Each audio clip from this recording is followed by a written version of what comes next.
Revival of wisdom. This video is going to be about the flat earth and the breakdown of the whole cosmology. We're going to be digging very deep. I've got a lot of pictures and images to show you, and a lot of dots to connect. So let's start with the Freemasonry art. So this artwork we have here is the Freemasonic cosmology as they know and believe. So what is it symbolizing? Obviously have to start off with the four pillars representing the four corners of the earth, the four corners with duality. You see, there's everything on earth. There's good and evil. Good, evil, positive, negative. Good, bad. This is the checkerboard. This is what it symbolizes. Okay. Obviously, we have the sun, the moon. The sun gives you energy. It's the anode. The moon is the cathode. It's the opposite. It takes your energy. So therefore, you become sleepy when the moon comes out. You see, everything on earth, everything in the universe is balanced.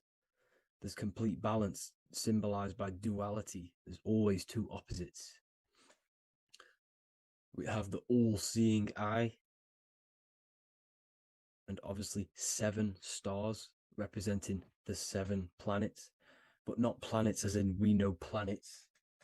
They're not physical spinning balls of gas. They are energies. They are lights emitting from the realm above this realm.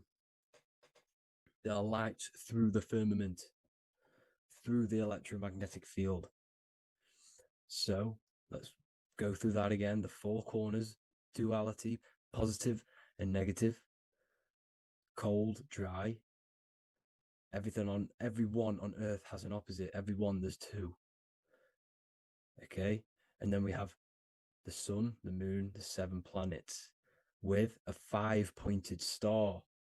What's the 5-pointed star? Of course, it's the 5 elements: spirit, water, earth, fire, and air. Okay. That's what the 5-pointed stars symbolizing, the 5 elements of earth. And then most importantly, we have the compass. The compass is very, very important, hence why it's in the center. The compass is symbolizing many, many things. And one of the most important things, but we'll get into that after.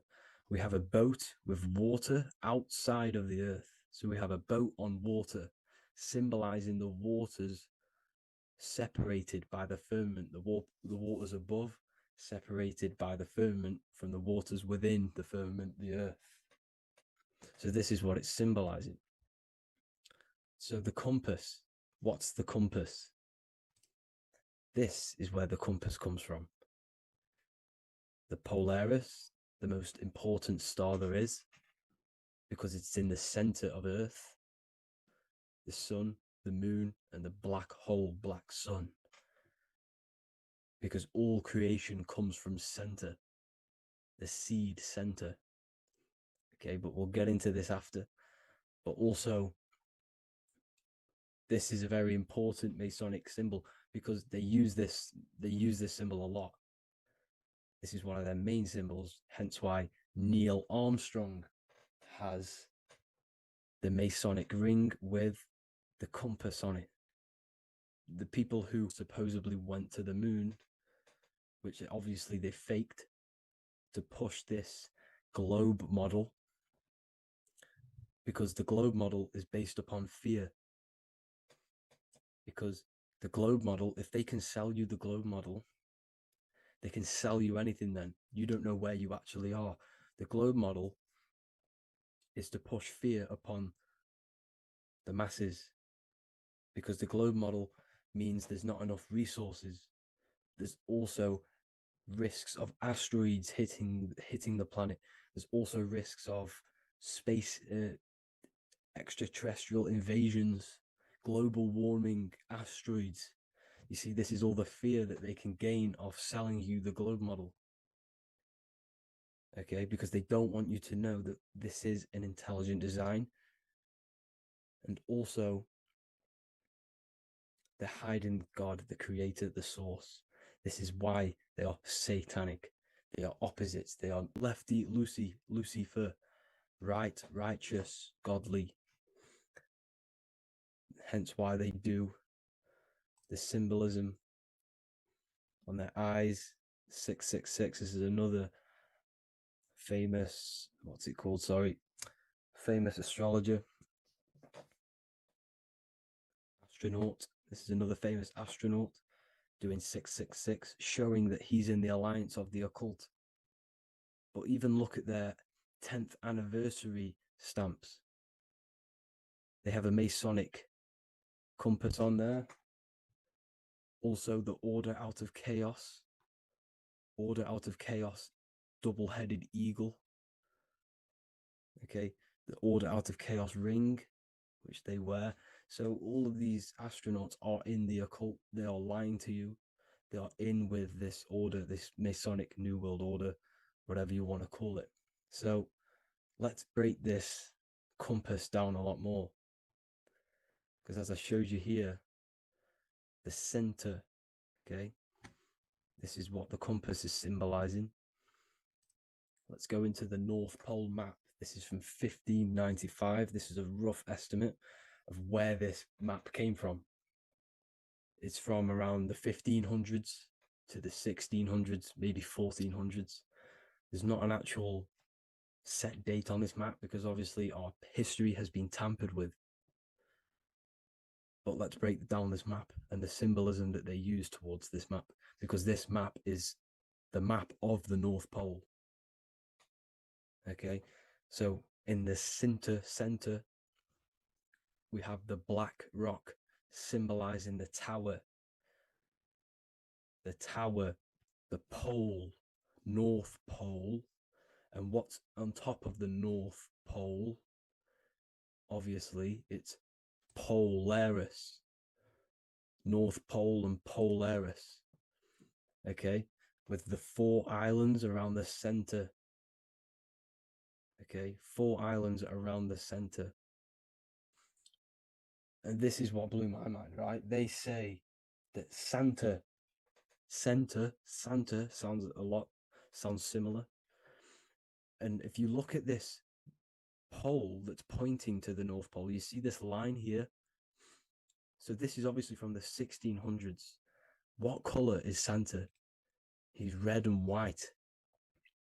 Just like this map pointing to the center is red and white, and Santa comes from the North Pole. So it's not a coincidence that they use red and white. They're mocking this map because obviously they took over after the 1500s, 1600s. They took over around the 1800s. So they're mocking this map with Santa coming from the North Pole with this red and white line to the North Pole. Notice the 4 islands, okay, like windows, their symbol. They obviously in the occult, they're part of the New World Order, is symbolizing these 4 islands with the blue behind it for the water. Okay, so this is another occult logo. They're symbolizing this center because the center is so important. Okay, we'll get into that. Also, we have the Mayan cosmology. This is the Mayan cosmology. This is what they created. This is their artwork, with also 4 major lands around the center. You see this 4 with green in between them all. 4 major lands with the underworld. You see this underworld is also symbolized by the Masons with the coffin of the skull and bones, the deceased, the dead. Okay, so this is also mentioned in the book of Enoch. Okay, and it's called Sheol. Sheol, the underworld. Okay, and in the book of Enoch, it says all spirits of the dead go to these hollow places. that they'll wait until their appointed time of judgment. And it also says in the book of Enoch, there are 4 hollow places underneath. 4 as above, so below, representing the 4 islands. As above, so below. That's where that could link in. Okay. The book of Enoch is very important because it was found in a cave thousands of years ago. And has a lot of truths about this realm and about this world we live in. So let's go back to the Mayan cosmology. So the ancient cosmology, they all must have had some sort of communication. They must all be at peace with each other, because all of their cosmologies linked together. See, the Greek, Babylonian, Indian, Celtic. Okay, they're all linked in together. They all knew that they were in an enclosed system with an underworld and obviously a firmament. Okay, so this is what they all knew. They all must have had some sort of communication. They were a lot more advanced than us. They knew the center of the realm. Okay, and obviously the United Nations flag also symbolizes their center. You see how it has like a grid with a circle around the center. It's symbolizing that center of the realm, because that center of Earth is so important.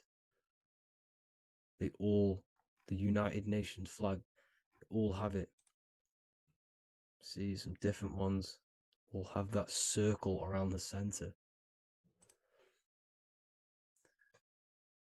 Because the center is the seed. All things come from a center.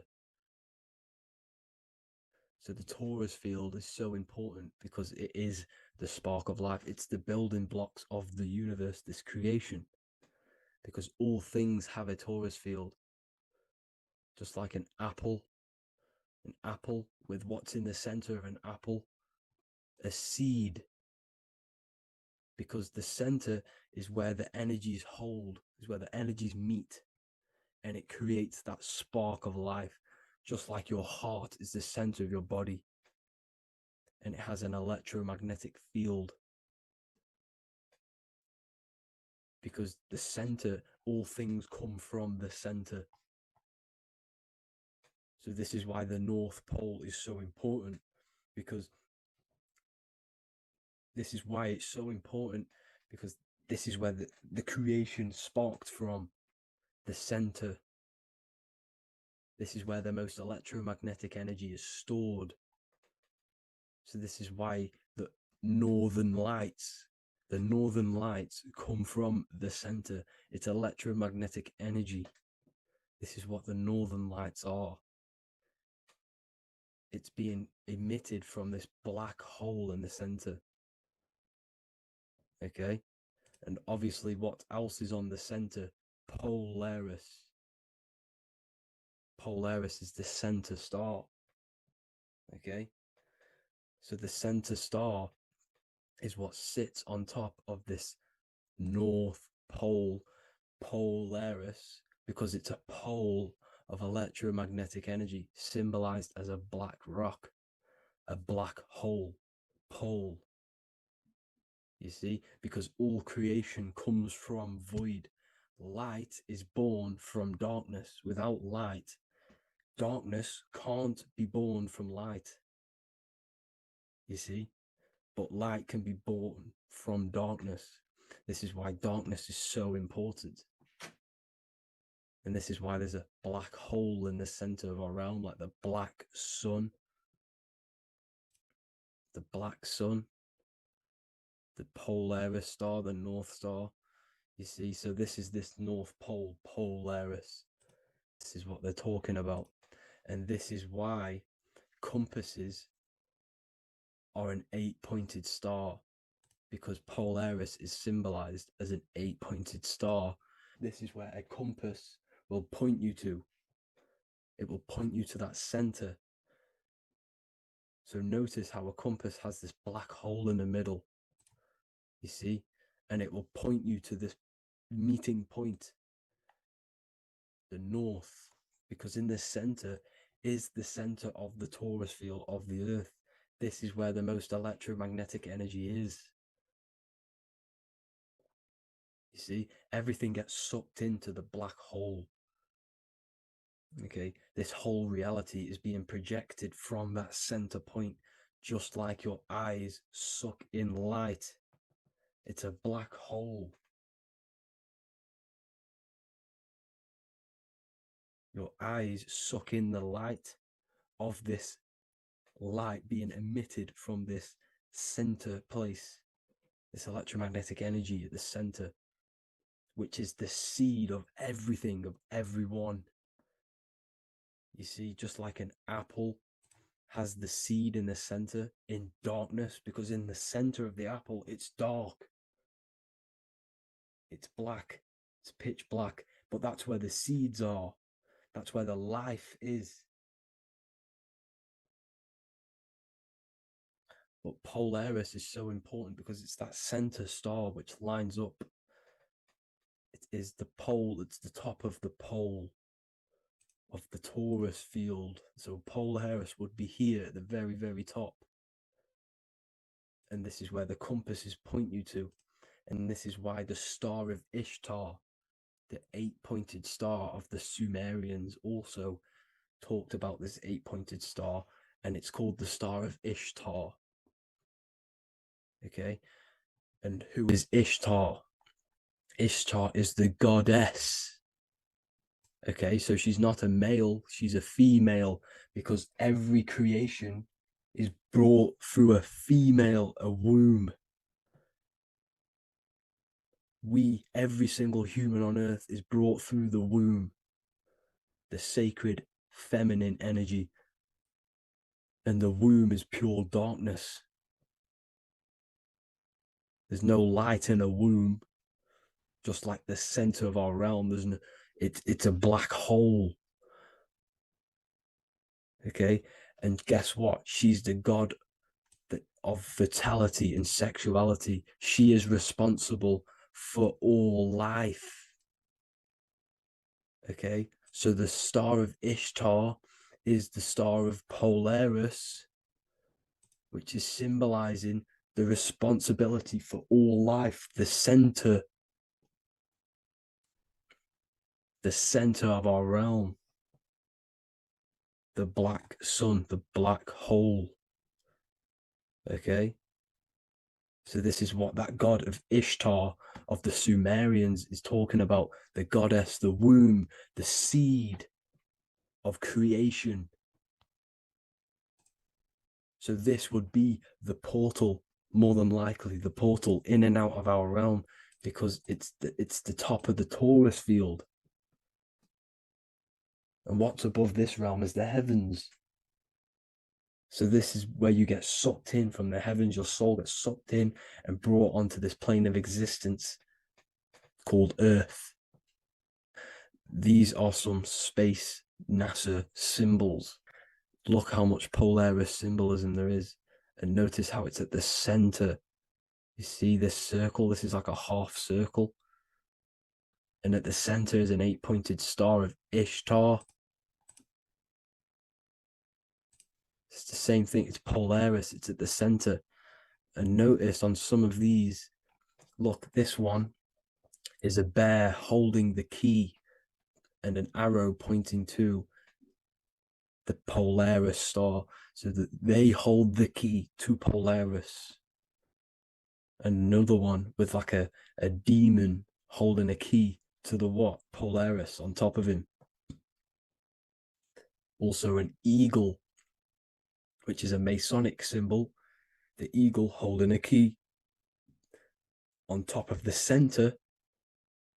You see, and notice how there's an arrow going up to the Polaris and an arrow down, as above, so below, to Earth. So you can go out of Earth and into Earth through Polaris, and the eagle holds the key. You see? The eagle holds the key, just like this. This demon dragon holds the key to Polaris. And look at this one, Earth, with an arrow up to Polaris, an 8-pointed star.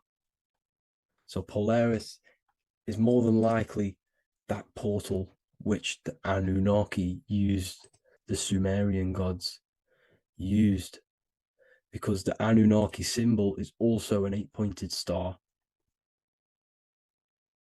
Okay. And like I said, that center is the seed of creation. The center is the black hole. Okay, just like your pineal gland is at the center of your brain. The pineal gland is at the center of your brain, and that's what connects you to that spirit realm, to the source. That's it for this video, guys. Thank you all for tuning in. I hope you all learned something today. Please leave a like, a comment, and please subscribe to the channel for more content.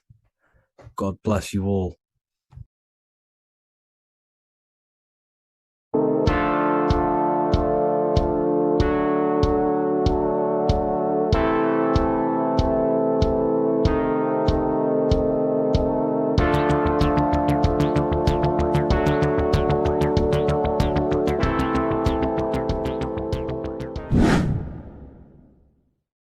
What is good, people? We're back with another video, and this is going to be talking about the connection between the micro and the macro. You know, you are the universe, everything is inside of you. So the first thing you need to understand is that the law of mentalism, we are a thought in the creator's mind, everything's being thought into existence. We have a spark of this mind, this same mind of the creator, and everything is a state of mind. Particles or atoms, whatever you want to call them, are a mental thing. They're a product of the mind. Everything's thought into existence. Thoughts influence everything. Thoughts are energetic effects which send out waves into the quantum field around you. And your consciousness is actually the universe experiencing itself, expressing itself, and viewing itself. So we are the creator, but viewing itself in separate bodies. And this is why they call the material world the world of illusions, because everything's separate here, but we all forget that we are all one. We've all been brainwashed to think we're all separate, but we're all one. We're all the same mind, the same consciousness, everything. So everything's created out of toroidal fields. God created the toroidal field. That's the only thing that exists because the atoms are toroidal fields. And it's the basis behind all creation. As you can see it in the owl's eyes, it creates the infinity symbol. And this was the apple. That apple is a toroidal field. And the toroidal field is made out of dielectricity, which is ether. Ether is black light, and this is counter space. This is another realm. This is what creates God to be omnipresent, to be everywhere at one place at all times. He is everywhere because ether is everywhere. Ether is infinite potential. It connects everything together, and that's what energy moves through. It moves through the ether, and that's black light. Everything is light, as it says in John 4:2. God is light. Everything's a vibrational state of light. So the torus field is made out of dielectricity, ether, black light, magnetism, which is white light, which is the center of the toroidal field. And magnetism radiates, it has no vibration. And then when white light splits, it turns into electricity, which is physical material, and that has a vibration. This is the Holy Trinity, the sun, the moon, and Saturn. Saturn, the god of materialism. If you've watched my videos on Saturn, you know that Saturn is crystallizing everything into physical matter. And that's why his old name was El. The ancients called him El. And this is why we get El electricity. This is where El electricity comes from. Because El electricity is only a product of the physical world, which is redshift, blueshift, Adam and Eve. And this is what creates the redshift, blueshift is what is a product of magnetism. When magnetism, white light splits, and this gives us vibration. And this what creates the toroidal field, which is the basis of all physical creation. The sine wave is created out of the magnetic wave and the electric wave. The electric wave is the blue wave, and the magnetic wave is the straight wave, which is radiation. This is vibration frequency. So the magnetic wave is straight, and then you have longitude and amplitude, which is depth, which is dimension. You see how The electric wave has depth and a dimension. This is why you get the cross. This is the cross of Earth. This is the symbol of Earth, of bondage, of physical matter, because it consists of magnetic wave and depth, which is electric wave. And this is where you get the sun cross or the earth cross, whatever you want to call it. It's the cross of physical matter. And the ancients knew this. This is why they used that symbol. Red shift, blue shift, which is the toroidal field, is the basis of all creation, physical creation. And this is why you have the police siren is red and blue. The Matrix movie, red pill, blue pill. You have red blood and blue blood in your body. The Democrat and Republic, the two parties, red and blue. Like your taps on your taps, you have a red and blue tap. One's generative, one's destruction. Fire, destruction, water, generative. So this is the basis of all things. And electric wave has dimension, like I've already said, depth, material, and it's measured in hertz. It's measured in hertz because it hurts you. It decays because the electric wave has a vibration, and vibration always has to go back to a standstill point. This wave cannot go forever, but the magnetic wave will go forever. It's radiation. Magnetic is radiation. It radiates forever. It pulses. But the electric wave will at some point come back to a standstill point, and that's why it hurts. It decays. That's why our physical body decays, because we contain of electricity. This body is an electric body, and it will return back to stillness like a guitar string. If you vibrate a guitar string, you pull it, it will vibrate, make a sound, and then go back to a standstill point. It's the exact same with every single toroidal field within the body. It will decay, and this is why our bodies decay, and everything in creation decays. So we're born into sin, the sin of Eve. The sin of Eve is us biting into the tree of knowledge of good and evil, which is the systems in the body. And the sin of Eve is biting into the sine wave. We bit into the sine wave. The sun moves in a sine wave. Our DNA is a sine wave. Time is a sine wave. Everything in this creation is a sine wave. This is why the dollar bill is a sine wave. Magnetism and electricity and electric waves in one. And this is the sun doing its sine wave, which creates, when you go bowling, it kind of creates that pin that you hit over. That's the pin of the sun. The zodiac sign is a sine wave because the zodiac sign is an expression of the toroidal field, because magnetism unfolds into 12ness. And that's why you have 12 zodiac signs, 12 systems in your body, 12 cranial nerves in your head, in your brain. So if you can imagine this, see where my pointer is. Always starts with Aries. Aries is the head. It's the first thing that's created in the womb. And this is Aries, the ram. And this is why it's called a cerebrum in your brain, which is the first thing that creates when you're in the womb. And what's the element of Aries is fire. Fire is the first element. Fire, first, because it's the first thing on the wheel, the first expression of energy. As you can see here, my pointer, this is the center of the toroidal field. It would go Aries, Virgo, Capricorn, Pisces, Scorpio, Cancer. Then we go back to Libra. Libra would be center.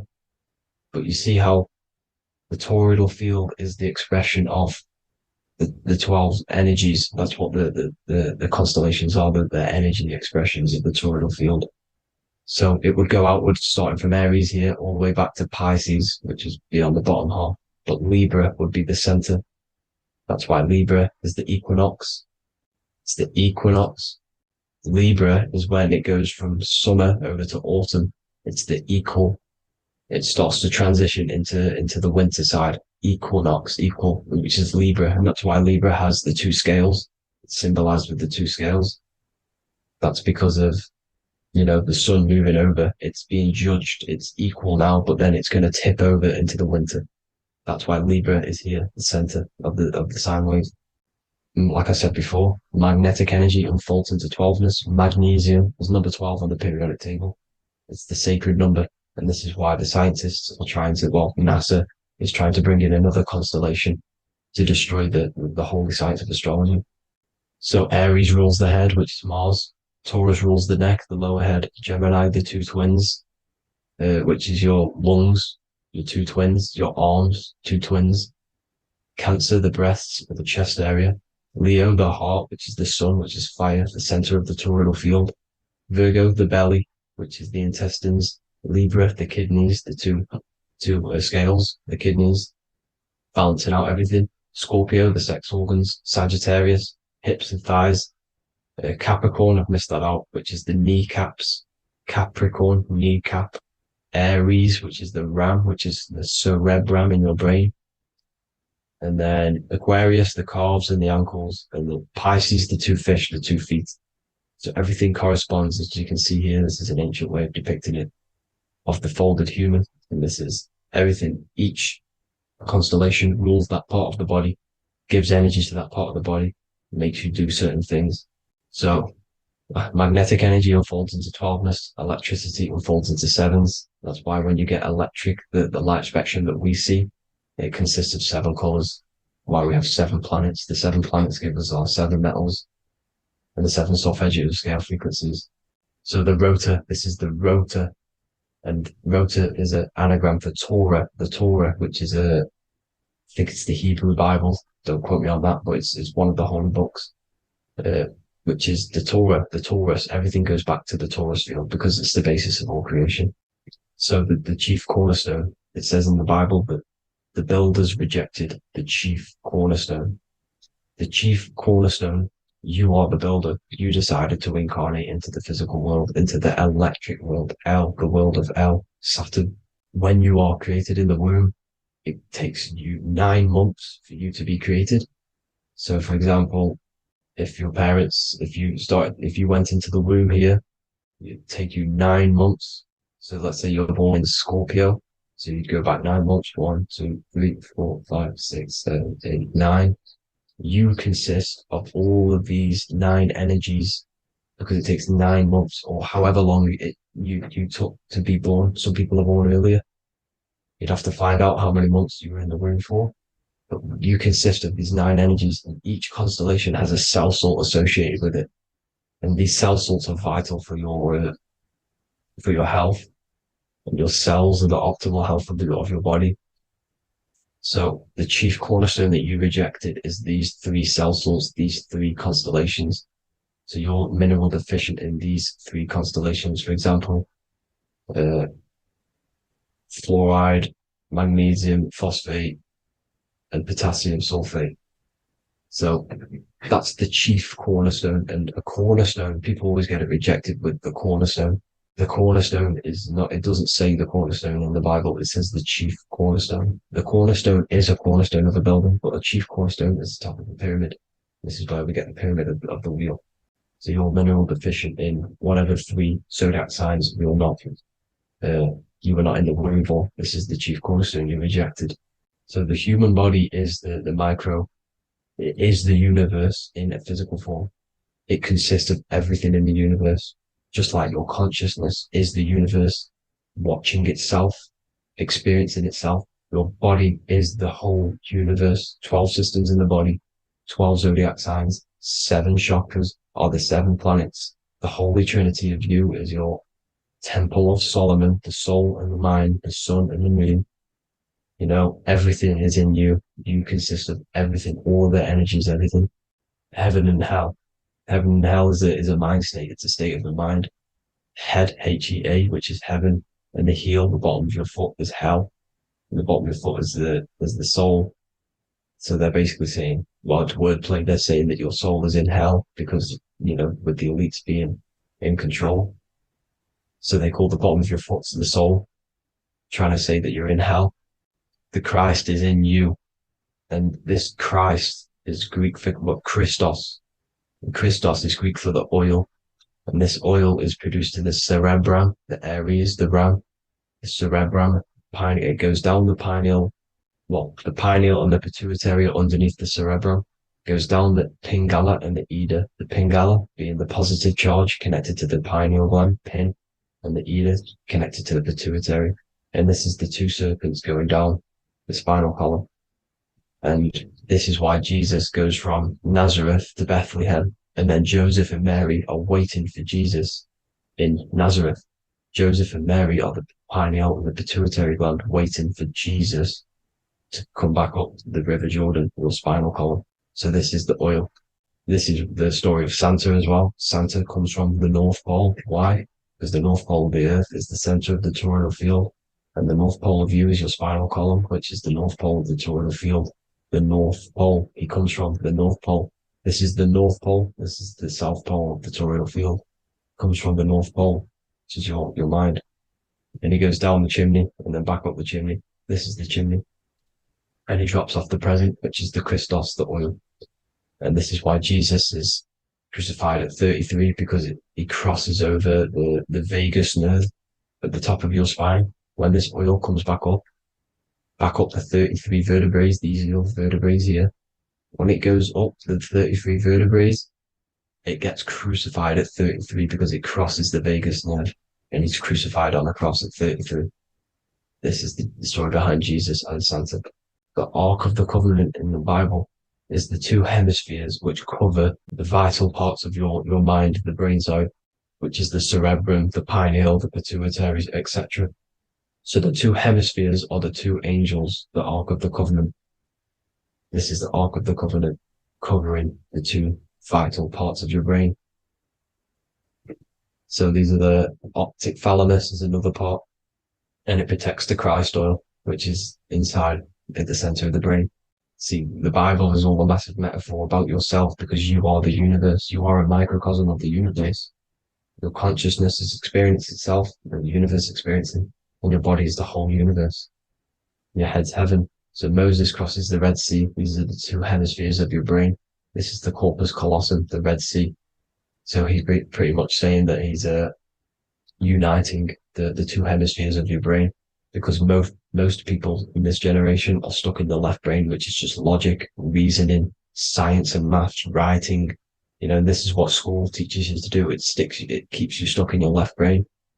And you want to cross over to you want to cross the Red Sea, which is the corpus callosum, to the right brain, which is awareness, art awareness, creativity, imagination, intuition, insight, using the higher mind, creativity, imagination. If you don't have intuition, then you can't read energy, you can't pick up on bad things.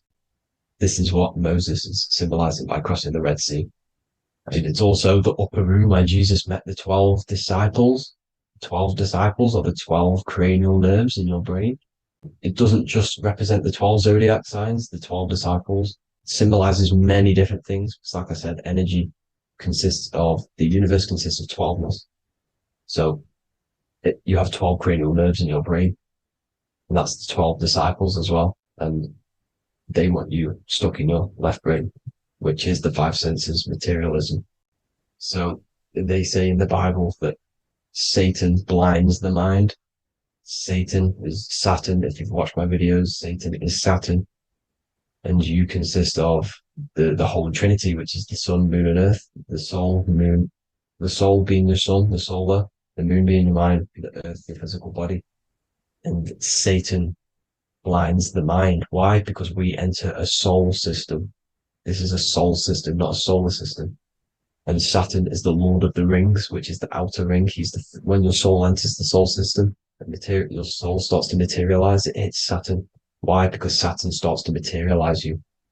You take on the 7 virtues, which are the 7 planets, which are your 7 chakras. And to get out of this soul system, you must get out of your lower nature, your animal nature, which is lust, desire, greed. The number of the beast, 666, which is Saturn, Satan. So you enter the soul system, you take on the 7 energies, which you turn into physical matter. And this is your descension from heaven to all who say hell. And then you must raise back up from matter to spirit. They say Satan blinds the mind. Why? Because your mind gets materialized. Your soul and mind get materialized. And when you get materialized, it's an intense experience. You lose the divinity within you. You forget the divinity. So Satan, which is the first planet, the first energy you take on, the material body, he blinds the mind. He makes you forget everything, your divinity. Then you must remember, ascend up Jacob's ladder, the 33 vertebrae, to heaven. And this is a microcosm of the macro, because you will ascend back up to heaven if you do this, when you leave your physical body, when your body decays. So when it talks about in the Bible, completely destroy them, the Hittites, the Amorites, the Canaanites, all the ites, this is what God says to the Israelites. It says completely destroy them. It's basically symbolizing saying destroy your lower nature. The Canaanites, cannibals. We're under a Canaanite system now, which is cannibalism. And this is flesh eating, lust, greed, all the demonic stuff, all the lower vibrational stuff, the lower nature, eating, sex, and survival, the lower three chakras. You must get out of these lower three chakras and return back to spirit, which is heaven, which is spirit, love, being holy, being truthful, being passionate. Going back to Satan blinding the mind, all of the planets are made out of these three symbols. Satan blinds the mind, and that's why Satan's symbol, this is the symbol for Saturn, Satan, the symbol for Saturn is the cross, which is physical matter, the earth, over the moon is your mind. So the Saturn symbol saying matter over mind, he blinds the mind, Satan blinds the mind once you enter the soul system. And you must remember, in the Bible, it talks about the Genesis, which is Eve, the sin of Eve, which is biting of the tree of knowledge, with the serpent, which wraps around the tree. It says the serpent placed himself on the tree. Well, the serpent is the spinal column. It's the serpent telling you eat from the tree of knowledge of good and evil, which is your nervous system. And eating from the tree of knowledge of good and evil is doing bad things. For example, over-sexualized, overeating, eating the wrong food. That's eating from your nervous system. It's decaying you, and it's preventing you from achieving the God self, the God consciousness. This is the symbolism of, the tree on the serpent, telling you to eat from the left brain, with the left brain being the sinister. Sinister is Latin for left. That's sin. Sin is left. And left is lefty Lucy, Lucifer, right, righteousness, right, God, godly. The tree of knowledge of good and evil, which is your nervous system, because it determines good or bad. That's the only thing you experience in this world is your nervous system. And then the tree of life is the cardiovascular system, and the Garden of Eden is your body. So that's it for this video, people. I hope you've got a greater understanding of how you are the universe and everything is inside of you. Just keep in mind you are the universe experience in itself, and your body is a reflection of everything. The 12 constellations, the 7 planets, everything's inside of you. This world is an expression from the inside outwards. You can't affect the outside world to manipulate reality. Everything's inside of you. I hope you got a greater understanding of this. God bless.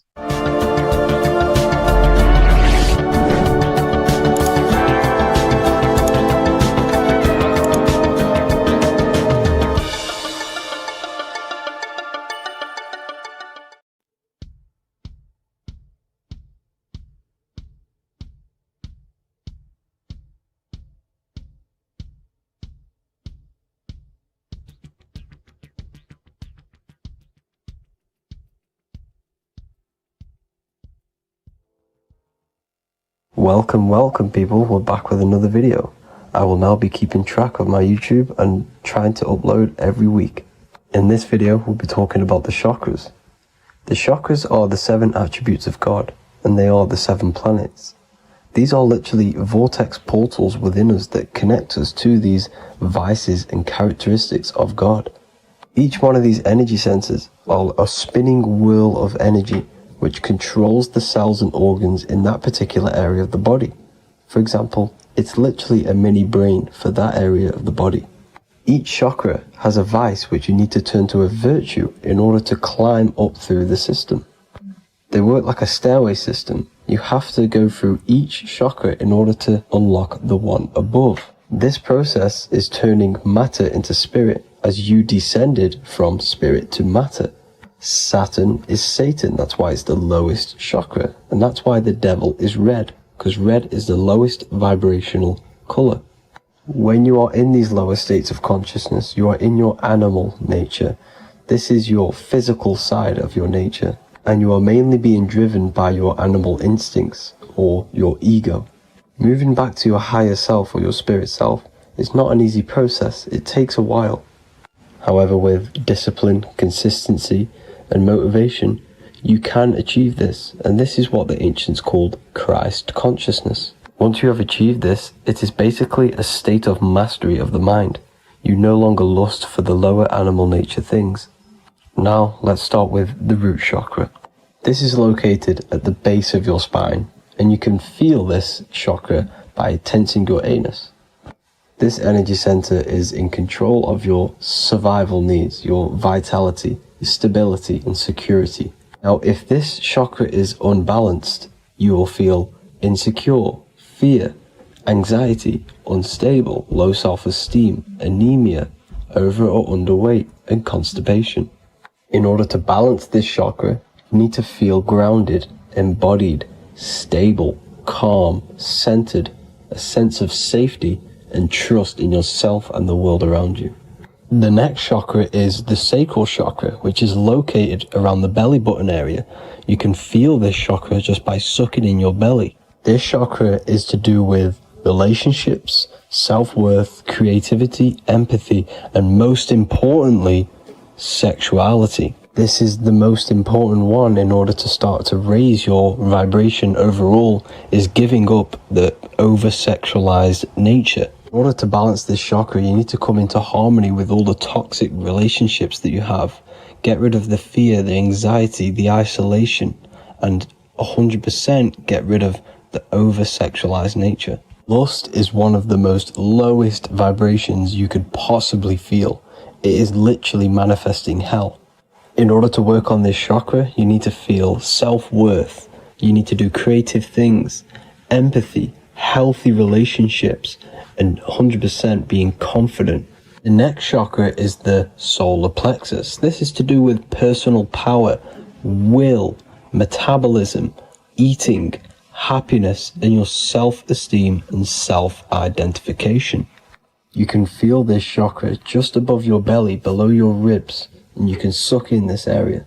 If this chakra is blocked, you will feel lack of confidence, difficulty in manifesting your desires, low self-esteem, misuse of power, misuse of dominance, weak will, and shame in yourself. Biggest one for this chakra is overeating, as it's to do with metabolism.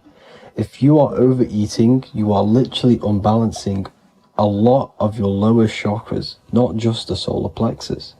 In order to work on this chakra and balance it, you want to have a positive self-identification. You want to feel happy, a happy self-esteem, effectiveness to people, not overeating, and a strong willpower. Now for the heart chakra, one of the most important chakras. Chakra is to do with love, understanding, trust, hope, openness, compassion, balance, and forgiveness.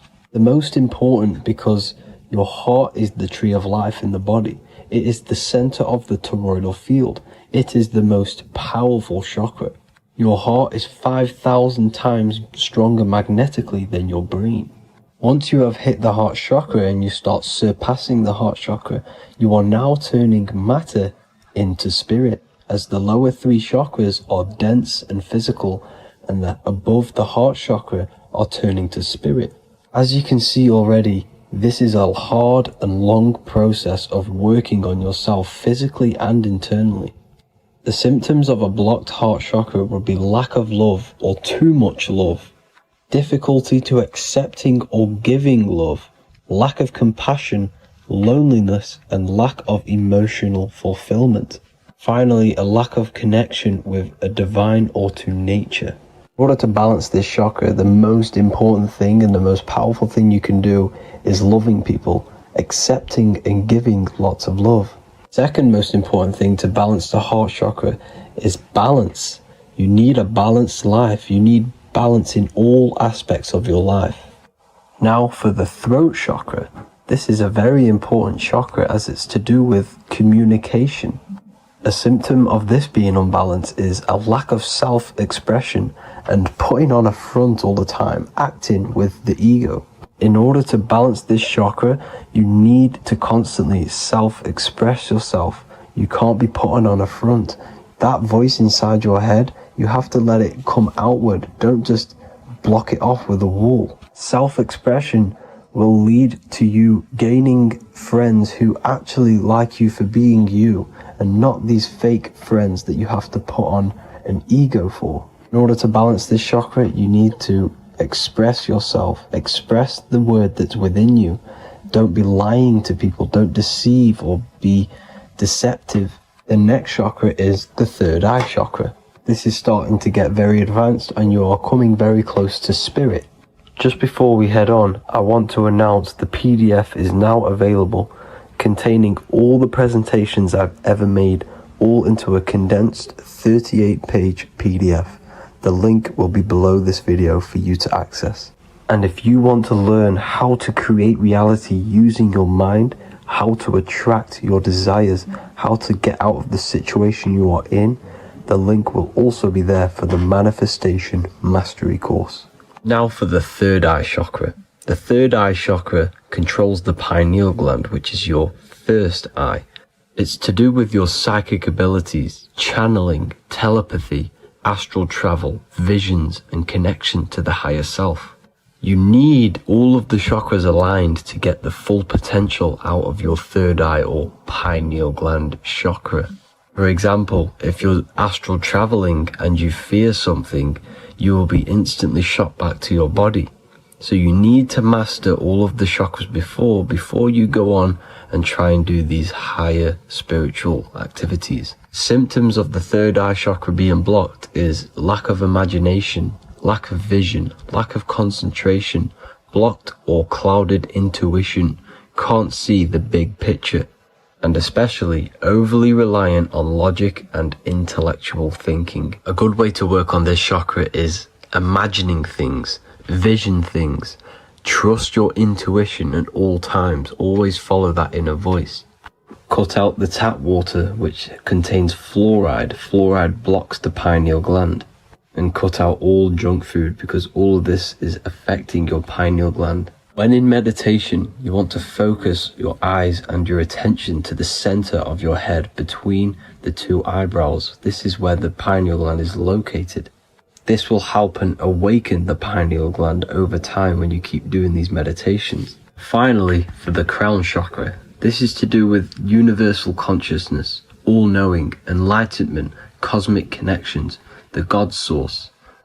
This chakra is blocked by being cut off from spirituality, plagued by the senses, being tricked into the five senses and being tricked into thinking you are the body. In order to work on this chakra, you need to feel grounded. You need to know yourself, your real self, the voice within you. Have common sense, have specific decisions that you're making, be very direct. Now we've got out of the way all of the chakras, I can now introduce methods and meditations which will help you unblock them spiritually. When meditating, you want to get into the present moment in a nice, comfortable position. Bring yourself to the present moment by saying, I am here right now, nothing else matters. Keep repeating this over and over with your eyes open or closed.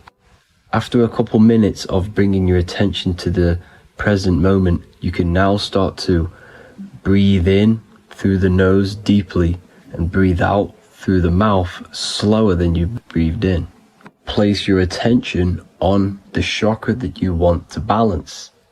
Think of a high vibrational emotion like love and think of this while placing your attention on that chakra.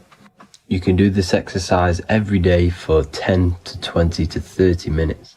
The longer the better. Another practice you can do is by chanting the Bijis for each chakra. They are here starting from the root chakra all the way to the crown chakra. Or you can chant the 7 vowels. There are not 5, there are actually 7. A, I, A, O, U, M. A, I, O. This is the proper way of pronouncing the 7 vowels. These are so powerful because these are the only things that exist. It is literally the sound of God. By pronouncing them right, you can actually create a lot of power within you and align your chakras. That's it for this video, people. I'd appreciate a comment and a like to help the algorithm. I appreciate you all. Love and light.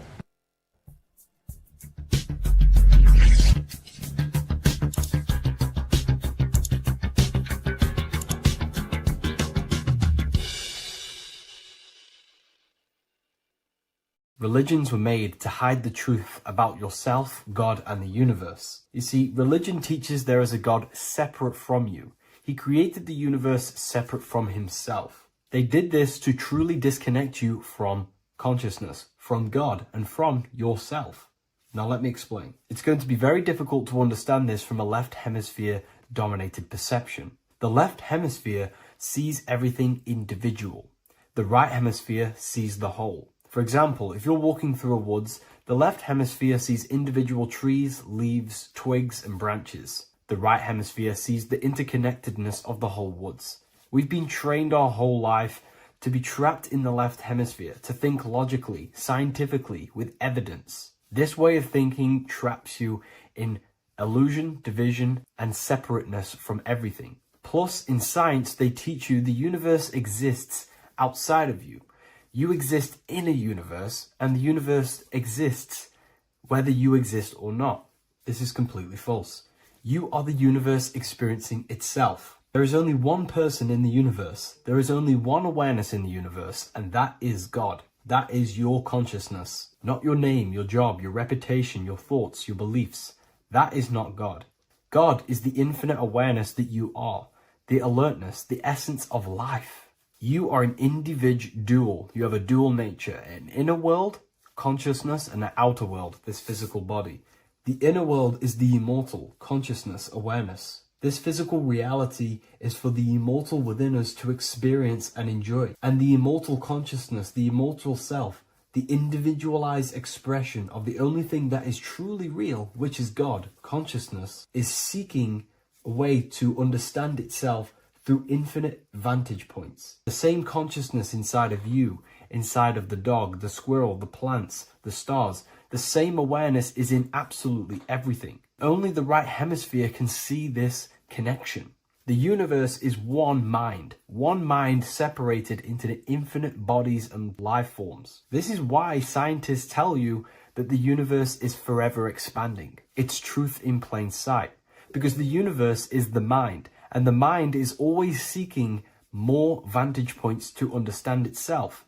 And the mind is always expanding into new realms of thought. The mind cannot be filled up. It does not exist in space. However, human awareness, human consciousness is very sacred. And the reason why I say that is because humans possess a two-way consciousness, unlike a dog, an animal, or a squirrel, for example. The dog looks in the mirror. It is not aware of itself. It doesn't look in the mirror and see that it needs to improve something. However, humans, we can look in the mirror and say, who am I? Where do I come from?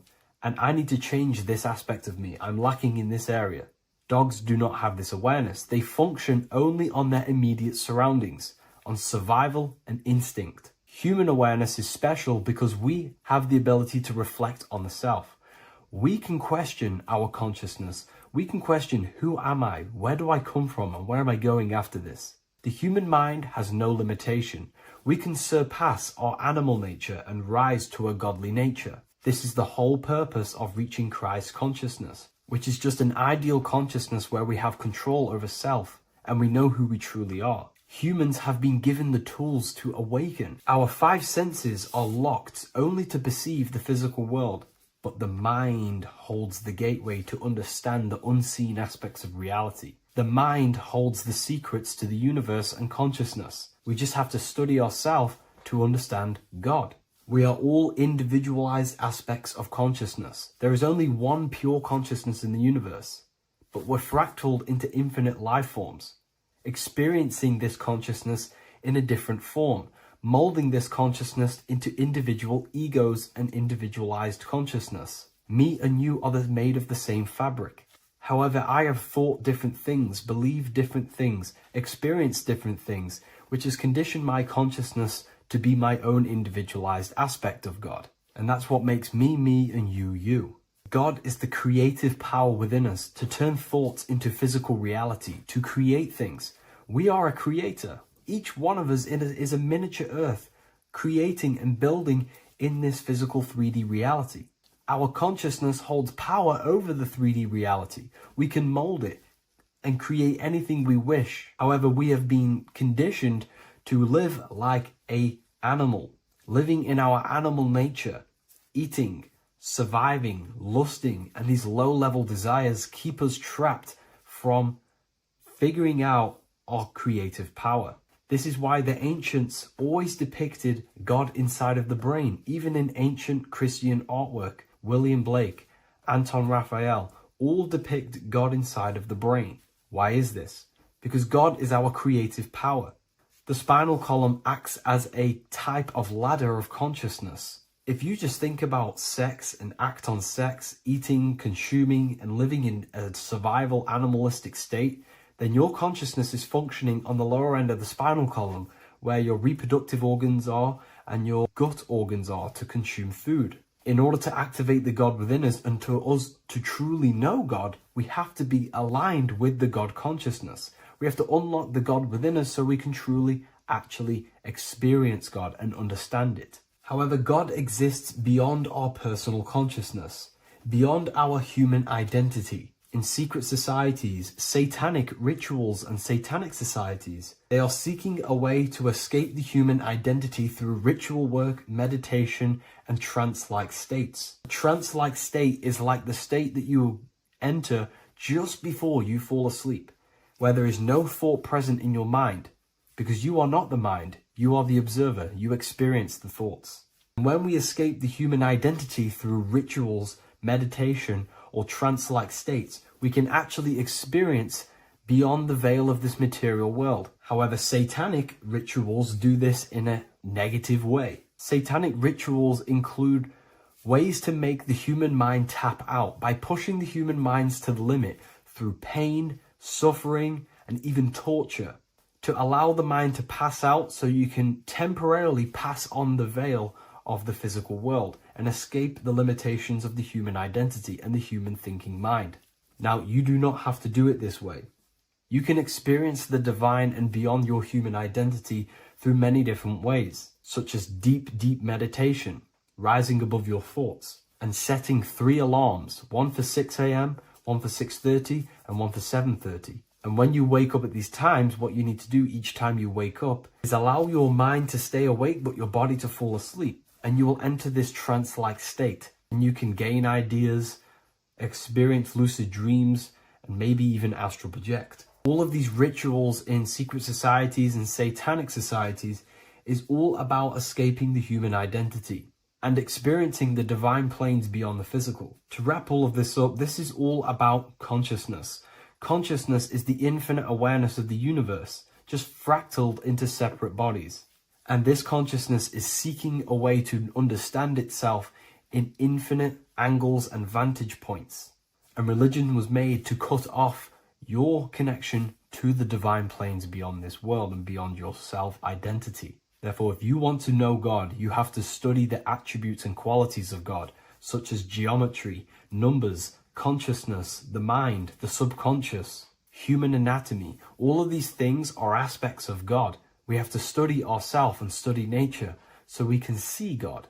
God is the infinite awareness of the universe. If you love this video, please leave a like and share it with a friend. I'll leave a link in the description for the Book of Wisdom, Volume 2.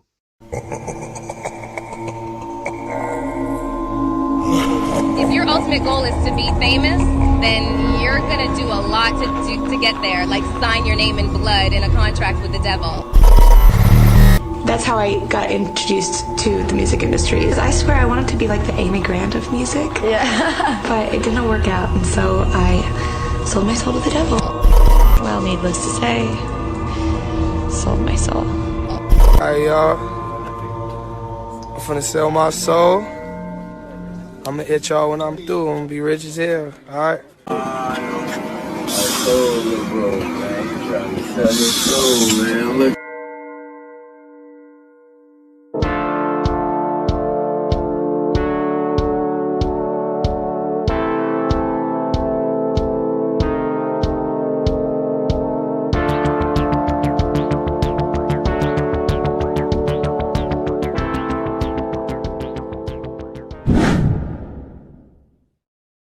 So what exactly is selling your soul?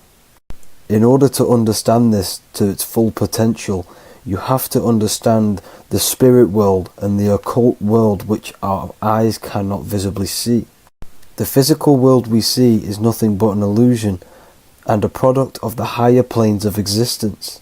For example, you can see someone's physical body, but you can't see the complex structure of the consciousness and the thinking behind that being.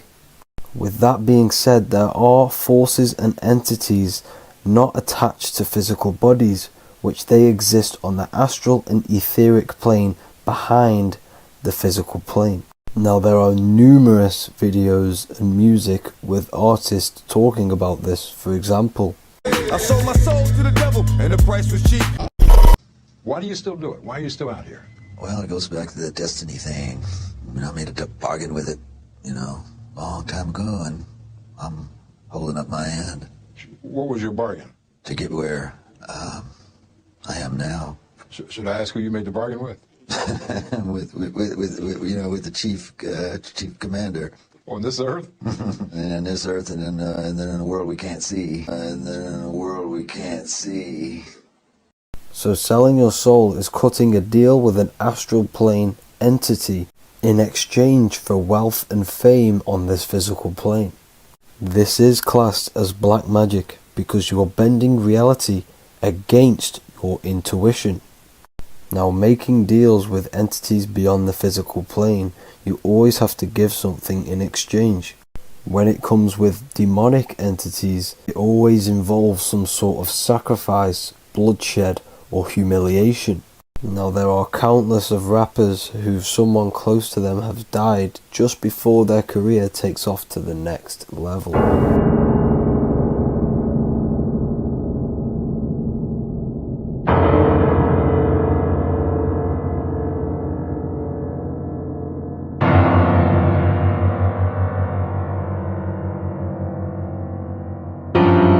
My mama was sacrificed. Me too. You understand? Yeah. I'm Christian too. Michael Jordan, what about him? His daddy, right? Bill Cosby, his son, right? Dr. Dre, his son. Out in Hollywood, a lot of people come up missing. So these rappers and celebrities do have to do sacrifice rituals in order to take their career to the next level. Tough flight, I've been growing up, it's a ritual. So the occult side of this reality is heavily connected with the music industry and the elites. This is why they are all connected to Freemasonry.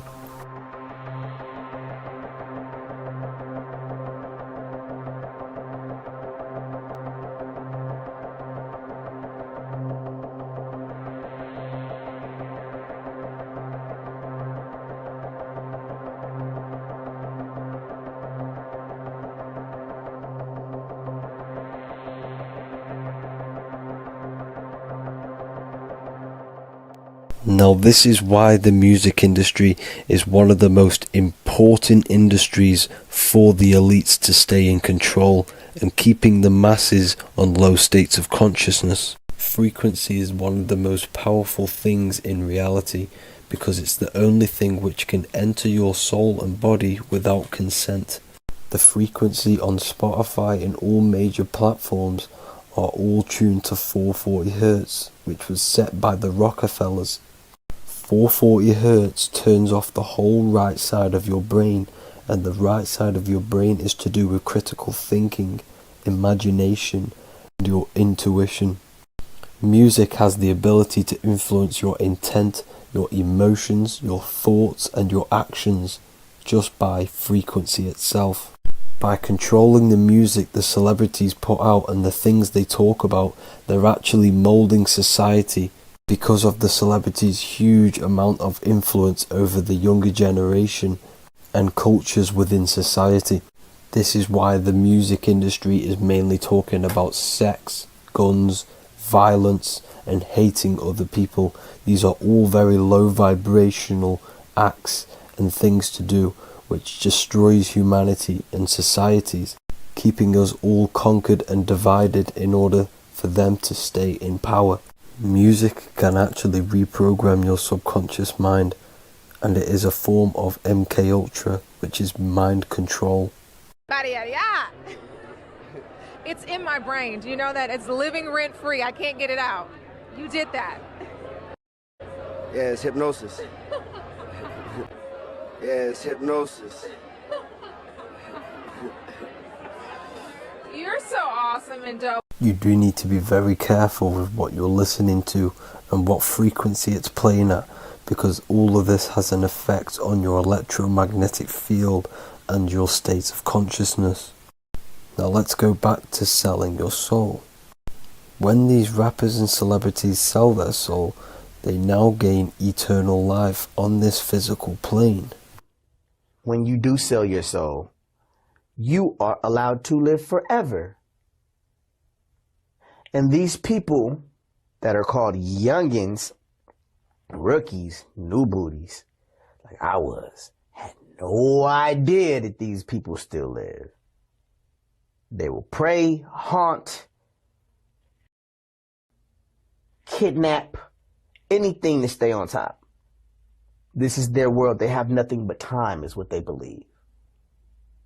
Now this explains why there's so much Saturn worship, because Saturn is the father time. He's the god of time and crystallization in the physical realm. If you want more information on that, go to my previous video. Now here is ASAP Rocky standing inside of a pentagram, but notice the way he's standing, it's an inverted pentagram. The pentagram is associated with magic, however, the upright pentagram is the 5 elements with spirit on the top. It's either called spirit or ether. It's at the top because it rules the other 4 elements, because it's the baseline of reality, which is spirit and matter. Spirit is behind the physical reality.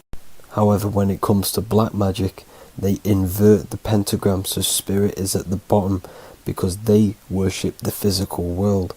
This is why the Baphomet is the inverted pentagram.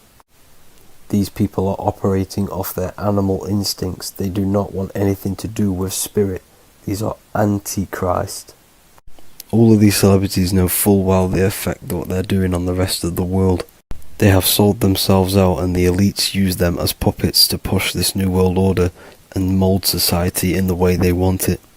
This is why all the celebrities are linked to Freemasonry, because in Freemasonry you have to take the oath of silence, where you can't speak on anything that they learn inside of Freemasonry. This is the symbol of silence.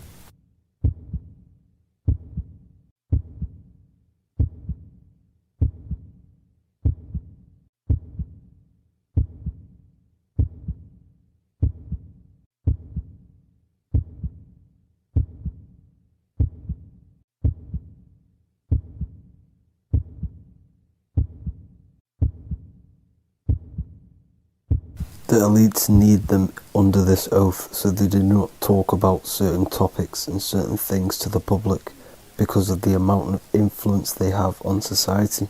Now, even the name Hollywood is an occult term, because back in the ancient days when they used to create wands, they used to create them out of Hollywood, out of the holly tree, because each wood has certain attributes and virtues when it comes to magic. And the holly tree was known as the holy wood, and they used to create the wands out of it to cast spells. And Hollywood are still casting magic to this day through the films and through the music to the masses. That's it for this video, people. Hope you enjoyed. Please like and comment and subscribe. Peace and much love.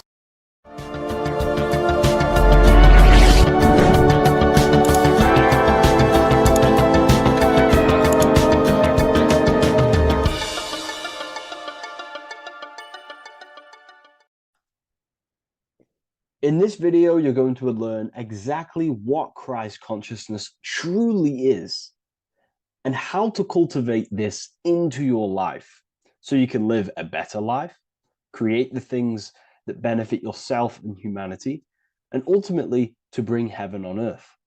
This is the true way.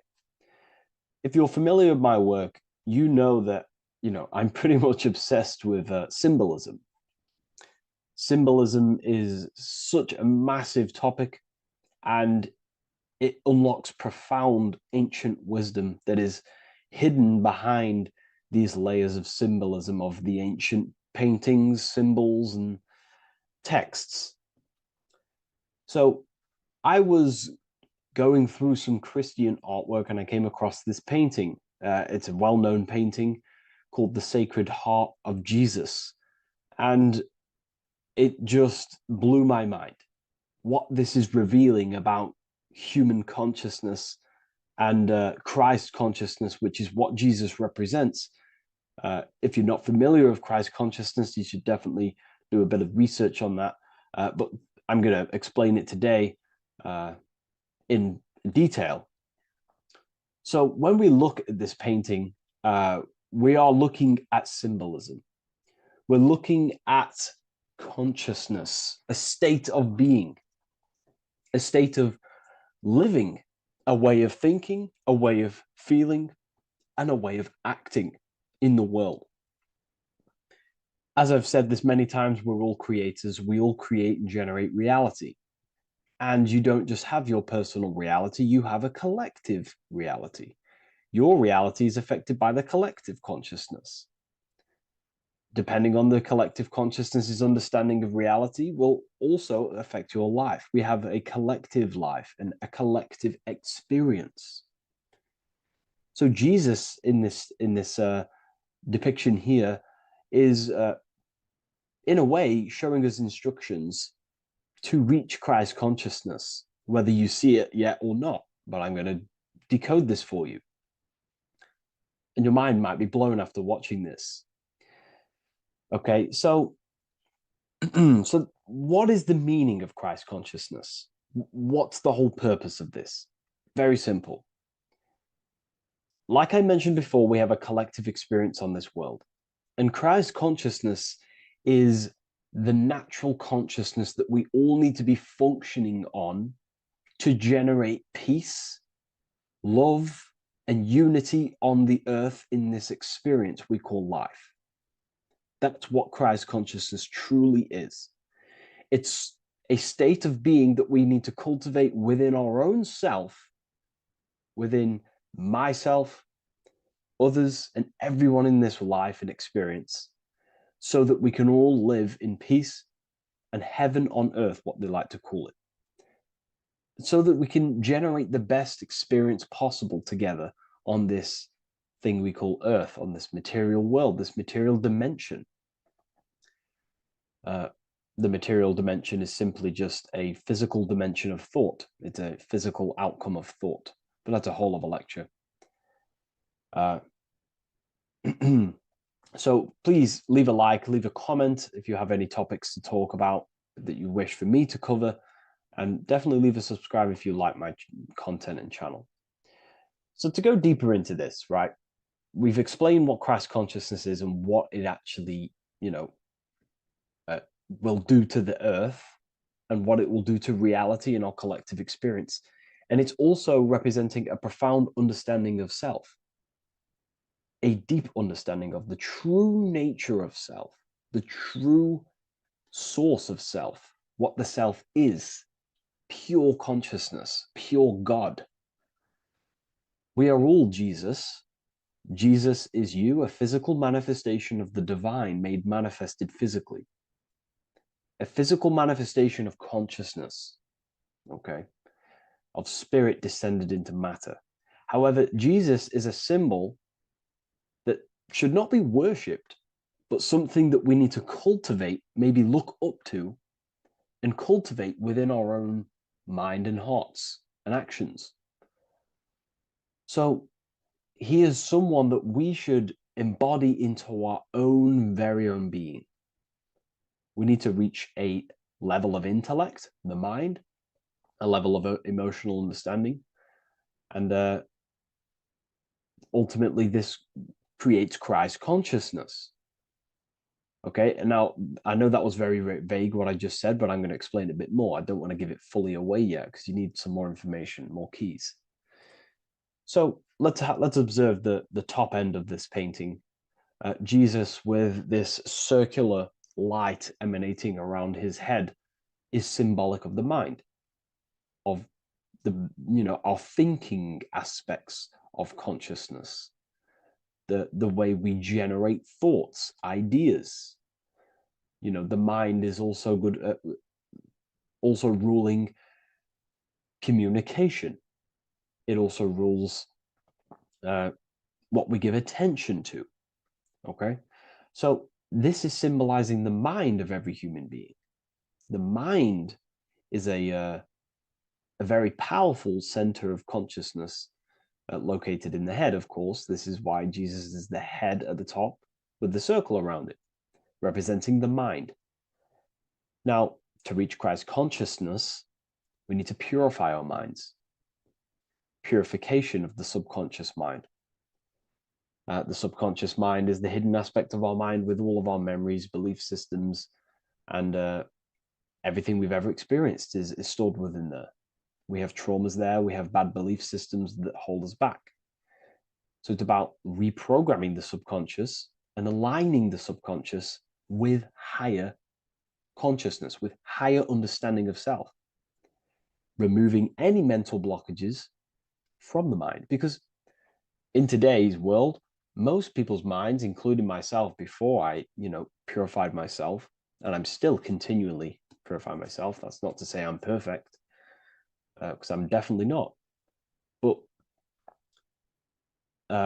what I was saying was purifying the mind so we can have a powerful mind. Because like I was saying, most people's minds are not their own friend.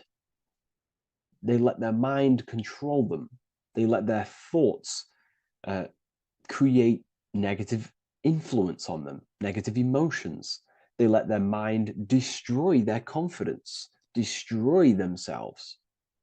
We do not want a mind like this. We need a mind that is our best friend, that receives powerful thoughts, that gives someone power. We do not want our mind taking away our power. Okay, so in this specific image here of Jesus, this represents a light mind, a powerful mind, enlightenment. The word enlightenment means light and ment coming from mental or mind, light in the ment. This means a powerful mind. Light is also symbolic of knowledge, information. When someone's very intelligent, you call them a bright person. It's a bright mind. It's knowledge of self.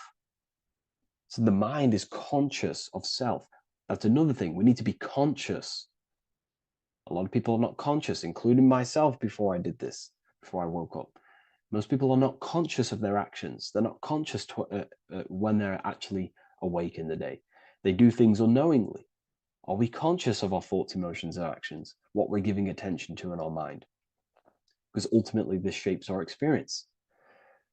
There's a great quote, I think it's Julius Caesar or one of the Roman emperors, who says the quality of your life is dependent on the quality of your thoughts. Something along them lines. I don't know if I'm 100% correct there, but it's very true. Our thoughts dictate our happiness. So to cultivate Christ consciousness, we need to be conscious of our actions, conscious of our thoughts that we're giving attention to. There is a level of mastery that we can achieve within ourselves where we become conscious of every single thought that enters our mind. That sounds easy, but it's definitely not. But that's a high level of mastery that we can achieve and cultivate within ourselves.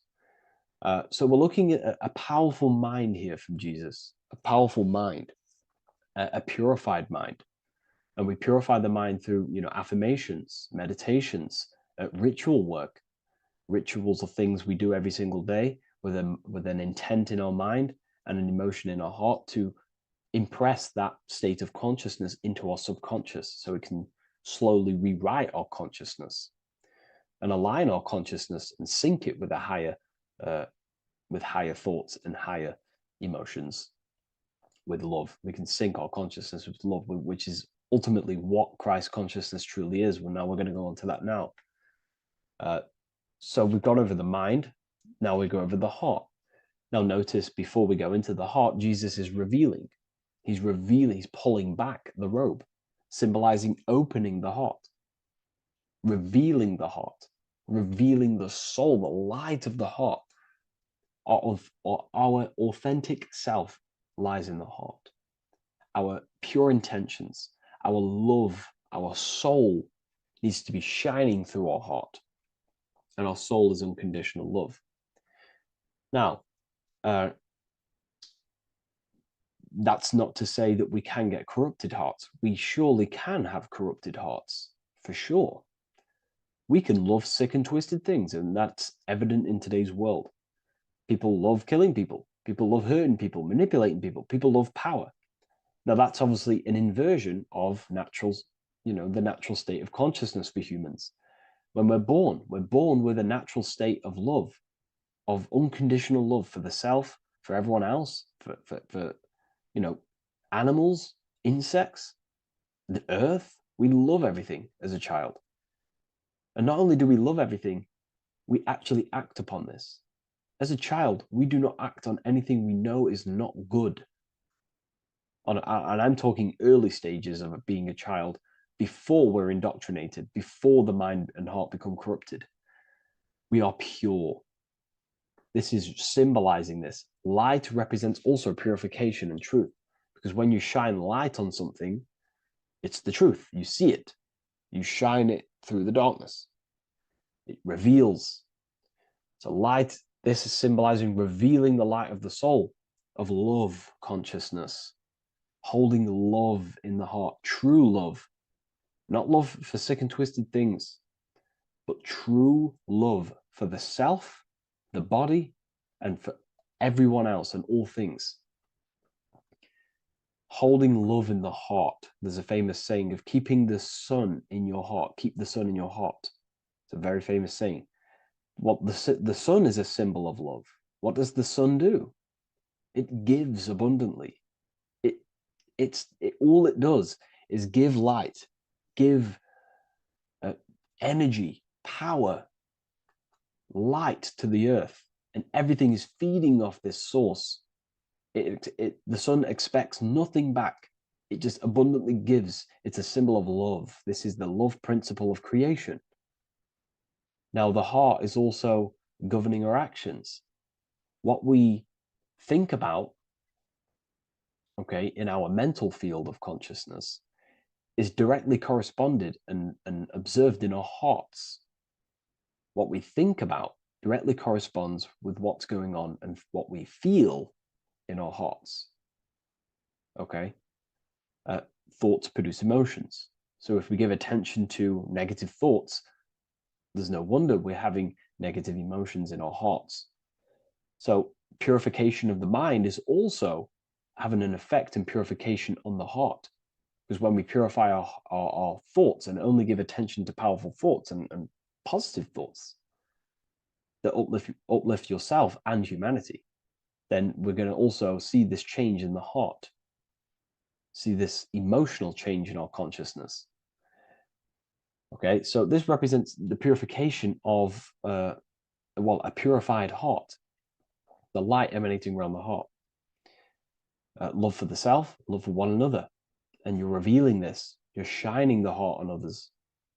This represents, revealing your true self to everyone without suppressing aspects of self. Revealing the light, not holding back the light.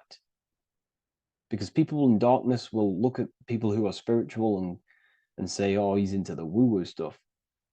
It's about revealing that and not caring about others. Because when you shine a light, you're also planting seeds in other people. Now, I'm going to tie this together with the hand gesture. Now, what we're looking at here, we're looking at a hand gesture with two fingers up. We have the middle finger and the index finger upwards. And notice how they're crossed over. They're crossed. They're not separate. They're crossed, representing unification. Unification here. This is a unified two fingers. Two represents division.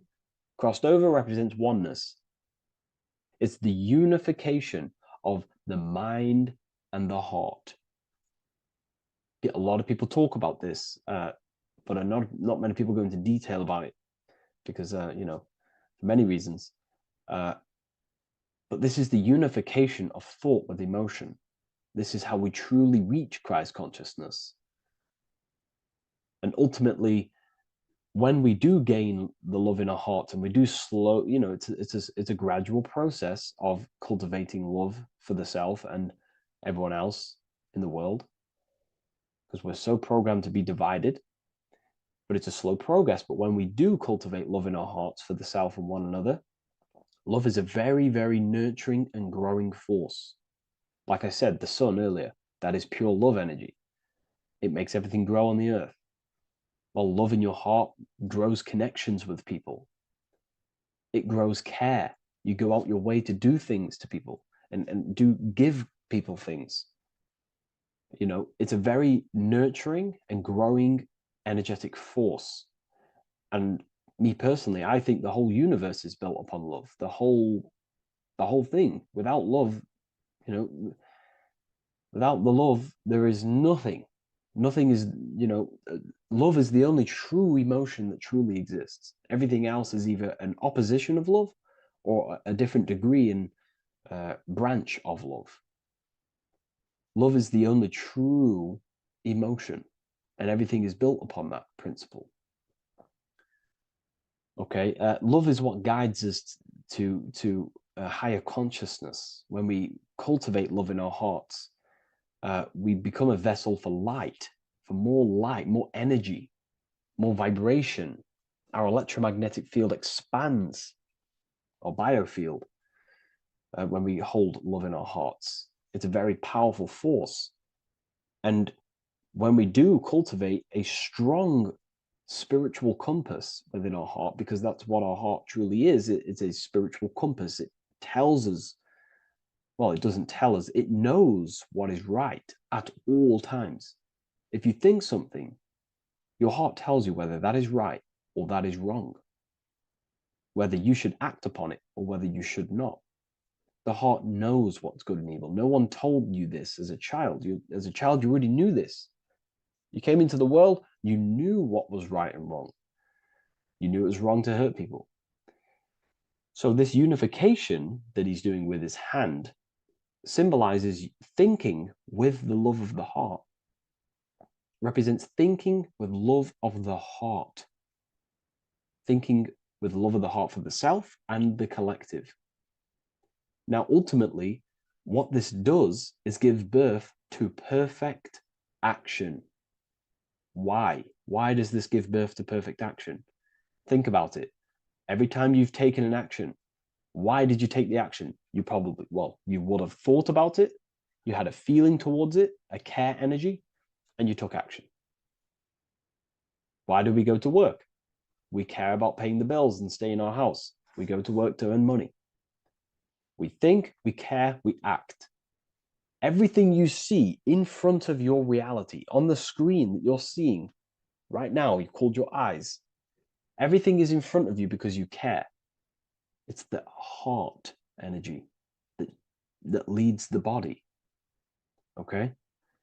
And that's even present in the body.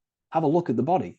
We have the head, thought, then emotion, then our feet is at the bottom, and our feet take action. Thought, emotion, action.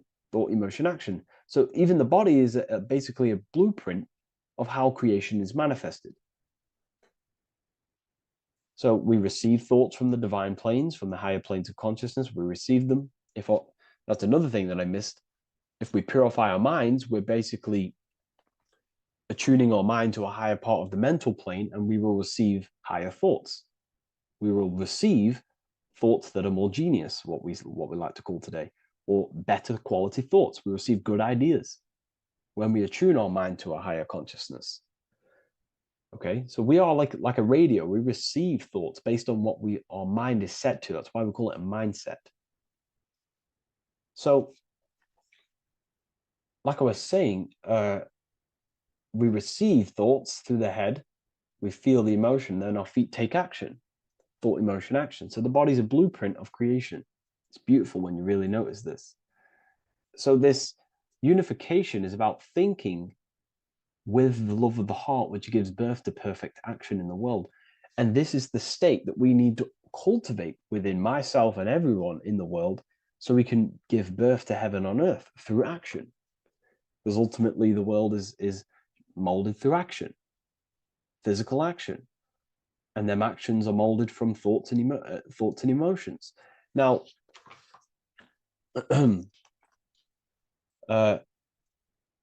just to have a little announcement, I am now opening 10 more spaces inside my symbolism masterclass. We have 10 more spaces. You're going to learn about a lot more about symbolism. It's very affordable. I'll leave the link in the description if you wish, if you care about gaining more information and learning the ability to read symbols. So what is the inversion of this? What is the inversion of this consciousness? Well, that's what we call satanic consciousness.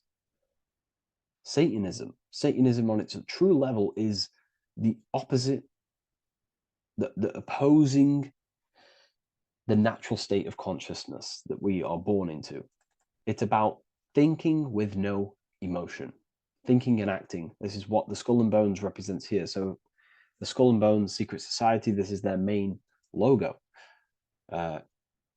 Again, we have the skull, which represents thought, and the bones, which represent action. The bones take action in the physical body. We're looking at thought and action with no emotion, no empathy, no love for one another, only love for the self, the inverted love. Okay? We're looking at gray. Gray is a symbol of dullness, death. There's no emotion in gray because colors provoke emotion. When we look at a color, it invokes an emotion. Gray has no emotion. So we're looking at dullness of the emotions. I'm not going to go too deep on this subject. I'm going to create a whole new lecture for that. In fact, I think we have a great lecture inside Ethereal University on Satanism. We're going very into depth of what Satanism is and what Satanism consciousness truly is. And again, it's just the cross inverted. Satanism is just it's the invertation of, I don't know if that's a word, but it's the inverse of natural law, natural consciousness, of love consciousness that we are born into. Okay, so ultimately the message in this video was to create love in our minds, love in our hearts, think with the love of the heart, think with the care for one another, and that gives birth to perfect action. And when we align, when we do truly act out what our heart is telling us, and I know this from first-hand experience. I know this from first-hand experience. This is what happened to me. I woke up.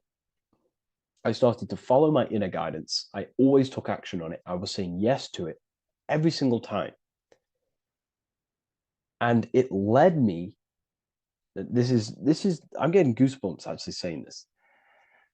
It led me to where I am. Like that action, me saying yes to my heart, to that knowingness of goodness within me, was like a domino effect. And that domino effect, every time I did it, it was just opening more and more doors, not physically, but mentally. I was receiving more information. I was receiving more opportunity physically. My work started to explode on social media. Like, when you follow your heart and truly take action on what you know is good, it's like a domino effect that leads you step by step to where you're meant to be. And it's so profound and it's so, beautiful. And I'm telling you this from firsthand experience. This is ultimately how you kind of unlock your purpose in this physical world as well. So not only is it going to create a better world, it's also unlocking your true soul form and soul purpose while you're here. It's very beautiful. So I thank you, everyone. Please leave a like, comment, and share, and subscribe to the channel. And I'll see you all inside Ethereal University if you decide to take your studies to the next level. Take care.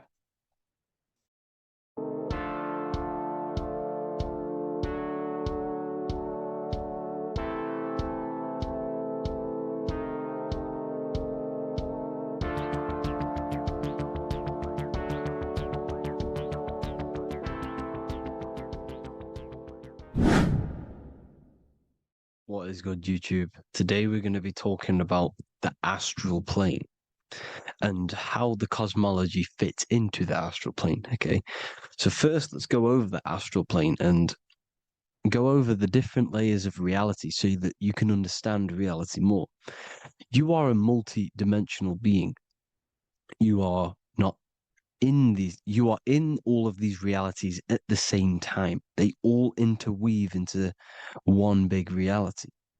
But there are different planes, they are different vibrational dimensions, there are different dimensions of reality.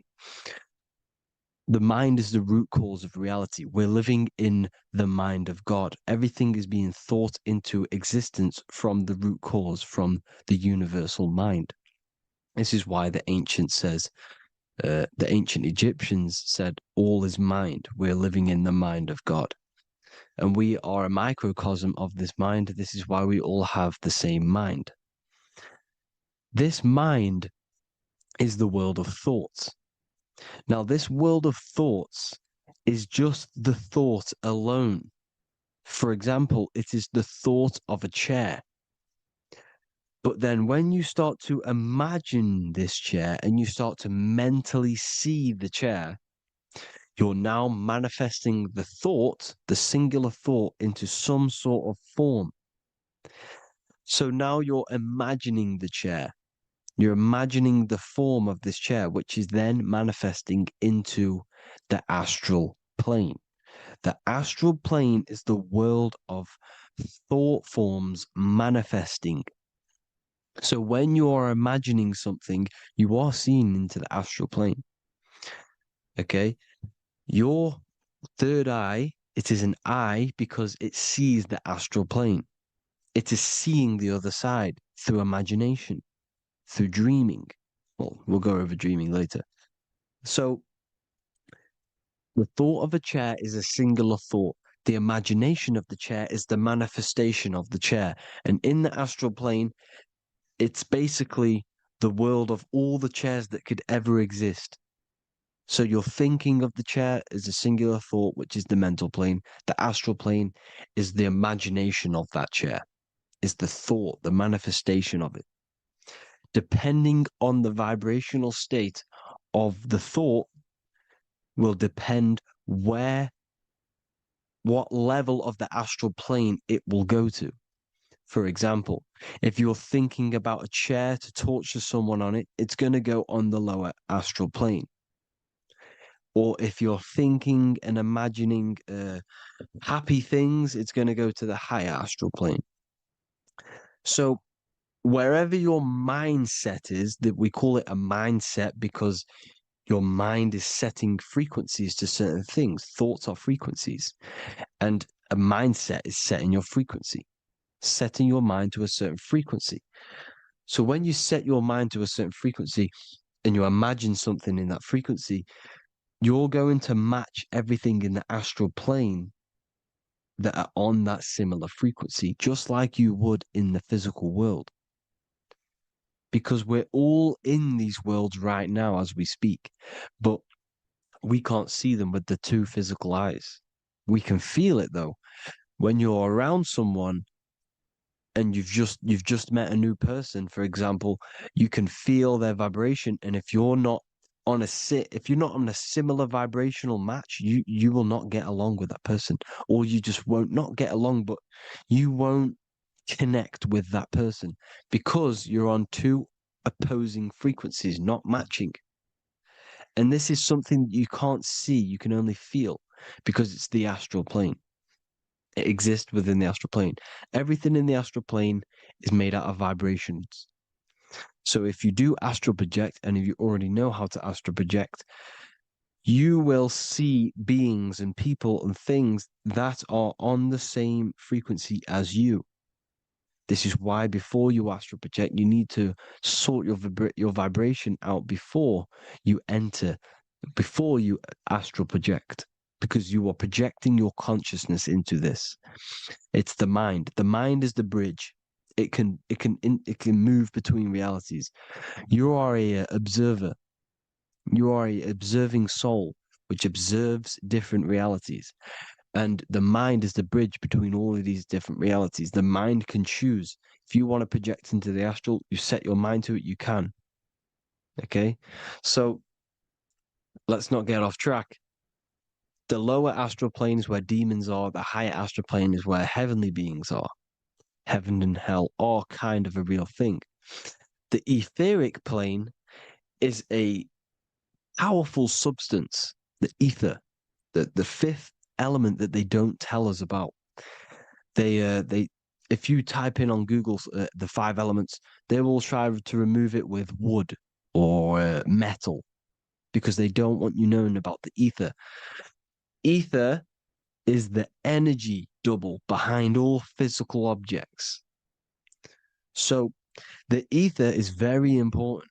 It is the 5th element. It is part of the physical world, but it's also part of the astral world. It is on either side. You see how they're showing you the truth in the language? Ether and either are the same word. The ether has 1 foot in the astral and 1 foot in the physical world. It's a substance that connects the physical to the astral world. It is the either. It's on either side of reality. It's on the other side. Other, either, same word. Ether is connecting the physical to the astral plane. It's the world of frequency.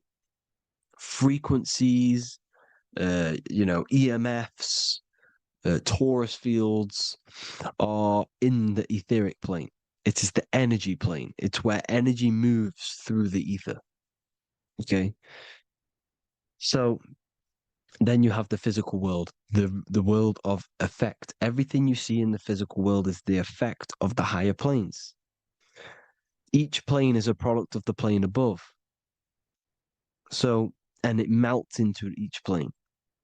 The physical plane is the lowest plane, it's the most densest, and the highest is the most fluid. This is the most fluid, this is the most dense. This is where we get the saying, as above, so below from. As above, so below comes from the different planes of reality. And magicians understand this. This is why magicians always say as above, so below. Because they understand if you manipulate the higher planes of reality, you manipulate the lower planes. Because the astral plane is a direct copy of the physical world, but in the astral plane. It is mirrored. The physical world is mirrored in the astral plane. They are both the same world, but just different vibrational states of the world. Kind of. It's hard to put this in words, people. So just try and understand. The astral plane is the double. It is whatever happens in the astral plane happens in the physical plane. This is why magic works. This is why demons work. This is why spirit communication works. Because if you manipulate the higher planes, you manipulate the lower planes. As above in the astral, so below. Leonardo da Vinci showing you to look up, pointing up. You got to look up. He's telling you to change the mind, you change the physical world. You change your emotions, you're on the astral plane, you change the physical world. You change your reality by changing the higher planes. This is the Masonic 11, the 2 pillars. This is the 11 also symbolizing the 2 hemispheres of the brain here. But the 11 symbolizes the 2 mirrors. 11, 9, 11. 9, 11 adds to 11. 9 plus 1 plus 1 equals 11. The Twin Towers were in 11. Flight 11 was hijacked because it's a mass ritual within the astral plane. Now, we're going to go deep into that later, and I'll show you these rituals they do in order to manipulate the astral plane. So, this is what the 11 is. It's the mirroring of reality. If you contact spirits and conjure spirits, you can either summon or attract demons and spirits. Summoning is creating a spirit. You create demons. Okay? Like I said here, the mind is the root cause of reality. If you think of if you think of a traumatic event that happened in your life over and over and over and over again for years and years and years, Where attention goes, energy flows. The mind is the director of energy. If you are directing energy into the specific emotion, the specific thing that is torturing you in your mind, that will manifest as some sort of being in the astral plane, which is called an elemental. And this elemental being that you have created through your thought forms and emotions will latch onto you and feed off this energy. So it's important that you get your mind right. Okay, it's important you sort that you file the mind and you discipline the mind. Make sure it's only entertaining positive things, because you are quite literally creating your own demons. Creating the word demon has the word mon in it, and if you've watched my videos, to know mon means moon. The moon is your mind, the sun is your soul, the earth is your physical body. Demon is mon means mind, moon is mind. You create demons with your mind, summoning. Now, this is where the rituals come in. 9/11 was a ritual because everyone was thinking about this big fearing, the death of 9/11. Everyone was thinking about it.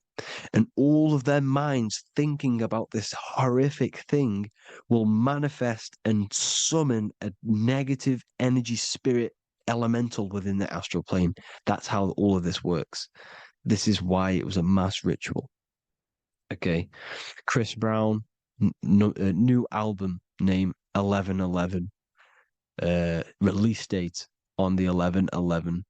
This will be my 11th album and contain 11 songs. All of these people know the occult. This is Hermes Trismegistus with the star of Saturn, the six-pointed star, as above, so below. The mirroring of reality, physical and astral. The two Masonic pillars. So as above, so below. What's above us? The stars. The stars are connected to the astral plane. This is why we call them stargates. When we dream, we are experiencing these different realities. And what are stars? They tell in the Bible, it says Genesis 1:14. And God said, "Let there be lights in the firmament of the heaven to divide the day from the night, and let them be for signs." Signs translates to things to come. Why things to come? The stars tell the future. Why? And why do we say as above, so below? As above us is the astral plane and the etheric plane. As above, so below. Whatever happens in the stars happens on Earth. The stars are connected to the astral plane. Above us is the astral plane. We are a star in a physical body. This is why we say Mr., sister, stir equals star. The E and the A are interchangeable. We are stars, and the stars are the start of our incarnation. We start in the stars, same root word, and we descend through the seven energies, which are our seven chakras. Then we enter the heart of the soul system. The heart rearranged spells earth. And this is the true cosmology. Here's the Masonic cosmology. This is Masonic now. Here's the firmament. Let there be a firmament in the midst of the waters to divide the waters from above, from the waters that below. Genesis 1:6. The firmament, firmament comes from the word firma, Latin, I'm pretty sure, which means firm. When something is firm, meaning it's stable, it does not move, it is firm. The firmament is firm. So, is the firmament Genesis 1:6. What does it say? Genesis 1:3, sorry. Let there be light. This is before the sun and the moon was created. Let there be light. Before the sun and the moon was created, light was appeared. So what's that tell you? This is a holographic projection from some sort of light being, some sort of projector. And that projector is the all-seeing eye you see in the Masonic cosmology. This is the all-seeing eye projecting the light beams. Let there be light. Everything is made out of light. The universe is created out of light waves. The torus field is one unit of light. The light projecting this reality is Polaris. Okay, the famous all-seeing eye. Now, what else? Then we have after let there be light in Genesis 1:16, and God made the two great lights. This is the sun and the moon, electric, magnetic, male and female. Then we have the Masonic checkerboard, the black and white symbolizing dualities within the dualistic reality we're in, spirit and matter, light and matter, rest and motion, positive and negative, good and evil. Everything's dualistic here. Okay? And it's a dance. The universe is a dance between flickering of white and black light, which is the torus field. We're not going to go over that, but this is all connected to the astral plane. This is the true cosmology. The astral plane cannot work on a spinning monkey ball in the middle of space. Does not work. Cannot work. It's impossible. Okay? Impossible. So, even in the Quran, it says, Allah has made the earth for you as a carpet, flat. Quran 15:19. And the earth we have spread out like a carpet, set there on mountains, firm and immovable. It is immovable. In the Quran, it also says 65:12, it is Allah who has created the seven heavens of the earth.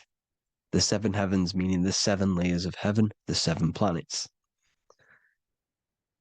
And Psalms 104:5, he set the earth on its foundations and it can never be moved. Never. So here you see in Isaiah 40:22, he sits enthroned above the circle of the earth and its people are like grasshoppers. He stretches out the heavens like a canopy and spreads them out like a tent to live in. We live in a tent. This is the tent. The projection of light. Here you see an ancient picture here. Here you see the ethereal barrier, meaning the firmament, the etheric barrier. And here you see his head popping out. Why is his head popping out? Because your head is heaven. Your heel is hell. Your head has access to the astral plane. This is why your head is heaven. The pineal gland, when stimulated, has access to project itself, project consciousness into the astral plane. Here you see another ancient picture here with the Masonic Royal Arch, with the zodiac here, the zodiac on the top, arching, because there's a firmament above us. Here's God in the brain. Consciousness is God. Here you see the Masonic Royal Arch, symbolizing the firmament. George Washington above the Masonic Royal Arch. These are the stars. This is Polaris projecting reality. Here's ancient churches with the dome. Polaris projecting reality with Jesus.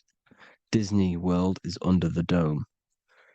The seven layers of heaven, ancient paintings, all depict if you go and look at the ancient paintings, they'll all depict the firmament, the arch above us. This is where we get interesting. The Masonic Royal Arch has the 6-9, which is Cancer. The constellation Cancer, which is 6-9 is associated with portals because CERN is the 6-9. Okay, CERN is opening portals. They're trying to create a portal to the other side.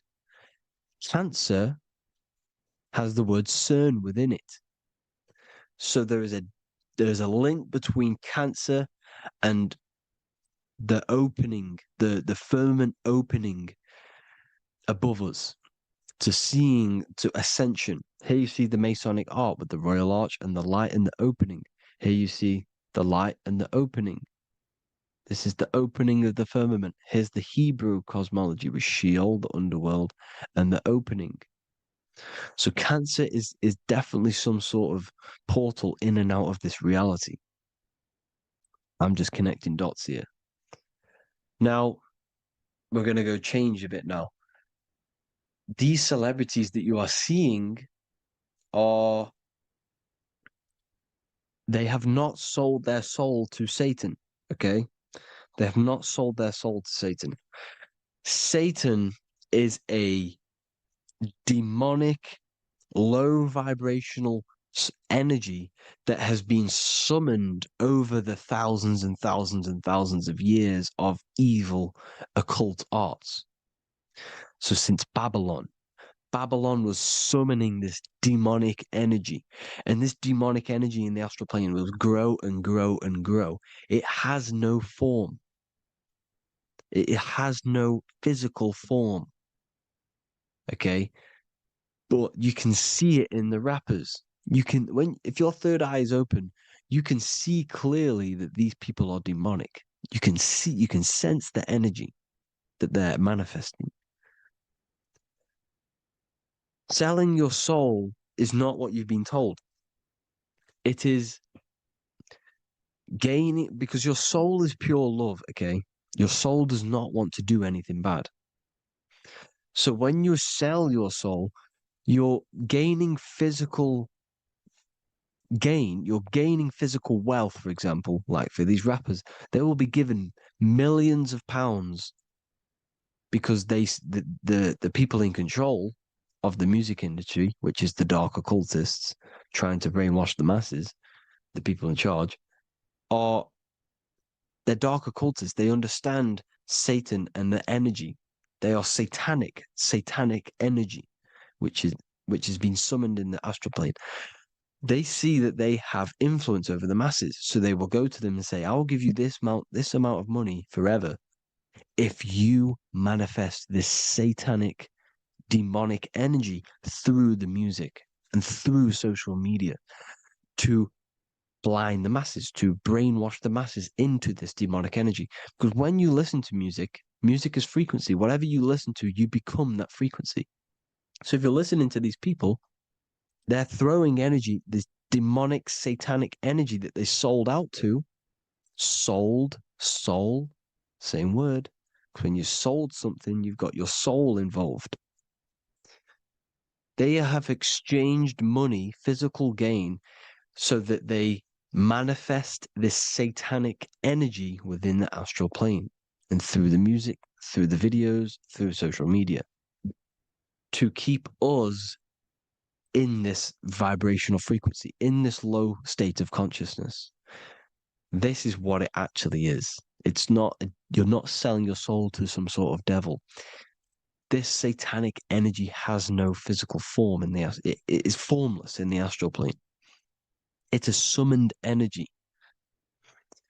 Now, the root chakra is red. This is why the devil is red, because it symbolizes the animal nature of man. When you are operating off your root chakra, you will kill, you will fight, you will do anything to survive, because it's all about survival mode in the root chakra. They want you keeping in that fighting mode, that surviving mode, so that you are manifesting this low vibrational frequency, this satanic energy, this demonic red energy. This is why the devil is red. And the devil has a tail with the red arrow pointing down because it symbolizes your light body. This is your Merkaba. Your Merkaba is your light body. Mer equals light, Ka equals spirit, Ba equals body. Merkaba, this is the devil's tail pointing down, the descension, your heel, up to your heel, hell. Ascension to heaven, head. You see, this is the all-seeing eye with the illumination coming off it, your head, when you're illuminated. The Merkaba is your celestial sphere to portray different planes of reality. It is the vehicle of ascension. It's your light body. It's in the word Kabbalah, Kabbalah, Ka, spirit, Ba, body, La, light. Same thing, Kabbalah, Merkaba. Same thing. It's all about the light body. This light body sees different realities. So when you see the goat in the music industry, it's this satanic summoned energy that's been summoning for thousands of years within the astral plane.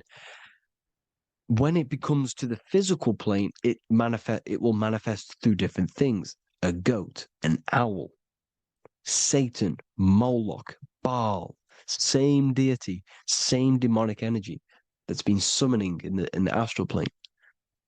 And this is why the Baphomet has a goat head. Drake's new album is the goat. The Polo G, the Masonic G, with the goat. And here's Ryla Rodriguez in the mirror with the goat in the mirror and him in his physical body.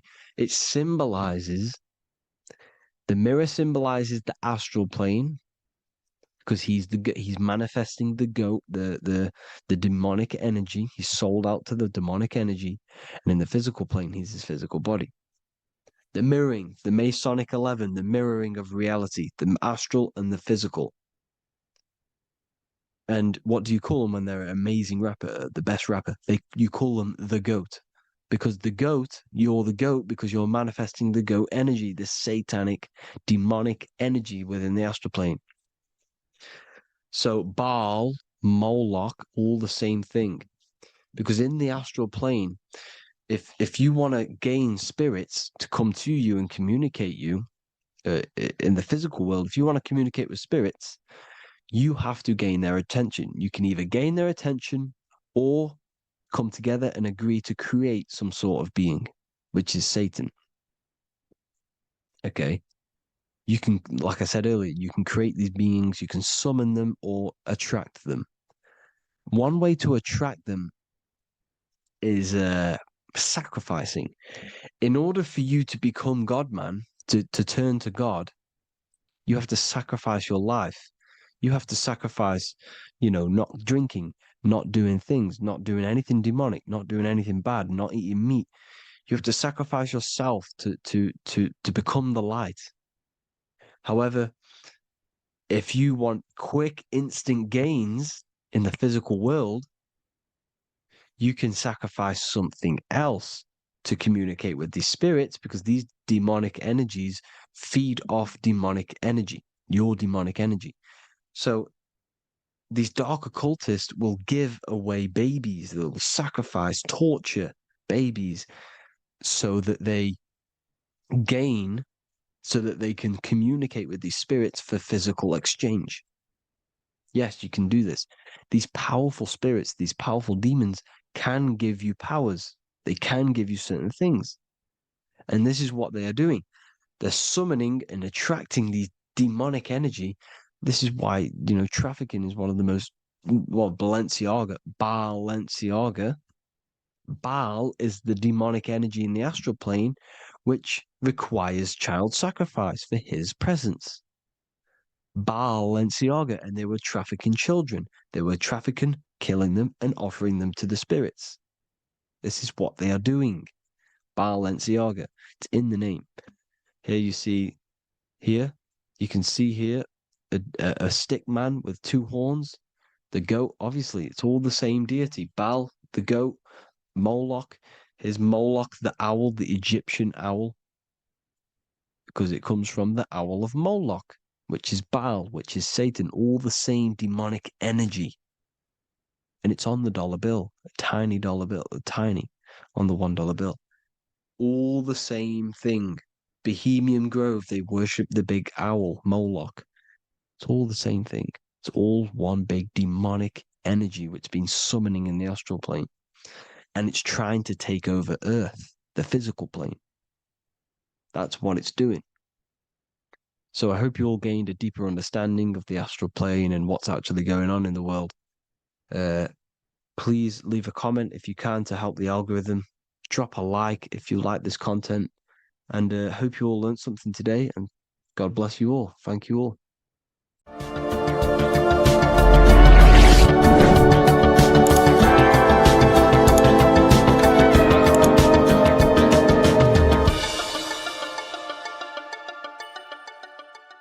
What if dreams aren't random at all, but messages from a deeper part of yourself? trying to show you things. In this video, you're going to learn exactly what dreams are from an esoteric view, how to control dreams, and how to dream more frequently. Dreams are not nonsense. They are expressions of the subconscious mind. In the daytime, we're using our conscious mind, what we are aware of. This represents the daytime, the sun, the external world. We're operating in the external, outside the body in the day. But when we go to sleep, we return inward. Everything does this breath. We breathe in through the nose and out through the nose. Everything does this in and out process in the universe. We live, we die every single day. We wake up, we express things in the external. Then at nighttime, we return back to darkness, back to the internal. This is the breath of the universe. We have summer, we have winter. This is the breath of the sun and the seasons with the earth. You have an internal world and an external world. External is physical, the internal is spiritual. Like I said, when we go to sleep, we are returning back to the internal world of your own consciousness and subconscious mind. Your subconscious mind holds everything about you, your memories, your traumas, everything you've ever learnt, your language, your name, your job, everything you identify with is stored within this vast network of the subconscious mind. It is your own personal consciousness. Therefore, when we dream, we return back to the subconscious mind, and we are in fact thinking, but in a subconscious way. The subconscious does not speak the same language as the conscious mind. The conscious mind uses language, thoughts, and all things that are very logical and very easy to understand. The subconscious is the complete opposite. It is very indirect, metaphorical, and symbolic. The subconscious communicates and works in symbols. Ultimately, symbolism is the language of consciousness. This is why in occultism and esotericism, it is filled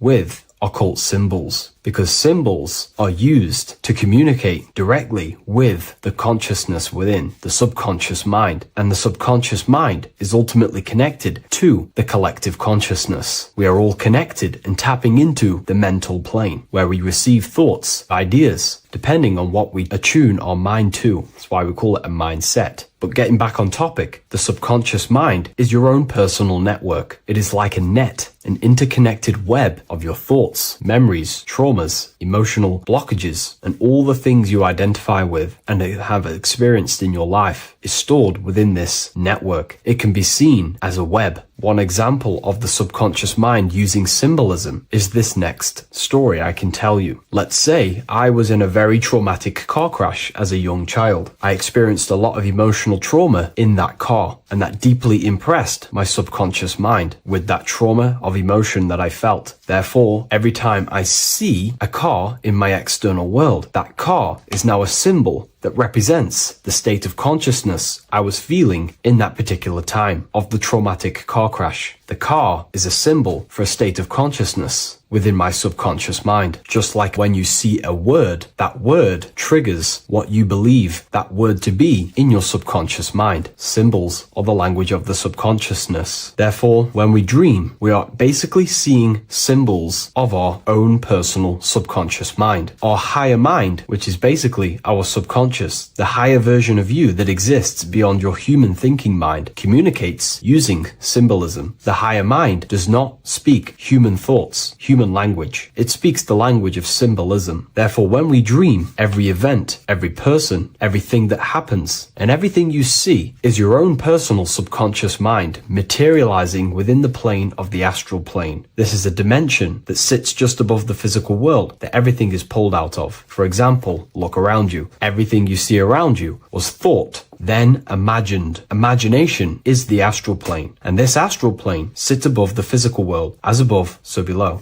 These objects were thought, imagined within someone's mind, and then pulled into a physical reality. Therefore, the imagination is what you're experiencing within a dream. It is your subconscious mind thinking and materializing within the imaginative plane. For example, let's say you are a Christian, you believe in Jesus your whole life, you have lots of emotion towards Jesus. This deeply impresses your subconscious mind. You believe in him so much, you go to sleep, you have a dream that you meet Jesus. You did not meet directly with Jesus. You met with your own belief. It was your own belief materializing within the imaginative plane and revealing itself to you. Dreams are materializations of your memories, your subconscious beliefs, traumas, and anything something that could be inside the subconscious mind. It is your subconsciousness revealing itself to you in a material form. Let's say you have a nightmare. There is a big dark figure chasing you and you are running away in fear, away from this dark figure chasing you. That dark figure is not an external entity. It is not a spirit or a jinn or a demon. It is in fact an aspect of your own mind. It is a symbol that represents maybe a fear, a trauma, or something you are running away from internally inside your subconscious mind. Something that you are not addressing, but something that is fearful, something that can be controlling you on a subconscious level. Let's say you have a fear to address something in your personal life. You want to address someone who is getting on your nerves at work. You continuously put this off and you fear doing that situation. Over a long period of time, this can slowly control you subconsciously. You start to avoid the person, avoid any contact. It is subconsciously controlling you. This is not the best example, but you can see what I mean. Hidden fears and traumas in the subconscious mind can subconsciously control your actions and ultimately lead you to low states of consciousness, keep you from reaching your higher potential, and ultimately create blockages within your own consciousness. That figure in the dream is a materialization of something that you are fearing and running away from and not addressing. This is why people always have dreams of traumas that they have experienced as a child or when they were younger, or maybe from a year ago or two. It's because that emotion is deeply impressed in the subconscious, and the subconscious is always trying to reveal things to you, communicate to you that you need to change, purify, and maybe heal within your own consciousness. This is how the higher self communicates to you through the language of symbolism. Once you understand this, dreams can become a very powerful tool, not just entertainment at night time. Your consciousness never rests. Your consciousness is eternal. It is the very spark of the divine. Your body needs rest. Your consciousness is not physical. It does not need rest. So this is a way you can identify what your dreams are trying to show you is by writing them down. A dream journal. Every single dream that you have a book placed near your bed. Every time you wake up, first thing you should do is pick up the book and write every single detail that you can remember about the dream. The people that you met are all symbols or aspects of yourself. Maybe it is a friend you saw in your dream. That friend represents a state of consciousness that is within you and is trying to reveal something to you. It's about making the subconscious into the conscious, to become conscious of the unknown. Write down every detail, everything you saw, every event that played out, even the details of the clothes that they were wearing. Everything is symbolic within dreams. Write everything down and then analyze the dream. Don't analyze it from a logical mind. Analyze it with the right hemisphere of the brain, which allows you to see metaphors, read between the line. Try and gain the message that it's trying to show you. What does this overall mean to you? And what could this reveal about aspects of yourself that you need to heal or maybe take action in your life and world? Because your higher self is always guiding you towards awakening and fulfilling your mission in the manifested physical world. Dreams speak in symbols, not logic. Ask about your dreams. What is this trying to tell me? Don't take things literally. Look for an emotional tone and symbolic resonance. With practice, you'll begin to understand the personal language of your subconscious mind. Now that you understand that, again, please leave a like or a comment on this video. This is now a technique for lucid dreaming and dreaming more often. This is not going to happen overnight. This is not an easy method. It simply takes practice and dedication. Every morning, choose 3 time slots. For me, I choose 4:30, 5 a.m. and 6 a.m. 3 alarms that are going to go off at these 3 times, half an hour apart from each other. Each time you wake up, stay awake for 5 to 10 minutes. Turn off the alarm. Try and keep your conscious mind awake, but drift back into sleep. There's no other better way for me to explain that. It's very difficult, but try and keep the mind awake, but the body falling back asleep. More than likely, you will drift off back to sleep. Then the next alarm will go off half an hour after. This will wake you up again, guaranteed. You will probably drift back to sleep by repeating this process. After the 3 alarms go off, each one of them times, you're either going to have a dream or a lucid dream, but definitely you will have a dream. And if it doesn't work one time, keep trying it. I've been using this method for a very long time, and I can tell you 70-80% of the time it triggers a dream, and a very vivid dream. And it's ideal for lucid dreaming because keeping the conscious mind awake while letting the body fall asleep, you can become conscious within these subconscious realms of your mind. But when you are conscious inside the dream world, you can do what you want, but you also want to let the dream naturally naturally unfold. If you try and take too much control, then you will wake back up. If you feel any fear in your dream, you will wake back up into the material world. Another tip to dream more often is to meditate before bed. Simply close your eyes and think about nothing for 5 to 30 minutes. Detach from everything outside you, your name, your job, work, thoughts. Mentally detach from the world and the physical pleasures and become pure awareness before you try and go to sleep. This will help you become conscious while being within the self. If you wish to learn more about consciousness, yourself, the Book of Wisdom Volume 2 can definitely help you. I'll leave a link in the description. Thank you for watching this video, and I'll see you in the next one.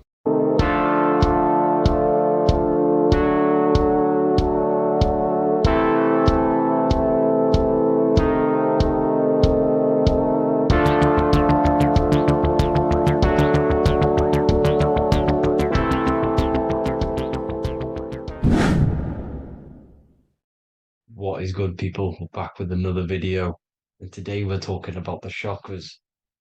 Let's jump straight into this because I know there's been a lot of requests for this video. So let's jump straight into this. So you have 7 chakras, right?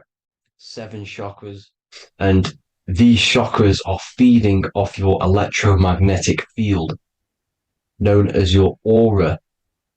This is both positive and a negative pole, male and female, right? This electromagnetic field is made out of electric and magnetism, and together they come as electromagnetic.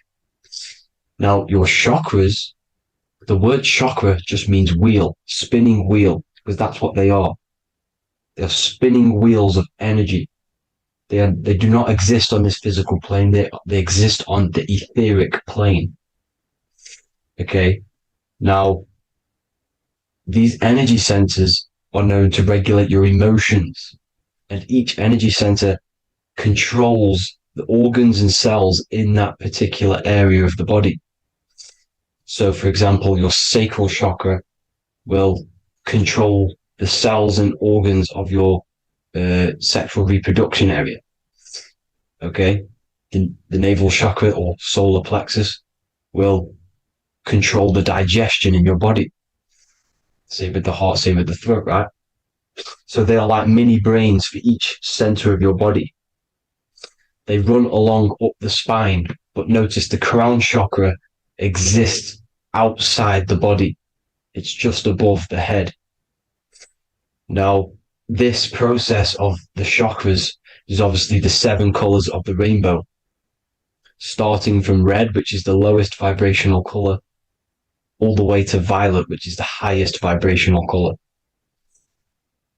This, like I said, these energy centers are feeding off your electromagnetic field.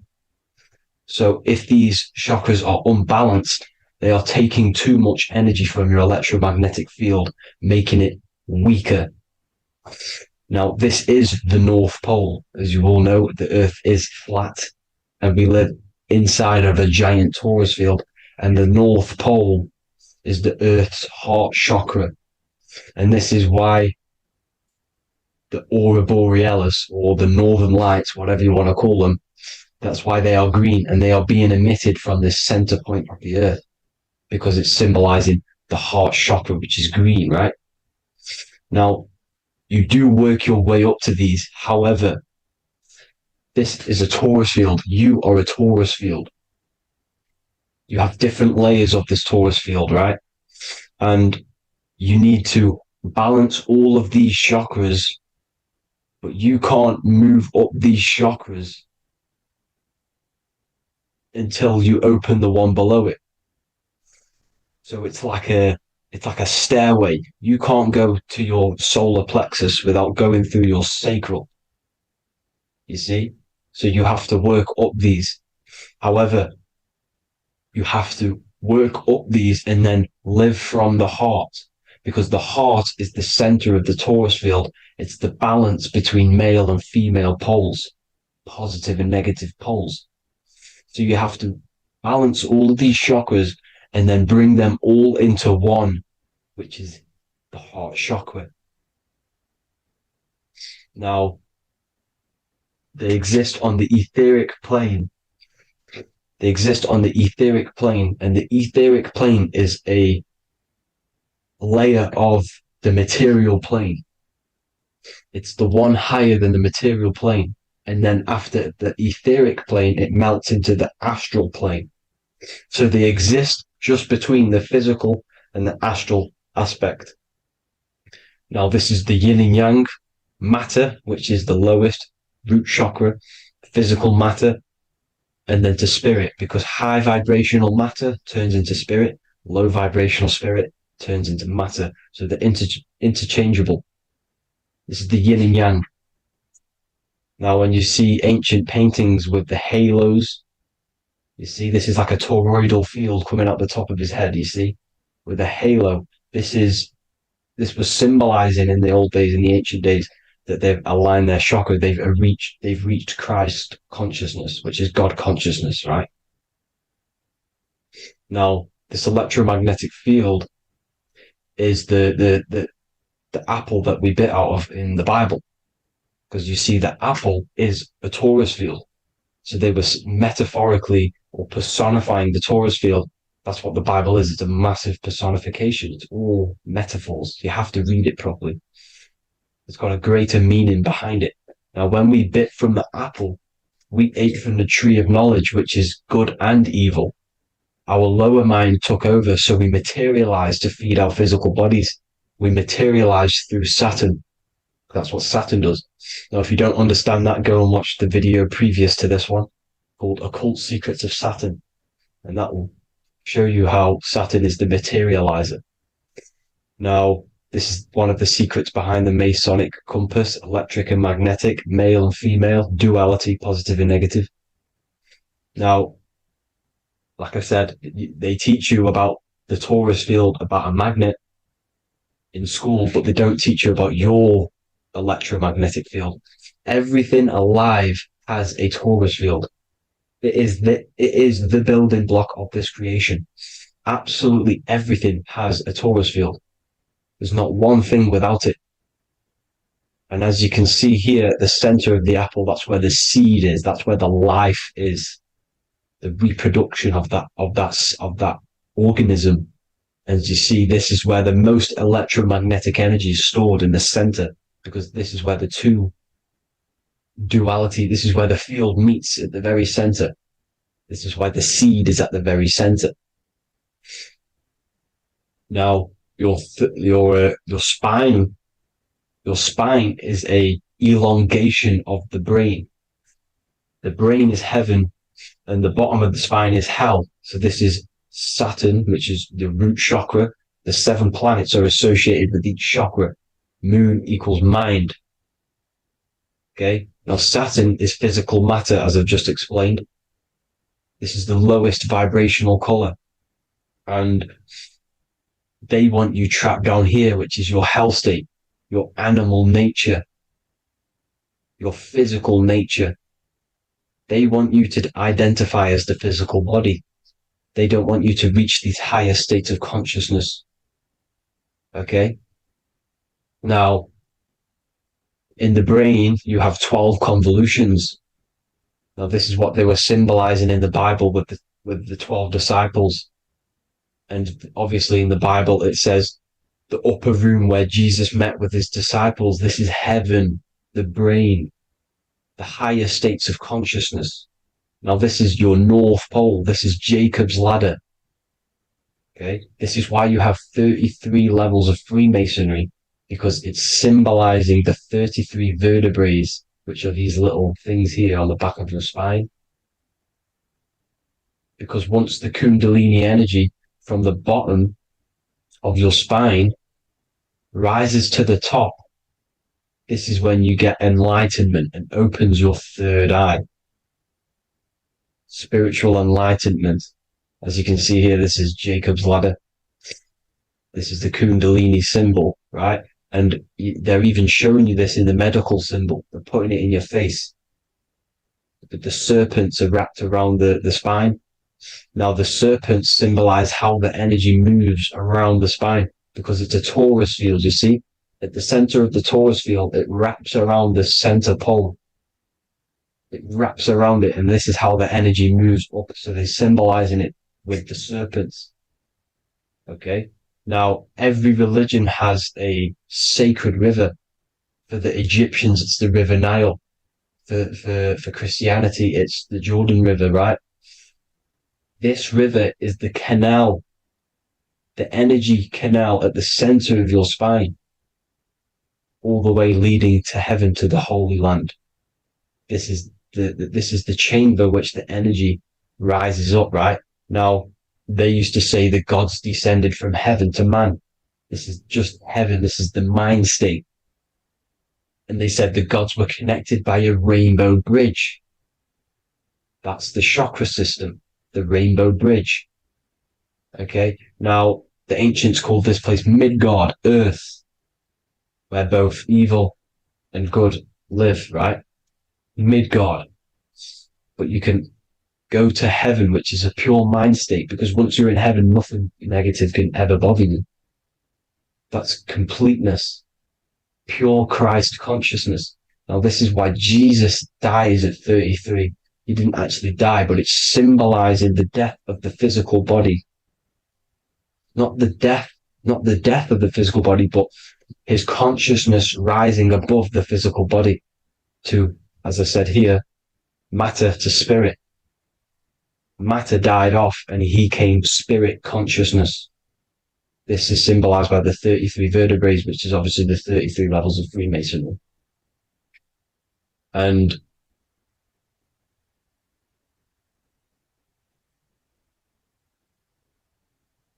now the pineal gland, which is at the very top of this Jacob's ladder, or the River Jordan, the canal, your 33 vertebrae on your spine.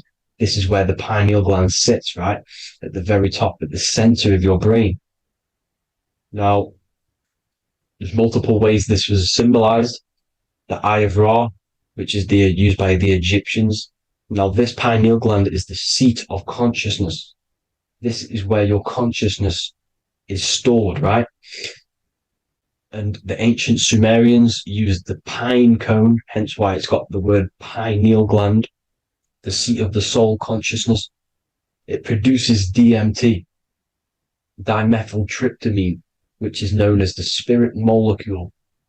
And the pineal gland is wrapped in microcrystals, and we all know crystals transfer frequency and energy. Now, radios use crystals. A radio is a frequency transmitter, turning a frequency into a frequency that we can hear with our ears, right? Because all the radios are actually playing right now in your ears. However, our ears can't pick it up, so the radio transmits it into a frequency that we can hear using crystals. So this is the power of crystals, and this is what our third eye is wrapped in, crystals. Now, this third eye is not actually your third eye, it's your first eye. When you're being materialized in your mother's womb, this is the first gland that is produced, and everything's built around it, because it is the consciousness. It is your consciousness. Your consciousness never dies, ever. It's an eternal essence. It lives forever. You never actually die. Only the mortal body dies. Now that's what we call life. Life is abided by time, and time is change. And change is what we call life, because everything's constantly moving and transforming into different things, right? Now let's not get off track. The pine cone is obviously, this is in the Vatican here. The pine cone is symbolized as the pineal gland, pine. And this is the opened pine cone. The opened pine cone means, or symbolizes, the awakened man, the awakened third eye. But the ones here, which the Sumerian gods are holding, these are shut pine cones, symbolizing the unawakened man. But let's not get confused, people. These gods were not gods. They are human beings just like you. They reached Christ consciousness. They are nothing more special than you. They just had the ability to reach Christ consciousness.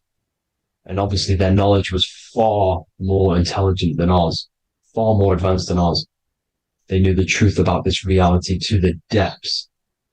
Now, the ancient Hindus had a goddess called Kundalini, which is said that she descended by the means of a ladder or a cord from heaven, which is symbolizing the spinal cord. Now, this is what Hickory Hickory Dock, the mouse went up the clock and came back down. This is all these stories, like Santa as well. Santa comes up and then down the chimney. This is symbolizing the Christ oil. There's an oil which is produced in your pineal gland, right? And this oil travels down the spine. And once it's down on the spine, you must have to raise your consciousness, just like I said, with the chakras. You have to raise your consciousness, raise your vibration to heat up this oil and turn it into a gas. And it travels back up the spine through like the serpents up the spine. And this awakens the third eye once it's coming back up the spine and hits the pineal gland. This is the secret behind Santa and Hickory Hickory Dock, because Santa comes down and feeds the presents and goes back up the chimney. And he lives in the North Pole, the positive pole. This is the North Pole, people, and the presence is your sacred oil. This oil, your physical body is the furnace. It's the spiritual furnace, which you have to heat up this oil by raising your frequency and turning it into a gas to rise up this chamber, the River Jordan, to your third eye, right? Now, this is an alchemical process. Your body is the alchemical furnace. It says in the Bible, if therefore thine eye be single, thy whole body shall be filled with light. I shouldn't have cut that out, but that's what it says. The light of the body is thine eye. If therefore thine eye be single, thy eye shall be filled, their body shall be filled with light. This is symbolizing the pineal gland, enlightening the body, the spiritual body, filled with light. Now, as I said, they want you kept down here, which is the root chakra, which is your animal nature, which is obviously mind, matter over mind. This is the symbol of Saturn, right? As you say, we're built of body, mind, and spirit, the Holy Trinity. That is the sun, moon, and earth. The sun's your soul, solar. Moon is your mind. Earth, which is the cross, which is your physical body, the 5 elements, right? So body, mind, and spirit. So the Saturn symbol is actually made out of the cross on top, which is the earth, and the moon on the bottom, which is symbolizing matter over mind, because earth is physical matter. You don't want to be matter over mind. You need to be mind over matter. See, they want you identifying as your physical body. They don't want you to realize you're an eternal consciousness. You're an eternal essence of consciousness which never dies. They want you trapped in your animal nature. And this is why the Baphomet has a goat head, because it's symbolizing your animal nature, which is evil. Not evil, but you're more likely to do evil things, right? Which brings bad karma. That's your animal side. This is why the Baphomet has an animal goat head. As you can see here, he's got the Kundalini energy here. So when you see the inverted cross, the cross is your body, as you can see here. The inverted cross means your chakras downwards, down here. Your head's down here. Your mind is down here. But your mind needs to be up here, which is the upwards cross, which is Christ consciousness. And as we all know, 7 colors of the rainbow, 7 planets, 7 chakras. Red light is low frequency and long range. This is why Saturn is the slowest moving celestial body. And it's the lowest chakra, because it's low frequency, long range. The moon being the crown chakra, which is high frequency. This is why the moon moves around the quickest. The moon is your crown chakra, which moon in mind. See, so there are multiple ways of your chakras becoming blocked. Now, each chakra has a specific intelligence. It has a specific thing that it's doing for the body, right? Now, this can be overused. It can be abused. For example, masturbation. That keeps you down here in your sacral chakra. because you're abusing that energy center. You're abusing your sexual energy, which is then becoming unbalanced. So this is how energy, this is why these centers are pulling more energy out your electromagnetic field, because these centers are wheels. The chakras just mean spinning wheel of energy. So when you're abusing these certain centers, you're pulling energy out of your electromagnetic field, which is making your field weaker, which is making your frequency lower, which makes you prone to diseases, prone to lower negative energy, right? So you need to align these chakras. You need to unbalance them. And as you can see here, you can screenshot these to see how they're blocked. I'm not going to go over each one because it'll take me forever, but have a little read yourself. This is why they're blocked. Now, the ancients used to say Aum when they meditated. Now, these are the 7 vowels. There's not 5 vowels, there's actually 7. Now, when they say Aum, they're aligning all their chakras by saying this when meditated. This is where the Aum originated from. Now, emotion is energy in motion. So if you're feeling a certain way, that's the energy you've put in motion. It's a reflection. We live in a mirror reality. Everything's mirrored. Everything's mirrored. As within, so without, as above, so below. Everything's a reflection of some sort. So whatever you're feeling, you're doing something wrong. It's telling you you're doing something wrong from the root cause. Because your energies are the effect. You're feeling the effect of something you've caused. The law of cause and effect. Nothing escapes it. Now, the Jehovah's Witness believe that exactly 144,000 faithful Christians go to heaven or be resurrected, right? This is not true. This is symbolic. 144,000 go to heaven. Now, the petals on the chakras, this is the root chakra, this is the crown chakra. Now, if you add up the first 5 chakras, the petals, add up the petals on the first 5 chakras, you get 48. And then you get to the third eye, which has 2 petals. 48 times 2 equals 96. 96 plus 48, which you got from here, equals 144. The last chakra has 1,000 petals. Times 144 times 1,000, you get 144,000. This is a frequency. This frequency is the frequency of the ascension up your chakras. This frequency is a high frequency, which turns that oil into gas, which rises up the spine, activating your third eye. Right? So this is all the religions are all symbolic for this sacred secret of Christ consciousness. As it says in the Bible, the kingdom of God is within. It's not out there, people. You must look within yourself. You are God. You are a spark of his consciousness, infinite consciousness, right?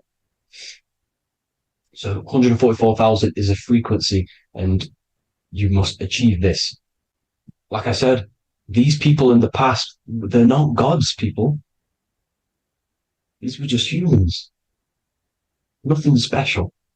They just reach Christ consciousness. Now, they keep you in these lower vibrational states with the food, right? And as you can see here, all of these fast food restaurants are mainly are red and yellow, which are these lower states, these lower 2 chakras, lower vibrational colors, because they want you trapped down here in matter. And these foods are so low vibrational, they will keep you down here, because your gut produces, I think it's like 80% of melatonin. Melatonin is your feel-good hormone. These foods will not make you feel good. This is very low vibrational. Meat. It's not meat, it's raw flesh. These animals are stripped from their family, put on a conveyor belt, watch their friends be tortured, and then get slaughtered in a slaughterhouse. Think of all the fear that's running through their blood. All the hormones, all the fear. And you're going to go and eat that very low vibrational energy. As you can see here, this is the light photons within fruit. You can see the light, the life force in this fruit. You must think, feel, and do. Positive to raise your vibration. As you can see, earth equals heart. If you rearrange it, everything in nature is green, right? The aurora borealis is green. You must align all these chakras and then live from the heart, because the heart's the center of the Taurus field. You must become the consciousness in the center. So that's it for this video, people. Thank you all. God bless.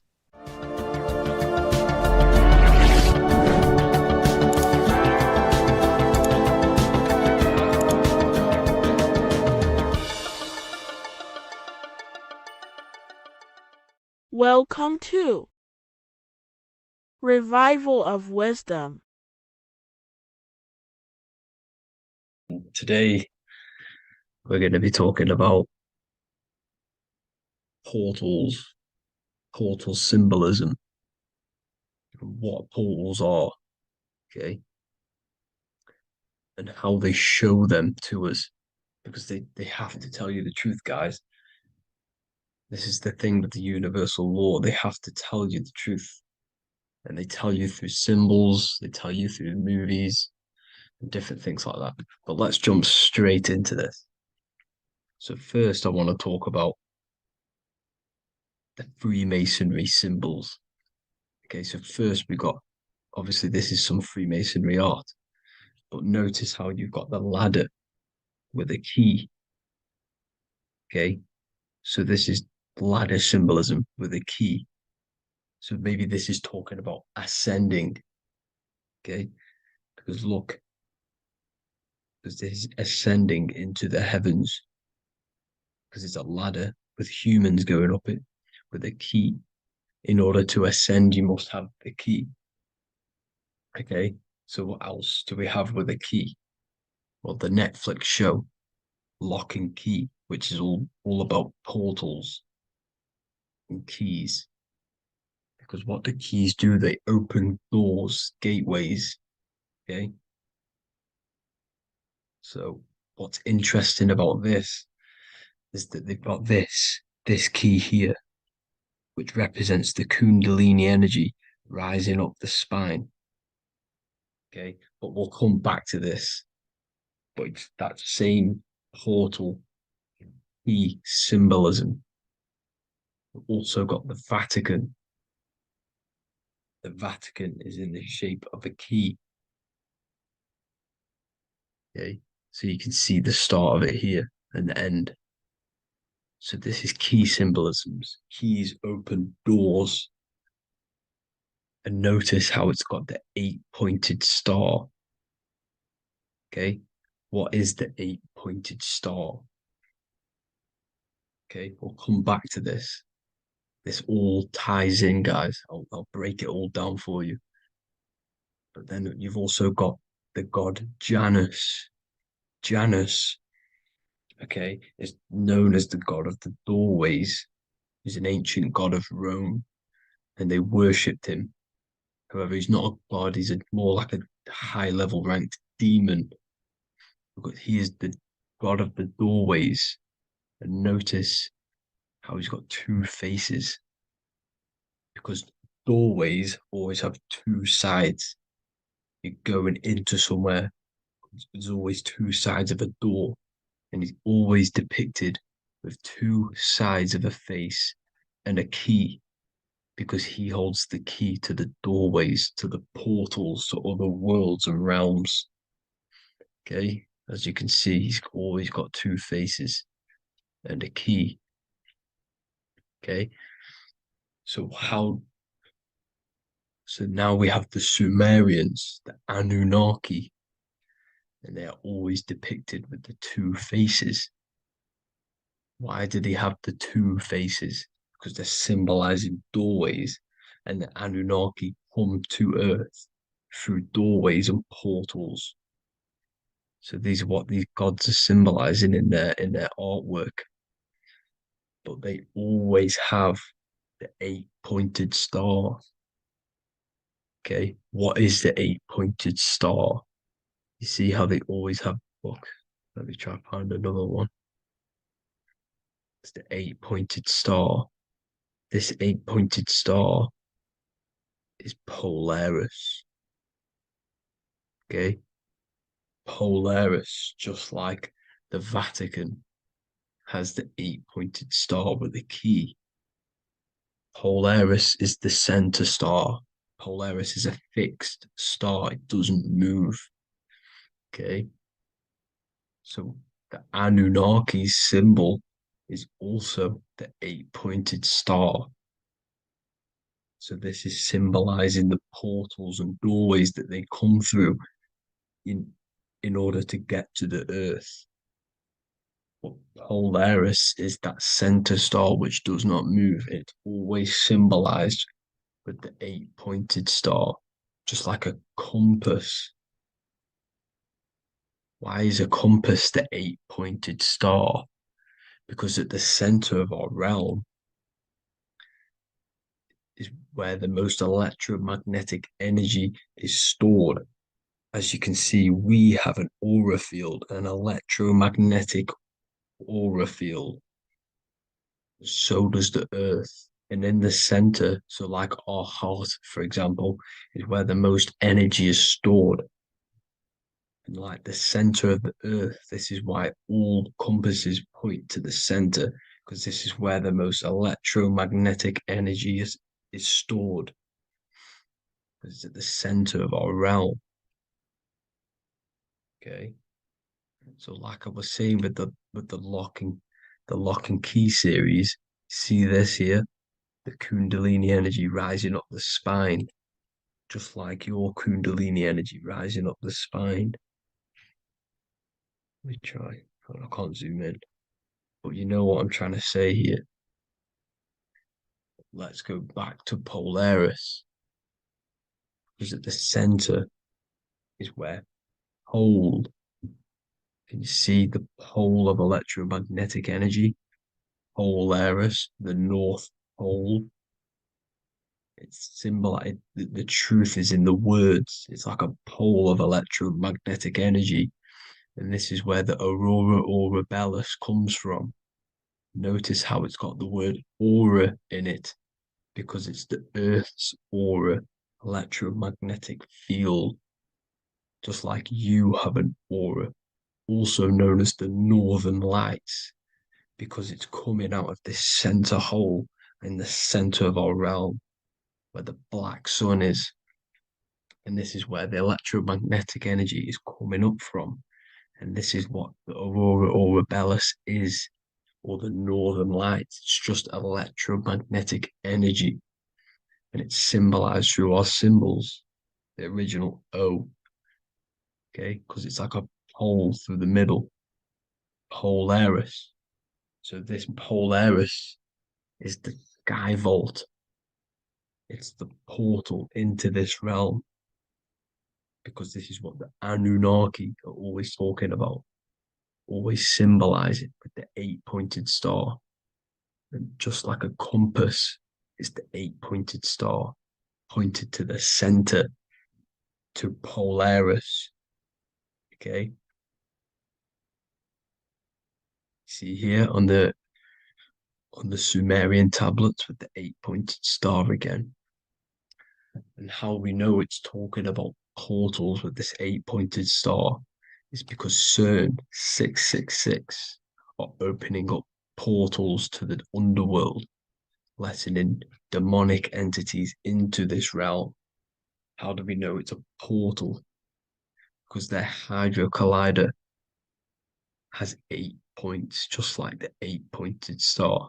So they are creating synthetic portals to the underworld to let these demonic entities into our realm.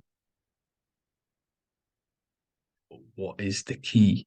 Because if we're talking about ascending through Polaris, notice how here on the masonry art, this luminary here, so this is the sun, that's the moon, this is Polaris, because it's a luminary with what?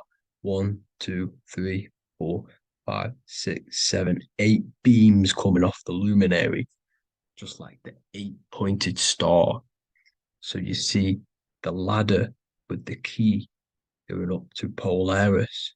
It's symbolizing ascending out of Earth. So what is this key that they're keeping from us? Because it's a human holding a key going up the ladder to Polaris. Well, chakras. We have 7 chakras. Okay, so this is what they are telling us in the lock and key symbolism. The Kundalini energy rising up the spine. Okay, just like they have 33 vertebrae on the back of your spine. Okay, this represents the Kundalini energy going up your 33 vertebrae, just like in Masonry has 33rd degrees. Okay, so what is the key? Your chakras. Your chakras have to be unlocked. Okay, you have to unlock your chakras, and you can't unlock this one without going through this one. You have to go through them all. It's like a ladder, just like Jacob's ladder. You can't go from the bottom to the top. You have to unlock each one. Okay, just like you have 7 chakras, you have 7 layers of your aura.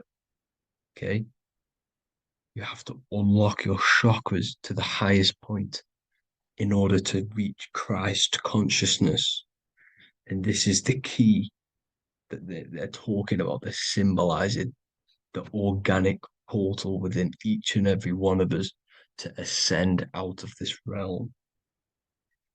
Okay, so this is the key that they're talking about, and they're holding back this knowledge to keep us trapped in this 3D realm. Okay, so like I was saying with the 33 vertebrae and the Kundalini energy coming up the spine, 33 vertebrae, you can see this sort of symbolism going up to the light, because it's the light. You see here, your crown chakra turns on and becomes enlightened, just like the Illuminati symbol. Can you see it? But also, Jesus also died at 33.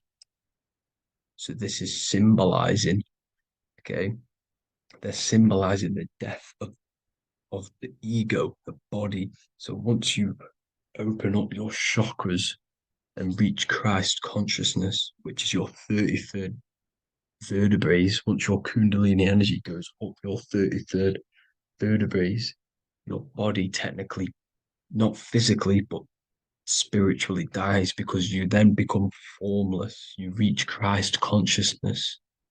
So then you can travel other worlds. Okay. This is what they're talking about with Vatican, 8-pointed star, and the key. Janus with the key. The Sumerians with the 8-pointed star. Anunnaki, the 8-pointed star. Polaris, 8-pointed star. So Polaris is the way out of this realm, which is at the center. Pole, North Pole. Okay, so the key is that they're hiding from us is the knowledge to unlock our chakras. Okay, and without this knowledge that they keep from us is trapping our souls in this reality to keep reincarnating. Okay, well, thank you all for tuning in. I'm going to leave you all there. Make sure to leave a like and a comment in the comment section. Let me know some topics to talk about so I can break it down for you. God bless you all.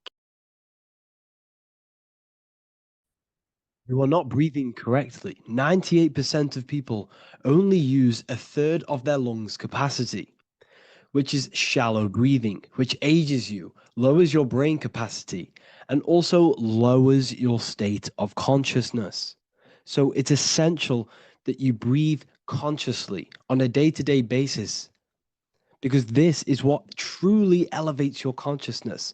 I am going to give you the key for you to raise your consciousness just through breathing alone. Such a simple thing, but yet the most effective way for raising your state of consciousness and becoming more spiritually and mentally advanced. So tune in for this video and I'm going to show you exactly how to do it and the symbolism behind breathing. Air is more than just air. It carries electromagnetic energy. So now I'm going to give you the science behind this spiritual truth. This invisible force is what sustains all physical life, providing the life force energy essential for existence. Electromagnetism.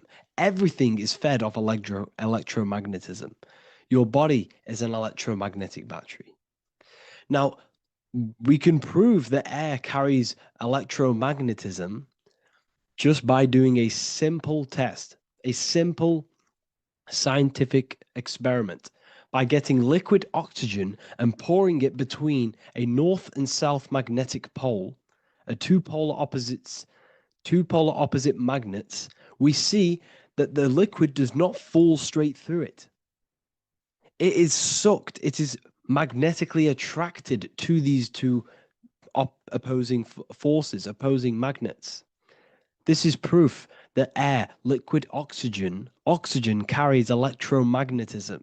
When you are breathing electromagnetism, the essential life force behind all living beings. This is known as energy or prana, chi, ether, or spirit. This is all the same thing. Air is not just empty space, it is energy, it is prana, it is life force, it is spirit, it is ether, chi, prana. You are an electromagnetic being. Your consciousness is in direct correlation with your electromagnetic aura or biofield around your body. Your state of consciousness is mirrored within this field around your body. Now, your breath, when you breathe in, you're breathing electromagnetism or life force. Breath is the vital link between the physical and the spiritual, bridging the body with the soul. Through breath, we connect with both tangible world and deeper, the unseen realms of energy and consciousness. Breathing deeply and properly elevates our consciousness, enhancing the brain's functions, heightening the sensitivity of our five senses.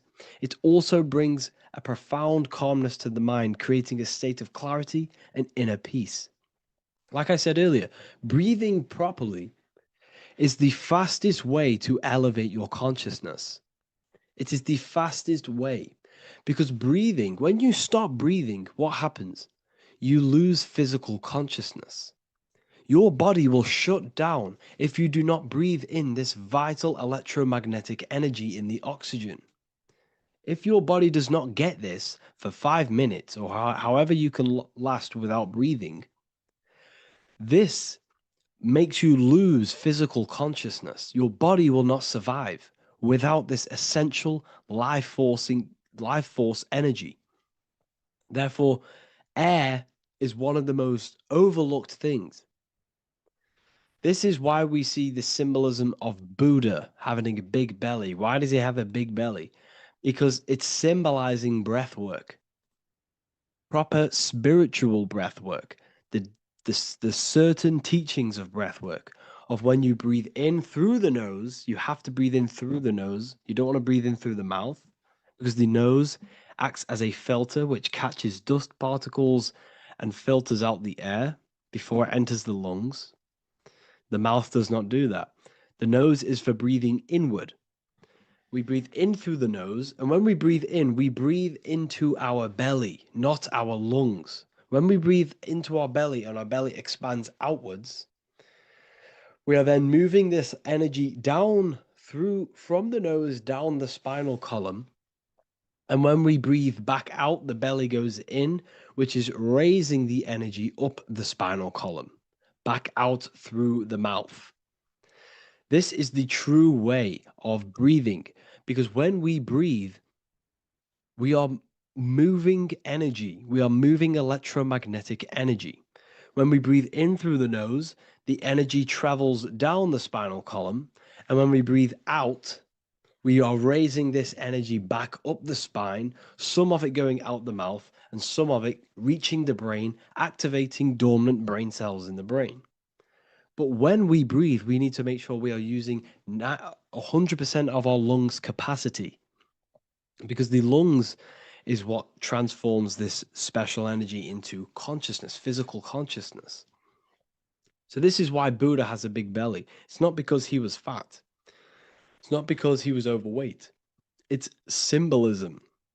It's symbolism of breath work. So try this. Do this for 2 minutes while you watch this video.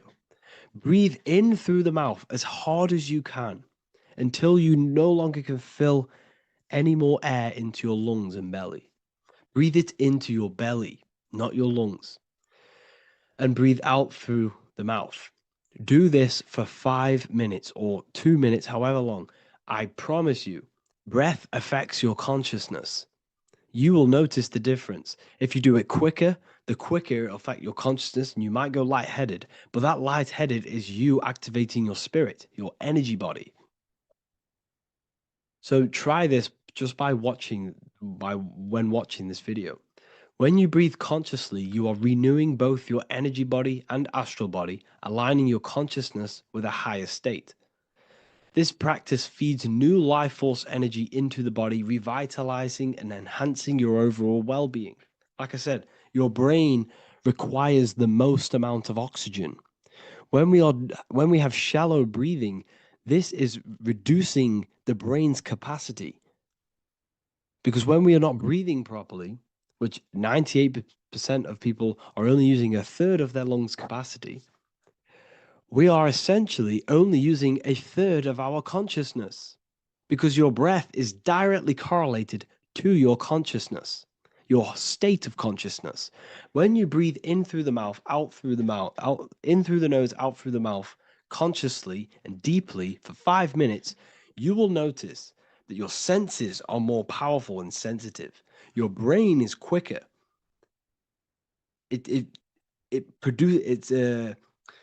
What's the word? It processes information quicker.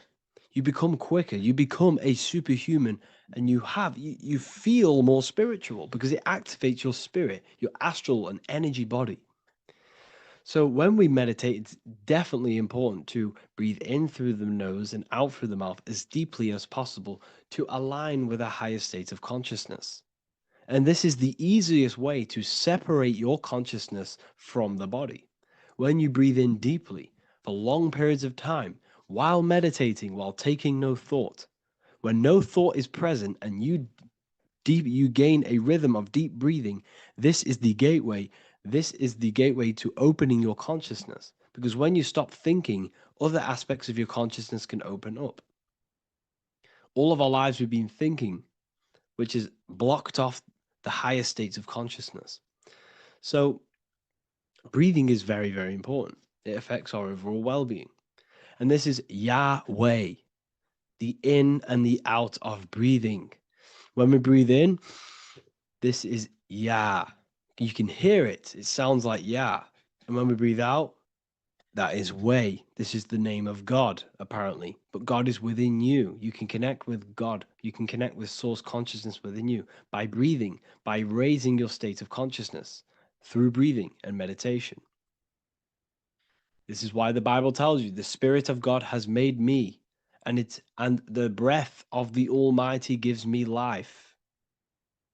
You are consciousness. You are God. You're an extension of God's consciousness. Job 27:3. As long as my breath is in me and the Spirit of God is in my nostrils. The Spirit of God is through breath. John 20:22.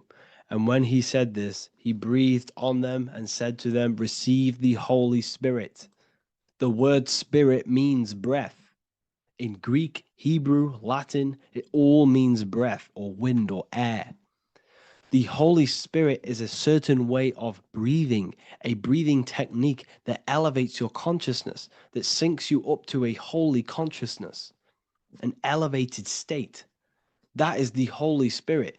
That's why it tells you in the Bible, when he said this, he breathed onto them. He breathed onto them and said, receive the Holy Spirit. You must breathe to receive the Holy Spirit. When you breathe, you are renewing the body's energy. You're taking in new life force, which is regenerating your cells, regenerating your brain, nervous system, and also connecting with consciousness, pure consciousness. This is not something that we should be doing during meditation. Yes, it is. We should be doing it during meditation, but this is something that we need to apply all of the time. This is the fastest way you can raise your consciousness. I just want to say, all of this knowledge is inside of the Book of Wisdom, Volume 2. Make sure to give a like and a comment on this video to help the algorithm. And let me know what you think about the last book or this book if you have read them, to let the new people know what they're looking at with this book. This is truly life-changing, the Volume 2 and Volume 1 is truly life-changing. You can get them in a bundle also. Learn hidden knowledge inside of the Ethereal University. This is where truth seekers belong. I'm not here to try sell you this, but this is the place for truth seekers. And if you are serious about your spiritual journey and serious about gaining knowledge, which gives you the advantage over life, join Ethereal University. This will definitely help you. Thank you for watching this video. Please leave a like and comment. Make sure to give me any suggestions on videos you want me to make in the future. Thank you all. Hello, everyone. Today we're going to be discussing the esoteric and occult meaning behind the story inside of Genesis, the story of Adam and Eve. This is a widely known story, but not many people know the true esoteric meaning behind it. Okay, so today we're going to be breaking this symbolism down. Before we get into this, please leave a like and a subscribe on the channel. I would greatly appreciate it. And please comment below any lectures or anything you wish to know, and I could maybe make it in the future. The first thing we must understand about the Bible is that it is an esoteric and occult book. It is written in allegory. It is written in such a way that we understand the book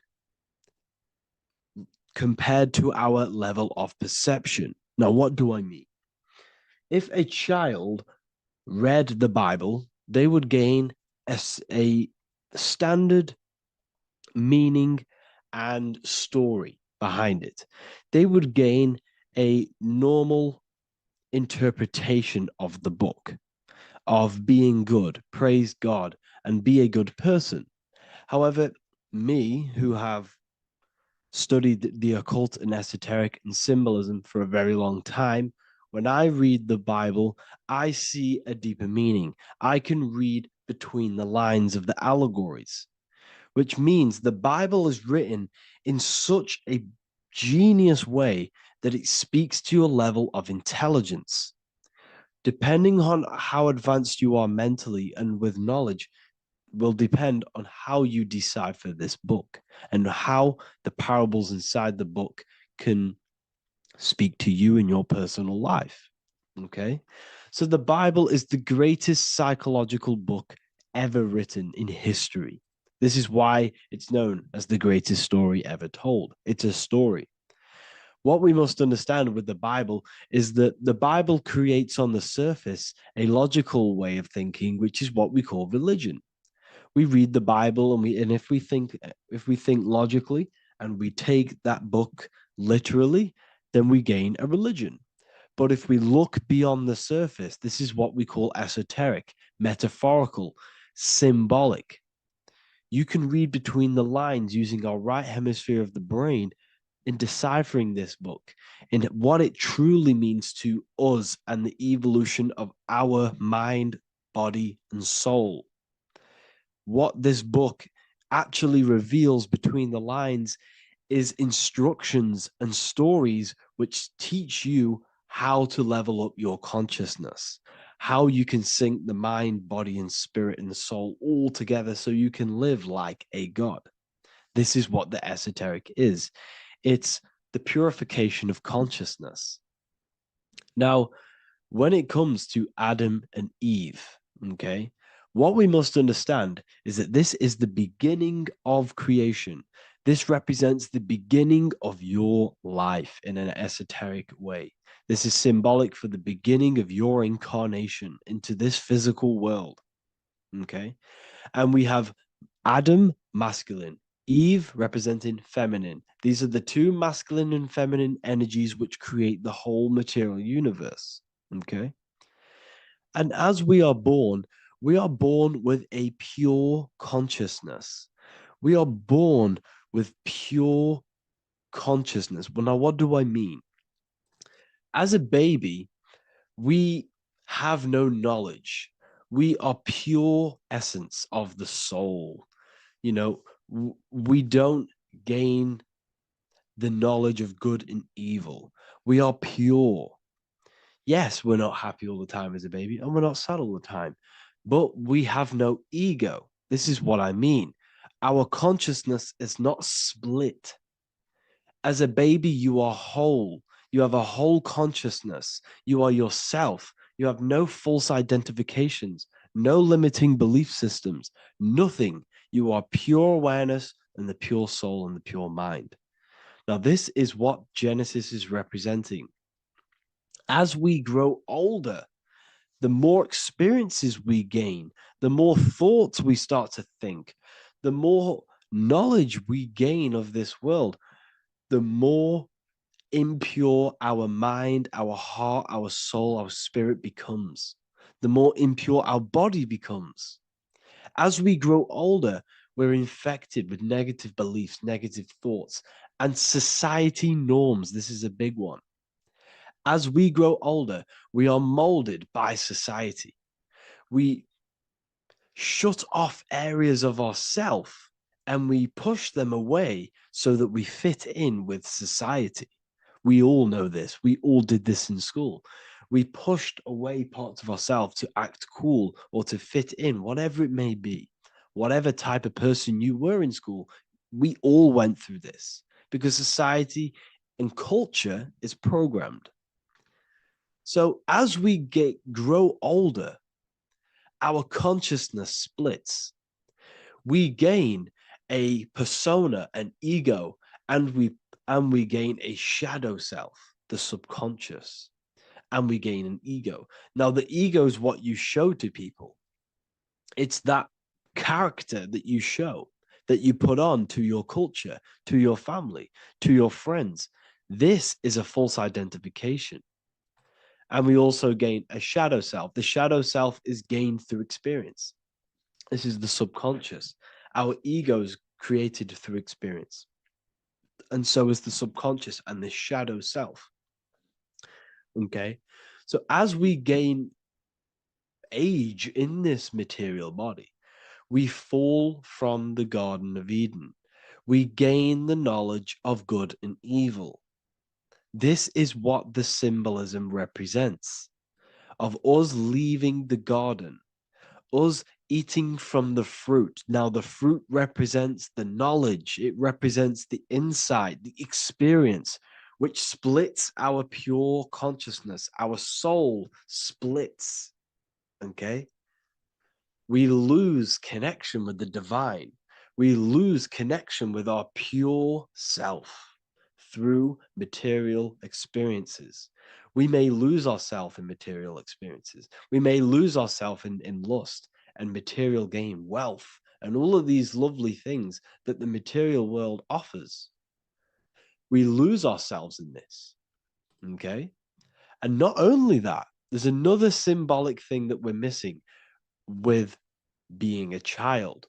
There's another symbolic meaning behind this tree in this story of Adam and Eve.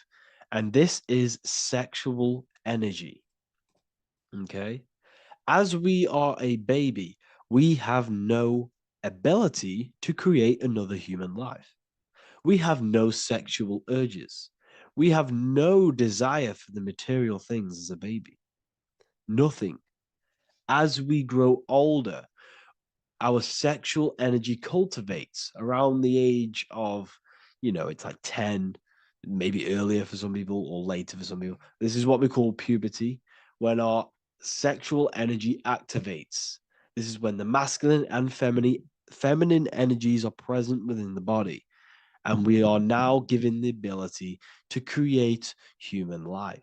We're now given the ability to bring in a soul into the material world. Now, this is what we believe and know in the esoteric world. That is what sex is. You're bringing a soul from the astral into the physical. Okay. So as you grow older, you gain this ability to use the power of creation. You gain this force within you that allows you to open a portal in the astral and bring in a soul to the material. Now, this power can be misused. This power is very powerful and should not be misused.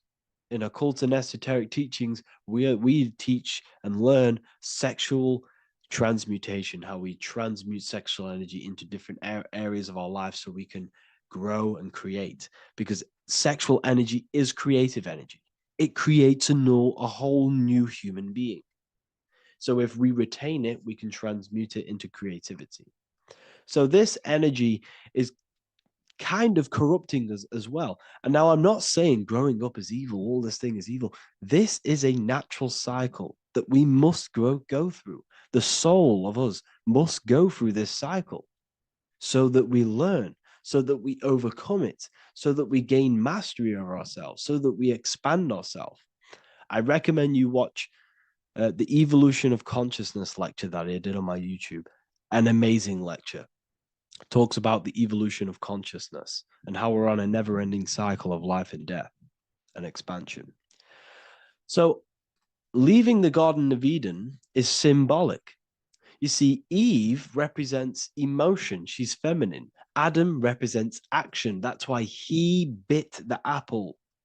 You see, Eve takes the apple and tempts Adam because she's the emotion. She's the sexual desire. And Adam eats it. He releases. He misuses the power of his creation. He misuses his consciousness because of material illusions and material desires. This is natural, okay? As we grow older in this life, our soul has to experience sin. We have to experience negativity. We have to experience evil, okay? And we have to misuse this power within us to learn about it so we can overcome it and gain control over it. Now, this is why the Bible says in Genesis 3:6, "For God doth know that in the day ye eat thereof, then your eyes shall be opened. Ye shall be as gods, knowing good and evil." This is very, very, very symbolic. We come into this world to experience a dualistic way of reality. We come into this world to challenge ourselves so the soul can grow, because the soul comes from pure love from God. But we come into this world so the soul may know what it's like to be evil. You see, we are like a seed. Our soul's like a seed.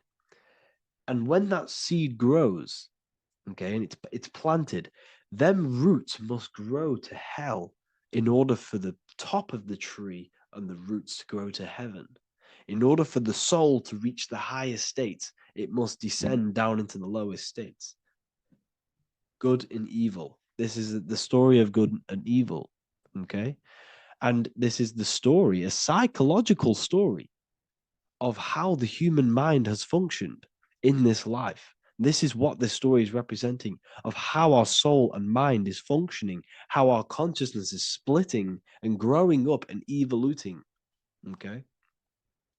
Like I said, snakes represent sexual energy. They represent, snake, when you've been snaked. This is why we say you've been snaked, because it represents a temptation of sexual energy. This is why the Kundalini is symbolized as a snake. This is the serpent within us that we can rise to activate dormant brain cells in our brain. Now that's called the Kundalini awakening. I'm not going to get into that into this video, but this is what it symbolizes, the tree and the knowledge of good and evil, because our body is the tree. Our central nervous system is the tree. The snake is our sexual urges and this false temptation that tempts us to interact with sin, the material world, okay, and go against our higher divine self. This is what it represents. Now, it's very, very symbolic. Not everyone is going to agree with this, but this is my interpretation of Genesis based on my research of occultism, symbolism, metaphors, and me studying the Bible. This is my interpretation, and I hope it resonates with you. It might not resonate with you, but this is what makes sense to me, and this is what has made sense to many other occult researchers who are in this space as well. Okay, so please leave a like, leave a comment, leave a subscribe. I'd greatly appreciate if you could, just give me some support on this channel. We're nearly at 100,000 subscribers, which is insane. I just want to say thank you all. And yeah, I will see you inside the university. If you join, I'll look forward to mentoring you, connecting with you on the live calls. There's a new symbolism course, which is going to be available very, very soon. And yeah, if you join the university, you also get a 30% discount on all of my products, astrology readings, one-on-one calls, all of my books. Yeah, so I hope you gain some insight on this video, and I'll see you in the next video, and I'll see you inside the university. Have an amazing day. Hello, Seeker. Welcome to Revival of Symbolism, a channel devoted to the language of esoteric symbolism, helping you discover yourself and expand your consciousness into new realms of thought. I'm Harry B. Joseph, also known as Revival of Wisdom. In this video, we're going to be breaking down the occult and esoteric meaning of the tarot card, the Magician. This contains many layers of symbolism. Let's get straight into this. So if we look at the card of the Magician, the first thing we notice is this gesture. His hands. We have one hand up, one hand down. This corresponds to the teaching and the principle of the universe called the law of correspondence, also known as above, so below. As above, so below pretty much corresponds with everything in the whole world and life. Everything functions underneath this law. It teaches that everything below in the material plane does not exist on its own. Physical life does not create itself. It is not independent. It cannot sustain itself. Everything below in the material plane has its spiritual counterpart within the heavenly realms of higher consciousness dimensions. Everything above manifests that which is below. It's simply representing how reality is dual and you are dual. You have a self outside the mind, which is the physical body, and a self inside the mind, the spiritual self. While most people are fixated on the external self, the physical body, they never give attention to their internal self, the self inside the mind. The self inside the mind is limitless, has infinite potential, and is not bound to any true form or identity. The internal self is the immortal self, the higher self. It is the self that can turn anything, any thought, into a form within the realm of imagination. This is what we call the astral plane. The astral plane being a plane or a dimension that sits just above the physical plane, and it's the realm of imagination, emotion, and desire. Because in order for us to imagine something, we have some sort of emotion or desire to create it. Therefore, it is the astral energy, the desire and the imagination of something above in the higher realms and dimensions of consciousness that make it possible and physically created within the material realm. It is the astral forces of desire manifesting the actions of the physical body, because the physical body only moves to what we care about or we have a passion or desire. These forces, what we call passion and desire, are not just chemical reactions in your body. They are astral forces directly coming from your astral body. We think with thought. This is the beginning of all creation. We think, we imagine, we desire, then we act. It is the higher realms first, then the external realm, the material. higher dimensions over the lower dimensions. This fits in perfect with the magician, because a magician is not someone, like Harry Potter shows you with wands casting spells. This is fantasy. The real magic is about changing consciousness at will, because consciousness above creates that which is below, the material, as within, so without. Reality is created from the inside out. So the magician understands that by changing consciousness, we change our external circumstances. You see this reflected in your life, and I've seen this reflected in my life. When you change your consciousness, for example, you start to spiritually awaken. You start to think differently, see the world differently. What happens to your external reality? Notice your friends start to say you've changed.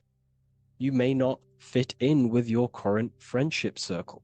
Your friends will change and you will outgrow them, and you will have to seek to find new friends that fit with your new internal state of consciousness. This is teaching that the internal world rearranges the external world.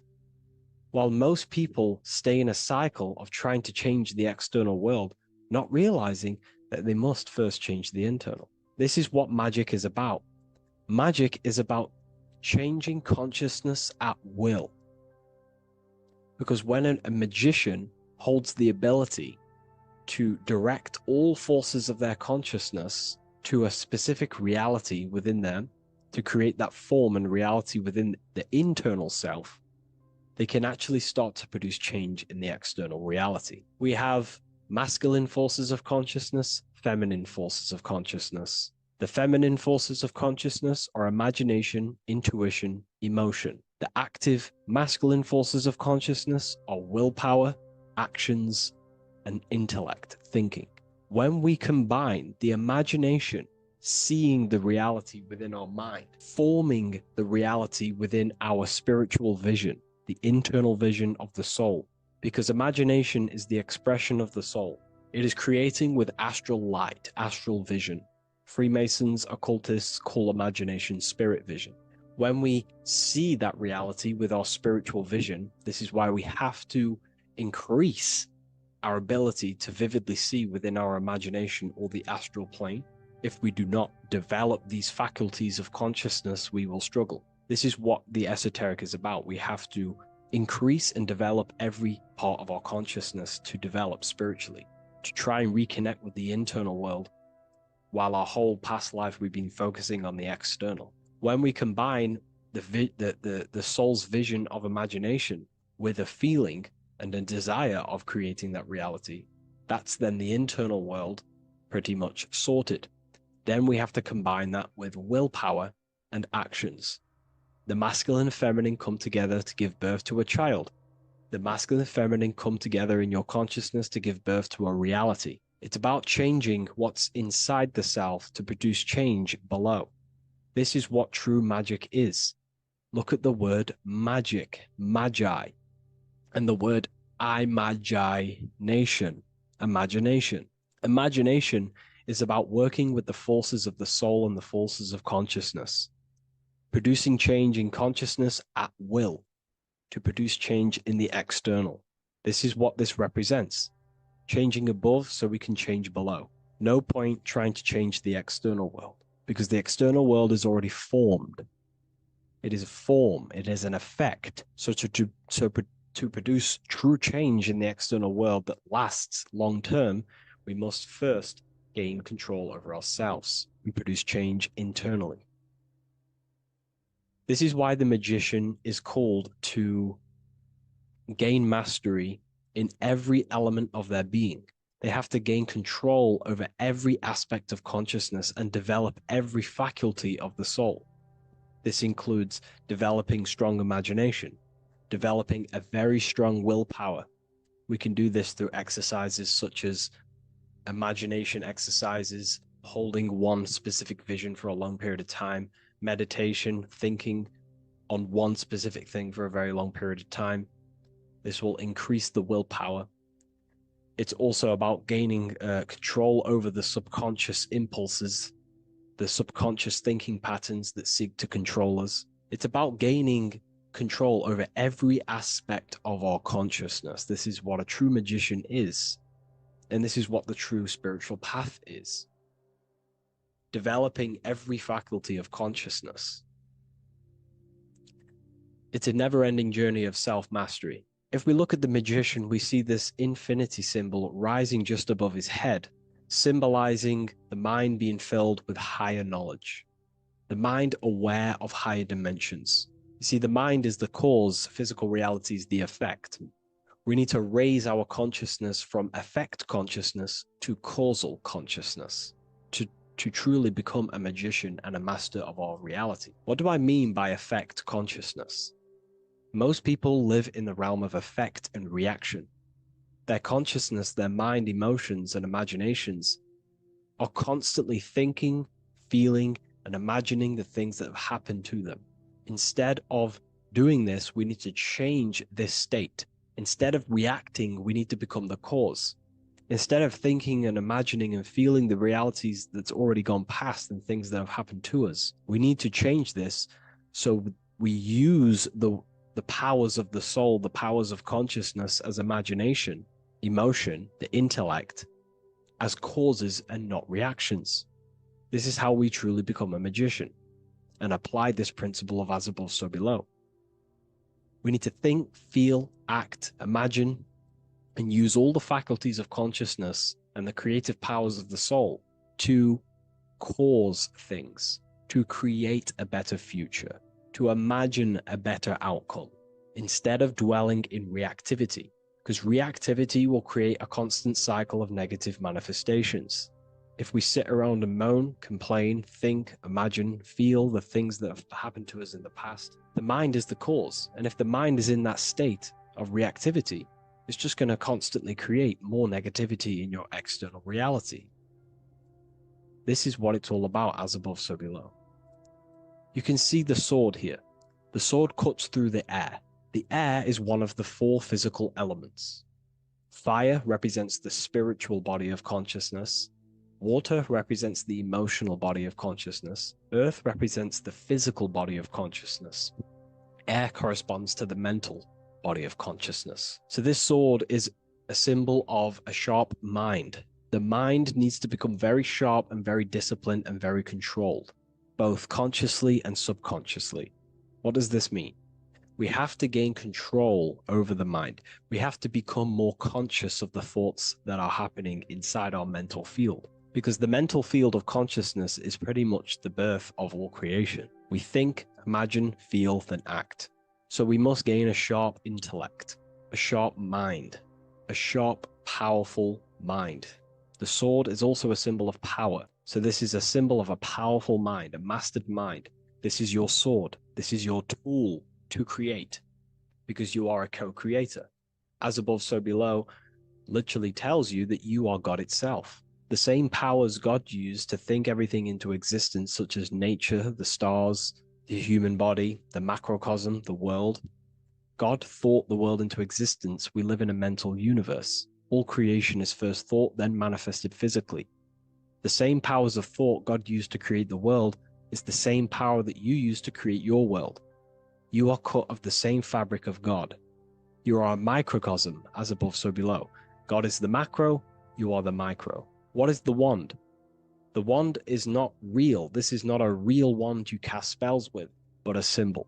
The symbol of the wand represents direction of consciousness, willpower, and attention. We have 2 spiritual currencies which pretty much create our experience and reality: time and attention.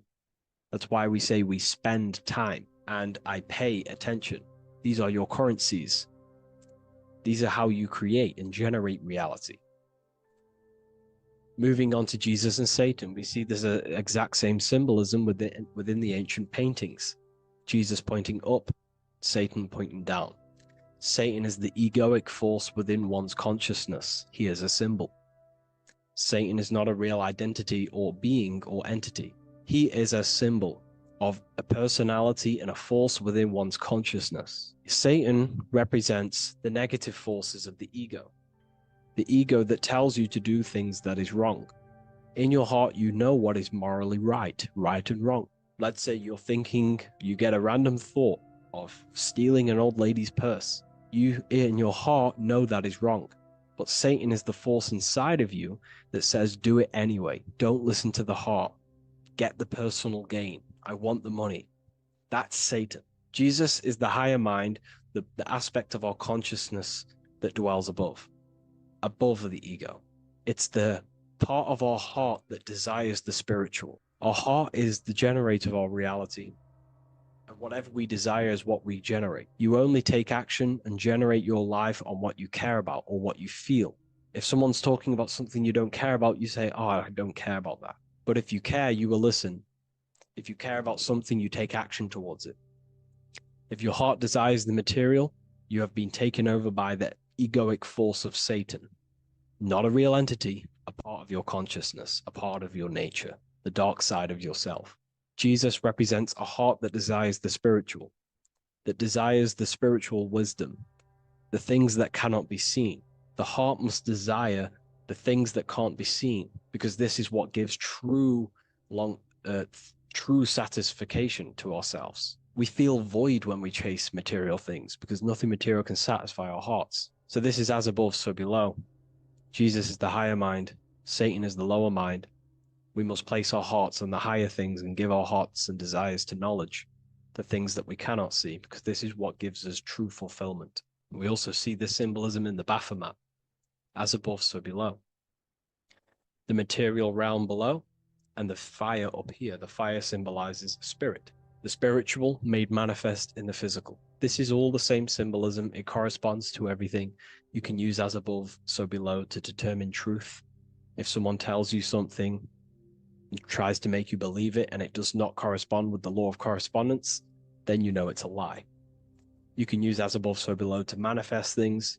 You can use as above, so below to see the world as a reflection of God. We are in God's kingdom. This is God's world, and you are creating in the world through the same powers of God, thought. You are a small version of God, co-creating a world and reality in earth. You yourself are an earth. Your body's the earth. Your consciousness is God and heaven. So I hope this video helps. The occult goes deeper than you could possibly imagine. If you wish to go even deeper, join our community, Ethereal University. Please leave a like, share, comment on this video for more.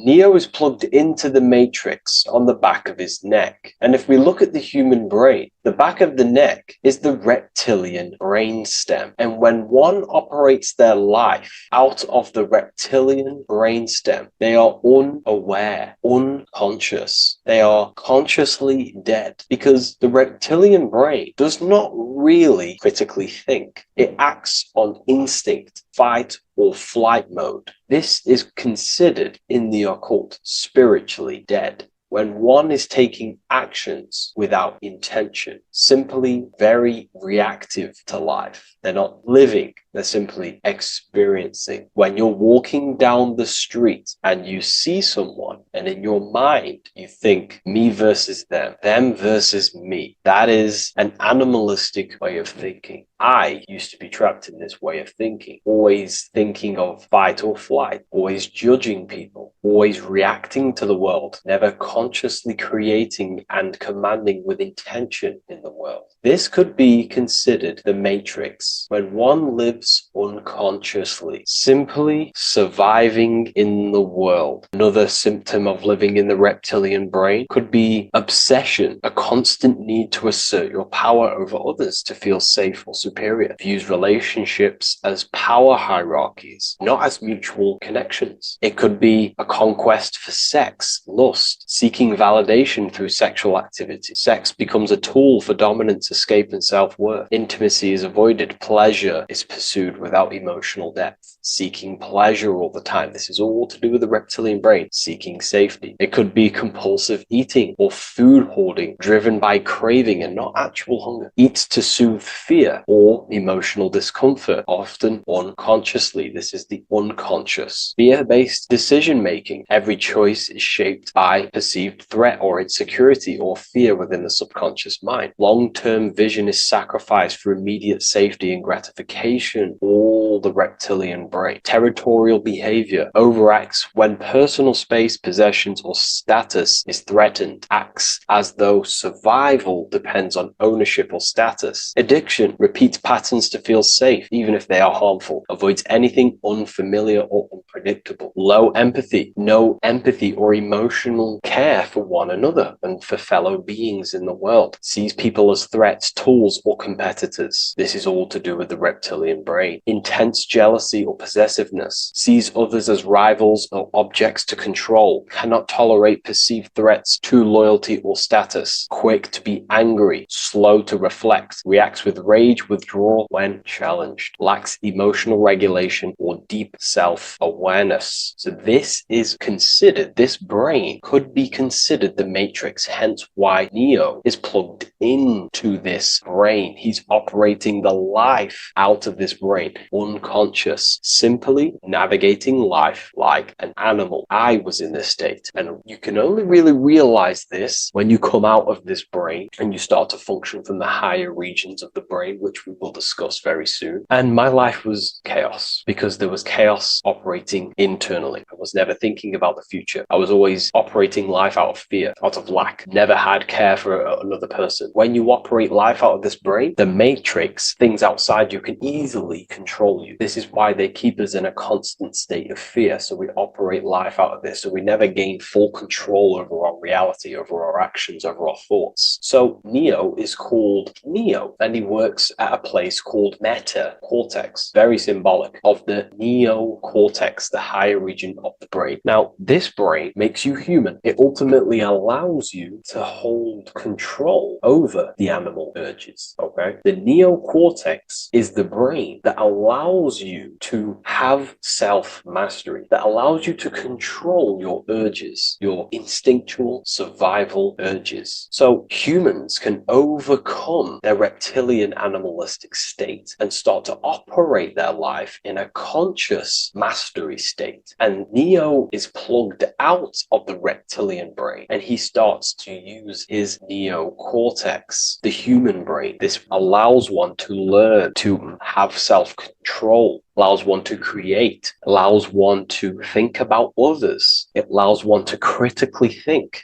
deeply. It allows one to be self-aware. Who am I? Where did I come from? And where am I going? This is ultimately the brain that has shaped the world. We look at humans. We built technology. We built all of these amazing things. They all come from the neocortex. This is the higher region of the brain that allows consciousness to function on a higher degree. It allows you to truly become a creator and have self-control instead of living in a reactive animal state. You see, animals are only aware of their five senses. They're only aware of surviving. If you notice, look at animals, they're always looking around. Even in their home, they're always looking around, sniffing around. That's because they operate in an animalistic brain. Humans have the neocortex. This is a higher region of the brain, which if you wish to master yourself, this is the brain that you will be using. This allows you to operate life on a higher degree. We see this reptilian brain symbolized everywhere. See it as reptiles. Reptiles are symbols of this brain. We see the Egyptian god Osiris with the green skin representing a reptile, a crocodile. Sometimes we see Osiris depicted in Egyptian artwork with crocodiles or reptiles, if you do a little bit of research on that. And also, if we look at the overall symbolism of Osiris and his story, we notice that he is the god of the dead or the underworld. This is not literal, but the dead or the god of the death, the god of the death of self, the dead of consciousness, because you are a divine being with limitless potential to create. And ultimately, to create, we have to master our reptilian brain. But when we function from this reptilian brain, we are dead to our higher powers of creation, of imagination, of actually gaining control and operating life from the higher mind, operating life as the divine being as you are. But if you operate life in Osiris, he is the god not dead. You are spiritually and consciously dead. You act unconsciously. You are dead, not physically, but mentally and spiritually. So what we're looking at here in the Egyptian artwork is the reptilian brainstem. We have the left hemisphere and the right hemisphere of the brain. Notice a curve. The feminine body is very curvy. This represents feminine. The masculine body is very liney. So if we study geometry, we know that lines are masculine, hence why the word masculine, line, and the feminine body is, in geometry, feminine is represented as curves. So this is the left masculine brain on the left side, and this is the right feminine brain on the right side, with Osiris, the reptilian brainstem, in the middle. So we're going to go deeper into some Mesopotamian artwork now. Now let's have a look at this. We're looking at the reptile on the very bottom. We see the left brain and the right brain, the Eye of Ra and the Eye of Horus on the left and right. In Freemasonry, we still see the symbolism of the two pillars, Yakin and Boaz in Freemasonry, with the two pillars symbolizing masculine, feminine forces of consciousness, also representing the masculine left brain and the feminine right brain, with the reptile down here. But if we have a little look here, right, we have a little look at these reptiles. This person is standing on top of the reptiles. When you are on top of something, you have power over the below. You are standing atop of something. You have mastery over it. You have control over it, symbolizing gaining control over the reptilian brain, the reactive actions, the sexual urges, the addictions, the territorial behavior, the fear-based decisions, constant internal tension, never being able to focus. It's symbolizing gaining control over these internal qualities that happen within us, in our mind, because the universe is mental. And if we do not gain control over this brain, it will dominate our mind, which will ultimately dominate our actions and destroy our life and live in an unconscious state. So this is basically instructions in this ancient Mesopotamian artwork of becoming self-mastery, to operate on a God consciousness level. So we have a person symbolizing your awareness, the internal you, having mastery over the reptilian urges, the reptilian brain, the reptile thinking. We have a person, a face in between, and it's standing in between these pillars, symbolizing balance of the brain hemispheres. Because the face, we see the eyes in the middle, we see the person is you, your consciousness, standing in the middle pillar. So representing seeing reality as neutral. Everything in the world is neutral. It's the mind's perception that gives it a positive or negative charge. When we adapt this mindset, this view of reality, this knowingness of reality, we see the world for what it truly is. And if you see things as neutral, it allows one to transform the situations in your life accordingly, instead of simply choosing a side.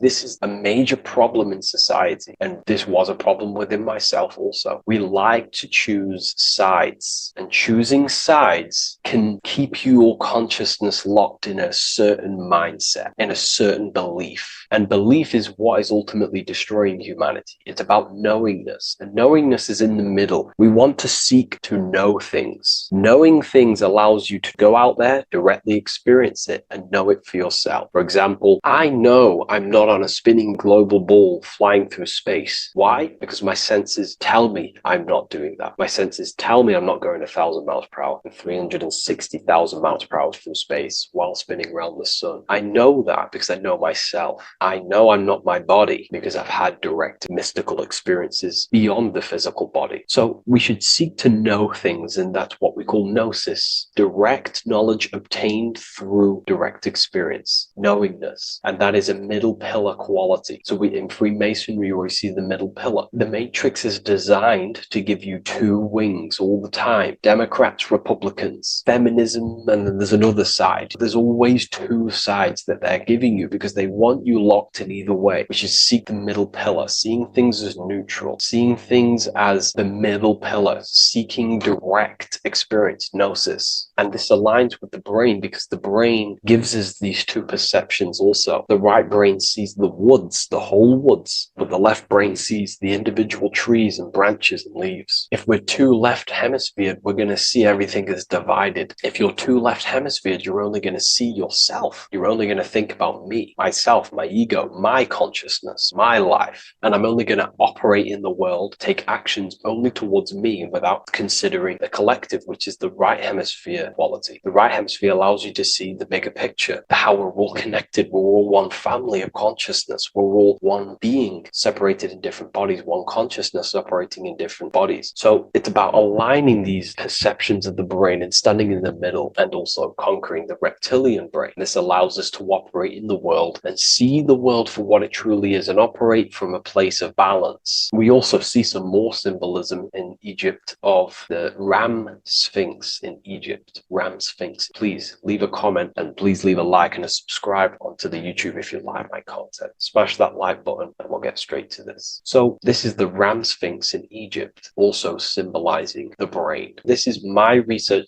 These are my conclusions. You can take this with a pinch of salt and go out and do your own research. This is what makes sense to me based off my information I've gained, my symbolism that I can read. So take what you can from it. I'm not here to obstruct anything. I'm not here to place anything in your mind. I'm simply here expressing my research. Never take anything off anyone as solid truth. I've never have said everything I say is solid truth. This is my research. If the research aligns with you, that's great. Maybe it doesn't with some people, that's fine. Simply take things with a pinch of salt, go out and collect as much research and information from many different sources and place together your own understanding of symbolism and your own perspective on reality. But like I say, seek to know and not believe. So this is the Ram Sphinx in Egypt. This is a more powerful symbolism of the brain. We have Osiris here, the god of the dead, which is the reptilian brain, and an Aries symbol here symbolizing the hippocampus in the brain. So this is the reptilian brain stem, heavily aligned with the reptilian brain stem here. We can see the connections if we look closely. So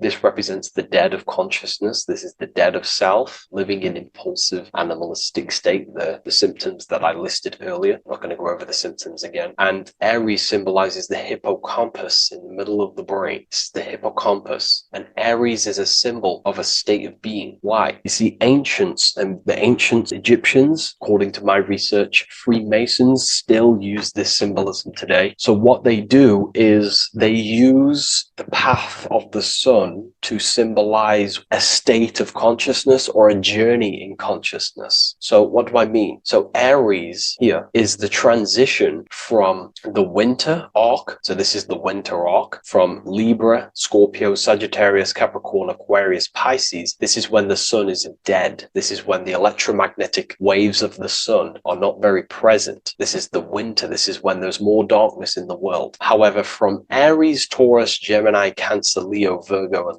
to Libra, this is when the sun is giving more electromagnetic rays. Everything grows. Everything is reborn again. Everything's growing. There's more light. There's more warmth. You can grow crops. So this is very symbolic as a state of consciousness. Aries is used heavily to represent the rebirth of the sun, but internally as an esoteric interpretation of Aries, it symbolizes the resurrection of awakening of the self. It is the rebirth of the sun, of the soul, the rebirth of becoming aware out of the darkness into the light, living in the reptilian unconscious state, the unconscious, not being aware that I possess consciousness, not being aware of my thought, emotion, actions. And Aries is that symbol, is of the rebirth of the spirit, the rebirth of the self, becoming self-aware. So that's what we're looking at here with the Ram Sphinx. We're looking at Osiris, dead, the reptilian brain, operating life in an unconscious state, not really thinking,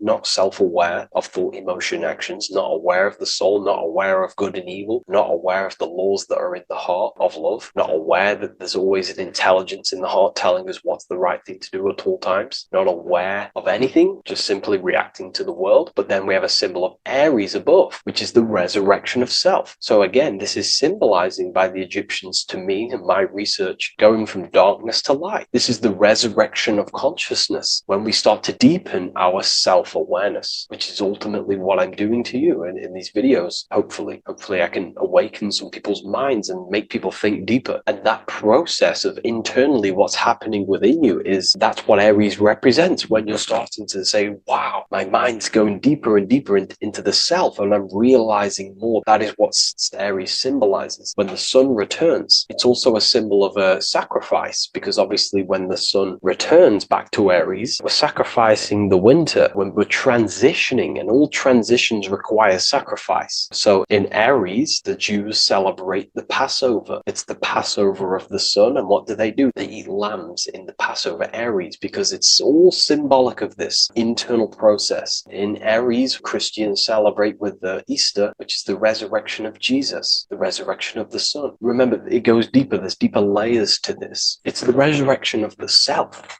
and the mind deepening into a deeper awakening. So again, we're going from the lower regions of the brain, and when we start to critically think and become self-aware, we're starting to use the mid part of the brain, and the mid part of the brain then expands into the neocortex, which is the resurrection of the self. The mind is no longer functioning in just the reptilian brain, but then it's going into the light of the higher brain, the neocortex, and this is the reptilian brain. This is the midbrain, what we're looking at here with the Ram Sphinx. Yeah. So this is the resurrection. It's the transition point of going from the reptilian brain into the midbrain, into the neocortex. We're now resurrecting ourselves. Now, this is not putting anything negative on the reptilian brain. Without the reptilian brain, we wouldn't be able to live. We need the reptilian brain, but it's an abuse of the reptilian brain that can keep us in a very low state. It keeps us stuck in an unconscious state. But the reptilian brain is what's allowing you to breathe, to eat, to scan the environment for any threats. If there are threats, we do need the reptilian brain. That's not to say it's evil, but what I'm saying is an abuse of this brain, which is what most people are stuck in. They're operating their life out of this brain. And this is what the Egyptians, I think, are symbolizing, trying to tell us to resurrect ourselves, to become self-mastered, to become the highest version of yourself, to actively create in the world. Because when we are only operating from this brain, we're unconscious, well, then other people can use you as a vessel to create their reality. This is how the world is at the moment. The ones who know how to use the mind are controlling the other ones who do not know how to control the mind. So I hope this makes sense to you. Let me know if you have any video recommendations, and I'll see you inside Ethereal University. If you wish to take your research to the next level, I have things inside of there that are very powerful. We happily invite you. I'll see you inside of Join. If not, I'll see you in the next YouTube video. Today's topic is the binary code behind the universe. You will learn the fundamentals of the binary code, deeper understanding of reality, which will give you more of a connection to the universe, evidence supporting the existence of this code, and how to use the binary code to shape your reality. Now, this is an important one.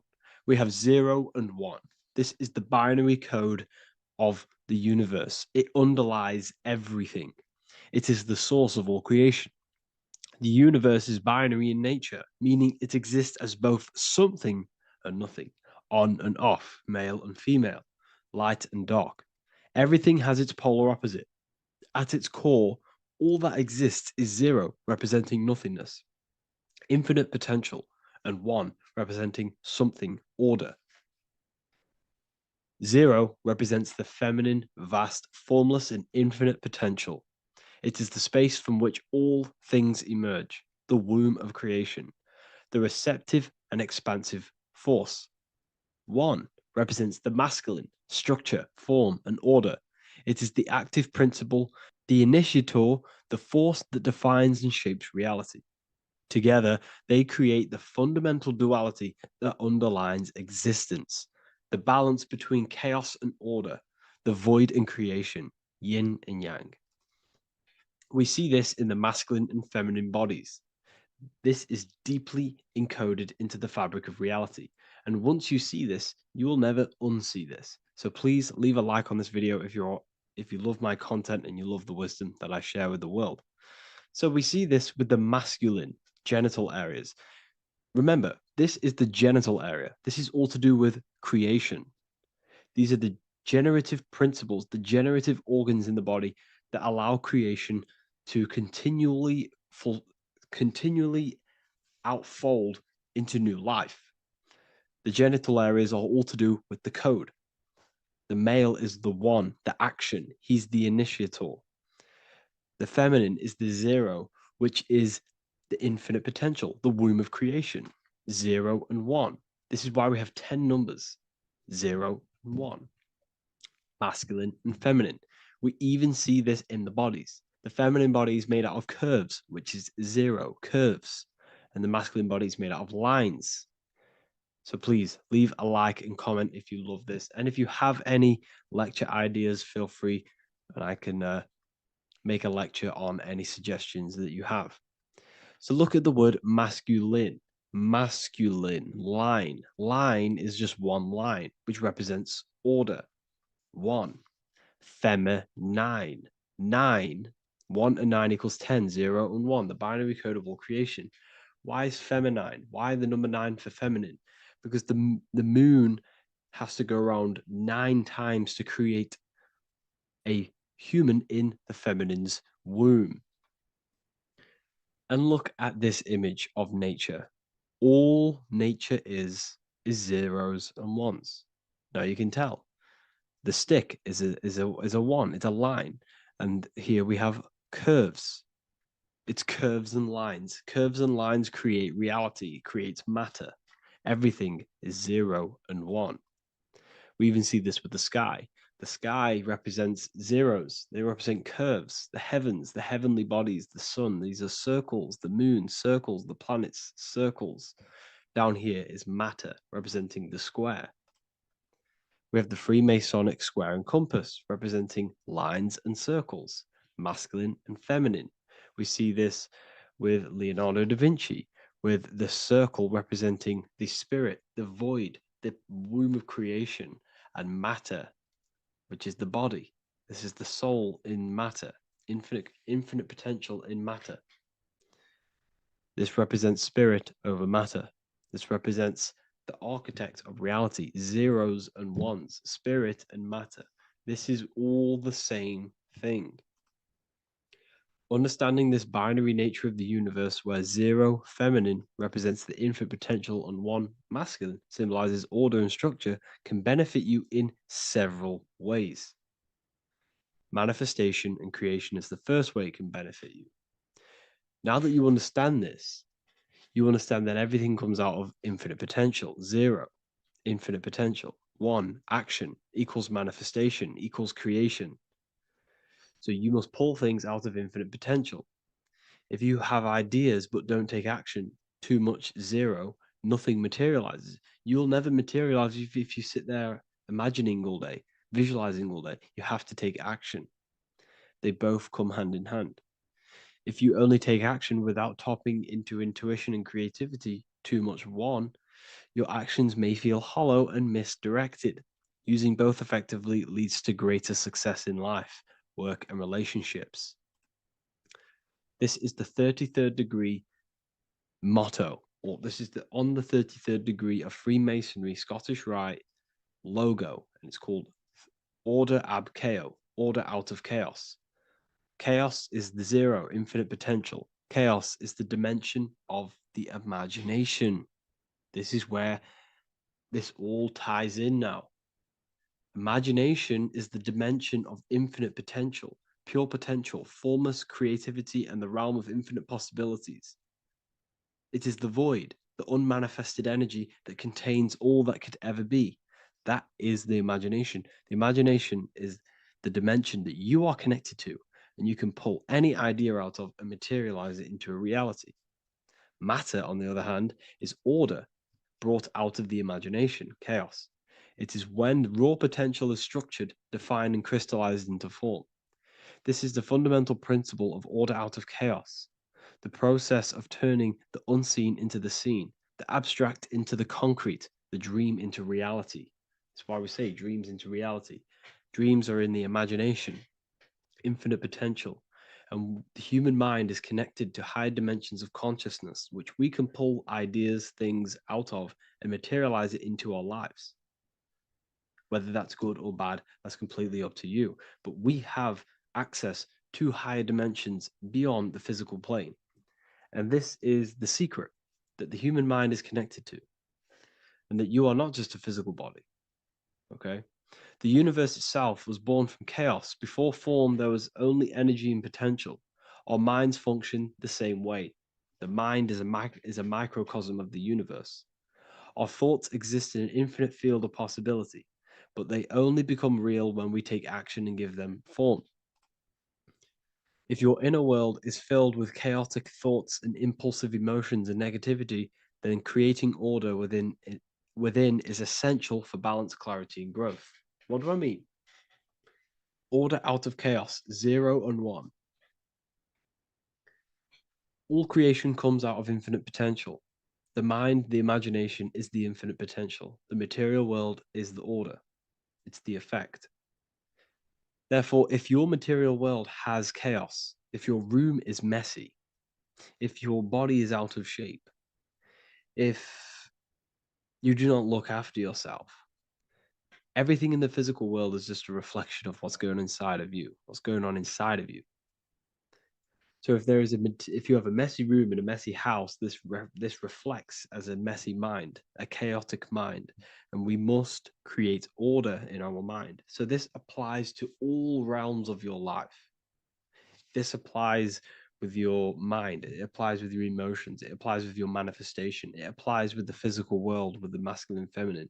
0 and 1 is heaven and earth. It's everything. It's duality. It's on and off. It's everything. So it applies to all realms of your life. Okay.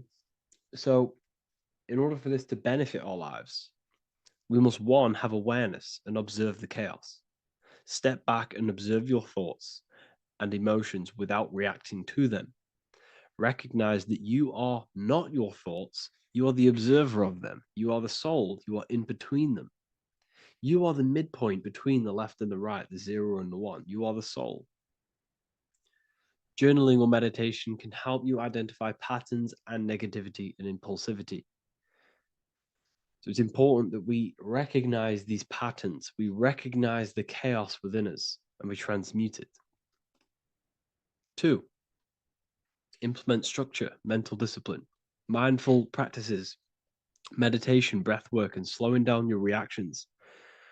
Cognitive reframing, replace destructive thoughts with constructive ones. This is so important. For every negative thought that you place attention to, place your attention onto 5 more positive. Never think about something that you don't want to manifest, because whatever you're placing attention on inside that mental field of consciousness, you're giving attention to, which then can manifest into your action, and that will materialize into your world. Routine and ritual. Create daily habits that anchor you. Morning routines, exercise, or creative outlets bring stability. We must master the inner world of thought and emotion. We must bring chaos into order. In order to create anything in your life, you're turning chaos into order. Order out of chaos. You're turning 0 into 1.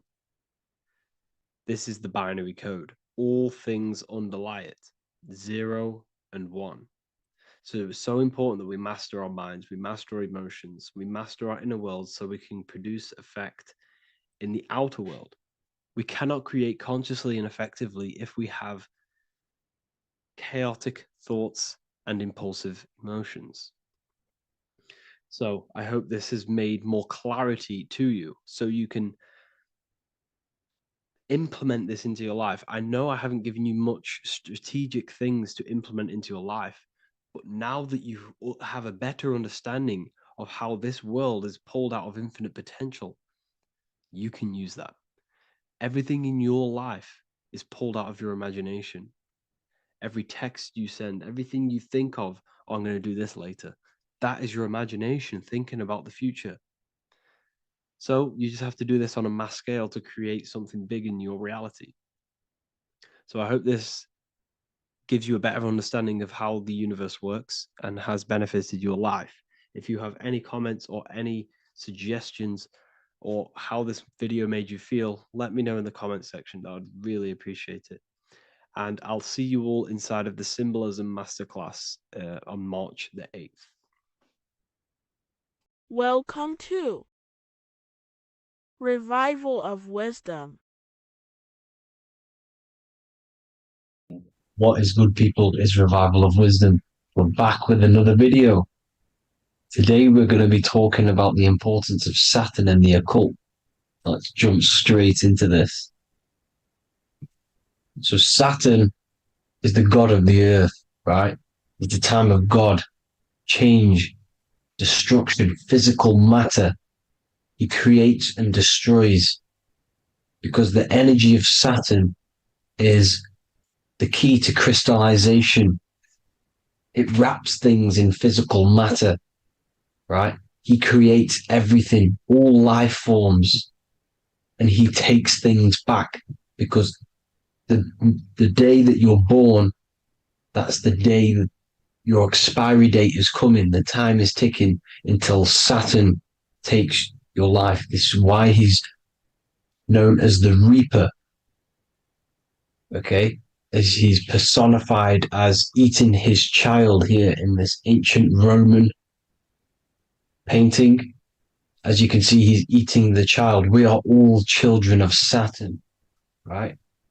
He creates physical matter, our physical bodies, right? He's the god of time because he's the slowest moving celestial body. He's the Lord of the Rings, as you can see here. He's the last one on the ring. He's the slowest one moving, okay?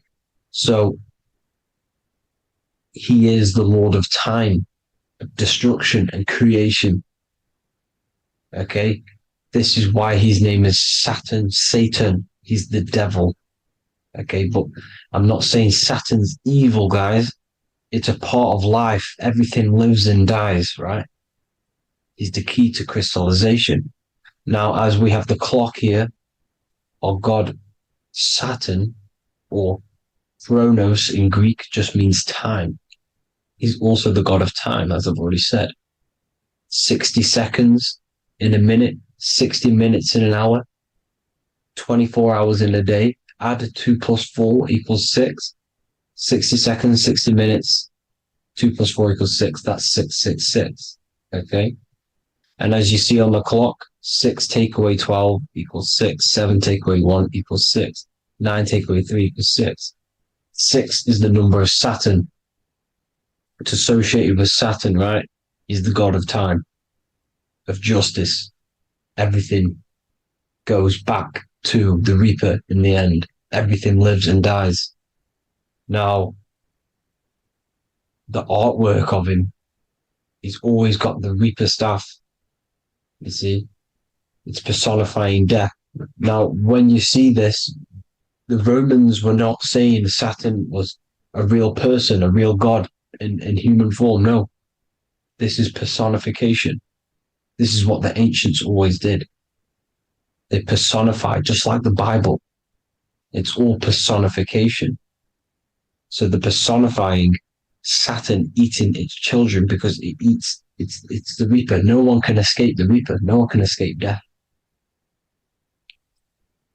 Now, Saturn is 666, which is in the Bible, the number of the beast, right? The number of the beast, Satan, 666, right? So on the North Pole of Saturn, you have a hexagon which makes a cube, right? Now this hexagon, when you join up all the corners, creates the 6-pointed star known as the Star of David, right? In the Jewish religion. Now, as you can see, the 6-pointed star has 6 points, 6 mini triangles, and a 6-sided hexagon. That makes 666.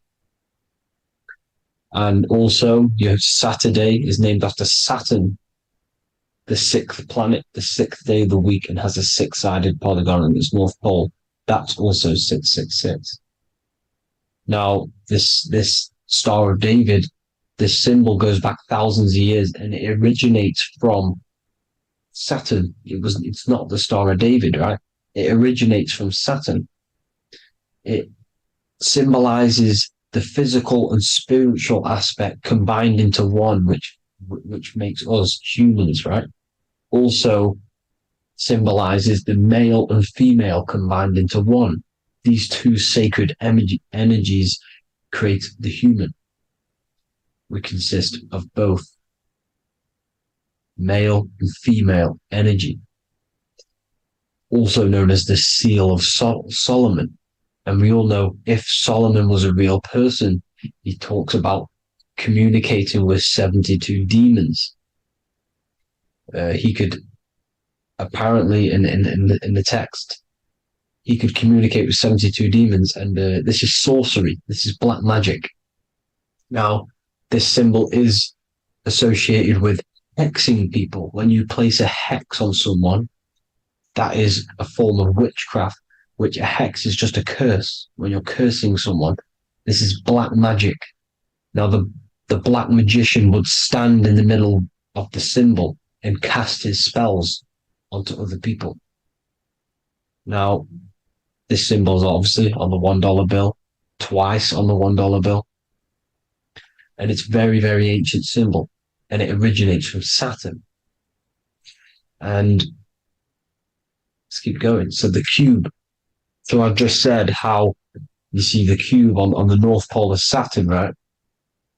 The cube is limited. It's a 3D shape. It symbolizes limitations to the physical 3D dimension, the third dimension, the physical realm which we are in. Now, as you can see, the color associated with Saturn is black, right? Black is infinite potential. Black is the creation of all things before there was light. Light is born out of blackness, darkness, okay? Now, black is physical matter. And as you can see, the black cube,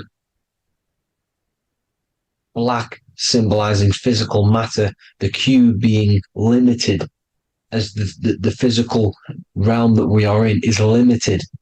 It's not like the fourth dimension where everything can exist in a thought. The third dimension is limited, right? And this is what Saturn is. It limits you to the 3D 666.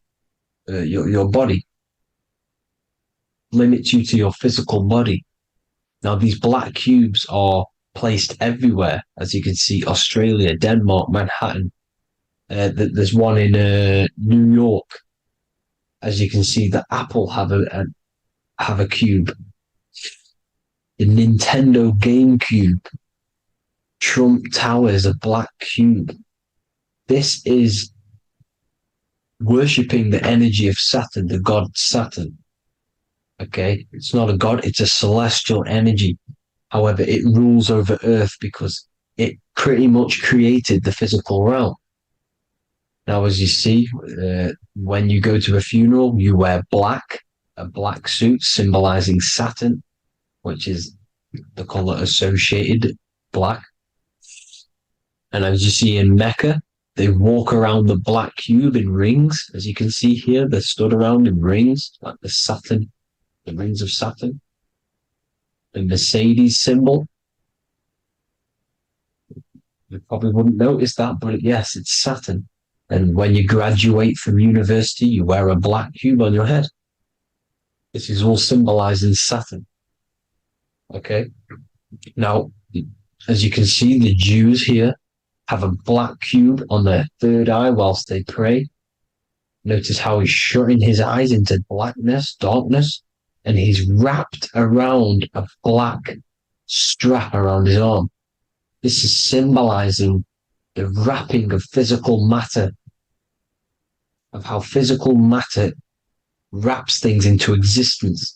And as we all know, the Star of David is a Jewish symbol.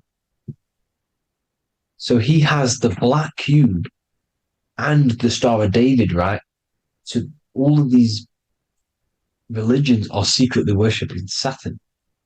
Okay, this is all Saturn worship, Kronos, the god of time and destruction, the physical reality. Now,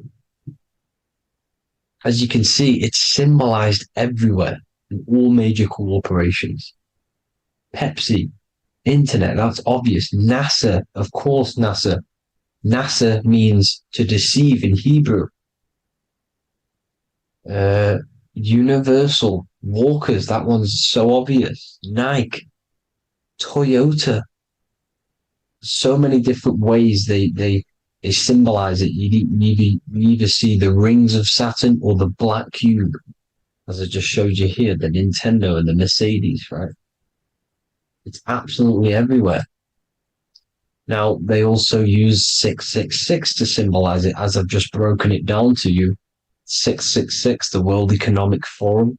We all know how they're trying to enslave us into this new world agenda. Google Chrome, CERN, Disney, Coca-Cola, Cadbury's, all of these have 666. Now, every UPS barcode has 666. And even www. Is Hebrew for 666, as you can see here. Monster. It's the same Hebrew letter that means 666. Drake, 6 God. That's his God, Saturn. Why? Because they love physical realm. They love the physical dimension, the third dimension. Because they can rule here through riches. They can build an empire here. It's not like the fourth dimension. They don't want to ascend. They want to stay down here in the physical realm. Okay?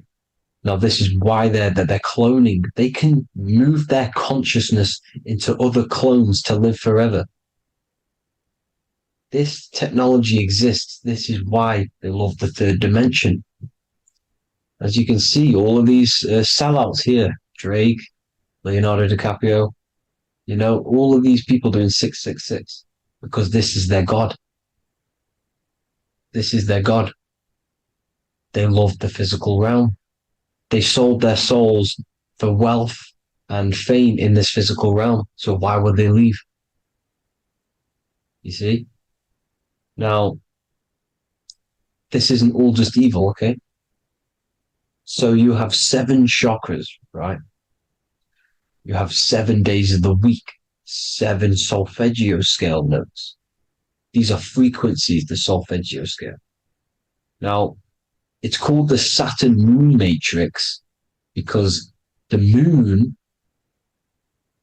symbolizes your mind, because you're created out of the Holy Trinity, which is body, mind, and spirit, right? That's the triangle, the equal triangle, body, mind, and spirit.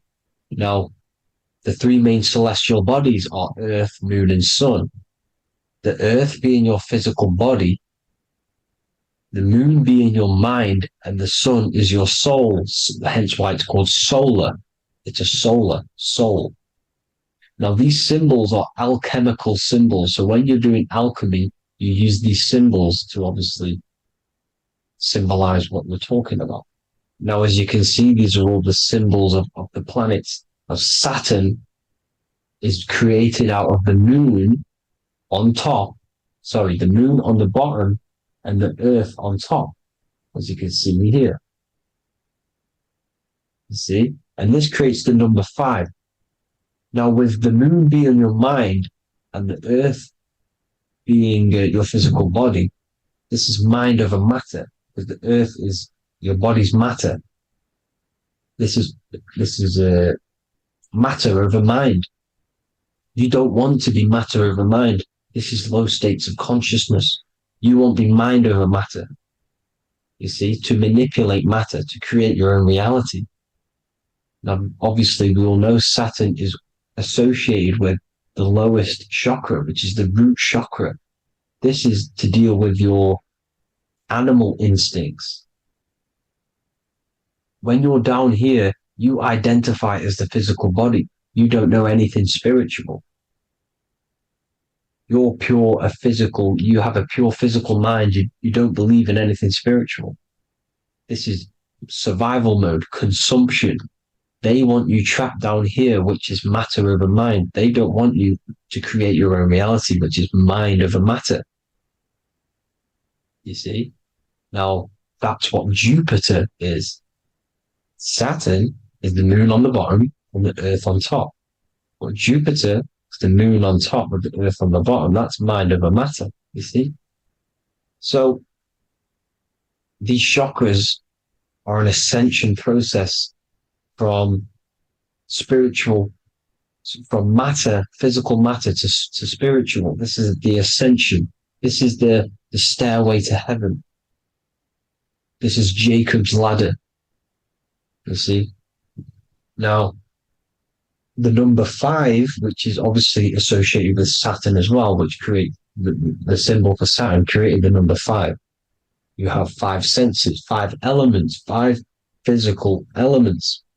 As we all know, Saturn crystallizes everything into physical matter out of the 4 elements. 5 fingers and toes, 5 points of man. Okay, the number 5 is the number of justice. Saturn holds things back. He restrains things from you, makes you learn the lesson.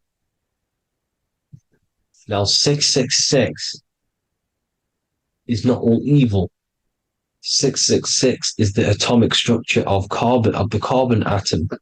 6 protons, 6 electrons, 6 neutrons, right? We are carbon-based life forms. All life forms are based on the bonding properties of the element carbon. Because Saturn crystallizes everything into physical matter.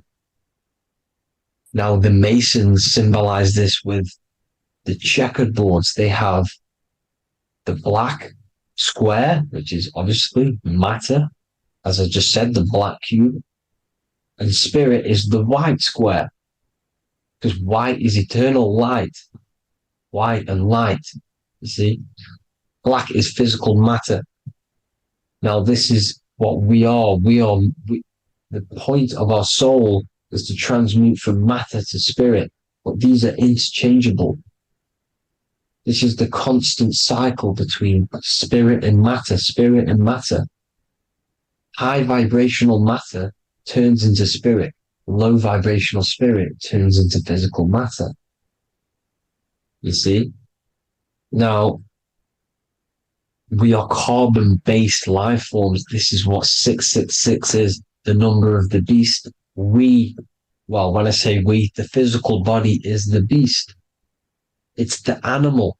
It's the carbon suit to operate in this physical dimension, in this physical realm. See? It's the vehicle used to operate in this physical realm.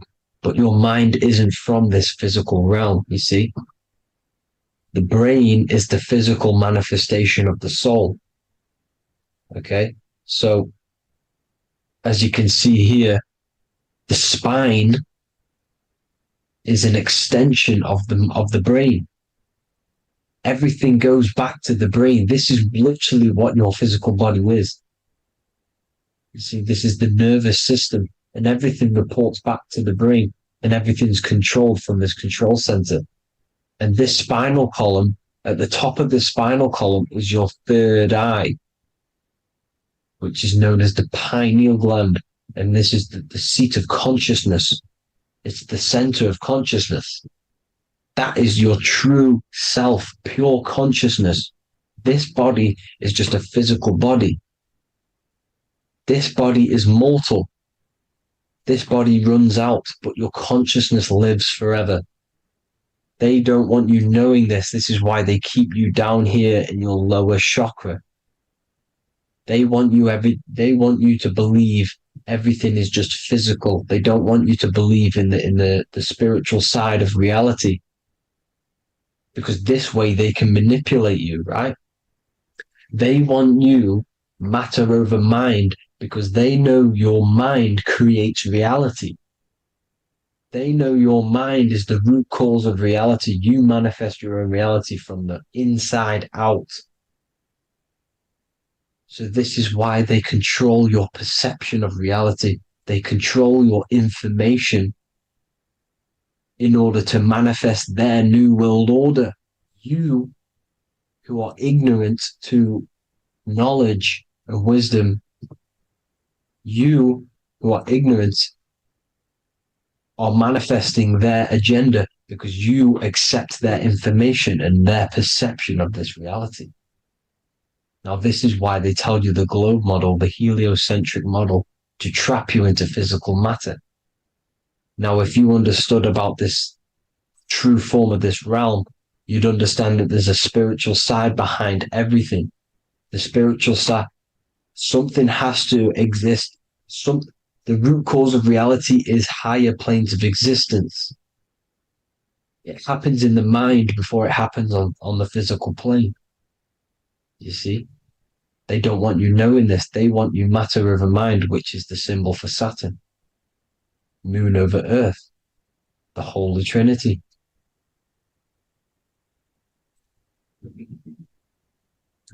Now, as you can see, the cube also makes IXXI.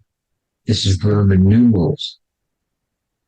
This is Roman numerals, and when it's translated from 9/11. Yes, 9/11. This is the secret code of the One World Order. The two twin towers, when the two become one. Okay, when the two become one, this is how you reach the higher states of consciousness, the physical and spiritual. Now, as you can see, the 9/11 memorial are two black cubes. It's two black cubes. This is all Saturn worship.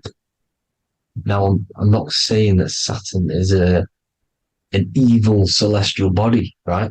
No, everything has a good side and a bad side, right? It's duality. The spirits of Saturn on the dark side are the most evil demonic spirits. Now, these are the spirits that these are invoking through these rituals, right? Yes, 9/11 was a massive ritual. It's a satanic ritual, okay? Now, we all know Elon Musk. Elon Musk is coming with the mark of the beast. And English gematria, this equals 666, right? 666, as I said, is the number of the beast. You are the beast, your physical body. You see how the Bible twisted things up to make things more confusing, right? But it's there. You just have to have the knowledge to be able to read the Bible properly. As we all know, we had this virus. I'm not going to say the name because I'll get flagged. This virus adds up to 666 because this is all part of the New World Order. It's all part of keeping you in this physical dimension. Okay? Now, as you can see here, Novus Ordo Secularum on the back of his shirt, on Elon Musk's shirt, this is also on the $1 bill, Novus Ordo Secularum. This means New World Order. Yes, New World Order. This is on the back of Elon Musk's shirt.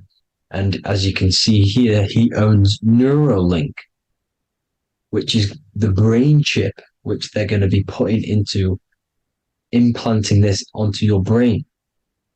This is the New World Order to connect you and merge your consciousness with AI. Neuralink and Meta, he owns Meta as well, which is the metaverse. These are going to be linked in, hence why they have the same symbol, but just in a different format. It's the infinity symbol. And the infinity symbol comes from the torus field, as you can see here, your electromagnetic field from around your body. Now, the end goal is for this New World Order is to trap your consciousness inside of an alternative reality being projected from the metaverse. Because the metaverse will be the reality. Neuralink will be the brain chip inside of your brain, projecting your consciousness into an alternative reality while they harness your energy of your physical 666 body. Now, this stuff gets real deep, people. Now, this is the end goal of the New World Order, is to connect you with AI. This is why they're trapping you and keeping you in these lower states of consciousness in the Saturn-associated root chakra, so you don't find out about the spiritual side of reality, because if you knew the truth of this reality, you wouldn't connect to AI. You see, you have the power within you to travel to other worlds, the astral plane, for example. You travel to different worlds when you are sleeping. Okay? They want you to know it's just a dream. However, their end goal is to trap your consciousness and feed off your energy, spiritually and physically. Okay? I don't know why these people are just pure evil. As I said, evil love bondage. They love the physical dimension. They don't want to ascend to other realms. These evil love the third dimension. This is why evil spirits will inhabit bodies, exorcisms, because they miss being in the physical realm. They miss it. Evil love bondage. So this is why they're cloning and putting their consciousness in clones to stay in this third dimension, to stay as further away from the source as possible. Okay? This is why they're doing it. And this is how it's all linked in. So I hope you all enjoyed this video. Hope you gained some wisdom. Please feel free to join the Telegram. And please leave a like and a subscribe. Thank you all, people. God bless.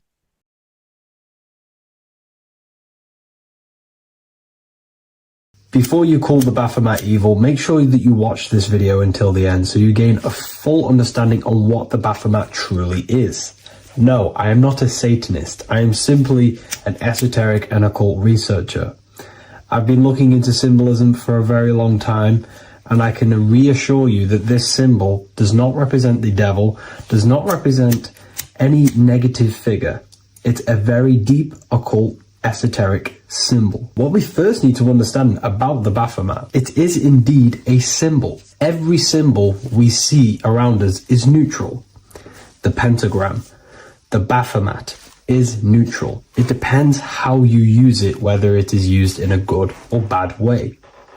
Everything is neutral. It's your mind's perception that gives it a positive or a negative charge. First of all, let's break down the Baphomet symbol. Let's look very closely at the Baphomet. We have clearly the 4 physical elements corresponding to the Baphomet. Here we clearly have the fire element. The wings represents the air, the flapping in the air. The fish scales, which is the water. And this dome figure representing the earth. The soul is incarnated into 4 bodies. We have a mental body of consciousness, intellect.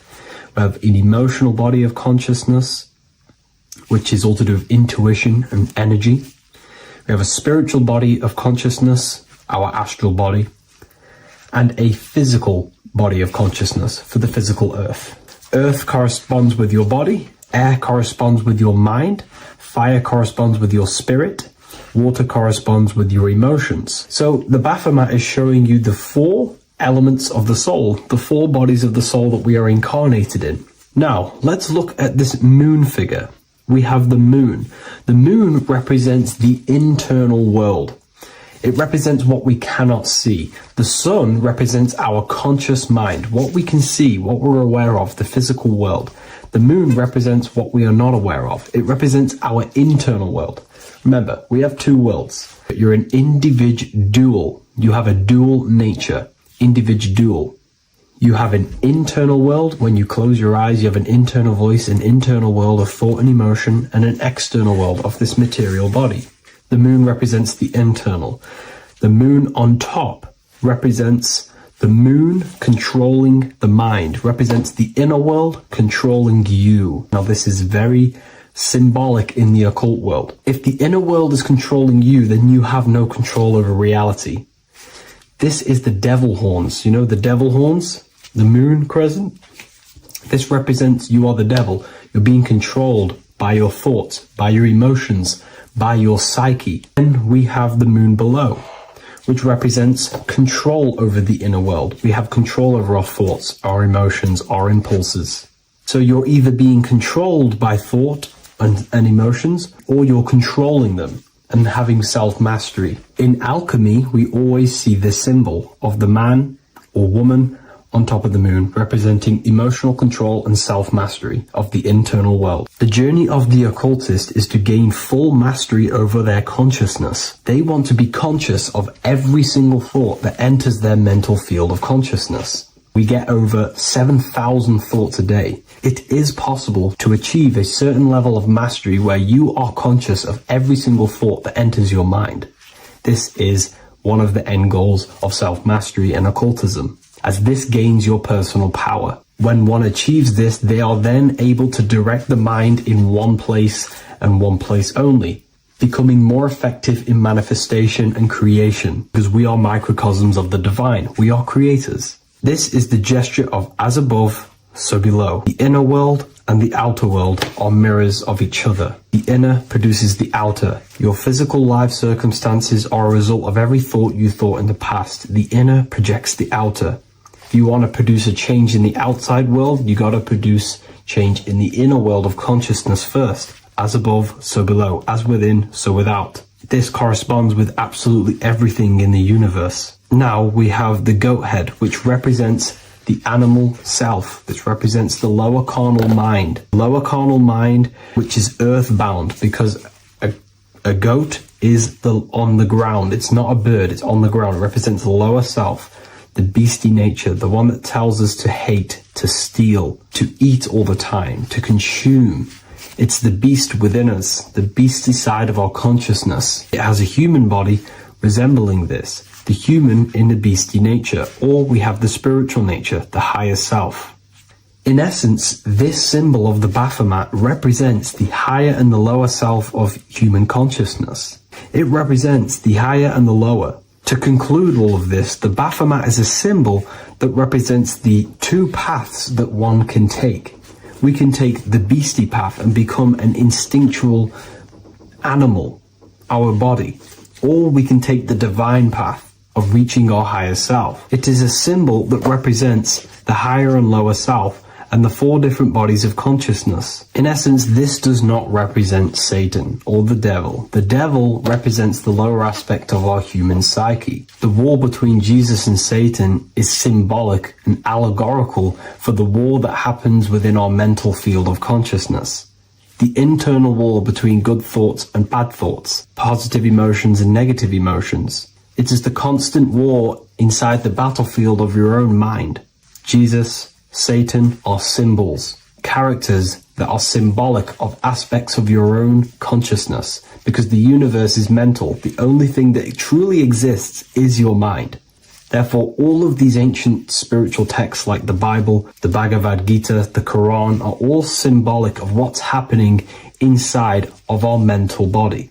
It is the inner chaos that can destroy our life, or when we create structure and restructure our inner world, we can live a peaceful life. If you are struggling from the internal world and you want to gain mastery of yourself while learning the occult secrets, join Ethereal University, a community of like-minded individuals who are all striving for the best versions of themselves. We host live calls and we have an abundance of lectures that you can watch. Or check out the Book of Wisdom. This is volume 2. I'll leave all the links in the description. Have an amazing day.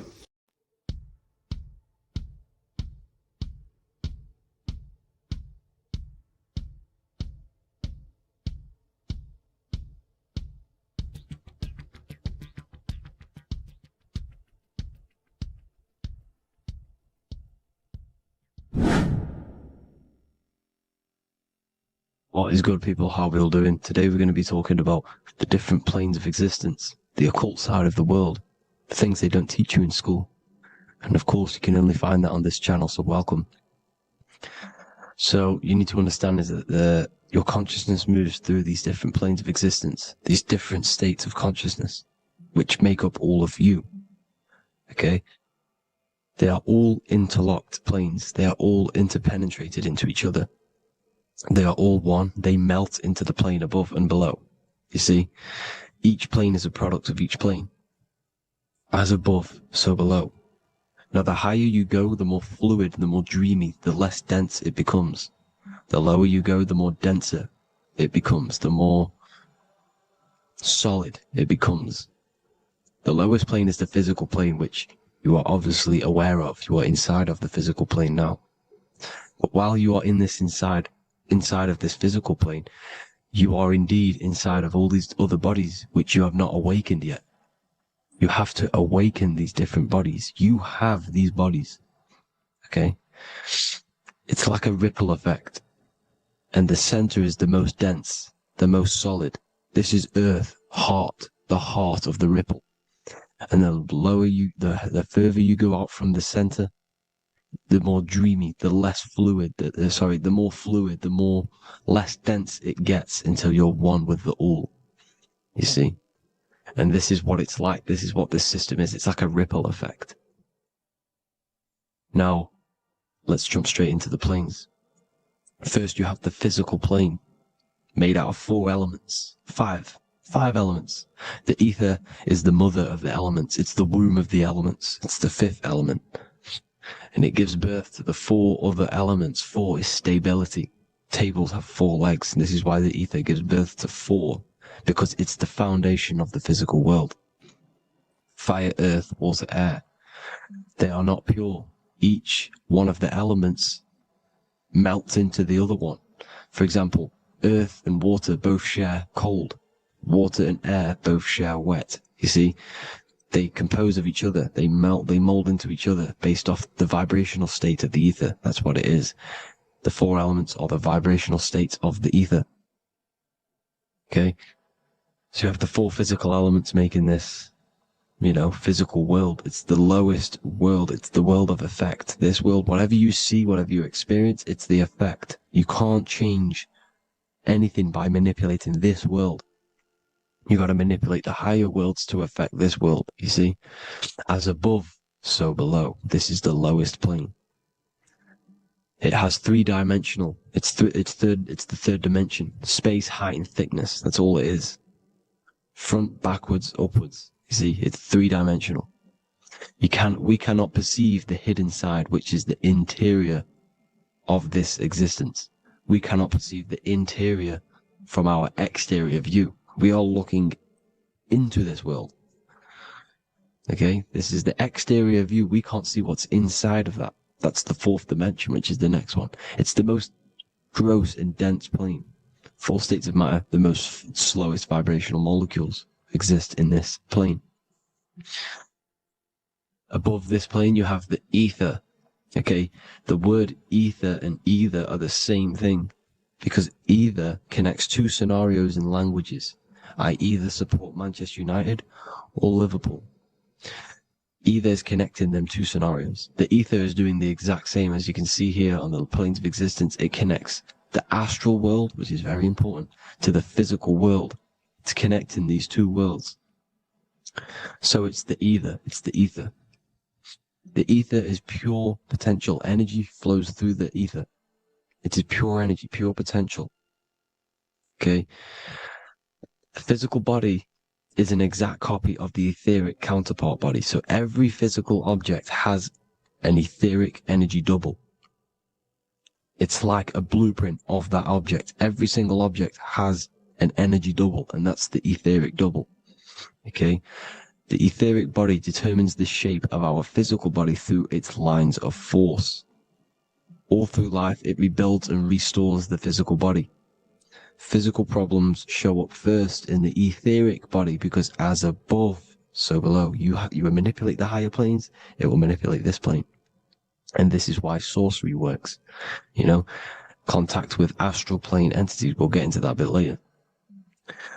So, the reason why we can't see this plane, this energy world, which is all around us, which we are inside of right now as we speak, is that the molecules that compose it are further apart than those of the physical plane, making it invisible to the 2 eyes.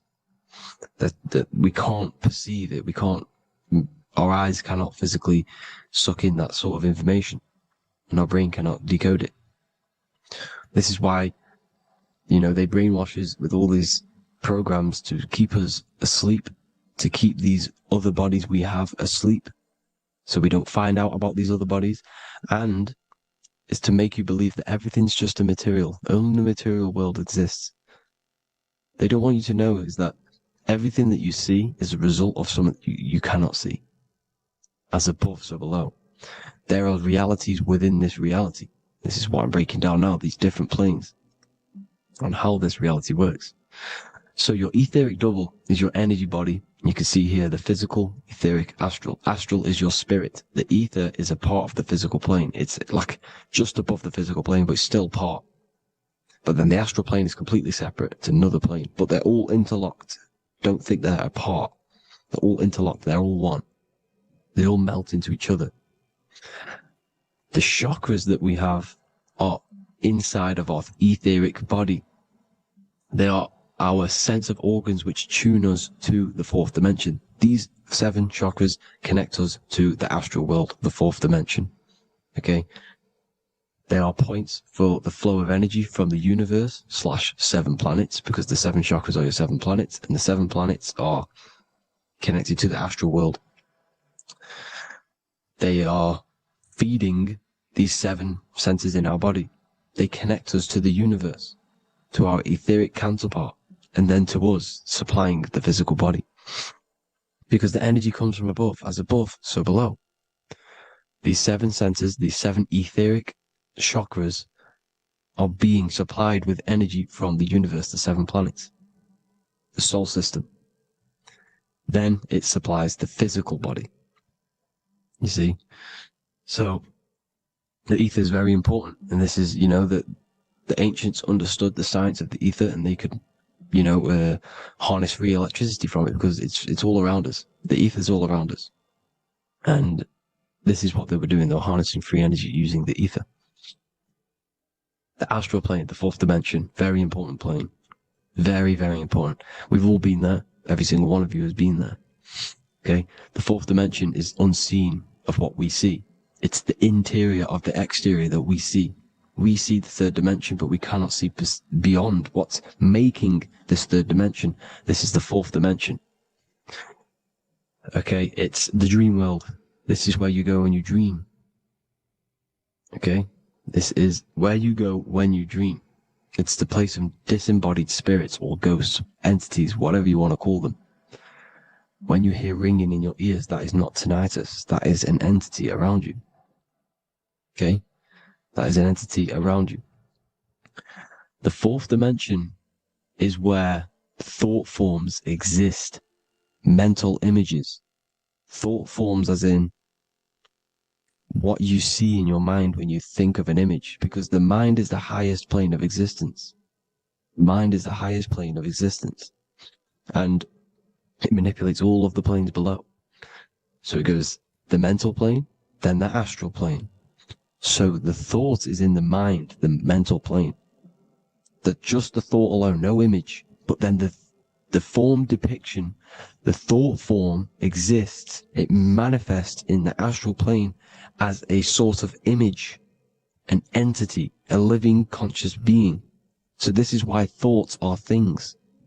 You see, thought forms exist within the 4th dimension. So when you imagine something, when you are, for example, right now, look into your hand and imagine there's an apple in your hand. If you can see that, you are seeing into this 4th dimension.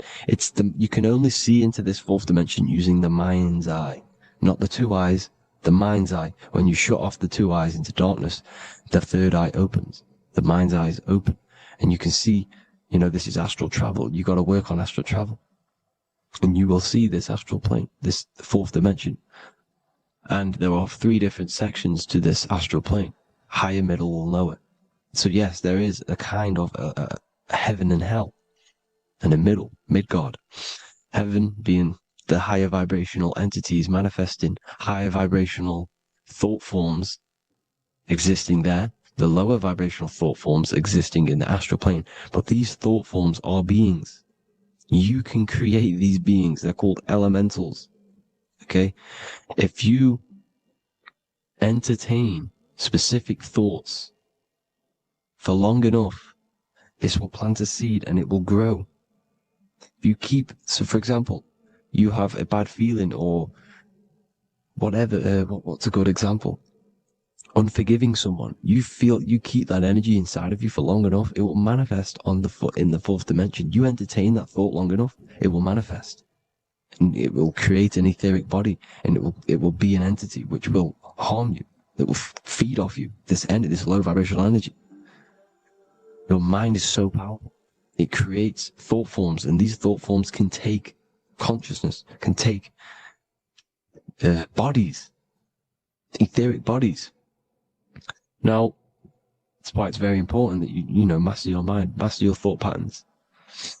So this fourth dimension is the astral world. So when you have a nightmare, this is the lower astral plane. You're in the lower astral plane.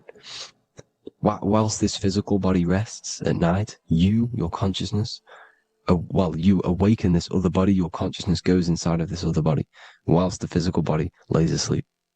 You see? So it's all inside of you. This is what you need to understand. You just haven't awakened these bodies yet. You can awaken them. You just got to awaken them. Okay?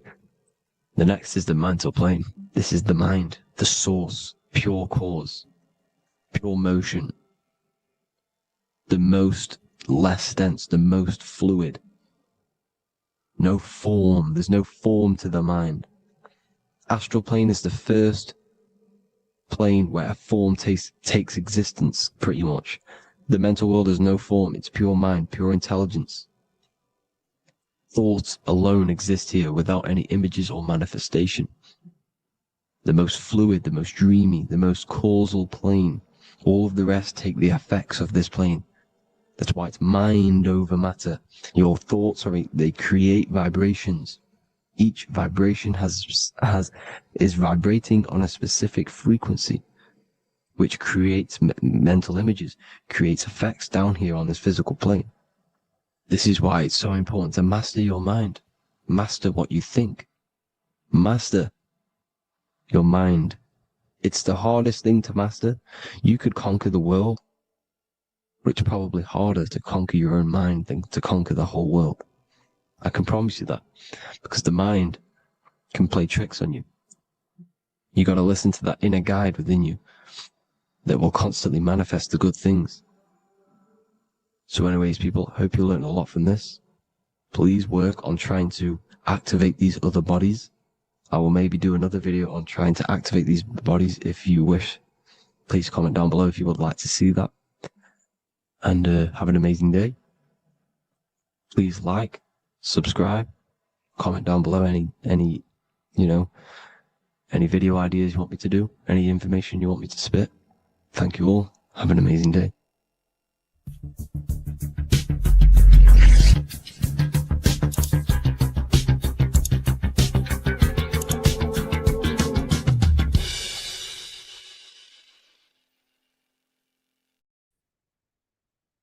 Hello and welcome to another video and another lecture from Ethereal University. Today we're going to be breaking down in detail the Freemasonic 33rd degree symbol. Now, of course, this is a complex symbol, and it's composed of many symbols put together to create a greater meaning. So, as you should know from my previous videos, a bit of context behind Freemasonry, what it particularly is, and I will give you a brief overview before we go into this. It's definitely important to know what Freemasonry is before we break down this symbol, okay? Because without the knowledge of Masonry and what it is, it's difficult to understand what the symbol truly means. So Freemasonry is all about building. The word Mason means to build. And we're either building with light or we're building with darkness. So that we have good Freemasonry, we have good Masons, people who want to spread the truth, people who want to help people awaken their mind and liberate them and bring them up to higher consciousness. Or we have Masons who want to divide, keep the knowledge to themselves, create walls, build walls in people's minds, construct illusions in people's minds for their own personal gain. Okay, so we're either building with light or you're building with darkness.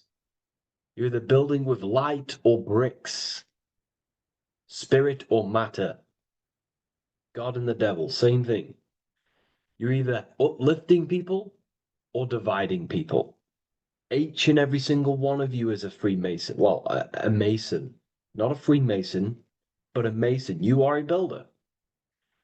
And you're either constructing division in you and other people, or you're either creating oneness. Everyone is doing this. Everyone is building.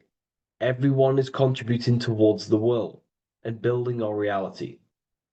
So Masonry is a craft, and that craft is to craft a better mind and heart, a higher consciousness, a higher understanding of the self, building a higher perception of yourself, getting to know who you actually are, why you are here.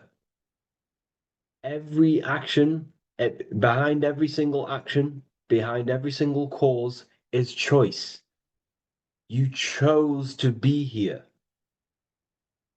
Whether you know why you are here or whether you do not know. You chose to be here in this time, in this period of life on the earth, on this physical dimension. You chose, the mind of yours chose to be here in this body at this specific time. You are playing a role, you are building in this world at this specific time. So Masonry is all about getting to know the self, to know what you actually are through gnosis. Gnosis is direct knowledge obtained and extracted from direct experience. Knowledge extracted from direct experience. Knowingness. You know you have hands. You don't believe you have hands. You know you have hands. That's what knowing thyself truly means. To go within the self. To dwell in meditation for long periods of time. Not even meditation. To dwell, closing your eyes and thinking internally. Not thinking externally about anything outside you, but thinking and questioning internally, and you shall find answers. Seek and you shall find. If your heart is truly set on knowing, on getting to know true knowledge and knowing yourself, then you will find it. Okay, so because that's what the heart is. The heart is where we find our treasure. That's why it's inside of our chest. Our chest holds the treasure. What is your treasure? Your treasure is your physical manifestation. And whatever you act, whatever your heart cares about, your body follows. Your body takes action towards what you care about in life. This is why we say follow your heart. Because your body follows the heart, what you care about. If you do not care about something, you do not take actions towards it. Whatever your heart loves and has that love energy for, the body follows. If you truly want to become enlightened and truly want to reach higher consciousness, then you will. You truly care for that, then you will find it. You have to go within. Okay, so this is what Masonry is about. It's about going within and finding out your true nature and constructing a higher consciousness by dissolving walls and blockages inside your mind and heart, purifying the self. Because you can care about sick and twisted things. Okay, we can see that in society. People like killing people. It's psychotic, but I know. So we can be corrupted. Okay, so going into this symbol, what does this symbol mean? What is it trying to portray? Okay, before we go into this symbol particularly, we're looking at the Scottish Rite Freemasonry. So we have the first degree all the way up to the third degree is Blue Lodge Masonry. Then from the 4th degree of Freemasonry to the 32nd degree is what we call Red Lodge Freemasonry, the Red Lodge degrees. So again, that is that symbolism of that red and blue, the left and right, masculine, feminine, water, fire. It's that symbolism again of the two polar opposites of reality, of masculine and feminine qualities, solar and lunar. The left and right hemispheres of the brain, the inner and out world, inner and outer world, the brain and the heart. These are all polarities, okay? Spirit and matter. We have to unify these. But we're looking at the 33rd degree. This is the end of the Scottish Rite of Freemasonry, and it's considered the illuminated degrees. Illuminated. This is when one gets to know the true self, the true knowledge, when one has gone within, mastered the self, got rid of mental blockages, blockages in the heart, purified the self, and they know who they are. They have higher consciousness. And in this breakdown today, I'm going to show you how they have higher consciousness through this symbolism. Okay, so I was going to say something, but I totally forgot what it was. But anyways, we'll move forward with this symbol. Oh, that's what it was. Water melts. Well, ice melts at 33 degrees, symbolizing ice represents solid matter, ego, the physical body, left brain thinking, physical reality identification, identifying self with the ego, the name, the job, the reputation. That's the ice, that's solid, that's ego thinking, left brain thinking. When we identify ourselves with the body, our ego, our name, our job, our reputation, our family, that is ego. That is pure earthly survival base level consciousness.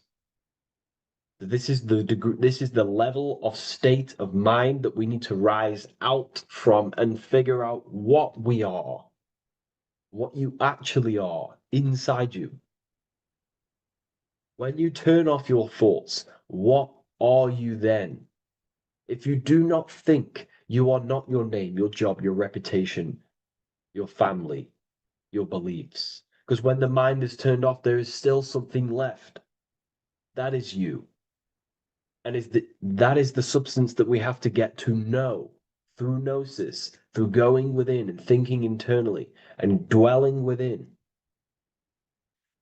Okay. So Freemasonry is all about learning about the psyche, the true nature of consciousness, how it functions, the mechanics of consciousness, how we can integrate universal law with consciousness. We're going to be going into that. Natural law. How we can become one with God's law.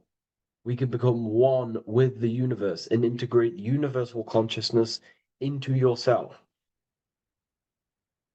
Okay, so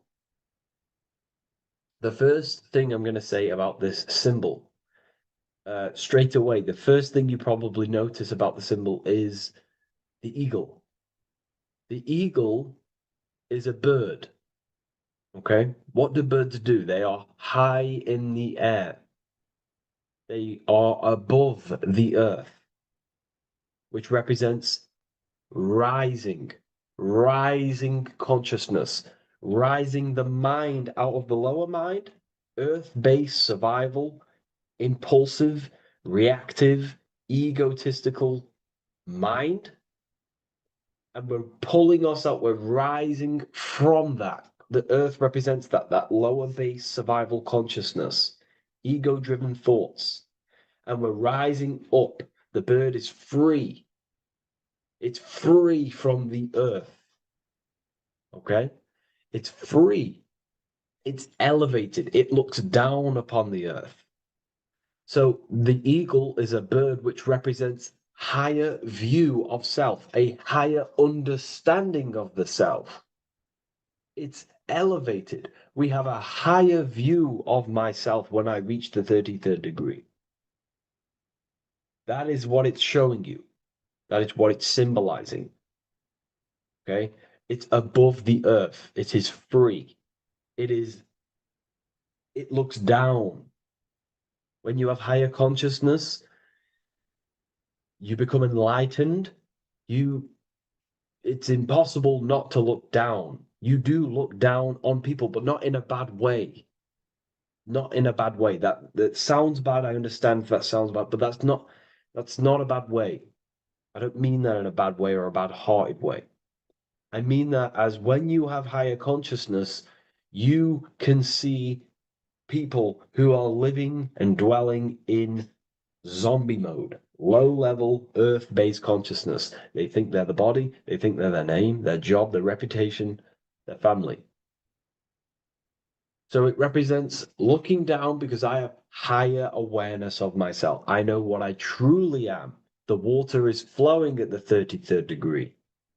The water melts at the 33rd degree, representing the flowing of consciousness, the flowing of the mind, flowing of light energy entering the body. Because when we reach higher consciousness, when you raise your consciousness, which is just an easier way of saying mastering thoughts, mastering yourself. We no longer give attention to negative thoughts because we understand what thoughts are and why would you let your own mind take away your own power?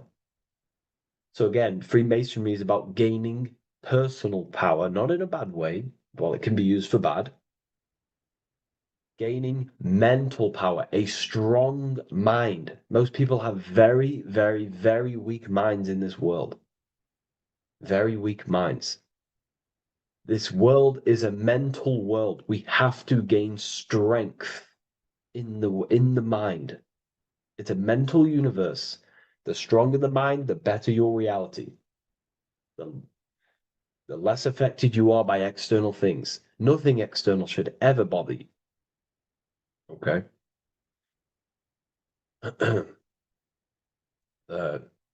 So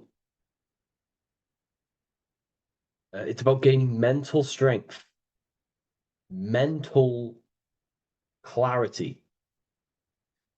So again, the bird is elevated, it looks down, it has a higher awareness, it sees things from above, it sees the world for what it truly is. That's the eagle. Okay? It's the higher view. This is the illuminated degrees. So we're looking at now the sword. The bird, the eagle, the double-headed eagle is standing on the sword. Very symbolic. The sword is not above the eagle. The sword is below the eagle. The sword moves through the air. On a basic breakdown of the sword, it represents power. Power. Because if I have a sword, I hold the power over you. That's what it symbolizes. In war, you have a weapon bigger than someone else and more destructive than someone else, you hold the power. So it's a power symbol. To go even deeper on this, on its true meaning, the sword, I've already broke this down plenty of times. It moves through the air. It cuts the air. It's the mind. Air represents the mind. Water is emotion. Fire is the spirit. Earth is the body. So we're looking at the mind, the power of the mind. And the eagle is standing on top of this, representing, I am conquering my own mind. I am conquering my mind. My mind does not conquer me. My mind is truly mine. I hold the power over it. I stand on top of my mind. The mind does not rule me. Thoughts do not enter my mind that take away my power. I think it, I feel it, I act towards it. It's unity. My mind is the monarch. It is the command center. It is mine. I'm above the mind. That's what it's showing here. I hold full control over this mind. I hold the power. Okay? And I have an elevated view of the mind. The eagle is elevated. It looks at the earth from above. It's the higher perception of the mind. The mind has a higher view of the self. It is conscious. Most people are not conscious. Okay? Most people walk around, they act unknowingly, they don't even know they exist. They don't realize they have consciousness. They think they grew from a monkey. They're born on a spinning ball in the middle of space, and they think they're the body. That is the level of a, earth-based consciousness. And it's saying, I hold the power. I hold my mind to what I want to direct the mind's forces to. I create with my mind. I carve reality. I shape my reality with my mind and thoughts and my intellect, my communication. Okay? That is what we're looking at here with the sword. It's on top, meaning I control it. When you stand on top of something, you are the top. You are on top of it. You hold the power. You rule over it. When you are the boss of your business, you rule the business. That's what we're looking at here. The sword needs sharpening. It always needs sharpening. You can't use a sword forever. You need to sharpen it.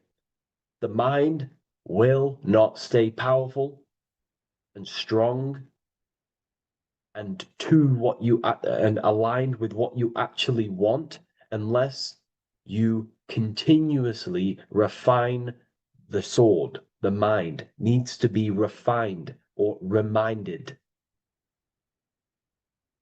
If you stop doing affirmations, the mind will fall back to old ways of thinking. If you constantly meditate, you constantly implant the messages into your subconscious mind, you constantly visualize, you are keeping the mind sharpened with what you want in life, what you are trying to create. And the mind will continue to think with that power, with them words, with them visualizations. If you fall off, if you stop meditating, you will lose control of your own mind. Okay? This is symbolizing you have to keep on top of the mind. You have to keep control. This is what the world is. The world is like Minecraft. You ever played Minecraft? You're a builder. Okay? What do? You control the man in the world. That's what you are. You need to control this body in the world. It's all about control. You are in a game. It's like Grand Theft Auto. You don't know how to use the buttons. You're going to create chaos, and you're not going to have that much fun in the world in GTA if you don't know how to work the buttons. Same with this world. You are in a world, and you need to learn the buttons of the body, the mind, the soul, the heart. How will these things function so you can actually live a better life and create what you want in the world? Aligned with natural law, of course, unless you want to walk down the path of Satanism.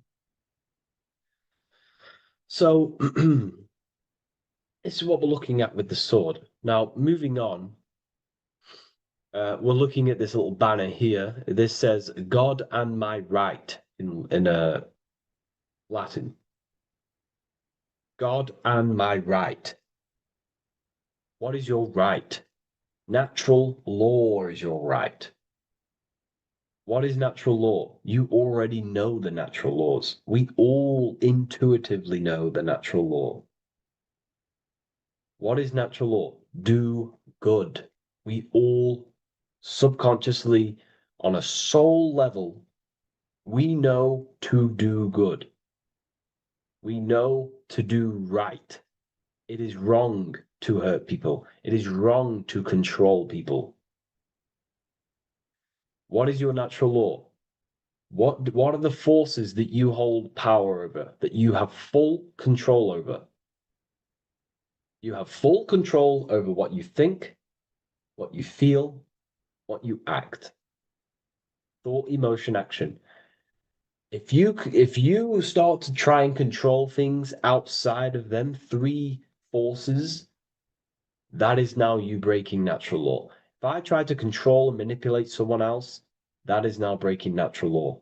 I'm going against my inner law. My soul tells me what is right and wrong through emotion. So it's about aligning the self, my actions, my thoughts, with my emotion, my intuition, my natural law. These are your rights. Your right is to think, feel, and act with the law, with good, with God, with love, with care for one another. Am I building with light to bring good things to the collective? You see, most people are stuck in their left brain, and the left brain only sees me, me. Ego-driven thinking. That's why they trap us in our left brain. They train us to be left brain. They tell us to write with our right hand to strengthen the left brain. They call it writing. Everything in this matrix is to activate your your left brain. Why? They need you in ego consciousness so you can be controlled and manipulated. So you do not recognize patterns. That's the right brain. The right brain recognizes patterns, symbolism, metaphors. They don't want you reading between the lines. They want you logical. They want you divided, because the right brain sees the whole. The right brain sees the woods. The left brain sees the trees. And that tree is your ego. And the woods is the collective consciousness. They want you only thinking about you. Because that way you are divided from the collective consciousness. And we're all one consciousness family. We're all God. We're all God experiencing himself. And we are all building this world. So it's about aligning the self with my right, with God, with natural law. It's what Freemasonry is about. True Freemasonry, light Freemasonry, not dark Masonry, or evil Freemasonry, whatever you want to call it. The crown, royalty. Royalty wear crowns. And what do the royalty have? Again, this is another power symbol. They hold control. Yes, royalty hold control. And that's why this crown is at the top of the image, not at the bottom of the image. It's at the top, representing I control the left, I control the right. I control my left brain and my right brain, the two eagle heads, the two views. The eagle has one eye on each side. It's looking, it's seeing. And that's symbolic of the left and right brain. We see, not physically see, but I mean perceive. We perceive reality with the left brain and we perceive reality with the right brain. And it's about unifying these two brains so we can see and perceive reality from a true lens. Because if we see reality only from the left brain, and a left brain dominated brain, we see everything as divided. But if we see everything from a right brain perspective, we see everything as whole. When everything is in the middle, you need to see reality from the middle. Yes, I have my own personal consciousness, and yes, there is a collective consciousness. So I need to balance between that. I need to see reality between the line, between the left and right brain, and align this worldview, and align my thoughts, align my actions with this. Because if you're left-brained, dominated, you're only going to take action on ego. You're only going to take action on me. You're only going to think about me. But if you're right hemisphere brained, you're only going to take action for the collective. which is, yes, that's good, but you also need to think about yourself. Why did you come here? Your life has a meaning as well. It's not just about the collective, it's about you as well. But we need to balance this. You see? This is what we're looking at. The crown is in the middle, representing the balance, the power over the two. Okay? It's the balance, it's mastery, it's control. Royalty hold control over society, royal families. So it's about controlling the self. It's control over the eagle, control over the sword, over the mind. It's about personal power we're looking at here. Self-control. Now we're looking at a upright triangle, which represents the element of fire, which is masculine. Masculine is all to do with action. Action, the physical body. We're looking at fire, which represents spirit or transformation. Fire is a very transformative element. It transforms things. Okay, so we're looking at self-transformation through action. This is what we're looking at here. Fire is a very, very masculine force. A very penetrating and transformative force. So we're looking at transforming the self, not through knowledge, but through action. We have transformed the self, 33rd degree. I've reached the 33rd degree and I have now fully transformed. Now, there are higher degrees than 33rd degree, but we're just breaking down the symbol. That's a whole of a lecture. But this represents full transformation. 3, another, if you watch my video on numerology, you know 3 is all about what? Transformation. Thoughts, emotions, actions. These are the transformative forces that turn and create reality. Jesus dies and dies and resurrects after 3 days. Transformation from dead to the awakened. Brahma, Vishnu, Shiva. God is threefold. 3, 3, 3, 3, 3, 3. Electricity, magnetism, dielectricity. The 3 forces that pretty much create physical matter. Transformation is 3. So we're looking at transformation through action. Action is a very transformative force. There's no point learning this knowledge if you're not going to act upon the knowledge. A lot of people join the university, they learn a lot, but they leave because they don't want to take the action. They don't want to do the hard part. They don't want to act towards higher consciousness. They want to dwell in their lower mind. That's fine. That's your path. That's their path. But if you truly want to raise your consciousness, you have to act upon it. You have to actively not take the action. It's about what you do and do not do, because not doing something is also an action. If you are not participating in the low-level pleasures like sex, casual sex, masturbation, going out and getting blind drunk. These are low-level pleasures. It's going to keep you on a low-level frequency and a low-level consciousness. That is also an action, not doing that. It's about what you not do as well, which is very important. You have to act upon it to reach this degree. You will not reach this degree if you have not taken a lot of action towards reaching higher consciousness, reaching self-mastery over the mind, controlling the mind. This is what, again, it's about taking action on actually controlling the mind, controlling the self, gaining your power. Okay? Okay. This is another fascinating part about the eagle head and wings. It also represents the past, present, and future. The crown is again symbolic of the crown chakra. This is all to do with knowledge. So we're looking at knowledge of the past, the eagle on the left looking behind, and the eagle on the right looking forward. So we're looking at the crown, knowledge of the past and the future.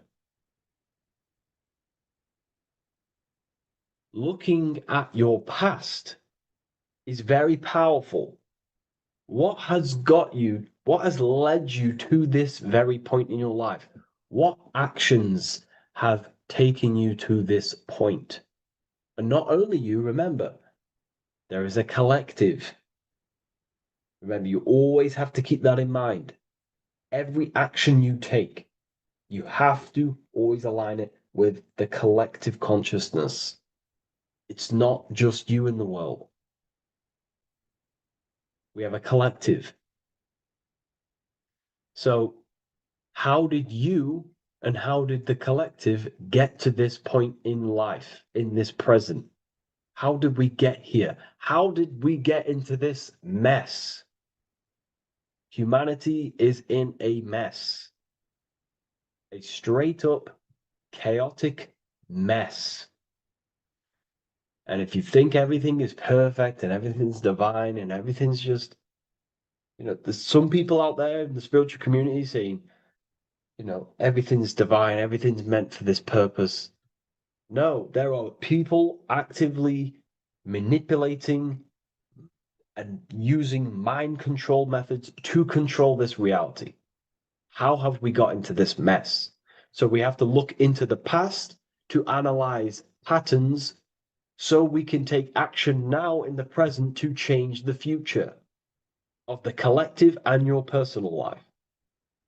That's what we're looking at here. So the eagle looking left is looking in the past, representing analyzing the past, analyzing the actions in my life and the collective life. The actions that led to this mess now, to this state now. And what can I do now with my knowledge to change the future to a better future, aligned with, again, natural law, aligned with goodness, aligned with God, aligned with care and love for one another and the self. So it's all about knowledge of the past and knowledge of the future. And what I can do now to take action, the triangle pointing at the middle, which is the present, what can I do now to change the future? To create a better future, to transform the world. 33, transformation. To transform the future. Okay, this is what we're looking at here with the two double-headed eagles as well. Again, this is more art. This is a lot more complex symbolism here. But again, we have the Earth hemisphere here. And what? The eagle above. It is raised above the earth, above material pleasures, above the material thinking self, above the ego. Not to say we get rid of the ego. We need the ego. But balancing, control, power over the ego, power over the two hemispheres of the brain, power over my past and my future, power over time. What am I using my time towards? Time is your spiritual currency. Okay? It's elevated. It sees things from a higher perspective. It is higher consciousness. We're also looking at the astral body. Birds on a deeper level represent the astral body. So symbols have layers of meaning. The deeper you get into the occult. So when you join the first degree, you get, a good interpretation, and the higher degree you go, the more deeper the symbol reveals. As the more deeper you know yourself. So we're looking also at the astral body, the light. What is the light? Light is a massive symbol in Freemasonry. It's knowledge, gnosis. When you're very intelligent, you call someone, they're a bright child. They have enlightenment, light in the mind. Looking at light, a lot of knowledge, a lot of self-knowledge of the self, of the psyche, how I function, what I am, knowledge of the astral body, rising above the earth, astral projection, exploring your true nature, exploring consciousness. This is what we're looking at here. And in order to explore your astral body and explore the astral realm, you have to control the sword, the mind. And you can then explore. You are free like a bird to fly. This is all symbolic of rising consciousness. All symbolic. So I hope this video has gained a bit more clarity on this symbol and given you some insights. And I will see you in the next one. Thank you for tuning in today.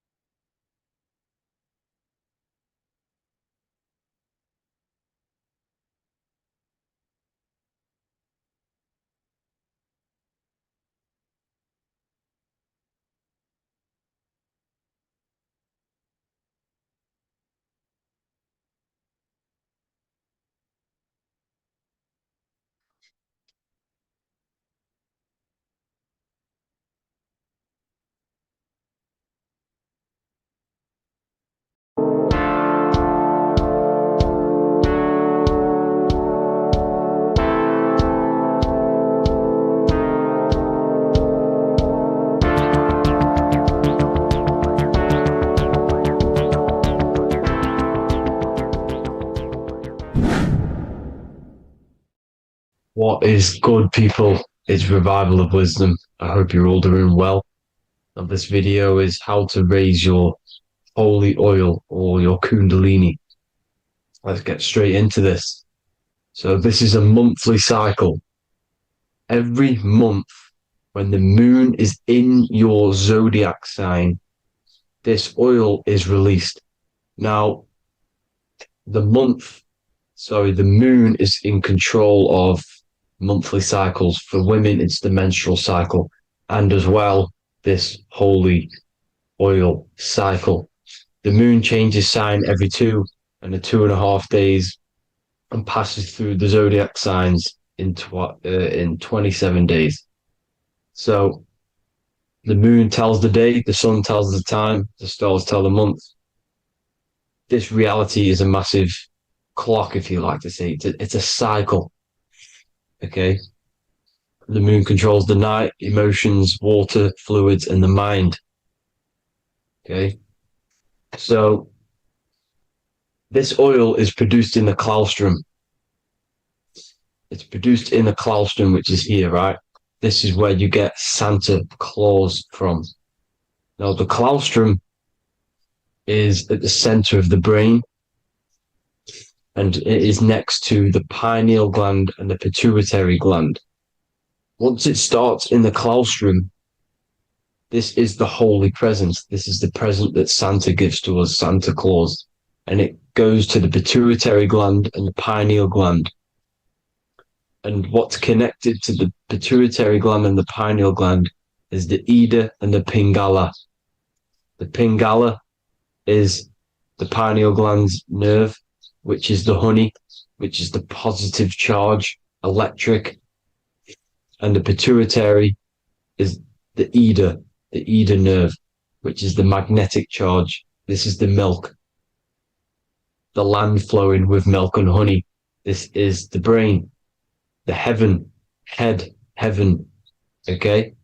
And it travels down the spine using these two nerves, these electromagnetic charge. And this is what the ancients symbolized with the two serpents wrapped around the spinal cord, the Ida and the Pingala.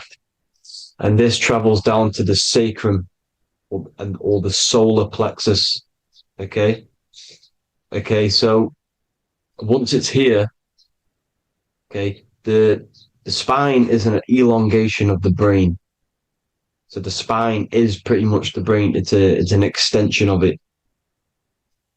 And it's kind of a microcosm of how we descended from heaven to physical reality, to physical matter, which is our consciousness has done. Our consciousness has descended from heaven into physical matter. And this is a microcosm of it. Okay. So once we're in the sacrum bone, this holy oil, like I've just explained, this holy oil starts in the Santa claustrum, goes down the chimney to the sacrum. This is the sacrum, the solar plexus, and drops the present off at the sacrum. Now, once we're at the sacrum, we need to raise our vibration to take this oil back up the spine. Okay. And the River Jordan symbolizes this in the Bible. King Herod wants to kill Jesus in Nazareth, which is here, this is the River Jordan, is Nazareth. He goes to be born in Bethlehem and then goes back up to Nazareth, to Joseph and Mary. Joseph and Mary, the pineal gland and the pituitary gland. The Bible is huge symbolism. It's all metaphors for this sacred process which goes on inside of your body. You are the Temple of Solomon. You are the Holy Land. The Holy Land is your brain. Once this oil is at the sacrum, you need to raise your vibration in order to take it back up.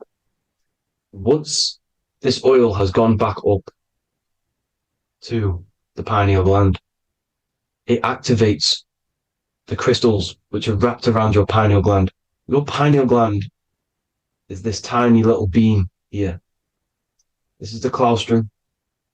This is the pineal gland. And it's wrapped in crystals.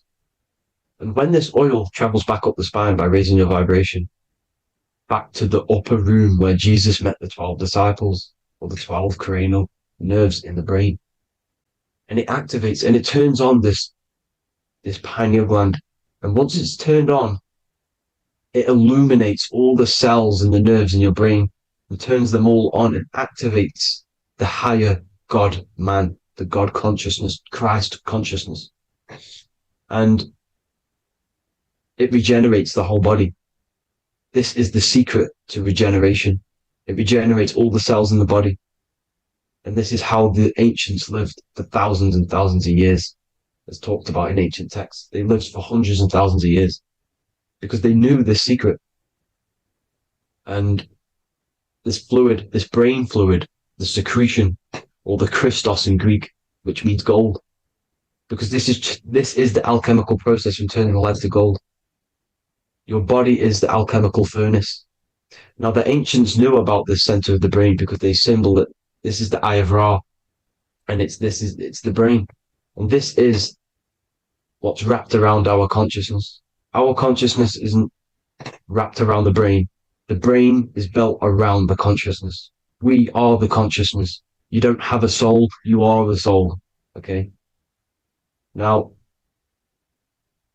the head, heaven, hell, heel at the bottom of your foot, that's hell. Head is heaven and hell. Simple. Now, the pineal gland produces DMT, which is dimethyltryptamine, which is known as the spirit molecule. So, let's move on.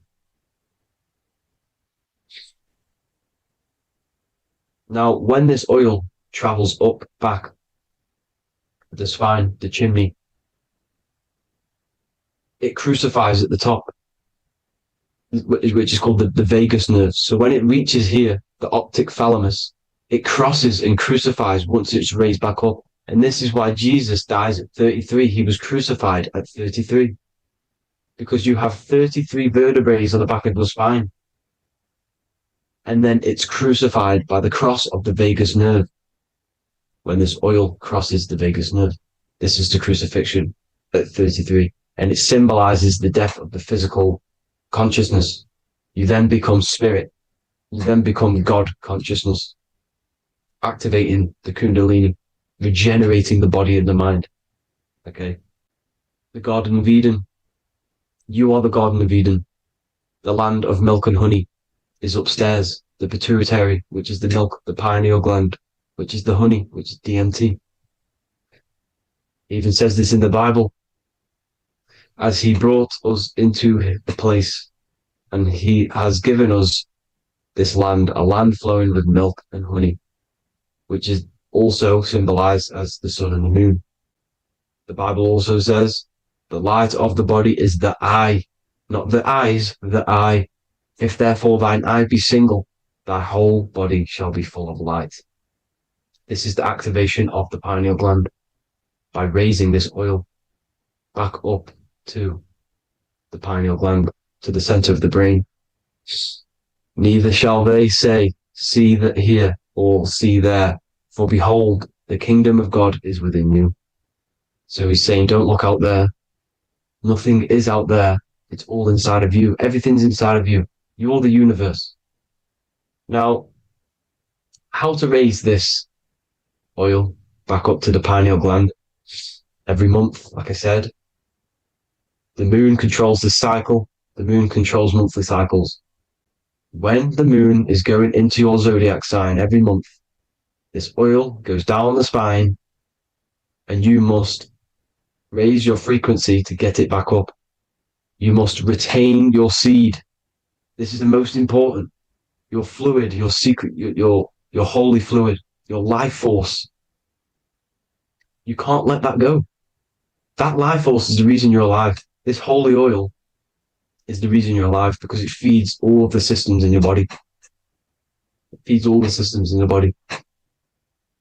You have to retain your seed, alkaline diet, positive thinking, and meditation.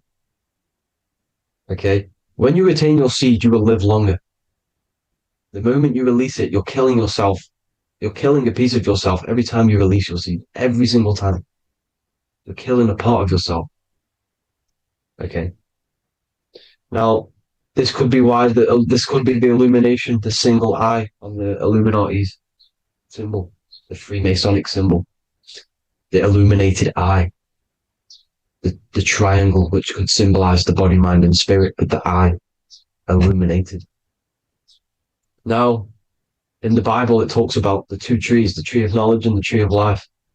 The tree of knowledge is the tree of good and evil, which is the most important system in your body, which is the nervous system. The nervous system, the most important. The tree of good and evil. And the tree of life, which is the cardiovascular system. Now, this oil, when it's released every month, feeds these two systems, and these two systems feed everything. Now, it's important you understand that. Okay? The ancients knew all of this knowledge. The Bible's telling you this knowledge. But it's in a metaphorical way. You have to understand the context behind it so you can read it properly. Now, eating of the tree of life, which is when it talks about in the Bible, eating from the tree of life is actually symbolizing a bad diet, ejaculation. Because you're eating from these two systems. You're killing yourself with a bad diet. You're killing yourself with an ejaculation. Okay? So, that's important to understand. Now, this is Jacob's ladder in the Freemasons. Jacob's ladder, which is the spinal cord. It's the stairway to heaven.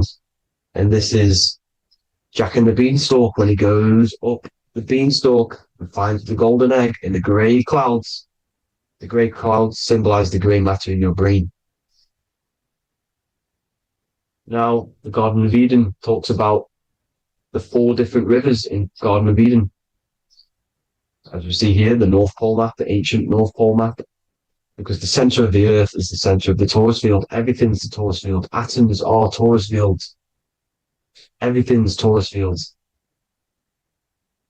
You are the universe. Everything is within you. The North Pole is your spinal cord. This is why they say Santa Claustrum comes from the North Pole. This is the North Pole. And the Santa Claustrum is the center of your brain. Now, there's 4 rivers which come from the Garden of Eden. There's the blood, the Christ oil, which is the oil we're talking about, urine and saliva. These are the four sacred fluids in your body. And these are constantly abused in today's society. Also, these secret societies are targeting these fluids. Okay? This is why porn is free. They sexualize society through Disney. Go and look at some of the Disney movies. There's so many subliminal messages which sexualize these children because they want you sexualized. So you release your seed, which is one of the holy fluids in your body, especially your semen, your sexual energy. So important you retain this. So important because it's your life force. It keeps you alive. Okay. Now, let's recap on this. If you want to raise your oil every month, you can't just retain your seed for the month. You have to retain your seed forever. Don't just do it for a couple of days. You have to do it. It's a lifestyle. You want to become God consciousness, you got to do what it takes. It's hard in this society because this society is made around, it's designed to kill you pretty much. It's designed to keep you in these lower states of consciousness with all the bad food, the chemicals in the food, the chemicals in the water, the sexualized TV programs, sexualized adverts, sexualized TikTok and apps, videos, subliminally stimulating you. Because that is your weakness, sex. It's your weakness. Now, you have to retain your seed, meditation, and an alkaline diet. Why alkaline? Because acidic is low vibrational. This is the color spectrum. And what's the highest vibrational color? Violet. It's the lowest, red. You have to have an alkaline body in order to raise this oil. When you drink, when you have a bad diet, when you drink alcohol, when you smoke, this destroys the oil. It destroys the oil in your sacrum and it can't be raised again, can't be raised up. This is why it's so important. Without that oil, you don't live. That oil makes you live. It feeds everything in your body. It's crazy how we're not taught this. It's insane. But that is how you raise the oil, people. I hope you all gain some knowledge out of this video. And I hope this assists you on your journey, your spiritual journey. And please like and share this video. We need this knowledge out to the public to wake up humanity. Thank you all, people. God bless.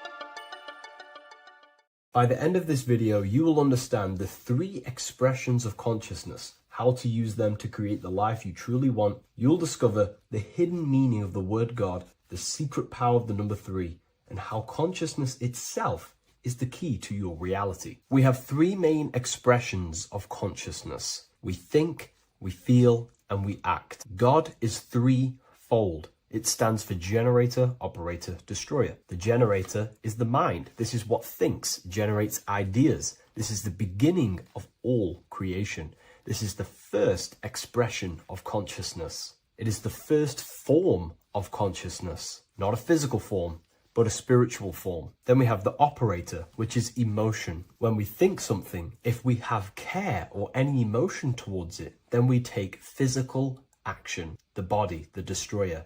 We think, we care, we act. Thoughts and emotions are the 2 spiritual forces which merge together and give birth to actions.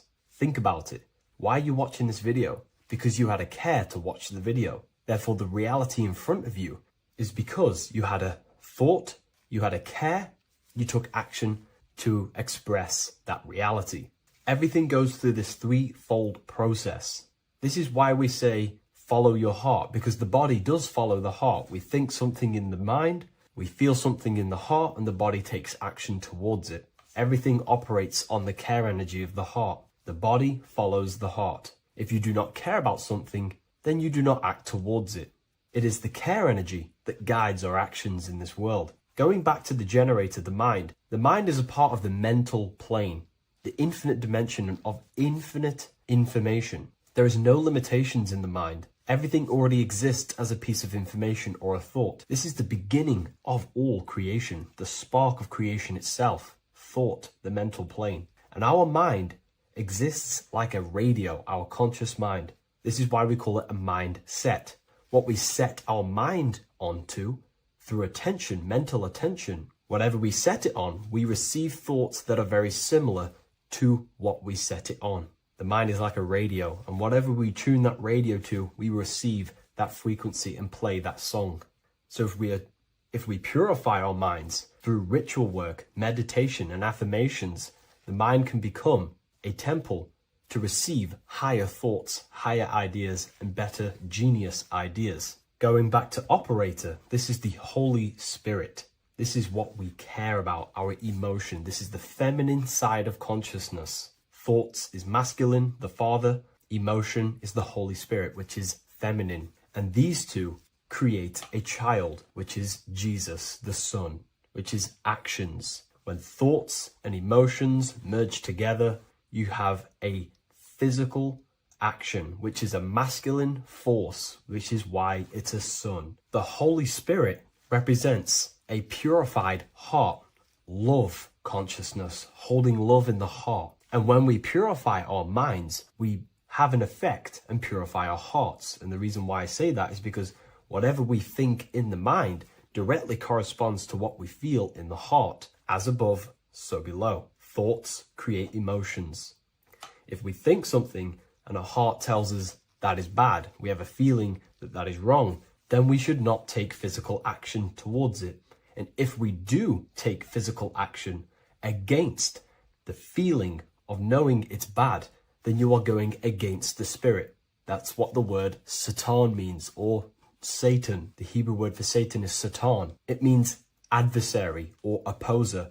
You're opposing the Holy Spirit. You're opposing what you know is good. You're taking a sin against the Spirit, against the guidance from your soul, the knowingness of good. So when we do purify our mind, we purify our hearts. And when we cultivate love for the self and one another's in our hearts, we gain the Holy Spirit, which is love consciousness. And when we think in our mind with the love of the heart, and we merge our thoughts with love, it gives birth to perfect actions. This is what the true Christ consciousness is. We think with the love of the heart, and it gives birth to perfect actions. And if everyone did this in the world, we would live heaven on earth. Everyone would be balanced within themselves, and the world as a whole would be balanced. So we need to gain full mastery over these three aspects of our consciousness, over our what we give mental attention to, gaining love for ourselves and the collective in our hearts, and gaining a strong disciplined willpower for our physical actions. And if you can gain full control over these three-step process, you can gain full control over your reality. The number 3 represents this 3 aspects of creation, or transformation. This is a transformative process from going invisible to the visible. This is also why Jesus dies in a cave for 3 days. It's all about transforming the self. Transformation is the number 3. Me personally, I think the Holy Spirit has been replaced for the sacred feminine aspect of consciousness. They do not want us connecting to our feminine side of consciousness, because then we will cultivate love in our hearts for the self and one another. And love is the most potent force there is in the whole universe. It is what unifies everything. It nurtures everything. It allows things to grow. Think about it. When you hold love or care for someone, you grow relationships. The sun is the perfect symbol and representation of love energy. The sun gives abundantly, expecting nothing back, and allows everything on the earth to grow. It's a caring, nurturing, feminine force that allows things to grow and unify and come together. In today's world, we mainly have thinking and acting without emotion, without care, without the judge of our hearts. It's all about gaining unity consciousness. We think, we care, true care for one another and the self, and we act. And if you align these 3 forces towards something, your business, whatever you're trying to create, you will fully create that reality, because these are the 3 forces that you can use to generate a reality. You can do ritual work to create care in your heart about something, and then you will take more action towards it. The book I'm using here is the Book of Wisdom, Volume 1. You can get this paperback or PDF on my website. So I hope this video has helped you. Please leave a like, comment, and a subscribe on the channel if you like the content. Let me know what you think about the Holy Spirit and if it is covering up the feminine side of consciousness in the comments section.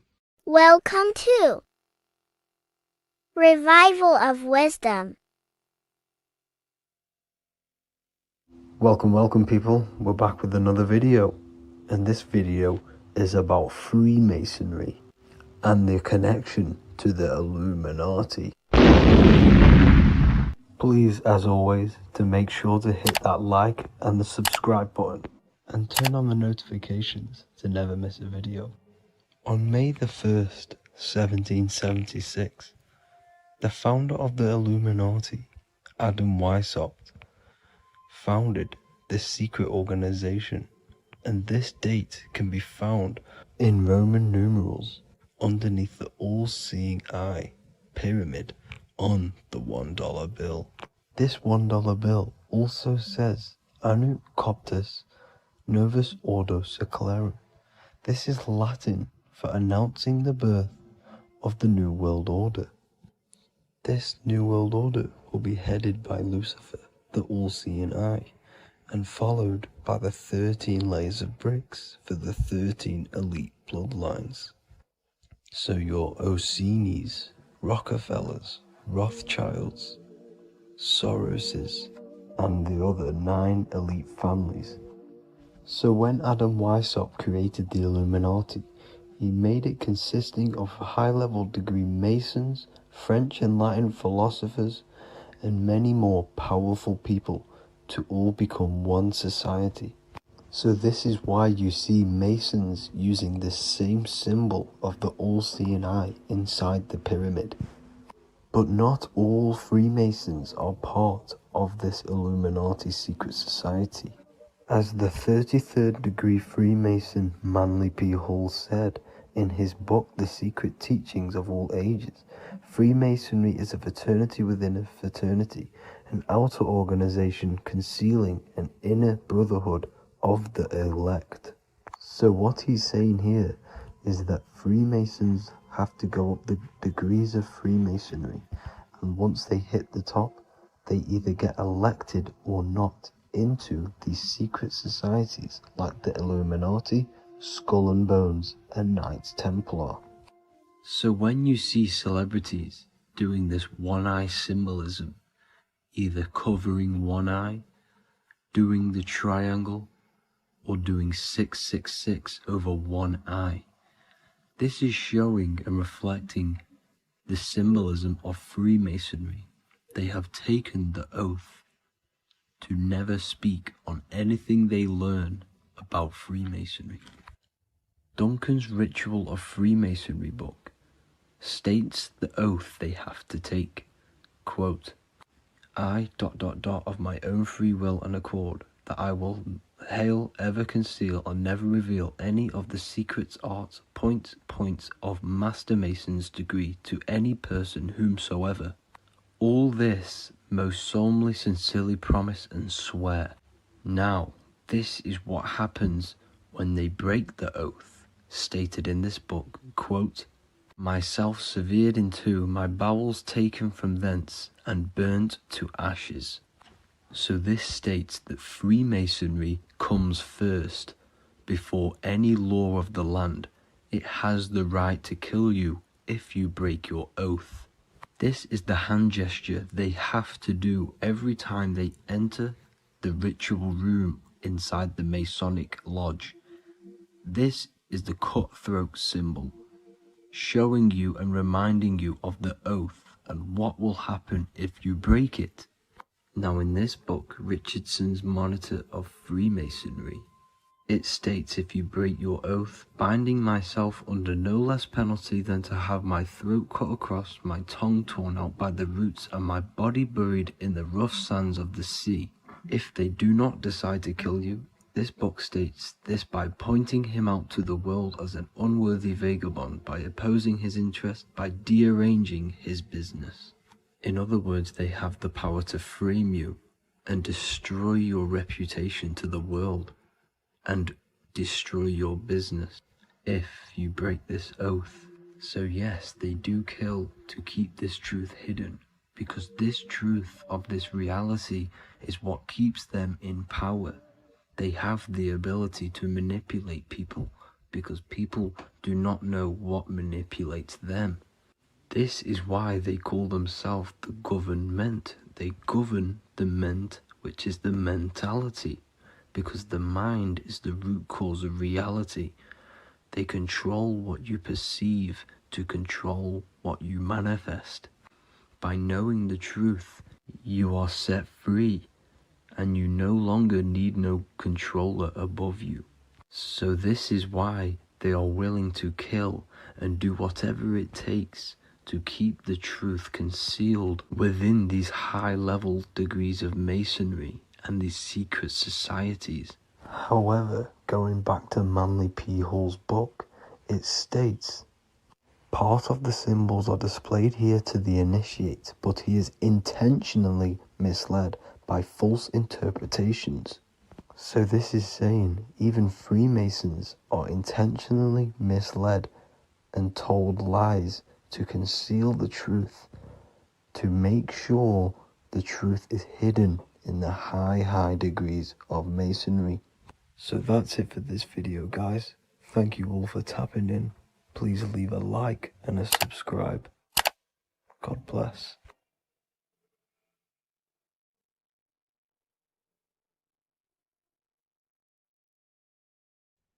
What if I told you many people around you have probably sold their souls? It's more popular than you think, and it's very easy to do. Selling your soul is not something that you can just go and meet the devil and do it. It doesn't work like that. But before I tell you exactly how you can sell your soul and how not to sell your soul, what is the soul? So looking at Jesus, we always see two lights surrounding his head, one surrounding the heart. And as of course, if you've been watching my channel, you know Jesus represents you. He represents the divine essence of the universe made in human form. Each one of us possess a fractal of God's infinite consciousness. We are all God. We are all God experiencing himself in a three-dimensional divided form, separated from his oneness. God wanted to experience himself, so he made this world. So each one of us possess a soul, and the soul is the spark of God's infinite loving consciousness, filled with God's loving moral law. So the reason why Jesus is always have a light above his head and a light on his heart is because this represents the brain and the heart. The brain is not the mind. The heart is not the soul. The brain is the physical manifestation of the mind. It is the physical mechanical computer for the spiritual mind. The heart is the physical manifestation of the soul. The heart is a brain. In fact, it contains 40,000 specialized cells, which are the exact same cells found in your cranial brain. Yes, your heart is an emotional brain. Your cranial brain is a thought brain. It's a computer. Okay? Everything that exists physically exists non-physically. This is what the ancients called spirit. Just means invisible force. The mind, the thoughts are not made of atoms. You can't touch, you can't find tangible thoughts, imaginations. These things exist spiritually in metaphysical counterspace. It's the same with your emotions. The emotions are spiritual.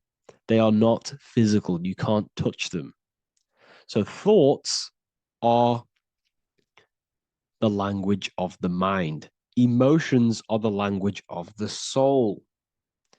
Sometimes we can become eluded by thought, and we can become eluded by emotion. If we are led purely by emotion, we can create illusions in our perception. The same if we rely only on thought. We must balance these two. Okay? So the mind is the creator, the soul is the operator. Every thought we think is being judged by our soul. The soul is the judge. The soul tells you what is right, what is wrong. And even the Freemasons depict this spirit and matter in their black and white checkerboards. White is spirit, black is matter. Matter is dead, spirit is life. This is what this represents. Physical reality is not just physical. For every physical object, for every physical manifestation, there is a spiritual force bringing it into existence. Consciousness brings everything into existence. Before you kick a football, there is a change in your inner consciousness before you take that action of kicking the football. Everything exists in spirit before matter. You existed in spirit before you were physical. We also see this in alchemical Freemasonic artwork. This represents the clouds. This is the mind. This is the heavens. And then coming down into the heart, which represents the earth. The light entering the mind into the heart, because every thought we think is being judged by the heart. The heart speaks to you through emotion. The soul speaks to you through emotion. Every thought you think, your heart is telling you that is right, or it's telling you that is wrong. Why? Why is this? Emotions can guide us, okay? Emotions are the language of our soul. Our soul guides us to our soul purpose. Each one of us contains a purpose in this physical life. There is a reason you are alive. There is a reason why you came from spirit into a material reality. Your jealousy reveals where you need to be in life. If you are jealous of someone, this is your soul saying you need to be there. That's where you need to be. Your fear reveals your greatest growth in order for you to reach your life's purpose. If you fear something, this is your soul telling you you need to overcome this in order to reach your life purpose. This is the next obstacle. The soul, your life purpose is not found in your passion. It's found on the other side of your greatest fear. The soul's always seeking, it's always seeking truth. It's always seeking to expand, to learn. The soul must go through pain in order to overcome, in order to grow. That's why we are here, to grow and expand and create. You also see this in alchemical artwork. Again, the mind in the clouds, the heart and the soul. They must work in unity. Each one of us contains the spark of the divine, which is the soul. Okay? Which is the soul. This is the operator. G-O-D, generator, operator, destroyer. The generator is the mind. The operator is the soul. The destroyer is the body. Everything will generate, everything will operate, and everything will die. That's the Trinity, the Father, the Son, the Holy Spirit.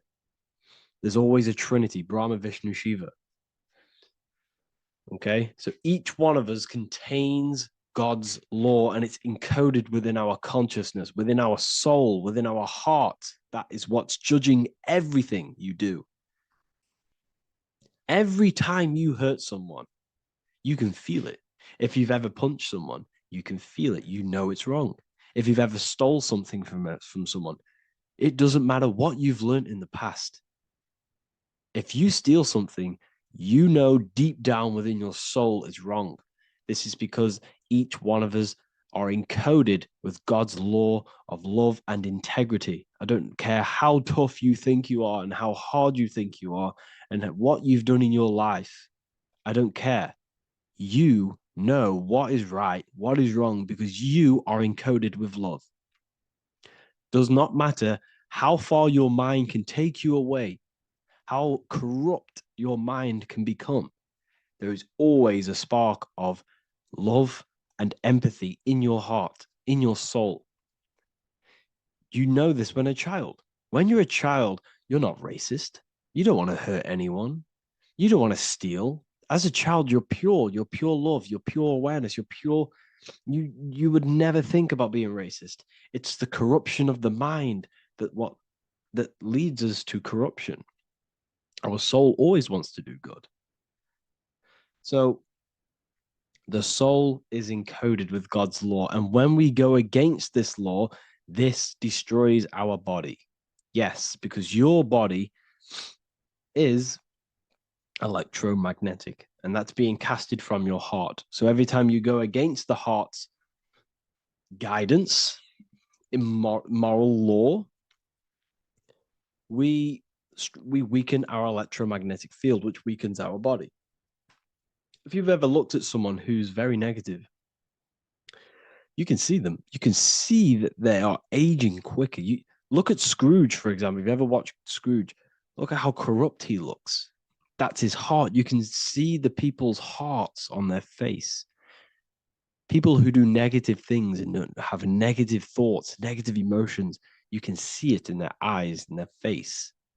It's because it corrupts you. It corrupts the body. It ages the body. Goodness is life. Okay? So can you sell your soul? You cannot sell your soul physically.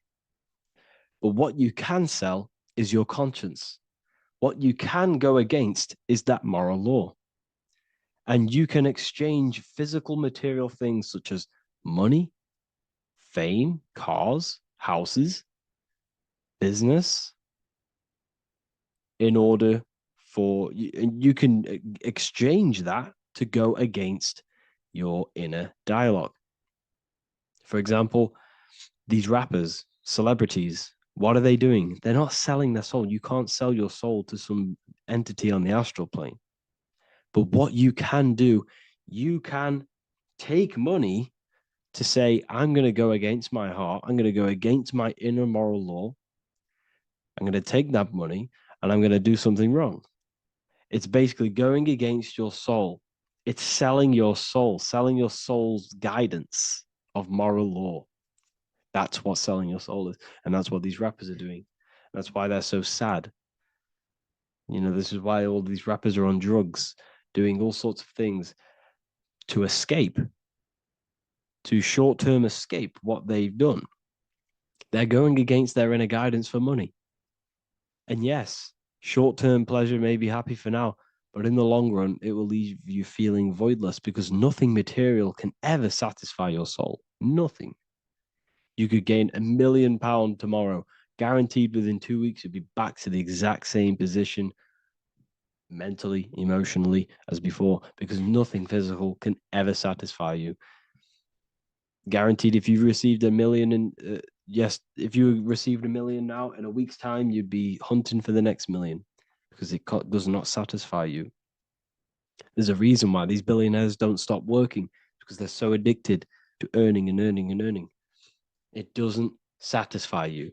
The only way you can satisfy yourself is through Christ consciousness, is through self-love, is through loving thyself, knowing thyself, and becoming balanced internally in consciousness instead of seeking external validation through material things, which end up leaving you feeling voidless, empty inside, and sad and depressed and anxiety.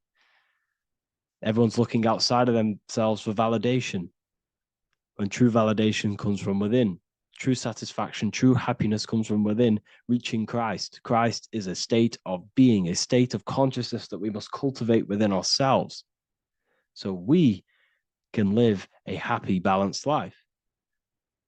You can have all these material things when you're satisfied inside, but don't rely on them.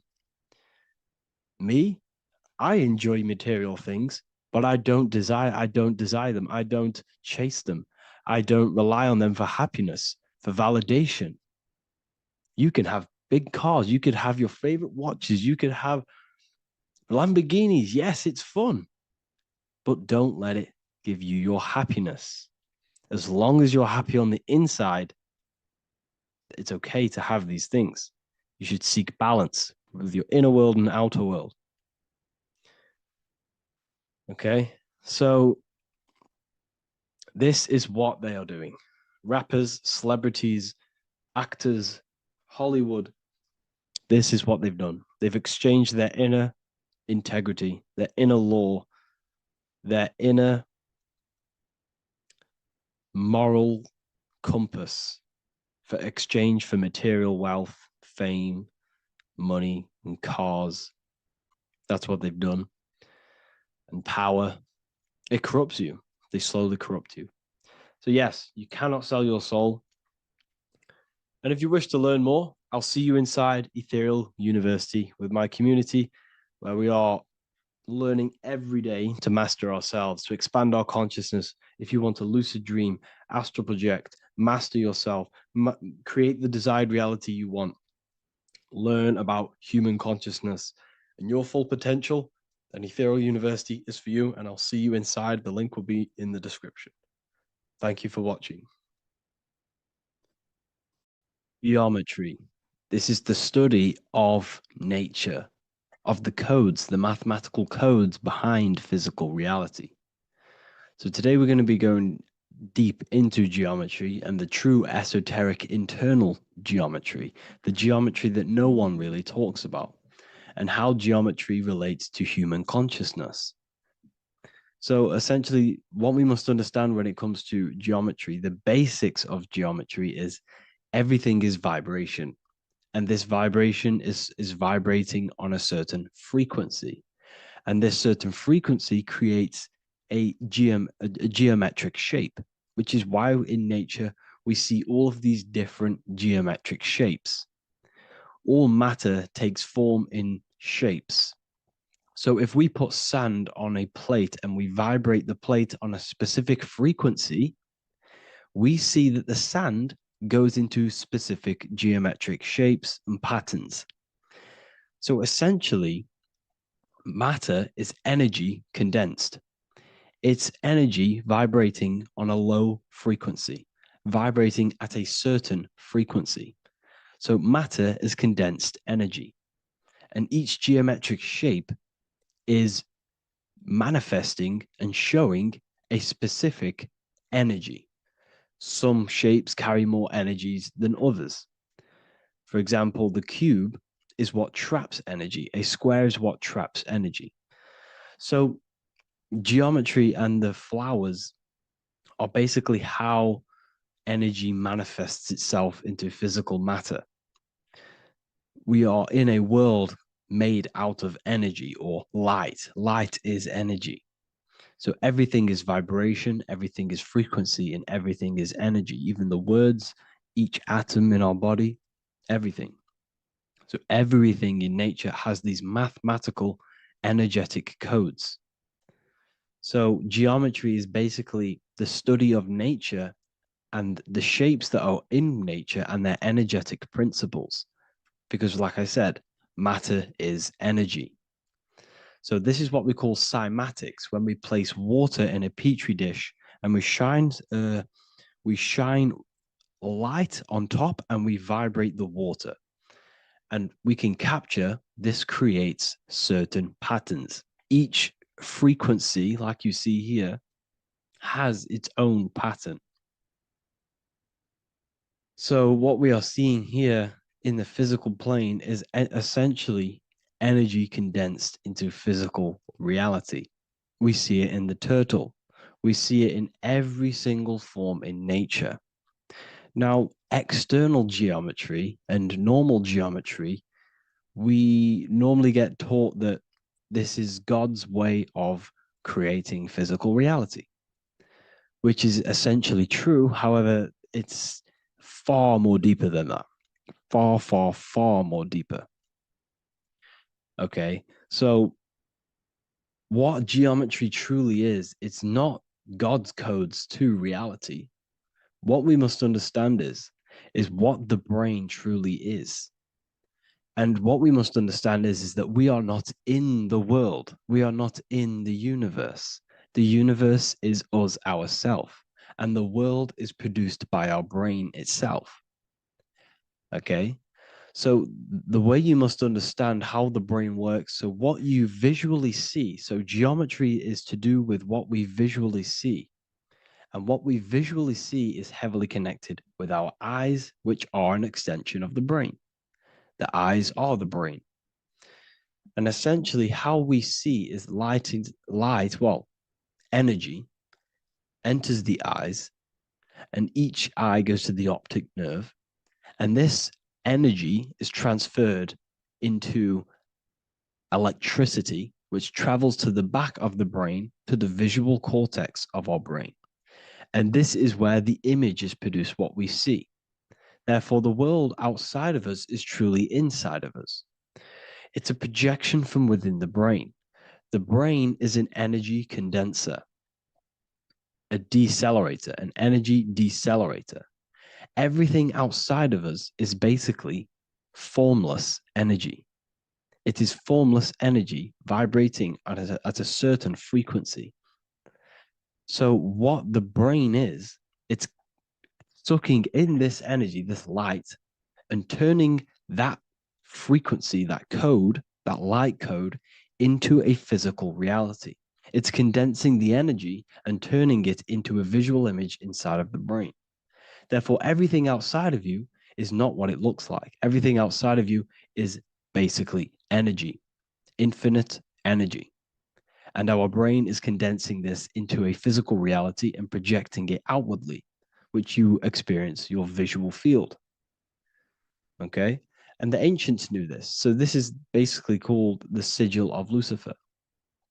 Lucifer is known as the light bringer. Lucifer in Latin means to bring the light.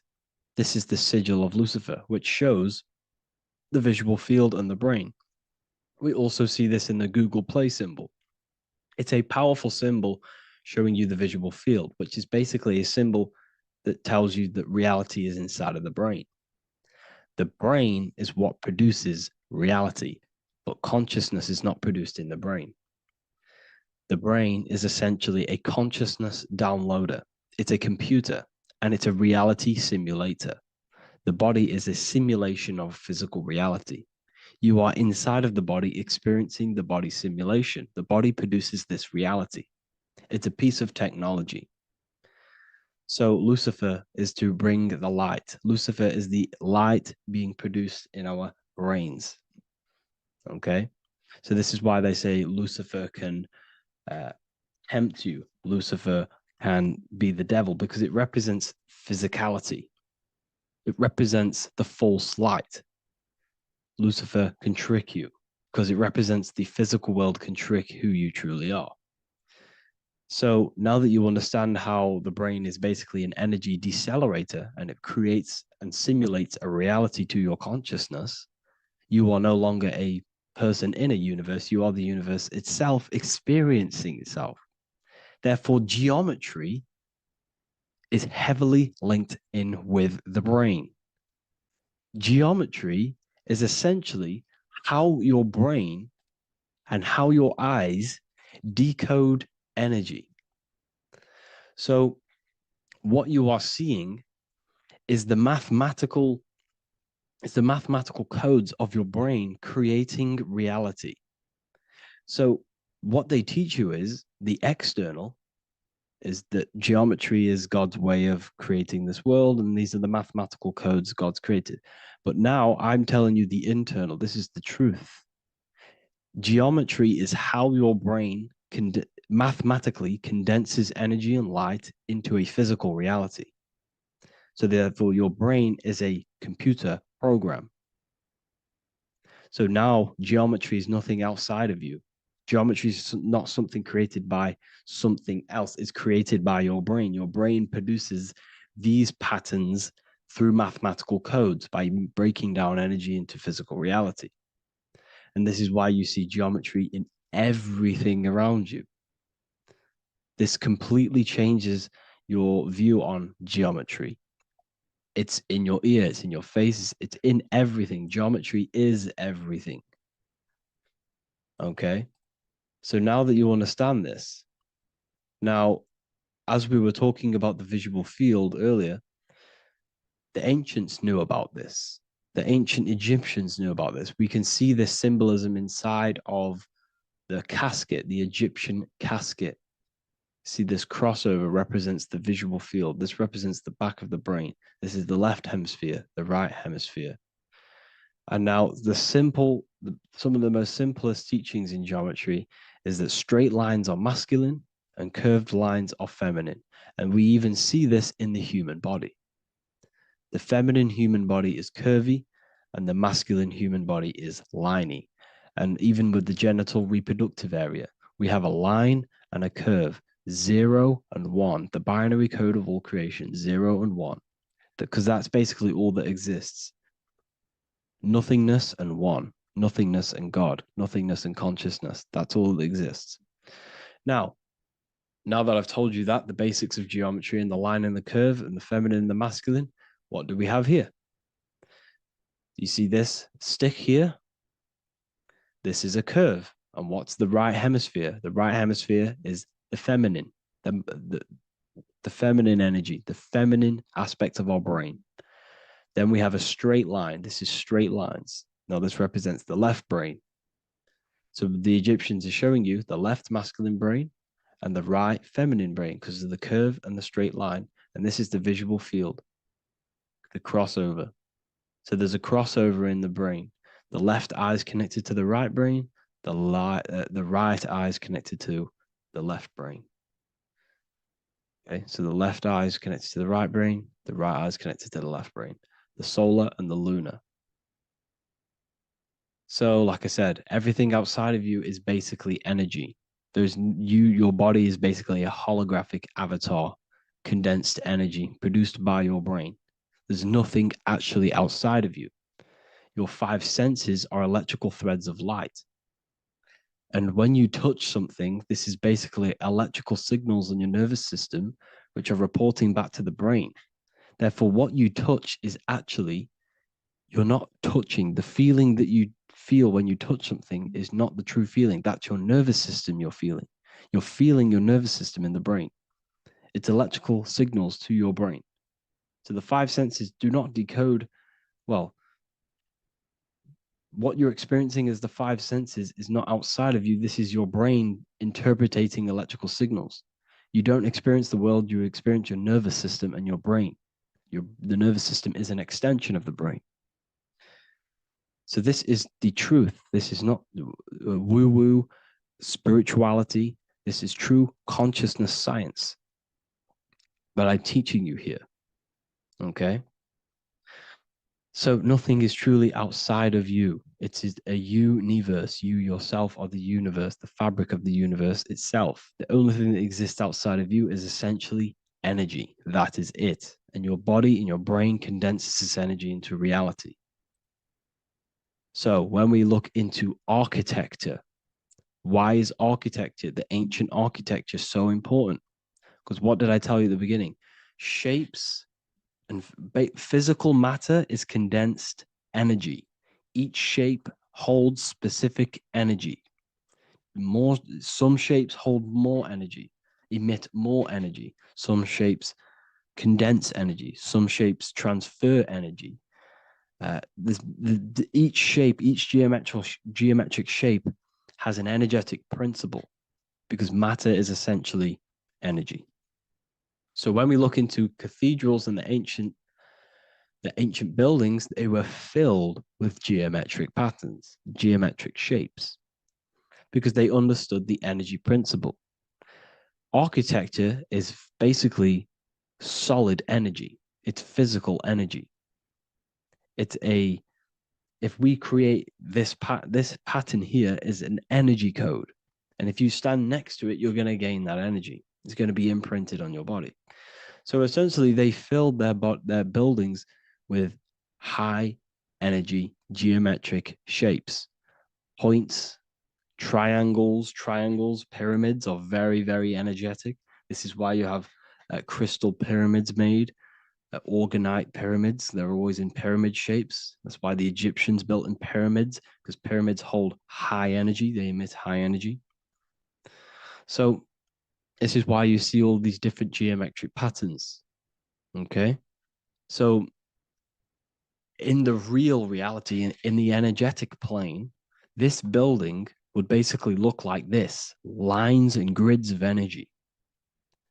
Okay, this is what it would look like in the energetic plane, a blueprint of the energy body. So, as you see here, these are the different frequencies in a petri dish, of water in a petri dish. And you can see they are specifically aligned up with these specific patterns. You can see geometry even within geometry. It's fractal. So essentially, when you would stand inside of these buildings, they would imprint the energy of the building in your body, because your body is healed through energy. You have an electromagnetic field around your body.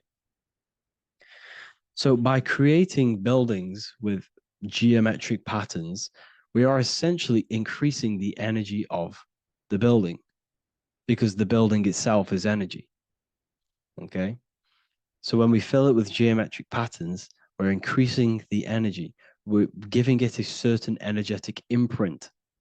So when you stand inside of that building, you're being imprinted with that energy. Okay? So especially with these windows, these stained glass windows. Well, why are they stained glass? Well, color is frequency. So when you have all of these different colors, and not only were they just painted, some of these colors are specific gemstones, crystals, natural stones, which all hold energetic principles. Each crystal is vibrating on a certain frequency. Wood has its own frequency. Metal has its own frequency. What you must understand is that everything in nature is not just a piece of matter. It's vibrating. The atoms of wood are vibrating on a certain level, which give it a certain energetic principle. Each crystal is vibrating. The atoms of the crystal are vibrating on a certain frequency, which give it a certain energetic principle, quality.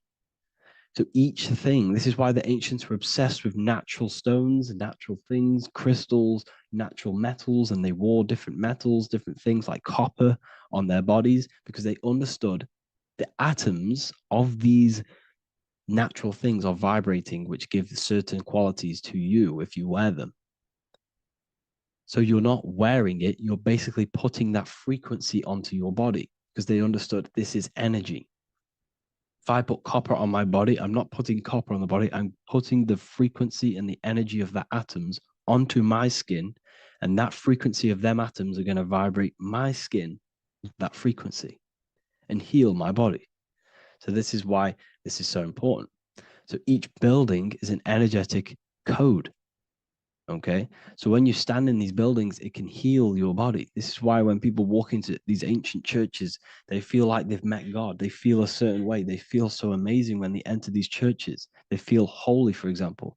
It's not because God's there. It's not because these man in the sky dwells in these holy places. It's because the energy of these buildings affect our consciousness. They increase your energy. They raise your vibration. They heal your body. They heal your cells. They imprint the water in your body, especially with these stained glass windows. Like I went a bit on a tangent there, but these stained glass windows were encoded. Well, they use different gemstones, different lights, different colors. And when the sun would shine through this window, well, what's the sun? The sun is light. Light is energy. The sun's light would go through this filter of the window, of the crystals and the different gemstones and the different colors, and the sun's light would be encoded, imprinted with these crystals, with these colors and these natural glasses, which have healing energetic principles. And when you are inside that building, the sun's encoded energy of the window would be imprinted into your body, into your energy field, and it will heal your energy field, and it would heal your body, your cells on a cellular level.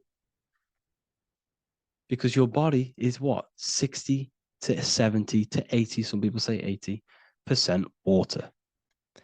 And water is encoded with vibration. If you say certain things into water, it gives it a specific geometric pattern.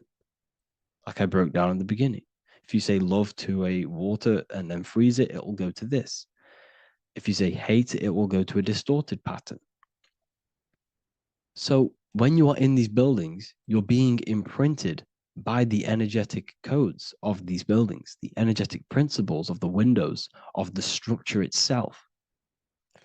The ancients never used to build in squares. Their buildings, their insides were never square rooms because they understood squares trap energy. They always had pointed roofs so energy can escape. So there's many little things that we need to look into geometry. For example, when you see magicians, when you look at ancient magic, why do they stand in circles with different geometric patterns? They use different geometric shapes. Why? Because shapes are energy. They hold specific energy. So when the magician stands in a circle with a pentacle, they're working with the energy of that pentacle. You can work with different energies based upon the different geometric shapes that you draw. And you can use this in your structure, in your architecture, in your work, and it can influence everything. So this is the true geometry. I hope you gained a deeper understanding on geometry and how it relates with you and your consciousness. Like I said earlier, your brain produces geometry. It's basically how your brain decodes energy. It's not God, how God creates this reality. And no, you're in this reality. You are the reality itself. Your body produces the reality. Therefore, geometry is one with you. So therefore, if I play with the geometry of the buildings, for example, like the government have, everything's in squares. If you look outside, everything's a square, everything's a rectangle. You go to a city, every window is a rectangle, every building is a rectangle. You live in a box room, everything is boxed and squared off in this reality, in this modern society. Why? Because they're trapping energy. The box is the cube is the most simple geometric shape, which basically condenses energy and it traps energy. And if you subconsciously see squares all the time, your phone's a square, your TV screen, everything's a square, your keyboard, your desk. Go and look at the ancients. They never used to build in squares and cubes. And if you go into nature, you'll never see squares and cubes. Nature doesn't create squares and cubes. Everything in the modern society is squares and cubes to simple your consciousness down, to dumb your brain down. So the ancients built very, very complex structures. Why? Because they understood what we see affects our brains, because our brains decodes reality and creates reality. If you see a sophisticated building, this is going to give you a sophisticated mind and raise your IQ levels over time, subconsciously. I'm not saying if you look at this building, you're going to become smart. I'm saying if every single building in your environment, ment is mind, mental, every single building in your environment was this complex and complicated, it would increase your IQ on a subconscious level. It'd make you more complex, make you more intelligent. So they've dumbed everything down. They've dulled everything down. Look at everything. Everything is being dulled down. So anyways, I hope you all gained a better understanding on this. If you want to gain more occult knowledge and esoteric knowledge, make sure to read the Book of Wisdom, Volume 2. If you're inside the university, you can get this book for free. Go to the general chat area and follow the instructions and you can order yours for free. Truly life-changing stuff. Because the issue is with the world is that no one really understands who they are, what they are, and why we are here. That is the issue for people's depression, for people's wrongdoings. They don't understand who they are, what their emotions are, what their mind is, what their body is, what reality is. This book gives you that. This book gives you the sense of understanding, the sense of well-being that will give you a better life because you understand life and what life is. And if you truly want to take your studies to the next level, we have the Ethereal University. This is the place for truth seekers where you can connect with like-minded people so you don't have to feel insane, because not many people think this way. I've been there when you wake up and not many people around you are thinking the same way and you start to feel a bit insane and you can't really talk to people about these things. That's why I created this, so you can connect with people and learn at the same time and become the best version of yourself by understanding truth and knowledge. We do If you join, you'll gain access to free live calls every single week, every single Saturday morning. We do live calls. You can ask me questions and all sorts. So make sure to leave a like and a comment. And thank you all for tapping in.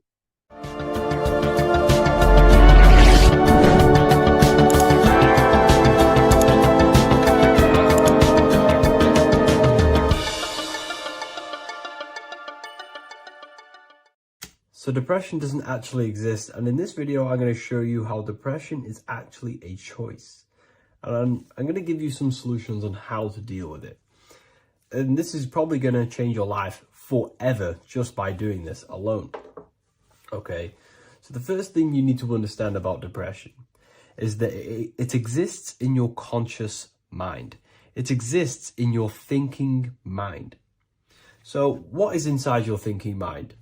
You have your body, your name, your reputation, your trauma, your memories, your family, your worries, your interests, your bills, your passion, dislikes, goals, right? Most people identify their lives with this. They identify their lives with their thinking mind. They think they're their name, their job, their reputation, their memories. But this is not who you actually are. Who you actually are is the observer of that. What happens if you stop thinking? What is left? You're left with unconditioned consciousness. You're left with the self, which is what we refer to as I. We are the consciousness, not the thinking consciousness. You are not these labels. You are not your thoughts. You are not your job, your name, your reputation. Okay? And the reason why I'm telling you this is because it's very important, is that we are something beyond this body, beyond this name, beyond our thoughts. We are the consciousness. So depression exists inside of the thinking mind, the conscious mind.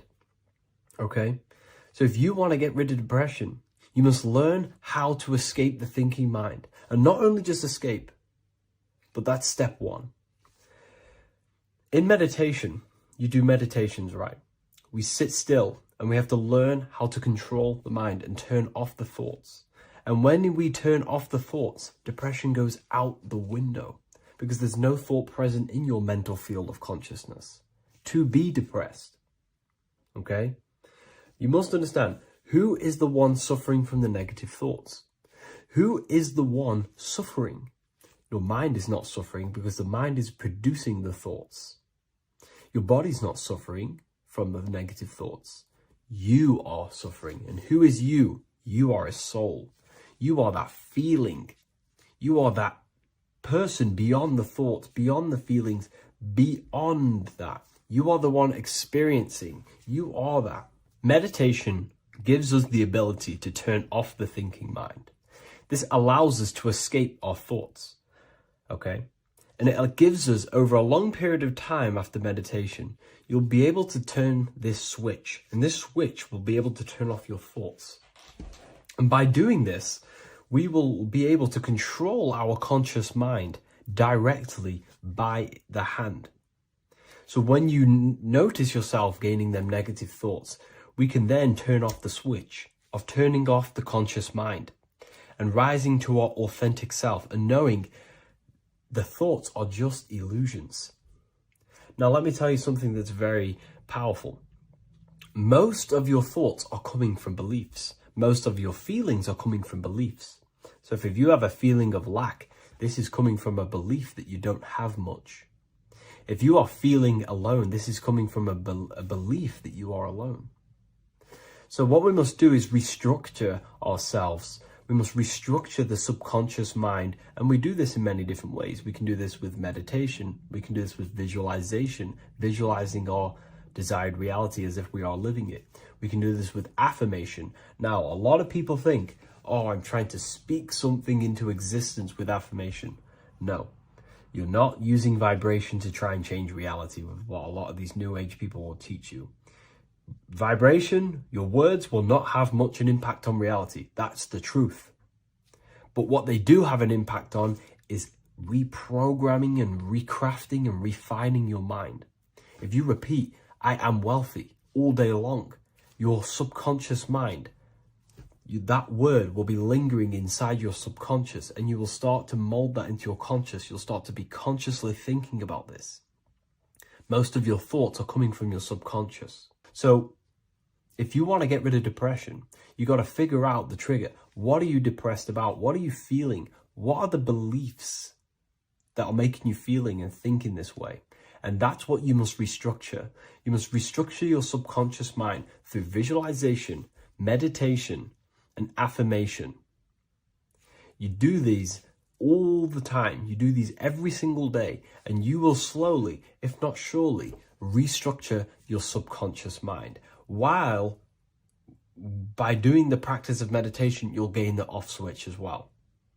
Sometimes depression comes from not living in your authentic self. You're not doing the things that your soul is telling you to do.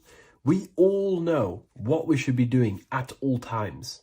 I don't care what you have on.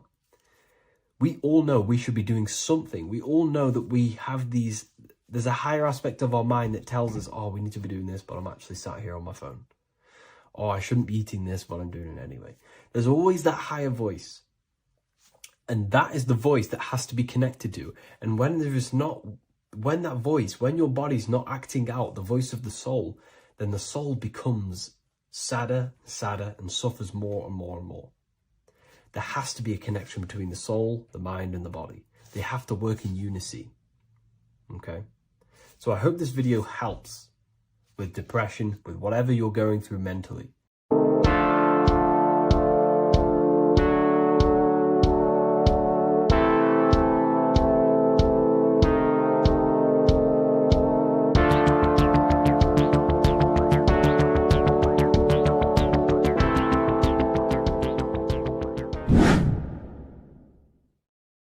What's good, people? We're back with another video. This is going to just be a quick video. Manifestation, magic, bending reality. So let's jump straight into this. So you have a conscious and a subconscious part of your mind. The conscious is what you're conscious of, what you're actually doing, where you can choose or not. However, the subconscious is the part of your brain which is automatic. So all of the systems in your body, like the digestive system, your heartbeat, these are automatically being ran. And you do not have to tell these systems to do anything. You do not have to consciously tell your heart to beat. It's automatically doing it. And this is what the subconscious mind is controlling. It's like the dark aspect of your brain or your mind. It is the way bigger aspect of your mind. Okay, it controls all the systems in your body. Okay, and this is where all of your programs are. So when you're in it from your childhood, what you've learned in school, all of these things are being kept in your subconscious, maybe traumas and stuff like that. So the subconscious is the female aspect, and the conscious is the male aspect, because the male is all about action and doing, and the female is all about creation, creativity, intuition. So you have a right and a left hemisphere of your brain, and these are obviously male and female. The right side of your brain is your female. It's to do with creativity, imagination, intuition, insight. Okay. And this is one of the most important sides of the brain. This side of the brain is the most attacked by the elites, whatever you want to call them. This side is one of the most important, because obviously your intuition is a massive part of reality. And if you don't have intuition, then you lose track of the things around you. You can't consciously feel if things are wrong or right. They don't want you to have intuition or creativity or imagination. They want you in the left side of your brain, which is just reasoning, logic, and basic things. So they just want you to tell you what you want, tell you what to learn, and then that's it. They don't want you thinking for yourself, which is the right side of the brain. So whatever the conscious side of your mind impresses the subconscious side of your mind. So if you do affirmations, for example, if you consciously do affirmations every day, your reprogramming your subconscious mind. You're impressing a vibration and a word into your subconscious mind, and therefore it will reprogram it. So the male and female aspect are symbolized by the Star of David as well. The male being the upside triangle, the female being the downside, connected all in one, because we both have male and female energy. So every thoughts are electric, which is the male aspect. Emotions are magnetic, which is the female. Each thought creates a wave of vibration in all directions. So think of it like a water drop in a pool, but it going out in every single direction. It's not just flat. And these thoughts have a certain frequency, well, has a certain vibration. That vibration has a certain frequency. And this affects your aura. Every thought, every emotion directly impacts your aura and the strength of your aura. So if you're angry all the time, your aura in the astral plane will look red. However, if you're happy, it'll be more like blue and green. So it's very important. Your electromagnetic field is created out of your emotions and thoughts, and that affects reality because you're 60% water, and frequency and vibration create certain patterns and has a certain effect on water. We'll get into that after this slide. So each thought that people are thinking around you, you are actually subconsciously picking up these thoughts because it's emitting this vibration in all directions. So this is why you can pick up thoughts of other people on the odd occasion. However, when you're more in tune with your intuition, your right side of your brain, you can start to pick up on vibrations, thoughts, and other people's auras. You can pick up on the energy once your third eye is open, and you know whether you should be in that environment or not. This is what we call an atmosphere when we go into a room and you can feel the tension if someone's been arguing, for example. This is the atmosphere, this is the vibrations, these are people's auras emitting these certain frequencies and vibrations. Okay, so our aura is contained of multiple layers. Obviously, we have the physical body. This is the electromagnetic layer. However, you have the different planes of existence, the spirit, mental, astral, etheric, and then physical. The physical is the lowest plane of existence. And the physical plane is a product of all of the planes above. So the mental impresses on the astral impresses into the etheric, and then the etheric creates the physical object. So the mind is the root cause of reality. The mind is the cause of everything. Your consciousness is pure cause. There's no effect. Everything you see in this reality is the effect. Everything that you experience is the effect, because the root cause was the mind. The decisions you made you experience that certain experience. And that decision was created on the mental plane. And this is just pure thoughts. And thoughts are things. If it exists in your mind, it is a thing. It's a certain frequency. So if you have a certain level of thoughts, if you're thinking positive, for example, you're going to have a strong aura, you're going to have a higher vibration. And that attracts like. Like attracts like when it comes to thoughts and vibrations and electromagnetism. So if you're thinking positive all the time, speaking positive, doing positive, you're then creating a higher vibration, and that's going to attract people on that similar frequency to you.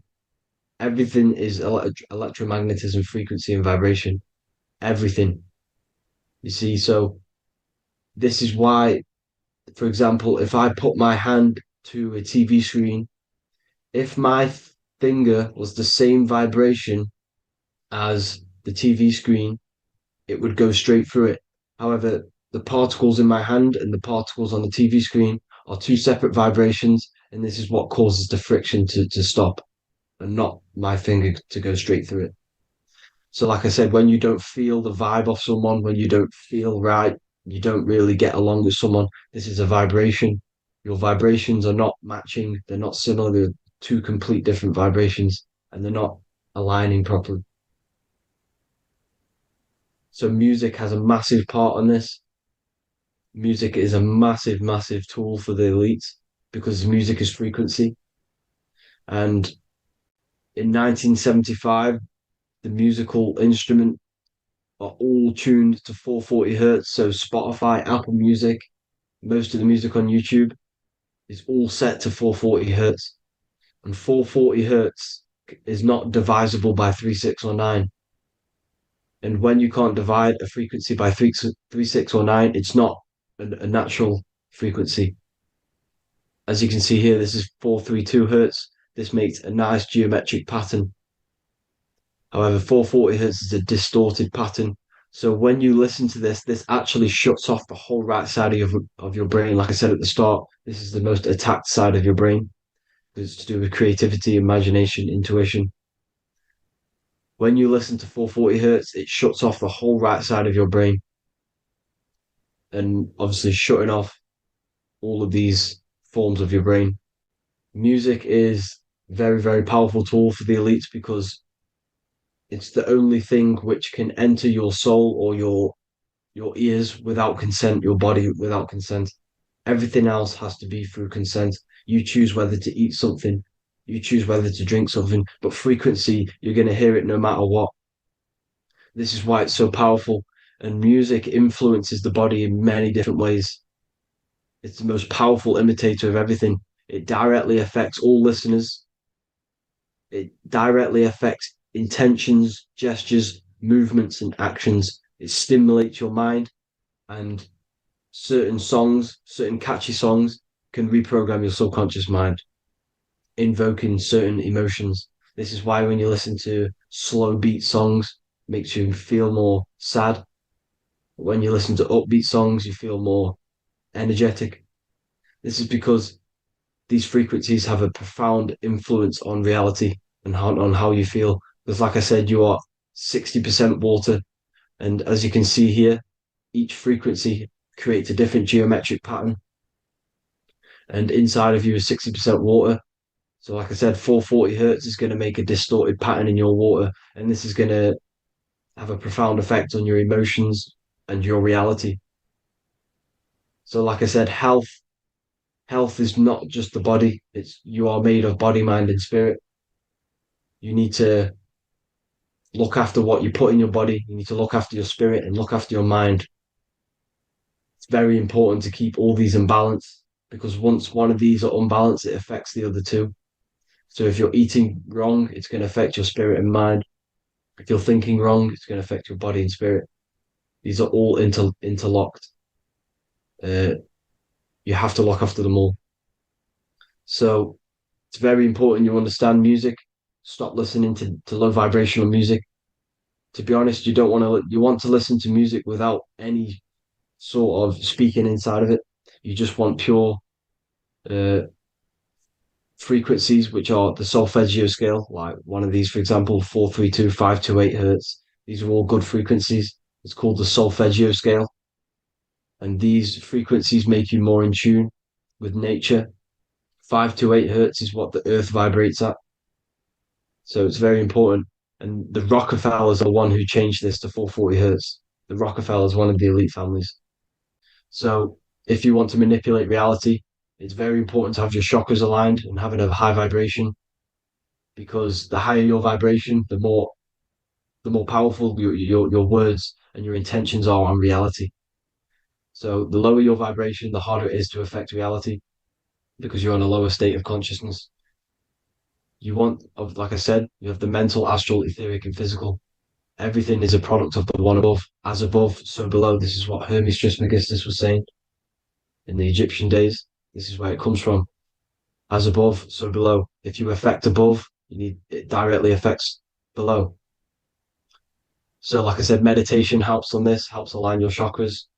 Think positive, feel positive.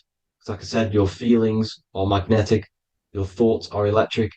So once you combine these two together, you're then creating an electromagnetic frequency. And that will have profound effect on reality. So the law of cause and effect. Every law, so the law of cause and effect. Every effect has the root cause. Like I said, your mind is the root cause of everything. Every decision you make is having a different effect on reality. Everything happens for a reason due to the root cause, which is your mind. You choose everything that happens in your life. Okay. So it's very important you understand this and you constantly make the right decisions, the good decisions to have good effects on your reality. You have to be very conscious of this law because nothing escapes this law. This is the law of all consciousness. So think about it. Imagine a massive ball of consciousness. However, off this ball are different sparks, and each one of these sparks are in each and everyone's body. This spark is governed by these laws, the law of cause and effect, the law of correspondence, the seven hermetic principles. It's very important you understand this because this mass ball of consciousness is what is obeying these laws. And everyone has this spark of consciousness inside their third eye. And like I said, everyone is the same consciousness. This is why if you do bad onto someone else, that will directly affect your reality. So if you hurt someone, it's going to come back to you in one way or another because you are that same consciousness. This is like a mirror reality. As within, so without. Whatever you feel on the inside, you're gonna see that on the outside. You're gonna experience that reality, whatever you've impressed. So there's different ways to bend reality to your will. This is kind of a sort of magic. So obviously you have black magic, which is manipulating reality to harm and influence others, or to be very selfish. And then you have white magic, which is manipulating reality for the good of humanity. So you do have to be very careful with your intentions, people, when you're trying to manipulate reality, because this is nothing to be played with. If you are manipulating reality for the wrong reason, it's going to come and bite you in the ass in some way or another. Because everything is balanced. Everything balances out in this reality. Nothing escapes the laws. Not one thing escapes the laws. So if you're stealing from yourself because it's just going to come back in one way or another. Inside of everyone's heart, you know whether you're doing good or wrong. You can feel it when you do something wrong. You can feel it when you do something good. The heart is the center of the torus field. It's balance. And this is why you say follow your heart, because it's the center of the torus field. It's very important to listen to this inner voice inside of you, because that is telling you the right things to do, the good decisions to make. And when you keep following that voice, that good voice inside of you, it takes you to your life path. Very important to follow that voice. However, don't let the ego get in the way of it. Don't care what your friends are going to say. It's very important to understand this. So you have different ways of manipulating reality. You have sigil magic. This is where you create your own sigil or symbol. You create your own sigil and symbol, and then you charge it. You behind that symbol, you have an intention. So, for example, if you want to manifest wealth, you create a sigil which represents what you want. You create that sigil, you draw it out, you charge it, because wherever your attention goes, energy flows. So whatever your attention is, you're sending energy that way. So what you do with your eyes and your hands, you place attention on the sigil. Imagine that it's glowing. Imagine that you're sending energy to the sigil. And then you burn the piece of paper once you've done this. And then after this, you meditate on that symbol. You constantly think about that symbol, because that symbol is the frequency, is the thing that you want to manifest. So that's one way. Or you can just meditate on your reality. So imagine yourself having already what you have. This is what they call a mindset. You must set your mind to the frequency what you want to manifest. Okay. So if you want to manifest wealth, for example, imagine yourself being wealthy. What would it feel like? What would you be doing? Imagine a scene in your mind. Constantly do this, and you're putting out that frequency. Like I said, you must think, because the thoughts are electric, and then you must feel, which is magnetic. Together, this creates an electromagnetic frequency, and this is how you attract things to you. You will attract the certain people to come in your life to bend reality to your will. Okay. Or you've got mirror magic. Stare yourself in the mirror, because a mirror reflects light. It also reflects energy. So you've got to be very careful with what you say to a mirror. You've got to be very, very, very careful, because whatever you send into that mirror is directly sent straight back to you. So if you're thinking negative, you're sending negative energy back straight to you, and that's going to have an effect on your reality. Affirmations are very important, because your words are frequency, your words are vibrations, and each word you say has a certain frequency. If it's if it's positively charged, it's going to affect you positively. If it's negatively charged, because like I say, your brain and your mind is like the director of energy.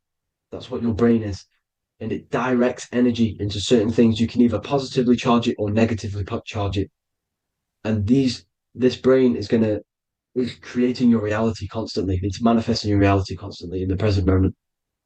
So this is what the government knows. The government know your mind is the root cause of reality. This is why they call themselves a government. Government. The New World Order is not being manifested by them. They are controlling the information. They are controlling your perception of this reality. And they know the mind is the root cause of reality. Therefore, if they control your perception of reality and your information, what you believe, you're going to manifest that information, that perception. So we, the people, as a collective consciousness, are the ones manifesting this new world order. You see, so this isn't black magic. They're actually tricking us into manifesting their own their plans, this new world order. You see, this is how smart these people are. They know how to get around the laws of reality. They know how to bend reality to their will without facing the consequences. They're getting humanity to do it. You see, there is a collective consciousness. As like I said, we all have that same spark of consciousness, right? So as a collective consciousness, we are on a very low vibration at the moment. However, we are waking up rapidly. There are more and more people waking up at the moment, and light always chases away the shadow. Light is a lot more powerful than darkness, you see. So one person waking up has a massive effect than one person being asleep. It has a profound effect. Because like I say, the light always chases away the darkness. It's more powerful. The light is always more powerful. High vibrations are more powerful than lower. So that's it for this, people. I hope you all enjoyed. This is a short, quick video. God bless you all.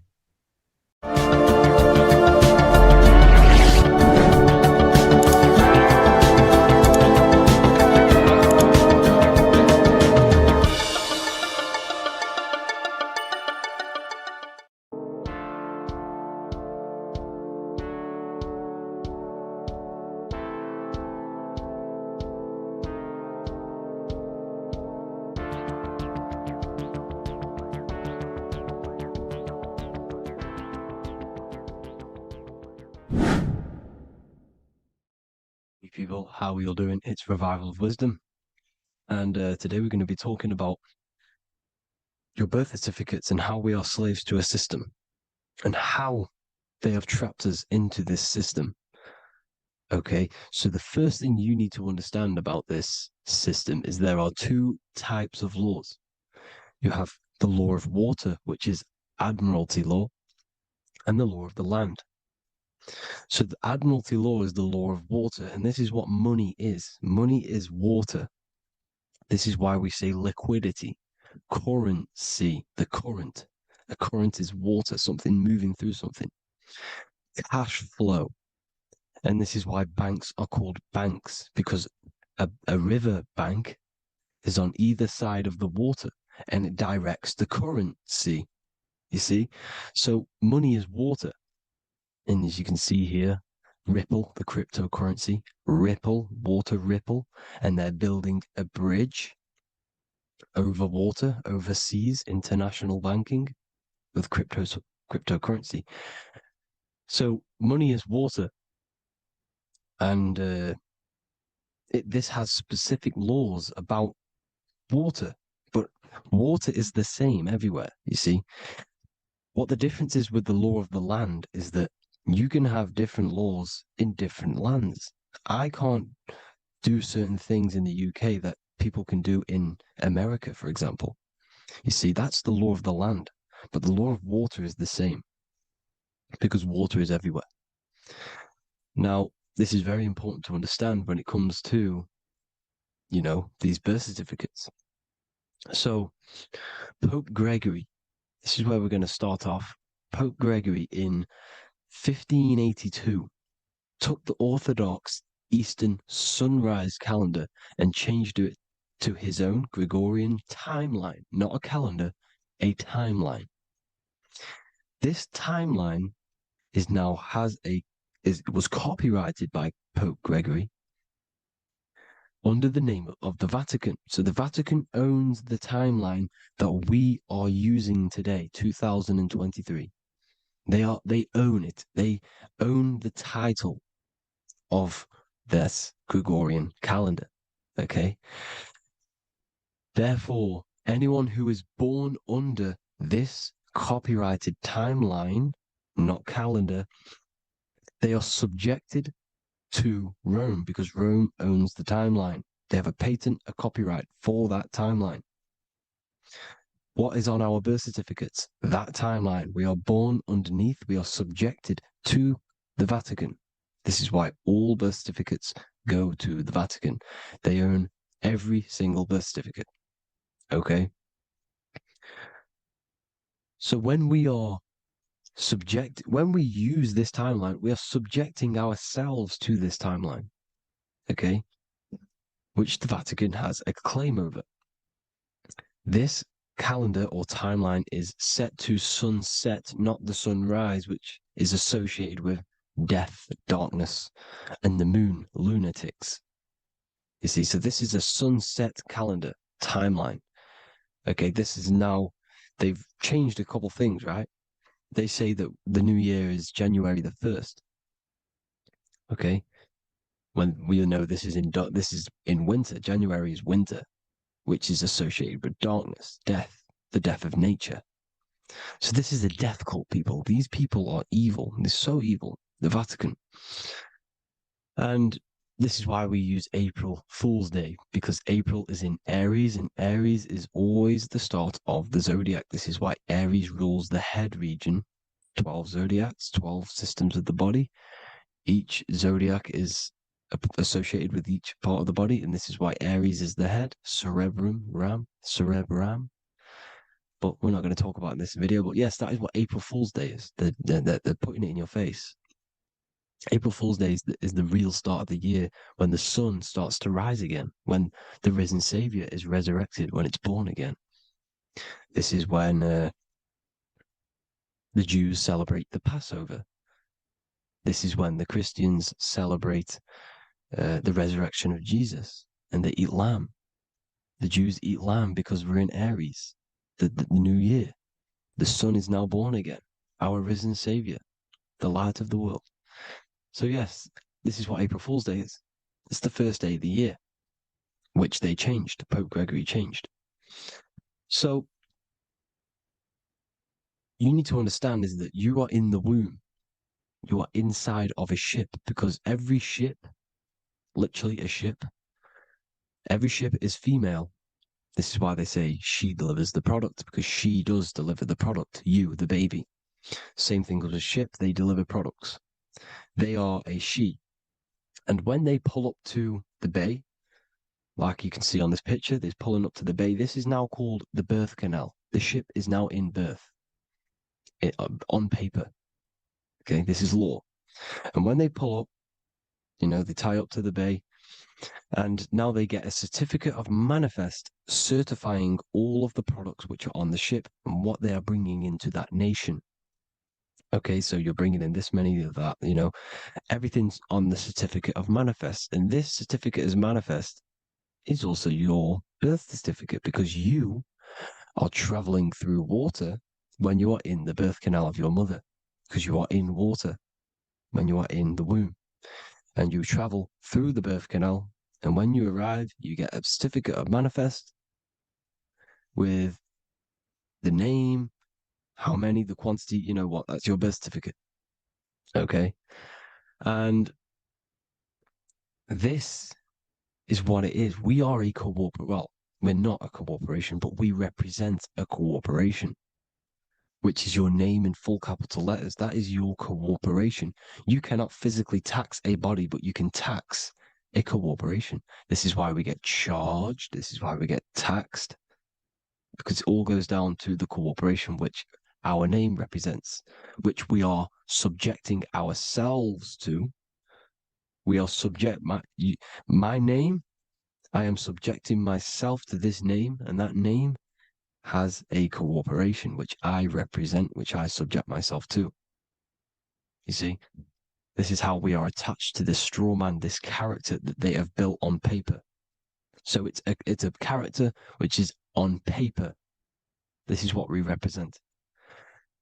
So when the woman gives birth, she delivers the baby, and then she has another substance. Now I'm going to break down how they attach this name to us, how they do it. Okay. Our mother is carrying us the product in the womb, the water. And it goes, for example, it goes from the United Kingdom into a state-owned, corporate, federal-owned hospital, which is government-owned. She does not declare the package when she enters the building. Aha, so keep that in mind. When she delivers the package in the federal territory, she does not declare the package either when she leaves. Therefore, there is no evidence that we exist when we arrive. On paper. On paper, there is no evidence that we came into the building or left the building. We have not been declared. So we do not exist on paper at this point. When the woman gives birth, she delivers the baby, and then she has another substance, which is called the afterbirth material. Okay? This afterbirth material has the same DNA as our physical body, with the body, mind, and spirit. Okay? This is how they get this corporation. Hold on.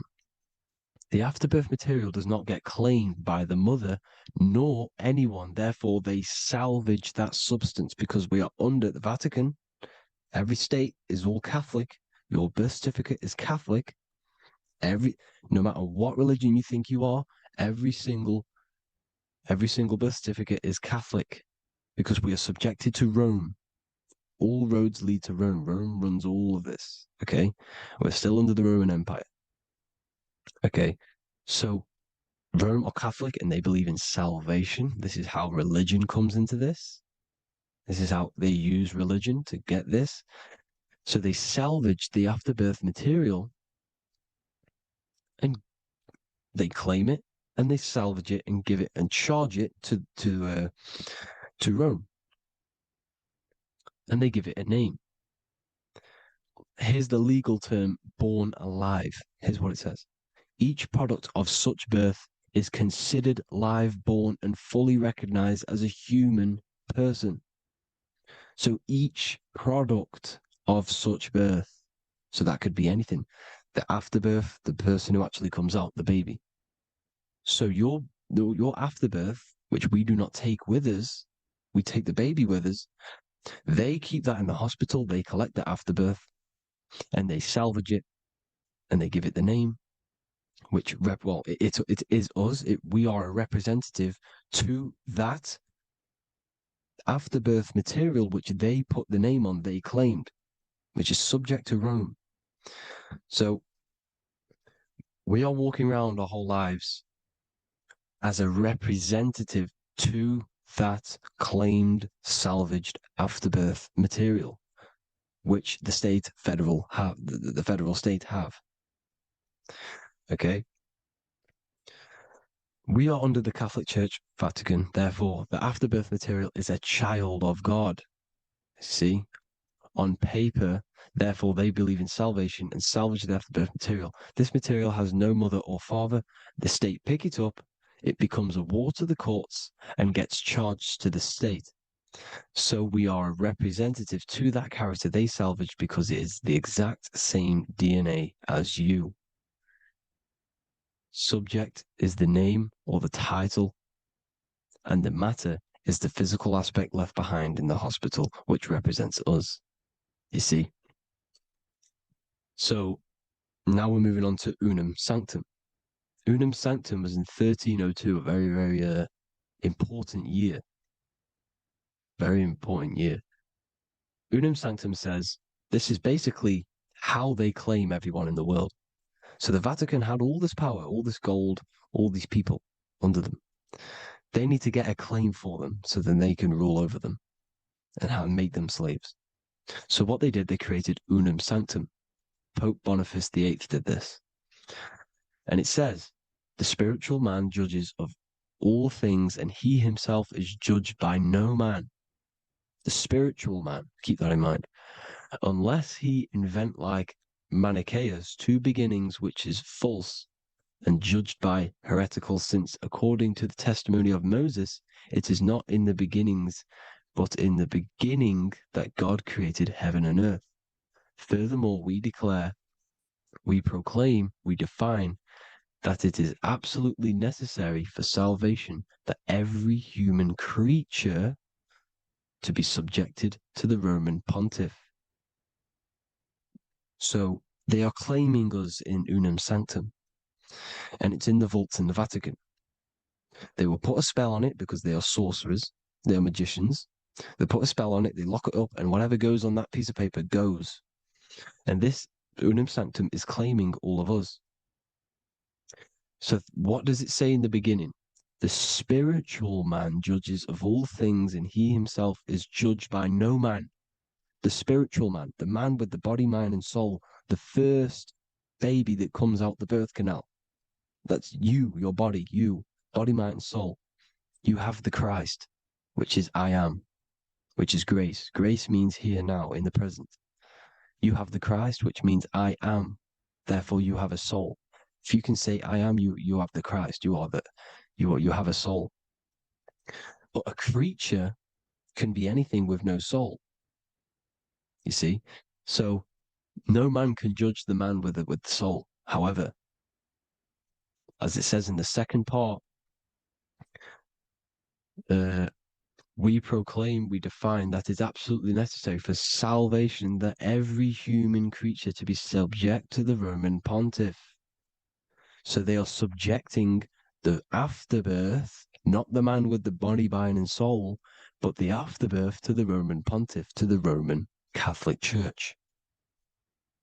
We are the ones who are claiming to be the afterbirth material, which is our birth certificate, which is our representative. We represent that because it is our DNA. This is how we are stuck. We are stuck because we represent this DNA, which is on paper, recorded. You see? So we, being untaught, uneducated in these subjects, we are subjecting ourselves to this system, to this slavery, because we just want to live. We just want to live happily, just peaceful. Think about it. Where's all this coming from? Where's all this war, all this killing, deaths coming from? We just want to live.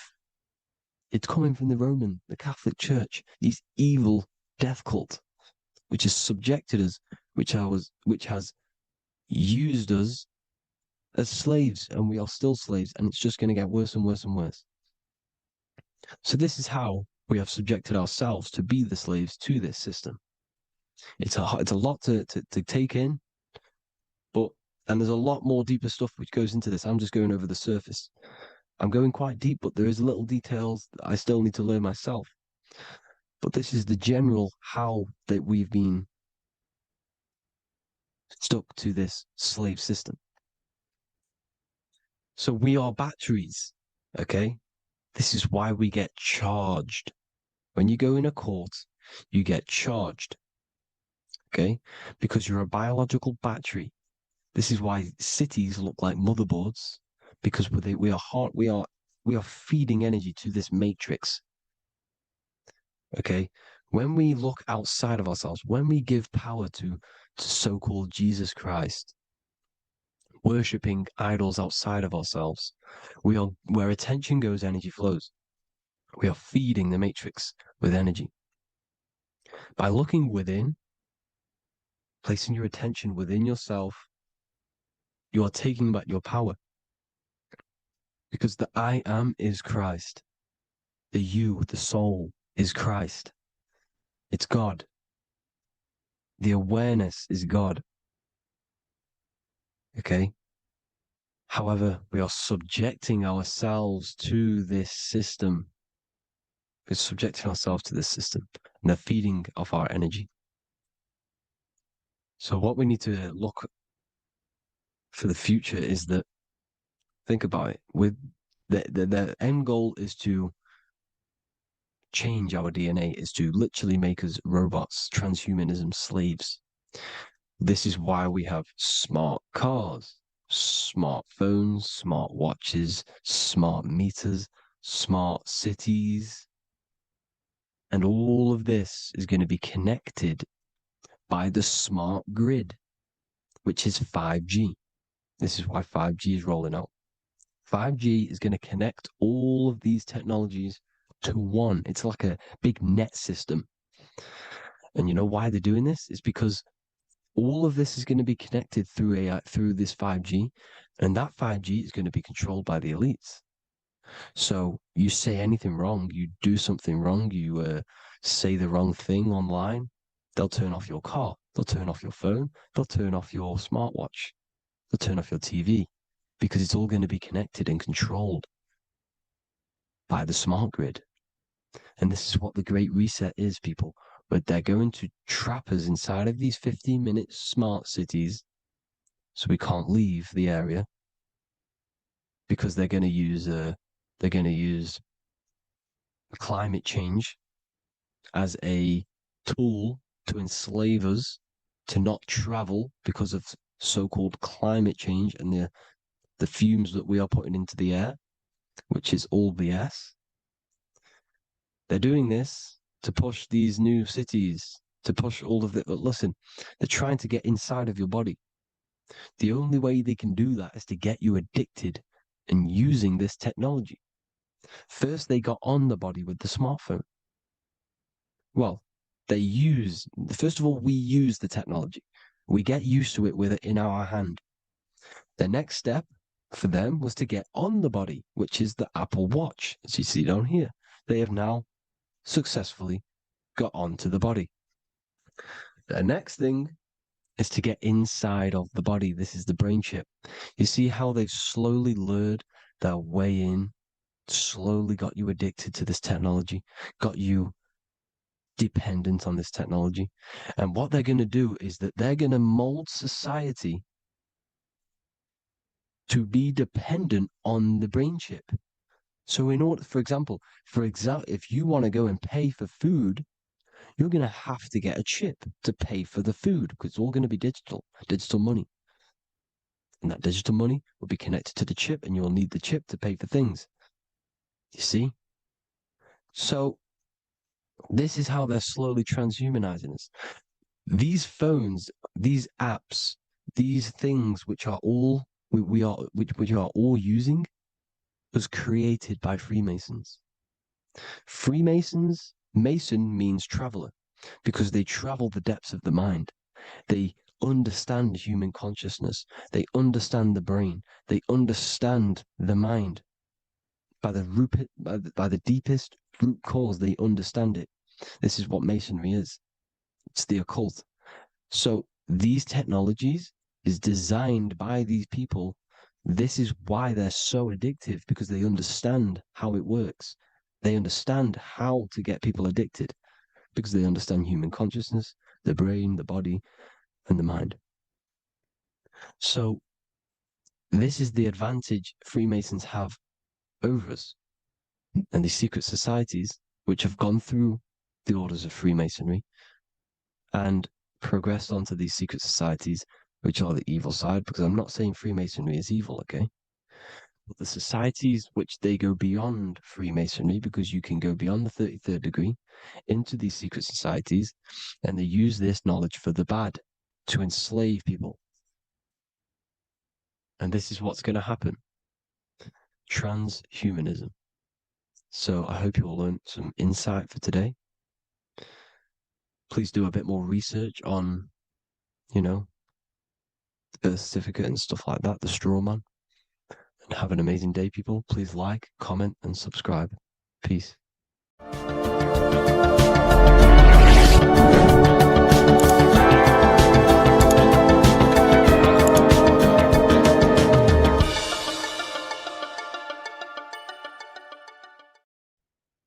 As above, so below. This is one of the most crucial teachings within esotericism, occultism, or what we like to call it today, spirituality.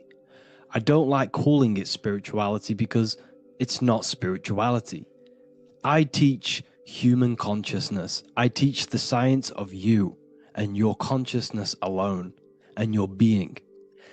And in order to fully understand you and this world around you, you must understand this number one principle of as above, so below.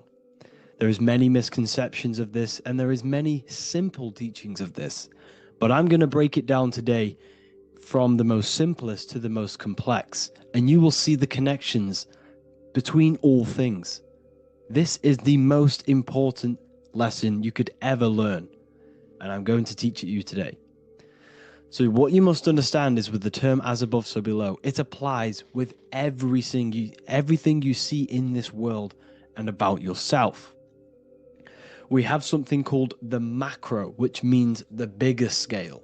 On the bigger scale, we have the whole earth. If we look down from the sky on top of rivers, this is what we see. We see this tree pattern. Then on a smaller scale, we see trees have this same pattern. Then we look even closer. We're going smaller and smaller into the leaves of the tree. We see the same pattern. Then we go even more micro into the human brain and look at the human brain cells, and we see the same pattern. This is proof this is a fractal universe, and everything is in the micro is reflected in the macro. As above, so below. As within, so without. On the macro is a reflection of the micro. So now that you understand this, we can go a bit further. A yearly cycle of spring, summer, fall, winter is a macro. A micro is a daily cycle. So a day is a mini year. The summer is the midday. Autumn is the evening. Night is the winter. And spring is the morning. This is a macro, a reflection. We have a miniature cycle of the zodiac every single day. And this cycle is also reflecting the cycle of life and death. We live, we are born, which is the spring. We live, which is the summer. We then age, which is the autumn. And then we die, which is the winter. And then we are reborn again. This is the cycle of life and death. And you do this every single day. You see, death is a macrocosm of sleep. This is why we say sleep is the cousin of death. Because you die every single night. You do this process of life and death every single day. As above, so below. What's in the micro is in the macro. So when you go to sleep, you are essentially dying. And then in the morning when you wake up, you are then born again. This is a fractal cycle that we live in. Everything in this whole world is fractal. Everything applies to as above, so below. We have the sun, we have the moon, we have the day, we have the night. We have the life, we have the death. We have the conscious, we have sleep. As above, so below. We have the conscious mind, because now we're diving into as within, so without. As above, so below more refers to the external world. As within, so without is referring to your inner world and the outer world. What you must understand is about yourself. You exist in two realms. You're an individual. the dual nature of you. You exist in two realms at once. You have an inner world of your thought, emotion. This is the inner world that no one else can see but yourself. And you have an outer world with a physical body which everyone can see. So you exist in two worlds. You have the inner voice, you have the outer physical voice, which I'm speaking to you with now. But I also have an inner voice, which no one can hear, only but me. So you exist in the light and you exist in the darkness. The sun represents your external self, your physical conscious mind. The moon represents your shadow self, the inner self, the psyche self, the spirit self. There is an as above, so below. The sun is within you. The moon is within you. Everything is within you. Now that you understand as above, so below, what is your body? Your body is a miniature earth. Let me repeat, your body is an earth. Your body is the earth. Okay? Because like I say many times in all of my videos, you are not in the world. The world is you. You are the universe. Your brain is a computer creating this reality. What you see with your eyes is produced in the back of the brain called the visual cortex. You don't look into the world, the brain produces the world. The body produces the world. When you touch something, you're not actually touching something. This is the electrical nervous system. When you touch something, what you feel is actually electrical signals on your nervous system reporting back to your brain. Therefore, when this body dies, you leave the earth because this body is the earth. Okay? As above, so below. You have the mental plane, the astral plane, the etheric plane, and the physical plane. This is essential for understanding reality and the teaching of as above, so below. Everything in this material plane began in the thinking mind. For example, the microphone I'm speaking into, the phone you're watching this video off, or the laptop or iPad. Where did this begin? It didn't begin in the factory. The first ever place this item begun was in the mind of an individual. The invisible realms of mind is where all physical things and physical items begun. Essentially, this physical plane is the effect of the thinking mind. This world is the world of effect. It's the world of outcomes. When you see something, it is already manifest. It is already being manifested. It is an effect. And in the effect of the cause, which is the thinking mind. Therefore, the mind creates thoughts, which is the mental plane. Then after thoughts creates imagination, which is the astral plane. These two are spiritual. They are non-physical. So spirit kind of means non-physical. Then you have the physical planes, the etheric and the physical plane. As above, so below. What happens in the mind is manifest on the physical plane. Like I said, the phone that you are holding, it was a thought, and then it brought down into a physical reality. As above, so below. You change the mind, you change your reality. Your environment, the word environment has ment in it because your environment is mental. So now that you understand this, so what is the world around you? The world around you was created by the mind of God. It was manifested through God's thought. So you are living in the mind of God. You are a thought in the mind of God. God thought you into existence. But like I said, we are all fractals. Everything is fractal. If God exists, this means that you are God, as above, so below. God created you through the thinking mind, and he gave you a thinking mind. So God created the macrocosm. God created the macro, the whole world. He designed the whole world, the sun, the stars, the moving. He designed this. But then he gave you the thinking mind, to design your own life and create your own life in his world. You are a microcosm of God's macrocosm.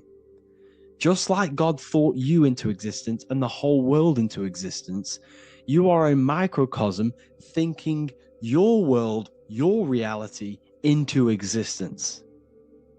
You see this now? Everything is a reflection, everything is a mirror, everything is fractal.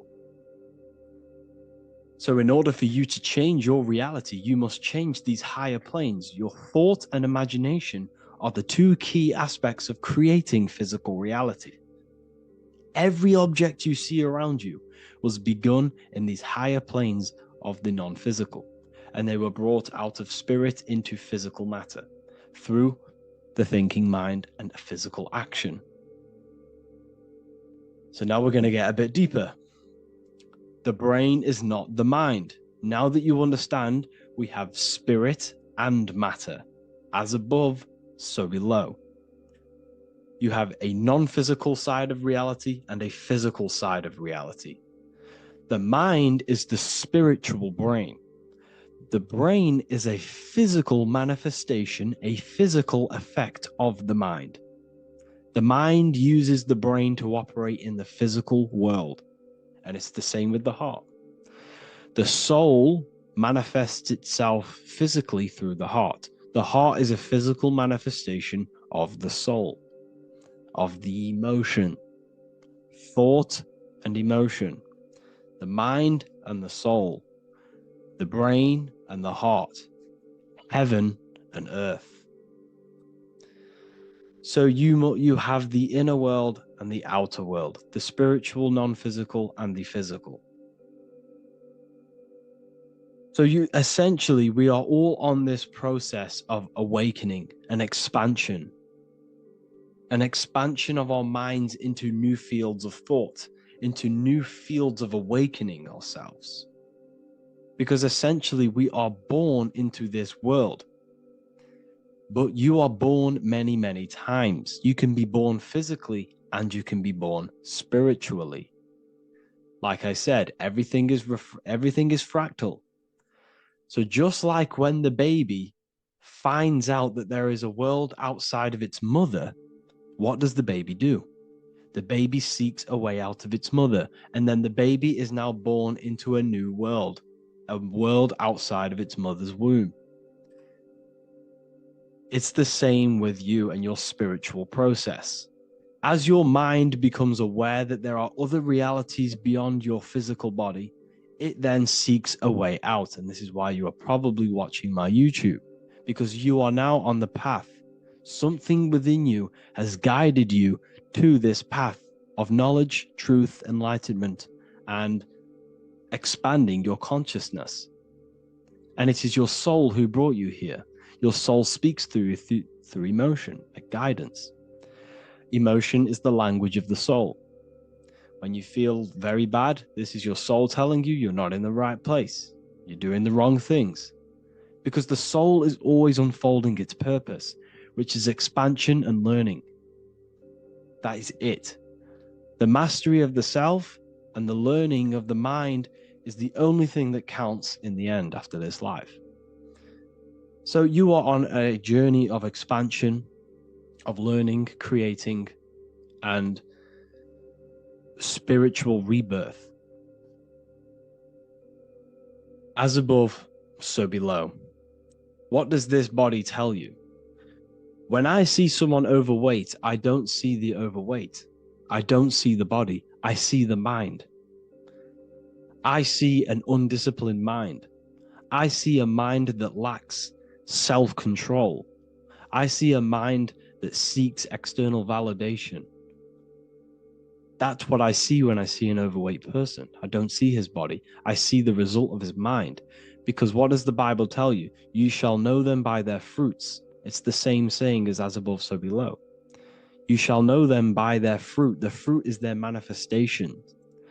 Your body is a direct correlation and manifestation of your mind. Your inner world projects your outer world. As within, so without. As above, so below. Now, what do you see when you see this man's body? I see discipline. I see strength, mental strength, not physical strength. I see mental resilience of pain. Because all of this man's mental energy has been manifested physically within his muscle. This body is a direct manifestation of this man's mind's pain and suffering, and it shows discipline. This is why people instantly respect you if you are in shape. You walk into a room and you are in shape, people will instantly give you respect because they know that you are mentally disciplined. The body is a reflection of your inner world, and it's the same with your friends, your family, your connections with people. If you think about yourself very negatively all the time, and you don't have a good connection with yourself, you don't have a connection with your true self, this will manifest into every single relationship you have in your life. If you don't have a good relationship with your inner self, you don't have a good relationship with the people and the friends around you. Because as within, so without. If you think negative about yourself, you will only pick up the negative in other people. If I think very highly of myself and I think very happy and good things about myself, I will then see the good things in other people. Because it's as above, so below. As the inner world is, so is the outer world. It's the same with your life circumstances. Your life is a direct correlation of every thought you thought in the past. If you possess millions of pounds, millions of dollars, this is because you have thought this into physical reality. You live the life you are deserved. You live the life that you manifest through your thoughts. If you live a very poor life, this is a reflection of your mind. This is a reflection of what you have thought into physical existence. Because like I said, everything begins in the mind. As above, so below. And this is even present within the body. So where is the head? The head is at the very top of the body. And where does all manifestation begin? In the mind. That's where the mind is, in the head. And then the thoughts we think travel down the body into the heart, which is the emotion. Every thought we think is in the emotion. Every thought we think creates an emotion. This emotion then drives the action. Where does the action come from? The feet, because the feet move our body. We move with our feet to take action. Our hands. You see, so the body is even a reflection. I can't even say it. Reflection of the order of manifestation. This blew my mind when I figured this out. You see, the head, the thoughts begin here. This is the beginning of all manifestation. Then it comes down to the heart. This is the emotion. Then you take the action. The thought and emotion then sparks the action, which is taken with the hands and the feet. And where's the lowest point on the body? The feet, and that's touching the physical earth. So the head is where the thought is, the non-physical, and the lowest point on the body, which is touching the physical earth. So the head represents spirit, the feet represent matter, spirit and matter. Your room, if I walk into your room and I see a messy room, I don't see the room, I see a messy mind. The room is a reflection of the mind. If you have a messy room, this is your mind. It's an externalization of your unsorted mind, undisciplined mind. So like I said, we are all God, and we must find the God self within us. And I teach all of this inside the Book of Wisdom, Volume 2. This is not just a book, this is a revolution. This is the beginning of a new age with this book. If you have read it, I congratulate you. You should feel very proud of yourself if you have an open mind. You should feel proud of yourself for watching these videos, because not many people have an open mind. Remember this, people. You are special if you're watching these videos. You have the mind. You have the ability to see through the illusion. And I take my hat off to you. You want to take this to the next step? Read the book. Or if you want to take it to the serious levels, join the university. The university, you gain access to every piece of my material that I've ever done, all of my books, all of my lectures that are hidden from YouTube, that are hidden from everywhere else, the lectures that give you real power. And if you feel alone on this journey, we have a conscious community where you can connect with like-minded individuals, because I've been there. I've been there when you feel lonely, because you feel like no one else is thinking the way you are feeling. You can't talk to people about these things because people just think you're crazy.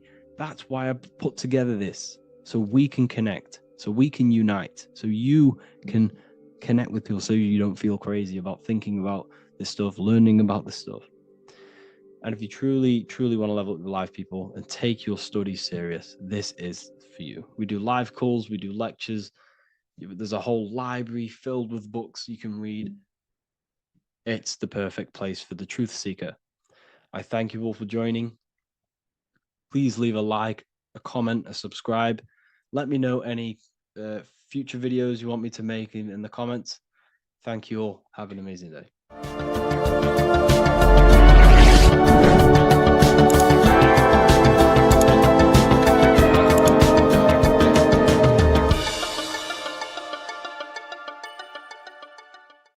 In this video, we're going to be talking about the evolution of consciousness.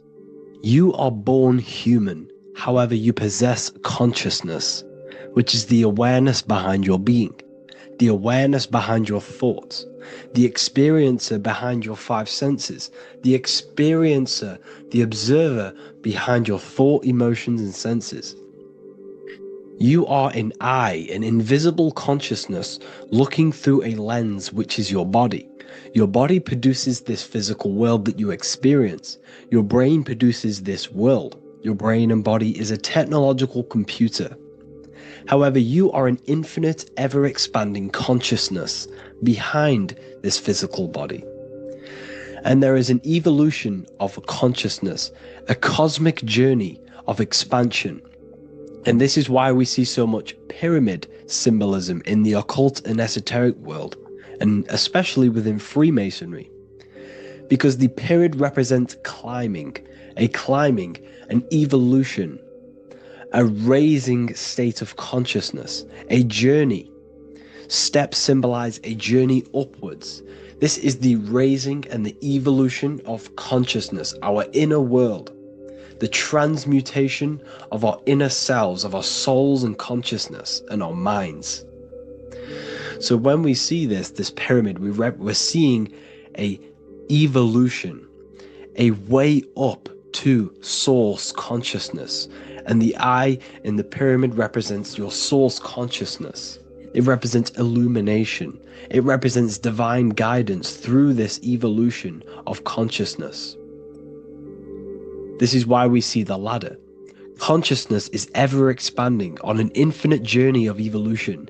Each individual is a part of this cosmic process, contributing towards the ongoing expansion of both mind and awareness. As we evolve, we collectively explore deeper levels of existence, expanding the boundaries of thought and consciousness. The mind has the ability to expand infinitely into new realms of thought, into new dimensions of mind. The mind cannot be filled up. It is not a physical substance. The body can be filled up because it is a physical thing, but you cannot fill the mind. Therefore, the mind is constantly expanding, ever expanding into new fields of thought. So what we see in Freemasonry, the ladder, is again a journey, an elevation of consciousness.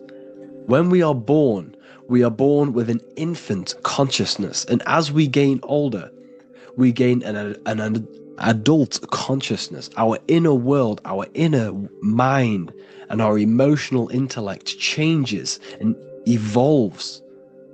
We are significantly different from when we were very young as an infant. It's because our consciousness evolutes, it changes, it alters like water. So just like this evolution of your own consciousness as growing up, There is consciousness of beings existing in cycles beyond our own. And their consciousness is unimaginably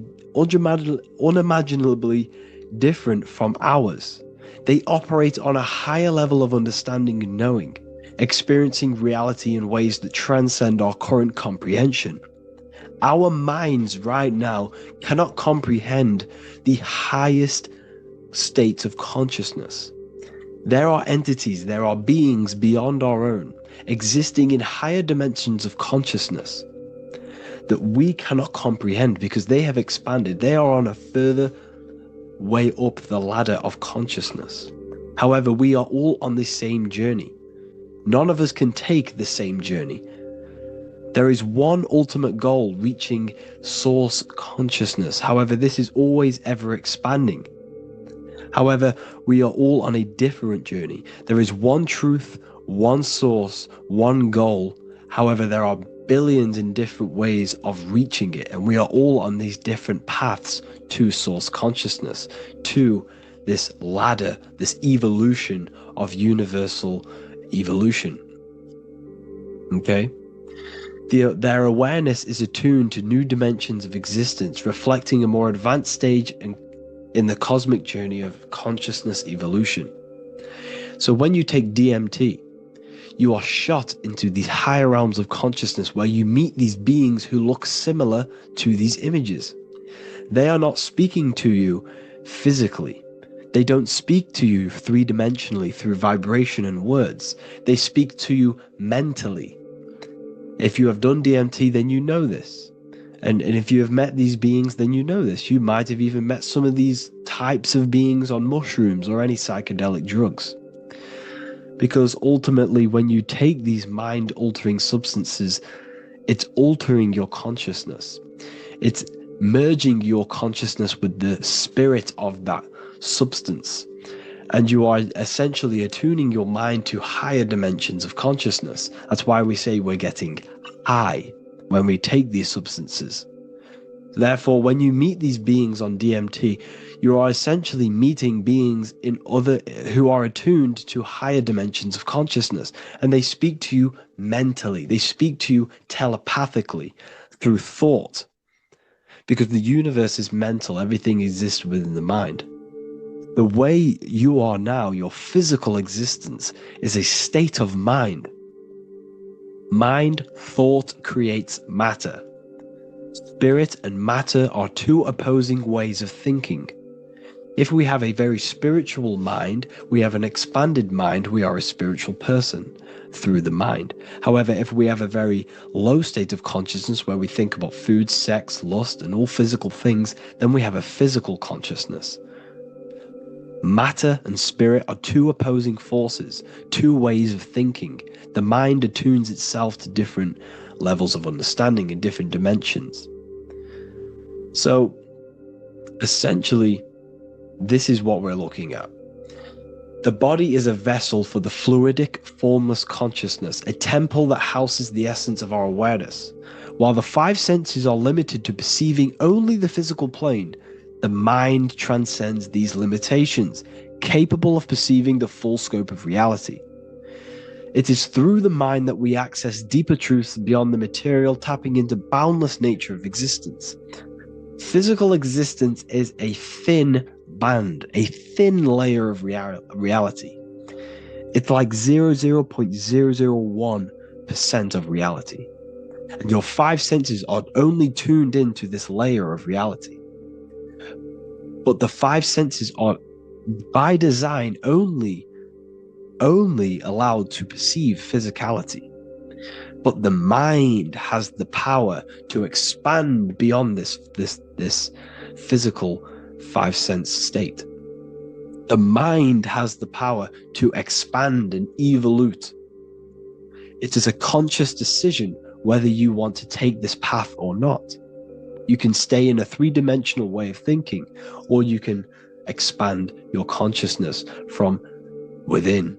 It's not an external journey. There is no God going to save you. You must save yourself. Therefore, behind every single one of these eyes is the same source consciousness. However, we are all different cells in a different journey. the organs in your body, the cells in your body are all alive. They all possess same consciousness, universal consciousness. However, we are all on a different journey of evolution. As above, so below. As the baby is in the mother's womb, when the baby becomes conscious, there is a world outside of its mother. What does it do? It presses and seeks a way out to be born in the other world outside of its mother. It is the same with your consciousness, your mind. When your mind becomes aware that there is realities beyond the immediate surroundings, it seeks a way out. And this is exactly what I'm doing to you now.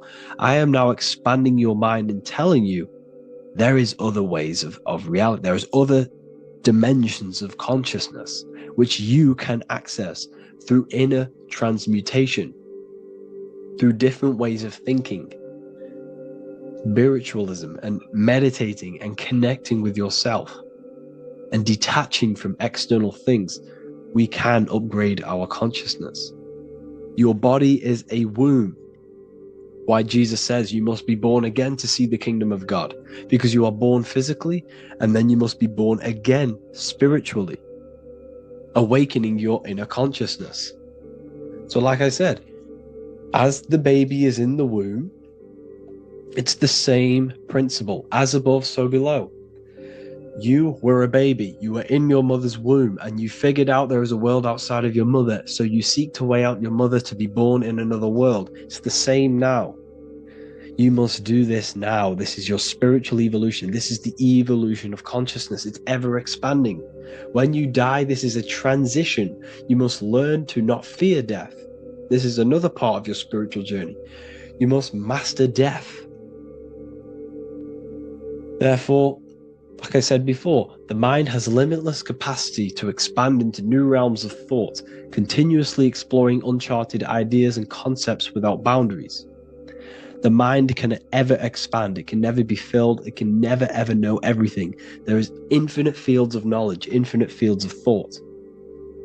Your current state is just one stage on an infinite pathway. You won't remain human forever.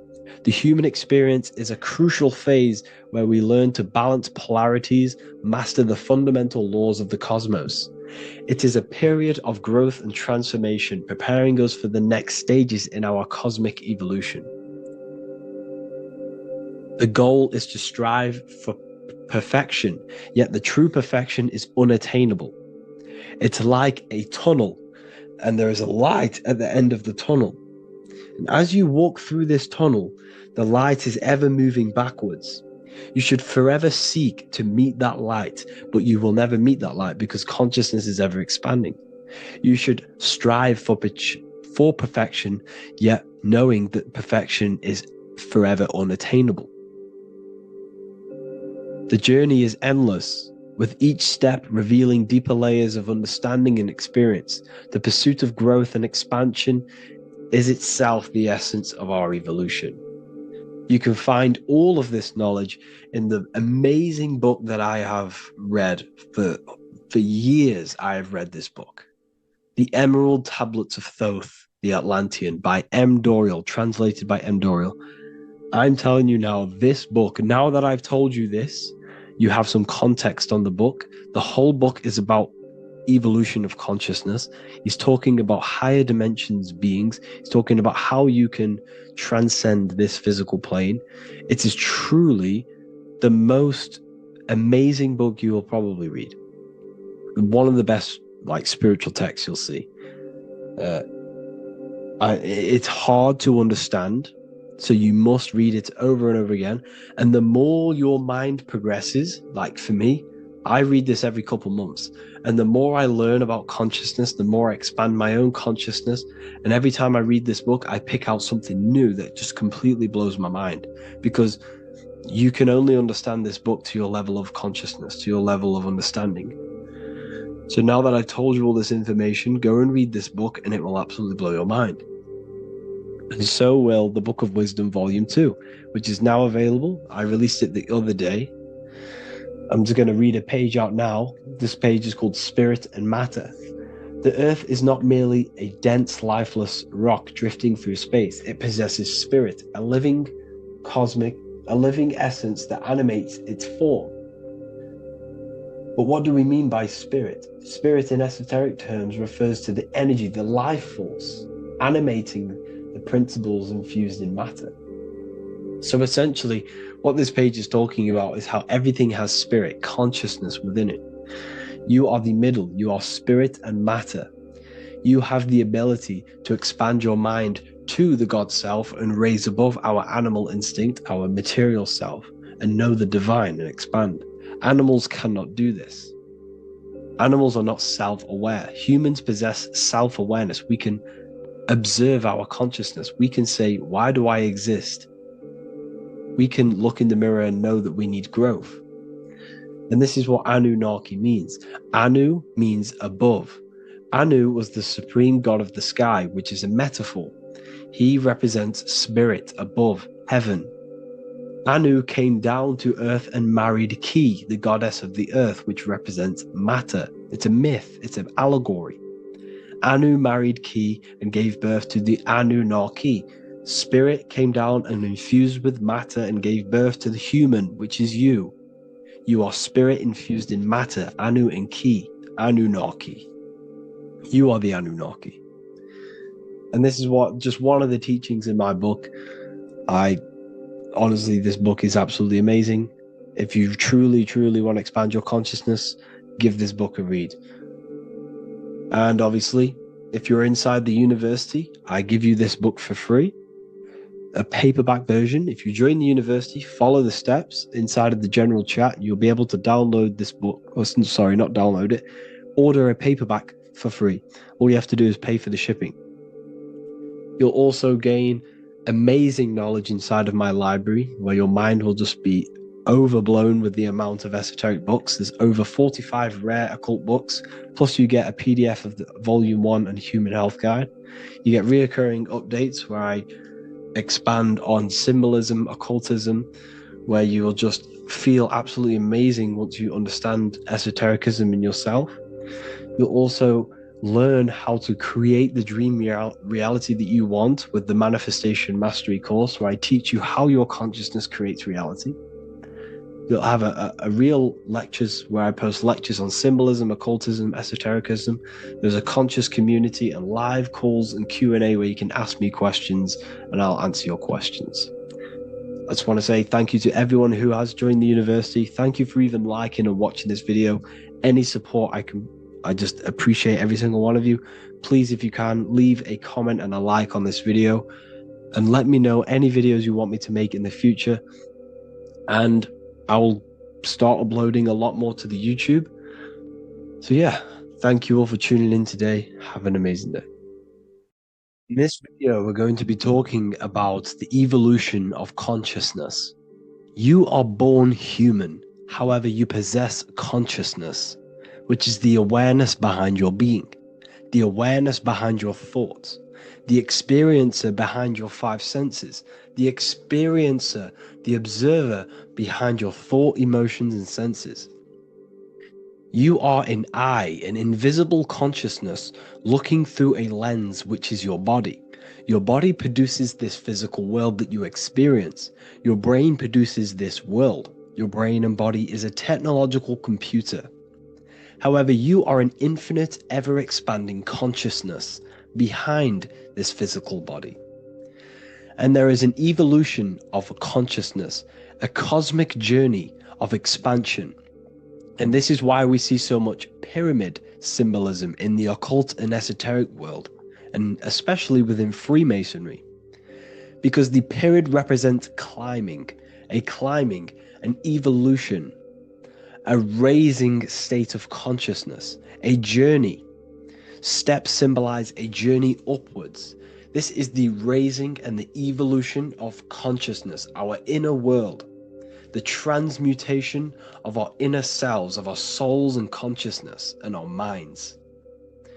So when we see this pyramid, we're seeing a evolution, a way up to source consciousness. And the eye in the pyramid represents your source consciousness. It represents illumination. It represents divine guidance through this evolution of consciousness. This is why we see the ladder. Consciousness is ever expanding on an infinite journey of evolution. Each individual is a part of this cosmic process, contributing towards the ongoing expansion of both mind and awareness. As we evolve, we collectively explore deeper levels of existence, expanding the boundaries of thought and consciousness. The mind has the ability to expand infinitely into new realms of thought, into new dimensions of mind. The mind cannot be filled up. It is not a physical substance. The body can be filled up because it is a physical thing, but you cannot fill the mind. Therefore, the mind is constantly expanding, ever expanding into new fields of thought. So what we see in Freemasonry, the ladder, is again a journey, an elevation of consciousness. When we are born with an infant consciousness, and as we gain older, we gain an adult consciousness. Our inner world, our inner mind, and our emotional intellect changes and evolves. We are significantly different from when we were very young as an infant. It's because our consciousness evolutes, it changes, it alters like water. So, just like this evolution of your own consciousness as growing up, there is consciousness of beings existing in cycles beyond our own. And their consciousness is unimaginably different from ours. They operate on a higher level of understanding and knowing, experiencing reality in ways that transcend our current comprehension. Our minds right now cannot comprehend the highest states of consciousness. There are entities, there are beings beyond our own, existing in higher dimensions of consciousness that we cannot comprehend because they have expanded. They are on a further way up the ladder of consciousness. However, we are all on this same journey. None of us can take the same journey. There is one ultimate goal, reaching source consciousness. However, this is always ever expanding. However, we are all on a different journey. There is one truth, one source, one goal. However, there are billions in different ways of reaching it, and we are all on these different paths to source consciousness, to this ladder, this evolution of universal evolution. Okay? Their awareness is attuned to new dimensions of existence, reflecting a more advanced stage in the cosmic journey of consciousness evolution. So when you take DMT, you are shot into these higher realms of consciousness where you meet these beings who look similar to these images. They are not speaking to you physically. They don't speak to you three-dimensionally through vibration and words. They speak to you mentally. If you have done DMT, then you know this. And if you have met these beings, then you know this. You might have even met some of these types of beings on mushrooms or any psychedelic drugs. Because ultimately, when you take these mind-altering substances, it's altering your consciousness. It's merging your consciousness with the spirit of that substance. And you are essentially attuning your mind to higher dimensions of consciousness. That's why we say we're getting high when we take these substances. Therefore, when you meet these beings on DMT, you are essentially meeting beings who are attuned to higher dimensions of consciousness, and they speak to you mentally. They speak to you telepathically through thought, because the universe is mental. Everything exists within the mind. The way you are now, your physical existence, is a state of mind. Mind, thought creates matter. Spirit and matter are two opposing ways of thinking. If we have a very spiritual mind, we have an expanded mind, we are a spiritual person through the mind. However, if we have a very low state of consciousness where we think about food, sex, lust, and all physical things, then we have a physical consciousness. Matter and spirit are two opposing forces, two ways of thinking. The mind attunes itself to different levels of understanding in different dimensions. So, Essentially, this is what we're looking at. The body is a vessel for the fluidic, formless consciousness, a temple that houses the essence of our awareness. While the five senses are limited to perceiving only the physical plane, the mind transcends these limitations, capable of perceiving the full scope of reality. It is through the mind that we access deeper truths beyond the material, tapping into boundless nature of existence. Physical existence is a thin band, a thin layer of reality. It's like 0.001% of reality. And your five senses are only tuned into this layer of reality. But the five senses are, by design, only allowed to perceive physicality. But the mind has the power to expand beyond this physical five sense state. The mind has the power to expand and evolute. It is a conscious decision whether you want to take this path or not. You can stay in a three-dimensional way of thinking, or you can expand your consciousness from within. It's not an external journey. There is no God going to save you. You must save yourself. Therefore, behind every single one of these eyes is the same source consciousness. However, we are all different cells in a different journey. The organs in your body, the cells in your body are all alive. They all possess same consciousness, universal consciousness. However, we are all on a different journey of evolution. As above, so below. As the baby is in the mother's womb, when the baby becomes conscious, there is a world outside of its mother. What does it do? It presses and seeks a way out to be born in the other world outside of its mother. It is the same with your consciousness, your mind. When your mind becomes aware that there is realities beyond the immediate surroundings, it seeks a way out. And this is exactly what I'm doing to you now. I am now expanding your mind and telling you there is other ways of reality. There is other dimensions of consciousness which you can access through inner transmutation, through different ways of thinking, spiritualism, and meditating and connecting with yourself and detaching from external things. We can upgrade our consciousness. Your body is a womb.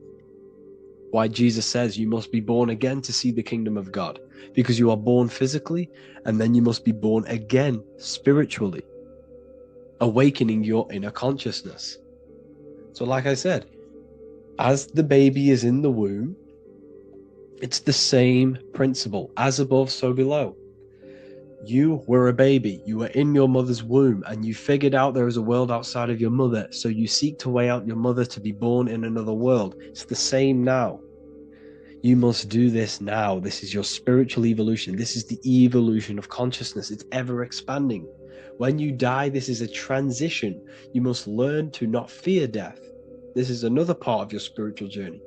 You must master death. Therefore, like I said before, the mind has limitless capacity to expand into new realms of thought, continuously exploring uncharted ideas and concepts without boundaries. The mind can ever expand. It can never be filled. It can never ever know everything. There is infinite fields of knowledge, infinite fields of thought. Your current state is just one stage on an infinite pathway. You won't remain human forever. The human experience is a crucial phase where we learn to balance polarities, master the fundamental laws of the cosmos. It is a period of growth and transformation, preparing us for the next stages in our cosmic evolution. The goal is to strive for perfection, yet the true perfection is unattainable. It's like a tunnel, and there is a light at the end of the tunnel. And as you walk through this tunnel, the light is ever moving backwards. You should forever seek to meet that light, but you will never meet that light because consciousness is ever expanding. You should strive for perfection, yet knowing that perfection is forever unattainable. The journey is endless. with each step revealing deeper layers of understanding and experience. The pursuit of growth and expansion is itself the essence of our evolution. You can find all of this knowledge in the amazing book that I have read for years. I have read this book, The Emerald Tablets of Thoth, the Atlantean, by M. Dorial, translated by M. Dorial. I'm telling you now, this book, now that I've told you this, you have some context on the book. The whole book is about evolution of consciousness.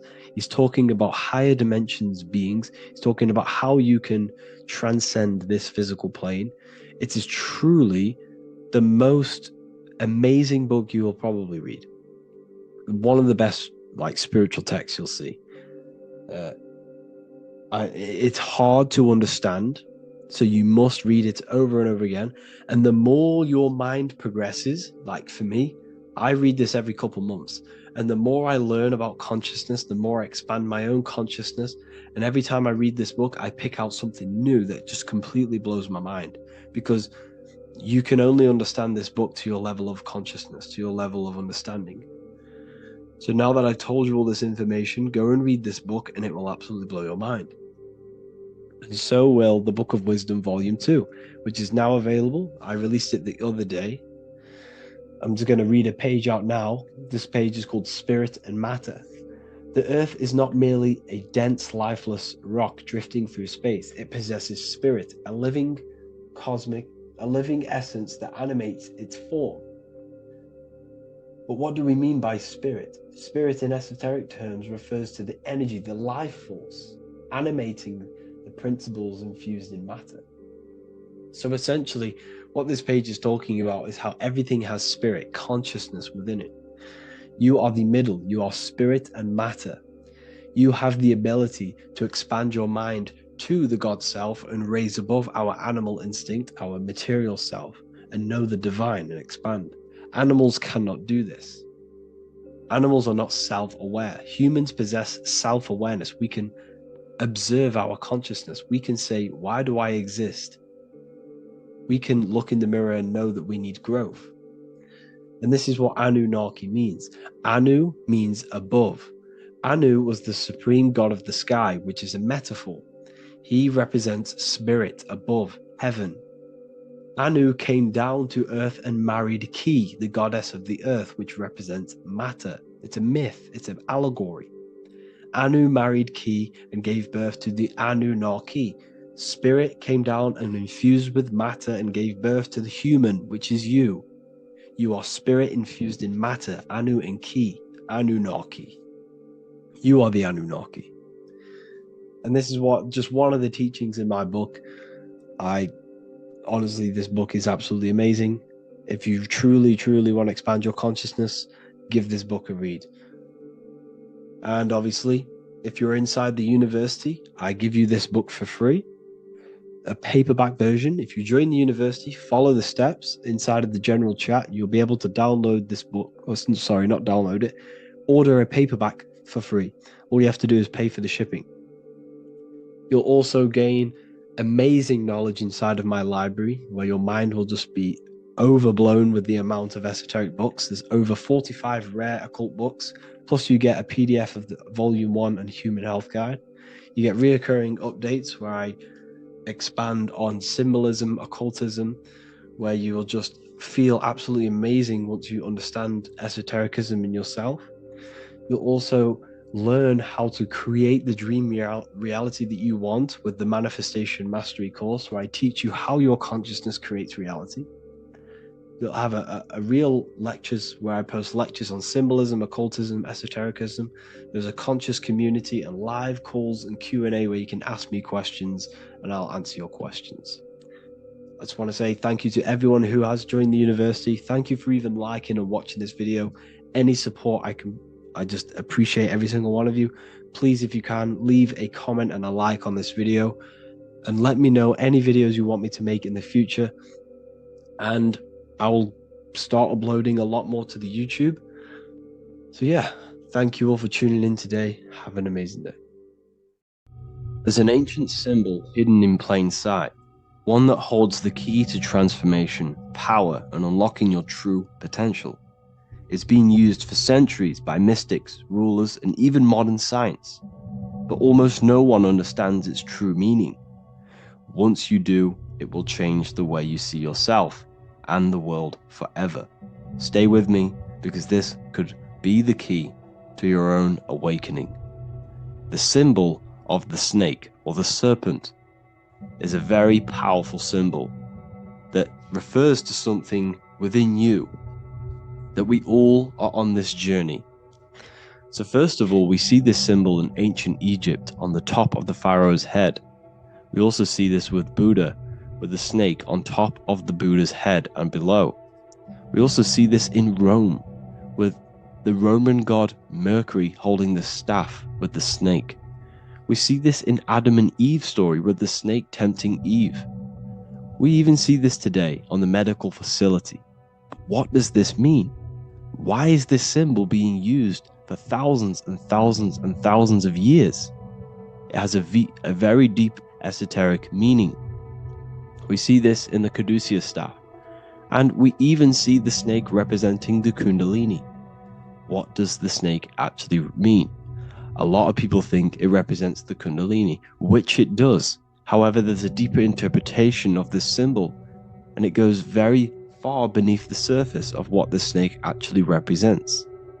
Okay? So first of all, when looking at symbols, we need to observe what the snake does in nature. The serpent sheds its skin. The serpent shedding its skin is a sacred symbol of an inner transformation. It transforms from its old self to a new self. It sheds layers of itself. As the snake discards its old exterior, it mirrors our own journey of realizing outdated beliefs and patterns, paving the way for a renewed, authentic self on the esoteric path of awakening. Essentially, it represents transformation, but not transformation of our physical bodies, transformation of our inner world. Now, this is where things get a little bit tricky and you may become a little bit confused, but I'm going to make this very clear for you. The snake symbol, or any symbol, can be used for different context. For example, the Kundalini. We see the snake representing the Kundalini. We all know that energy can't be destroyed, only transferred. Like I said, this is a transferring of energy. It's a changing, a transforming, shedding its skin. It represents transformation. Sexual energy is energy, and we can transform the sexual energy into a Kundalini awakening to activate dormant brain cells in our brain, and to activate the human light body, which is the spirit. We can cultivate, save, and retain our sexual energy, transmute it up the spine to activate the brain. This is a symbol of transformation, of energy in this context. However, when we go to the emergency services, this does not mean the same thing as the Kundalini. The snake in this context represents transformation of health. When we are picked up by the emergency services, we are looking for a transformation. We are unwell, and now we need to transform to well-being. This is why they use this symbol. It represents transformation, especially with the pole and the snake climbing. It's climbing, it's transforming from the bottom to the top, shedding its skin, shedding old layers, transformation. We see this in the Bible with the snake tempting Eve to eat the apple of the tree of knowledge of good and evil. Well, what does this mean? Where's the transformation in this? Well, this is a very hidden one. The transformation takes place in Adam and Eve's consciousness and their mind. They go from a pure, whole state of consciousness, from being tempted by the snake, and they eat it and they transform into knowing the good and evil, into the dualistic ways of thinking and the dualistic meaning of this world. Let me rephrase that. They understand the dualism of this world, and they now understand the two good and bad ways of thinking. They know the knowledge of good and evil, of duality. They shifted from a whole state of consciousness into their consciousness being split into good and evil. This represents the journey of every single soul that incarnates into this world, including yourself. When you were a child, you were whole. You had no understanding of good and evil. But as you grew older, you eaten the fruit. You grew to understand the knowledge of good and evil. Your consciousness split from a whole into a separate and divided way of thinking and divided understanding of the world. We suppressed aspects of ourselves to fit in with society norms. And we just limited ourselves with limiting belief systems. We knew the knowledge of good and evil. Our consciousness split from a whole state. This is what Adam and Eve is symbolic of. We see this with the Roman god Mercury, with the snake. Mercury represents intellect, communication. He's always flying in the air, which represents the air, the mind, the intellect. He's holding the snake to represent transformation of the mind. This is what we call mental alchemy. Turning base metals into gold, turning the unenlightened aspects of our mind into enlightened ones, turning our negativity into power and control. We see this with Buddha, and Buddha is all to do with transformation of the inner world, transformation of the mind and the soul and the emotions. And it also represents the Kundalini. We see this in ancient Egypt. We always see the snake on the head, representing the place where the third eye is, representing the intellect or the mind, the mind's eye, the third eye, whatever you want to call it. This is the place of the invisible intelligence within us. This is our mind or intellect. And this is the transmutation of the mind. This is why the snake is on the head, representing the transformation of the mind, going from the unenlightened into the enlightened, going from the uncontrolled to the controlled mind, so that we can control the very fabric of reality. I've kind of just given that away. Why is this important? Humans are creators. We're the architects of creation, endowed with the divine power to channel the fourth dimension, which is the imagination, into reality. Each thought and intention is a seed.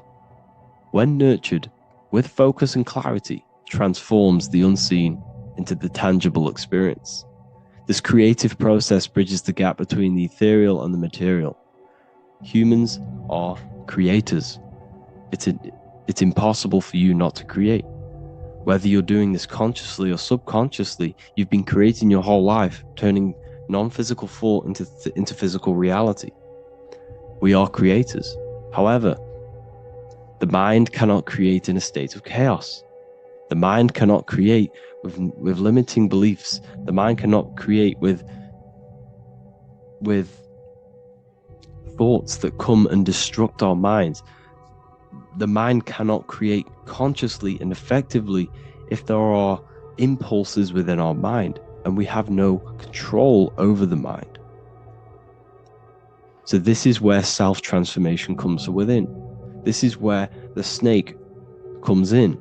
The snake represents the transmutation of our mind from the uncontrolled to the controlled. In this context of the Egyptians with the snake on their head, it's all to do with mental alchemy.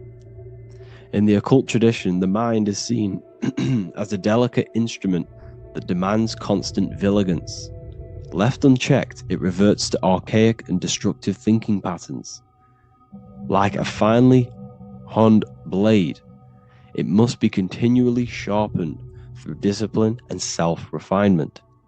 In this unending process of unveiling and mastery, we learn to shape reality, harnessing the power of our thoughts to manifest the highest potential.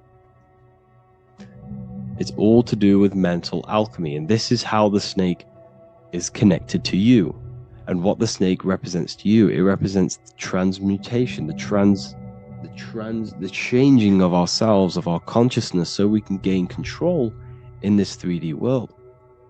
If we lack control, then we'll constantly be manifesting chaos. Now, there are 3 ways that we can transform our world, and we can slowly transform our mind. Now, this is not an overnight process. It takes periods of time of purification. And number 1 is affirmation. let's say we have this dirty cup of water and we have a tap of water. And in this tap, it's pouring in more water, clear water. Over time, if I keep pouring clear water into this cup, it's going to slowly purify this cup. And then in the end, it will look like the cup on the right. It's the same with your mind. The cup represents the limiting beliefs, the negative thoughts, the negative mind, the uncontrolled mind. But if we keep repeating affirmations over and over and over again, such as I am disciplined, I am powerful, I am limitless, over time this can purify our subconscious and we can gain control over the mind, and we will become conscious of the thoughts that we are giving attention to. The second way is meditation.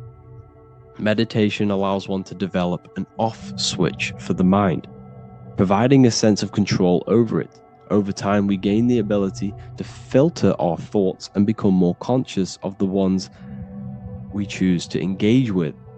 Meditation, over a period of time, will give you this button that allows you to filter out negative thoughts. If you have a negative thought in your mind, you'll be able to become conscious of this and redirect your mind's attention. This is all about self-control, because remember, we become what we think about. The snake represents the transmutation of the self. And another way is visualization. Visualization allows your subconscious mind to experience the reality you desire, accepting it as truth. As the subconscious becomes more immersed in this imagined reality, it works to manifest it into your conscious experience. Your visual eye, visual eye. You're using the mind's eye to see and mold your future. That's what imagination is for, to create in your future. You can become your future now in your imagination. And this can slowly purify your consciousness, slowly purify your mind, which will then, if you do all three of these over periods of time, you will see great transformation from the inside out, and your outer world will start to mirror your inner transformation, because it's as within, so without. You change your inner world of consciousness, of thought and emotion, you'll change your external reality and your circumstances. So I hope this lesson has gave you a great understanding of what the snake actually represents. And now that you see it, you will see this everywhere. Every time you see a snake, you know it represents the transformation. So please, if you can, leave a like, comment, and subscribe, and turn on the alerts to make sure you never miss a video. And if you have any video suggestions, feel free to make a comment and I can make a lecture on it. I appreciate you all watching this video today, and I'll see you all inside my university if you're inside, and I'll see you all in my Telegram if you join. And I'll see you in the next video, of course. Thank you and take care.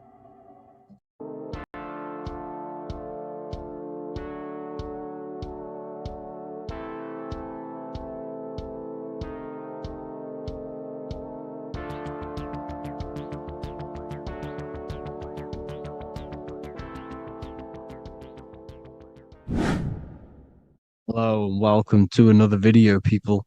Before we start, please like, comment, and subscribe if you wish to see more content. Today we're going to be talking about the mental universe and how everything is mental. This is the #1 law on the Kabbalion. If you've never read that book, it's called The Kabbalion. A very good book. It's the first law, because this is the most important thing you need to understand, is how everything exists within the mind.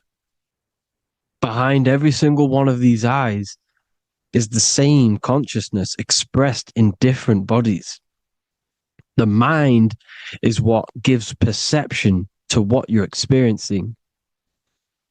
Behind every single one of these eyes is the exact same consciousness, but the brain that they inhabit is giving them a different perception, a different being, a different body. Now, this is the difference between humans and animals. Humans possess an advanced consciousness, an advanced mind that gives us the ability to be aware of ourselves mentally, physically, and spiritually. We can reflect on ourselves. When a dog looks in the mirror or an animal looks in the mirror, it doesn't know what it's looking at. It doesn't realize it has a consciousness. It can't reflect on itself. It can't say, I want to improve in this area. It doesn't have that consciousness. We have a divine consciousness. Take away the N for divine, and you get with a D, put it with a D, you get divide, because we have a divided two-way consciousness. An animal only has one. However, it's still the same mind. We're all mind. We're all mental.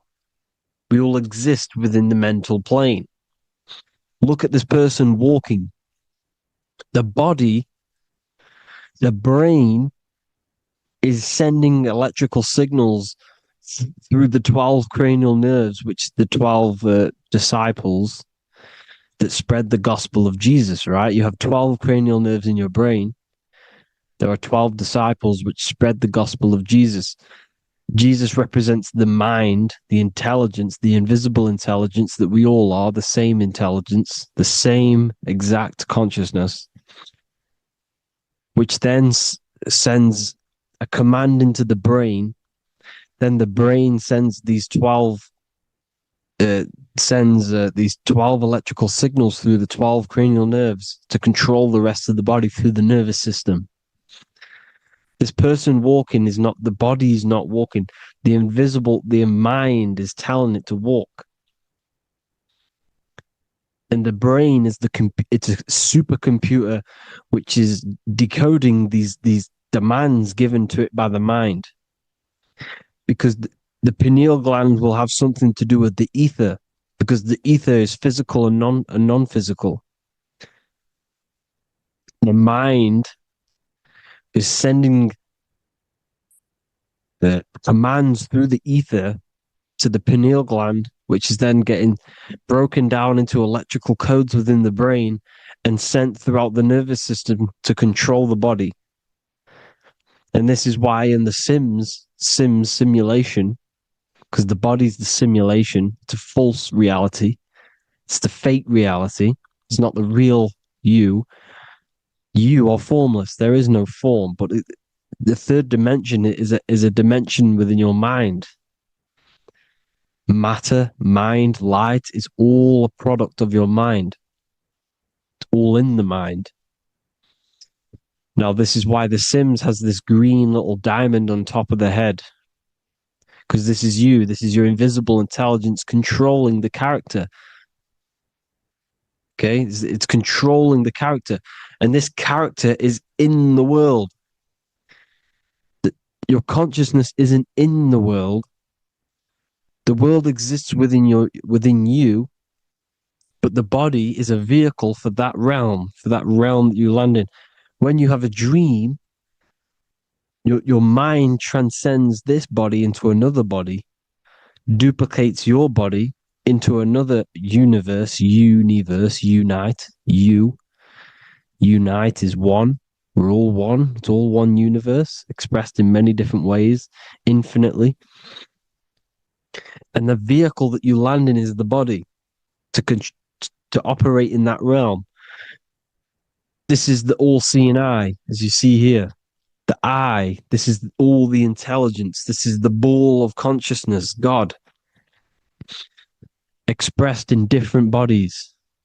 We're all this same one in different bodies, as you can see here. And this intelligence is expressing infinitely throughout the universe. An infinite universe. There's no beginning, no end. There was no beginning of the universe. There is no end. It's infinite. Always has and always will. But the mind is what gives you the ability to explore the universe, to make perception of it. We are God in disguise. We are God in disguise. We are God in flesh. But the body can become attached to the mind can become attached to the body if the mind is not aware of itself. When the mind is that blinded by matter, and we lack knowledge and understanding of what we truly are, a formless, infinite being, a traveler. This is why Freemasons are called Freemasons. Mason means traveler. Free. You're a free traveler because your consciousness is a traveler of the universe. When we lack understanding, our mind bounds to the body because we don't separate the body with our different layers of consciousness. When we separate them and identify that we are mind, body, emotion, you then can apply this knowledge to when you want to astral travel and explore the different realms of your mind, because the mind is the universe. People, this is what we need to understand. The mind is the universe. I am you and you are me. This is the Egyptians showing you this. The Ankh is the symbol of life. This is the one ball of consciousness, mind, giving it the Ankh life to all the different life forms. The cows, the birds, the snakes, and the big Ankh given to the humans, because the humans are the most intelligent. We have the most advanced consciousness. We have the most advanced consciousness. This is why the one is giving a big Ankh to the humans here. Here you see again, this is not the sun. This is also showing Ankh giving out its life to all things infinitely. And this is the Most High. We are the Most High in disguise. When we strip off the body, we strip off the desires for the physical world, we strip off all of these fake identities that the mind gets attached to. That is God. The universe. You are the universe experiencing itself. I and I. The letter I and the number 1 is just one line. The letter I is the number 1. Because your I am, when you refer to yourself as I, every single one of you who's watching this video refers to yourself as I, which is the one. We are all the one. We are all intelligence. We are all invisible. We are all the one. 1 is the only number. 1, 2, 3. Everything goes up in ones because there is only one. Doesn't matter how far you go down the line with numbers, all of their numbers are created by 1 because there is only one. So me and you are the exact same consciousness expressed in different bodies. Mind. Cause. There is only one cause. There is only one mind. There is only one being. But because we lack understanding of this, we think we are the bodies. And this causes division because the physical world is the most illusionary world. It's an illusion. It's all an illusion. Now you see with the two, you look with the two eyes, but you see with the inner eye, the mind. Okay, the mind is the mental plane is a shared plane, and it gives perception to what you're looking at. The mind. I'm affecting you when I speak because the mental plane is shared. We all share mind. We all express mind. When I'm speaking to you, I'm affecting you because we are mind. So the words that I'm saying, which are being manifested from my mind, are being manifested through my body into vibration, is affecting you. I'm affecting you with what I'm saying. And these words are having an effect on your mind because we're all mind. This is why you need to be careful what you're listening to, music and all sorts.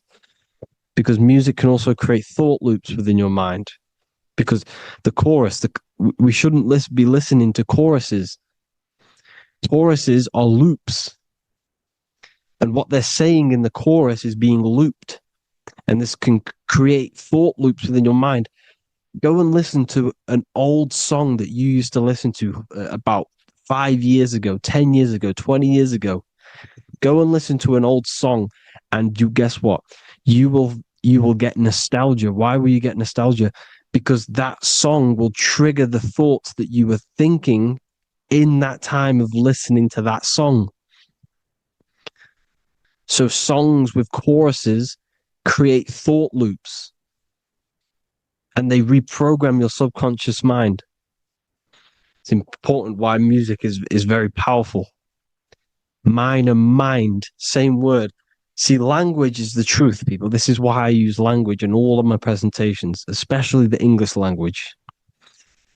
It's riddled with occult truth. I is my me, I, you and me are I, one. We are not the name, we are I. Every single one of you is I because we are all the one, all mind. Now, the only thing that is truly mine is my mind. When you say something is mine, it's an illusion. It's not yours. The only thing that is mine is mind, my mind. Okay? It's my mind. It's the only thing. It's the same word, mind and mind. Like I said before, everything's one. Hot and cold is different degrees of the same thing, of the one substance, of degrees. The 7 colors are different frequencies of the one white light. Everything is one. There is only one. We are all one. Everything is one. Hot, cold, day, night. It's the same degree of one, which is mind. The mind's perception is what's giving it, labeling it hot or cold. The mind's perception of colors is what is giving it red or purple, hot or cold. There is only mind. The mind gives things perception. There is only one, that is mind. The conscious and the subconscious mind. The male and the female, these are married. The subconscious mind is your hidden part of the mind. Okay, it's hidden. You can access it through different meditations and Reiki teachings. And dreams are manifestations of your subconscious. This is how you know mind and matter are one, because your mind creates matter in dreams. Your subconscious manifests everything in a dream, in the astral realms. The conscious is what you're conscious of, what you're consciously thinking of. So me, I am conscious that I am speaking into this mic and creating this video. My subconscious mind is the hidden part of the mind, which is speaking to my heart, telling it to beat. It's telling my food to digest. It's regulating all my blood. It's doing everything in my body without me being conscious of it. Without me being conscious. The subconscious is the feminine. The conscious is the male. The Bible, of course. Proverbs 12:4. Helpful, not helpful, an excellent wife is the crown of her husband, but she who brings shame is like rottenness in his bones. In the same way, husbands should love their wives as their own bodies. He who loves his wife loves himself. You can take that physically, you can take that literally, or you can take it metaphysically.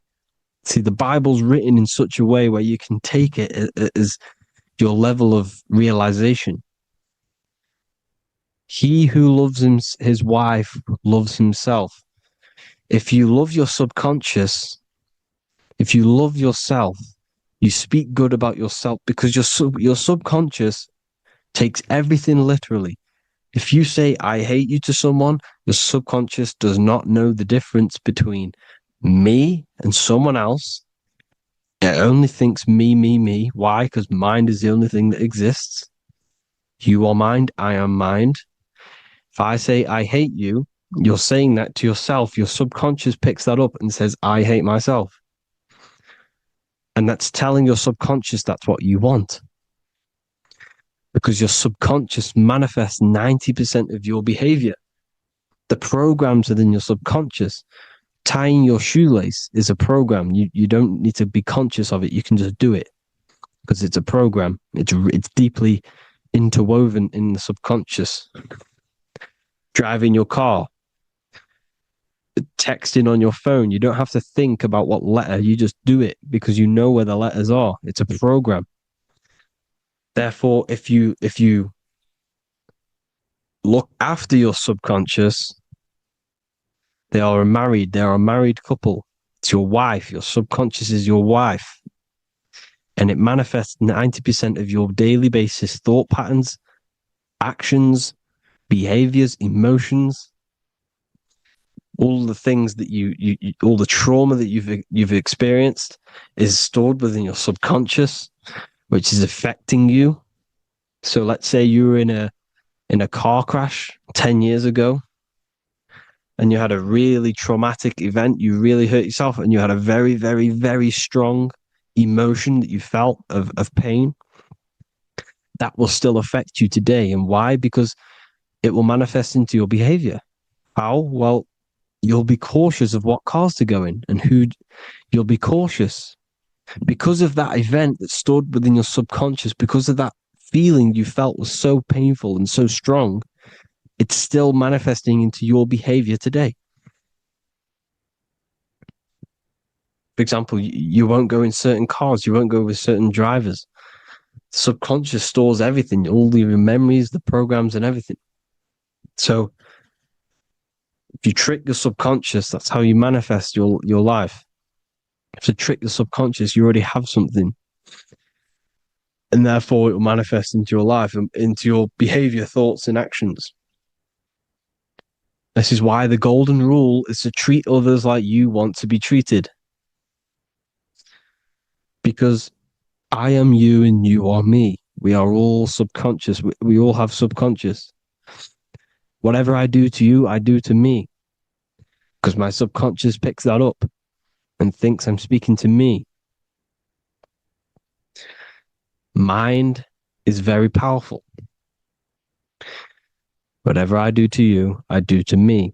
Treat others like you want to be treated. The golden rule. That is the only rule we need in this realm, in the universe. If everyone understood this rule and how the subconscious works and how karma works, we'd live in heaven on earth, the Garden of Eden, the golden age. As a man thinketh in his heart, so is he. Proverbs 23:7.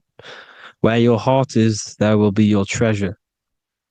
Your heart's the emotions. This is the storehouse of emotions. It is where you feel emotions. You have to let your emotions move through you, not become you. You can't let your emotions become you. Or except be like the sky and let them pass through you. Be like the clouds and the stars passing over. Let them pass through you. Do not let them become you. And this is how emotions can take over your mind. We are driven by, when a man is driven by emotions, he has no self to control. You must control the mind, because the mind can be corrupted. Because your thoughts are electrical in the brain. Your thoughts come from the mental plane. So how the mind works is that you place your attentions on something in the mind, and infinite information just flows in. Think about it. When you think of a certain topic, as soon as you think of that topic, information comes flying into your mind. Different ideas, ping, ping, ping. It's all connected. It's why we call it a mindset, because your mind sets itself to frequencies. And when we think of something, we tap into that frequency, and just the universe, the mind, the mental plane just flows in information based on that frequency and that thought. The universe is just information. All of the information out there, nothing is new. It's all there. You just have to tap into it. You can tap into these different thoughts, and it's all there. Everything already exists within the mental plane. You don't think anything. You receive thoughts. We all share the mental plane. We affect each other. I'm affecting you. Listening to me is affecting your mental plane, your mind. The physical plane is the lowest plane. It's the world of effect. Everything you see in the physical plane is the effect of mind. Like I said, the person walking is the effect of their mind telling the body to walk. The physical plane is the lowest dimension of your mind. Mother Earth, we are in a mother. We're in the womb still. The Earth is feminine. It looks after you. It provides you with food for free. It grows on trees with water. It's Mother Earth. It's the womb. The dome above your head is your mother's belly. Okay? Is your mother's belly. You're in the womb still. You're forever in the womb because your mind's constantly expanding. Because when the baby's mind figures out that there is a reality outside of its mother, starts to hear the people on outside of its mother, what does it do? It figures a way out of the mother, and it becomes born again in the water, in a hospital, into the other world. It's the same with our minds. When our minds figure out there is other worlds beyond this physical, we explore them. The astral plane, for example. You figure a way out of the body. Because when you're the firmament, look at the word firmament, meant at the end. Firm is firm, something strong, something like a rock is firm. If your mind is firm like a rock, you will be stuck under the firmament. So, for example, people who are very programmed and can't think outside the box, they have a firm mind and they'll be stuck under the firmament because your mind is the only thing that's keeping you under the firmament. It's the only thing. When you're doomed, doom is dome. This is the dome, which is your head. Your head is the dome. Above your head, above the earth is the dome, the ethereal barrier. But that's just an external manifestation of your head. You don't leave the earth, you leave your body to leave the earth. Because your body is the earth. It's a dimension within your mind. So when you're doomed, you're domed. Your reality is your level of realization. You realize something, or when you have an idea, the mind, in the EYE or I, same thing, mind. It's all mind. Reality is your level of realization. You realize there's other worlds. That's your reality. Your perception's your reality. Mind in Latin is mens. Jesus was known as the fisher of men, which is the fisher of minds. He was fishing minds worthy of knowing the higher truth, the deeper occult knowledge. Jesus figured out that we are all God. And he got killed for it because in that age they were trying to suppress this information. Jesus figured out he was God because we are all God, every single one of you, and they killed him because we're all mind. We are not the body. We're the invisible intelligence, which is God. But you are not God if your mind is attached to this physical world, to the worldly pleasures.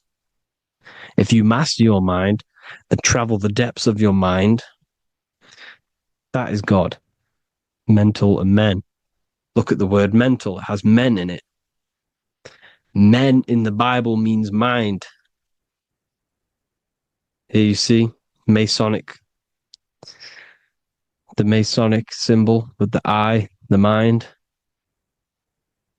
Looking over, everything is the one. Everything comes from the one. All the lines coming off it, giving its life to all of the life forms.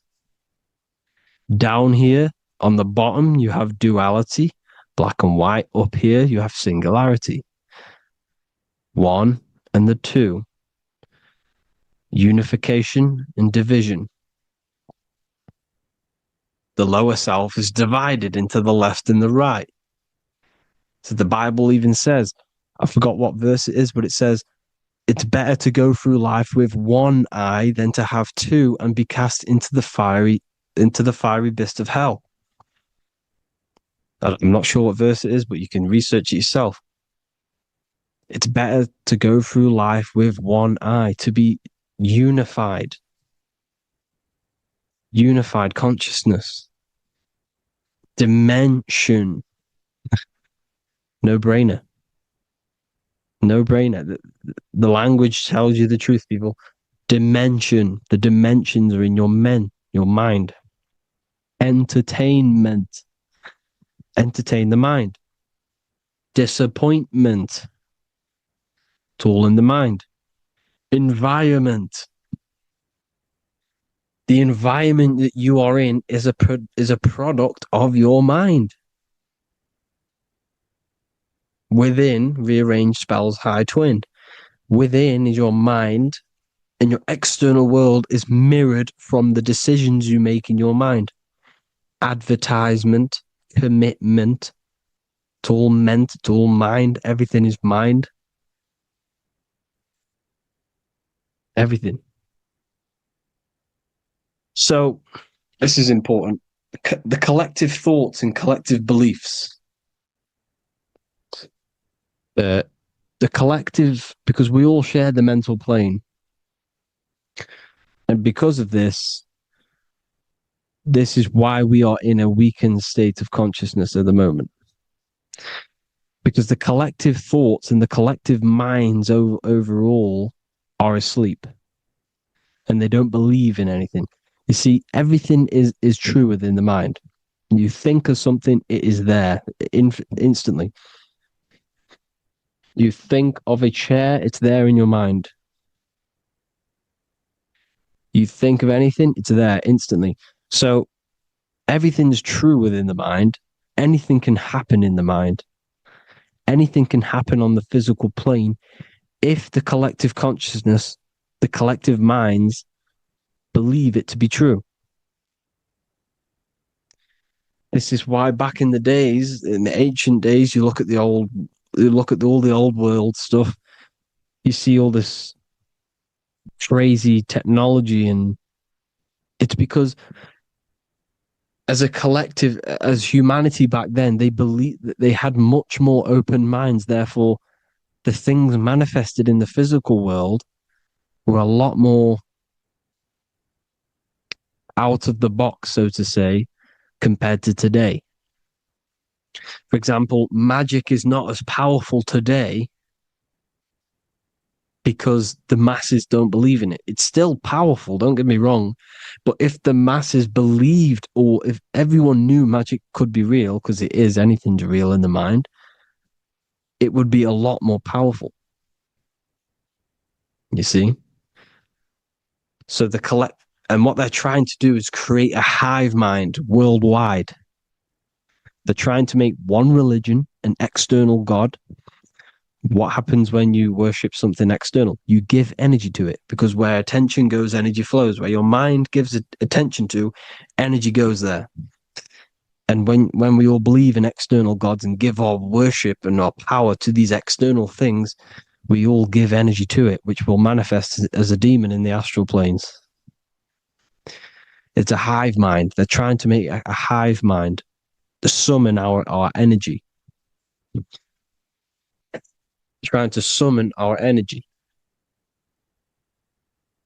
And it through mind, through collective thoughts.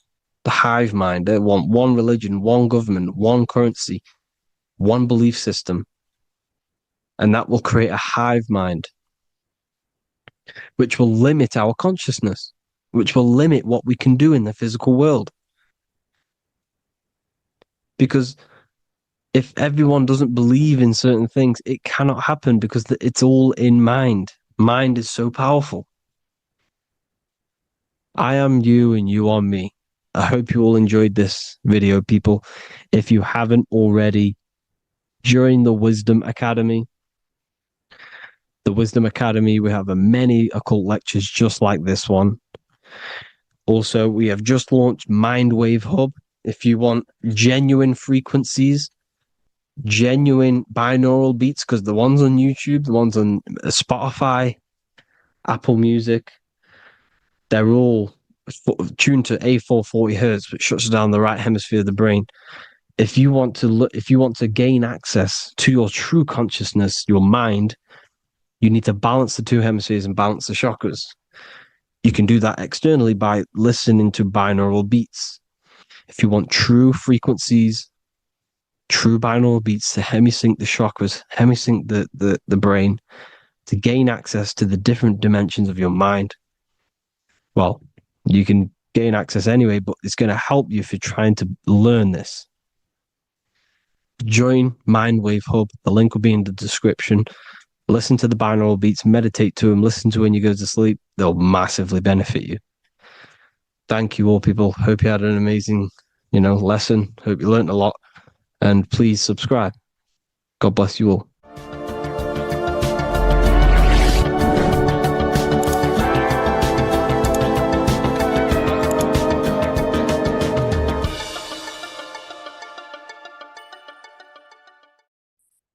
The Pope is supposedly opening 5 portals on Christmas Day.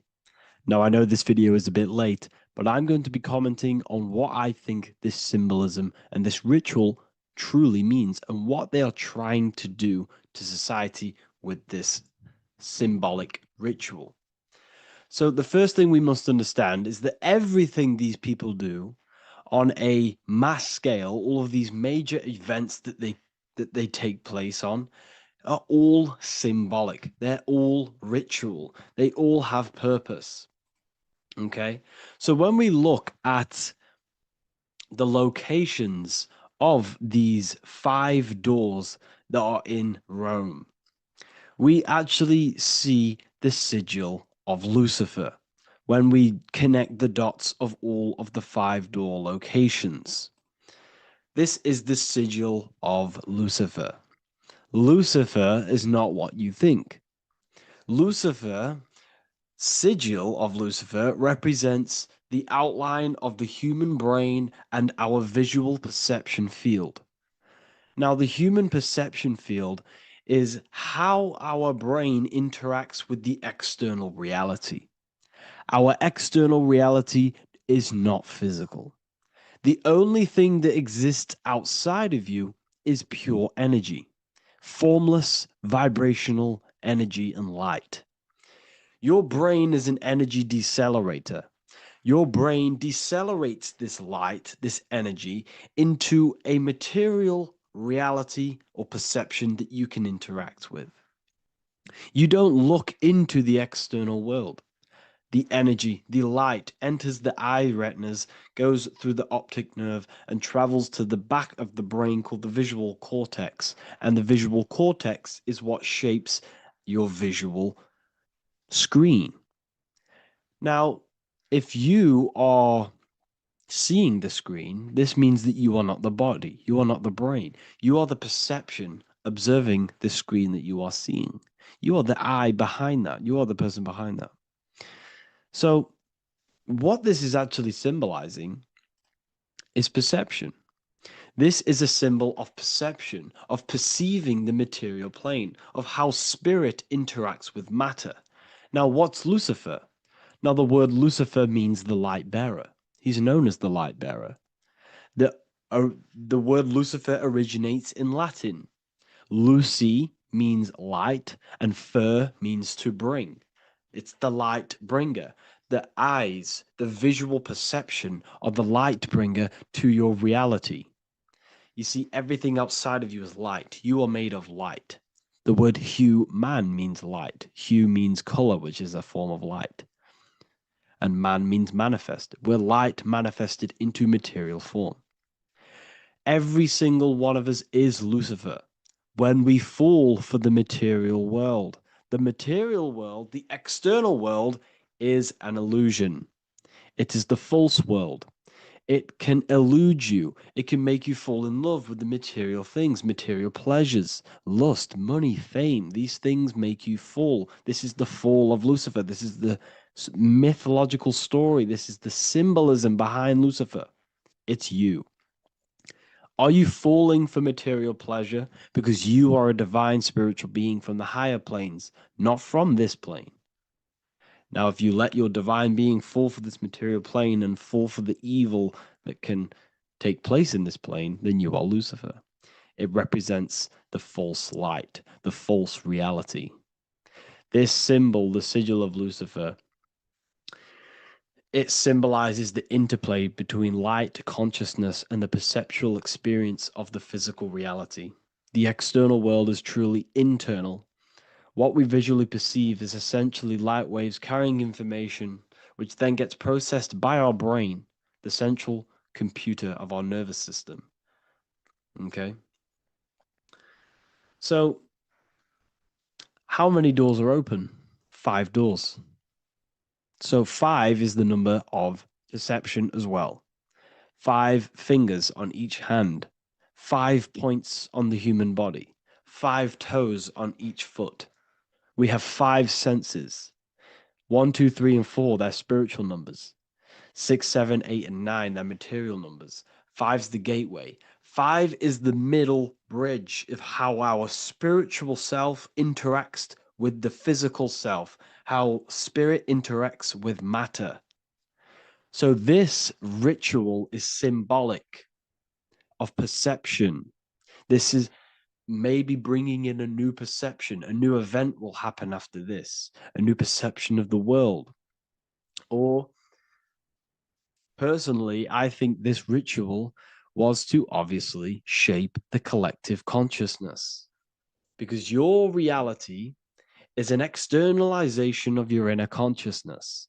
It's simply just a mirror.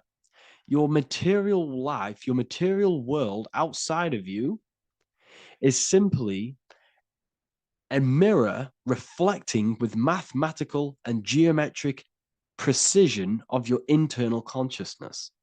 Your consciousness is creating and causing the effect called reality, physical reality. Your life is a result of every thought you thought in the past. Therefore, with that being said, everyone who perceives this ritual of the Pope's opening 5 spiritual portals, who's letting in demonic energy into the world, they're going to let demonic energies and demonic spirits all in the world. Well, what if I told you the only portal they're opening is a portal in your own mind for negativity? By you believing in negative forces coming into the world and going to possess everyone.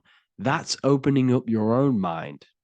The collective spiritual community has been brainwashed in thinking there's going to be demonic energy. Therefore, what will happen? There will be demonic energy. Not because the Pope opened up a portal to the demonic energy. It's because everyone opened up their own minds to the demonic energy. Therefore, we as a collective consciousness shape the external world on a macrocosm scale. For example, the microcosm is your personal life. Your personal life. You have created it through consciousness. Your belief system is just externalized in your world. But on a collective scale, we all believe in money, for example. And because we all believe in money, and we believe that this piece of paper holds value in our minds, okay, in the mental plane, this has an effect on the physical plane by shaping the physical plane by being ruled by this belief on a macrocosm scale. Yes, I know that money doesn't exist. It's just a belief in my mind. But that doesn't have an effect because the collective consciousness believes that money has effect, has power. When it doesn't, it's just a piece of paper with a belief behind it. If the collective consciousness stopped believing in money, then the collective consciousness would have broke the spell and we would have no longer had a material plane ruled by money. You see, our beliefs is ruling and shaping our physical plane. This physical world outside of you is truly just an effect of the mind, an effect of our consciousness, our inner world. So I believe this ritual was done to change our perception, to make us think the Pope is bringing this spiritual energy and negative forces into the world. And it's just simply us creating the negativity in the world by believing in this, by thinking this. Remember, they have the power to send messages into millions of people's minds through media.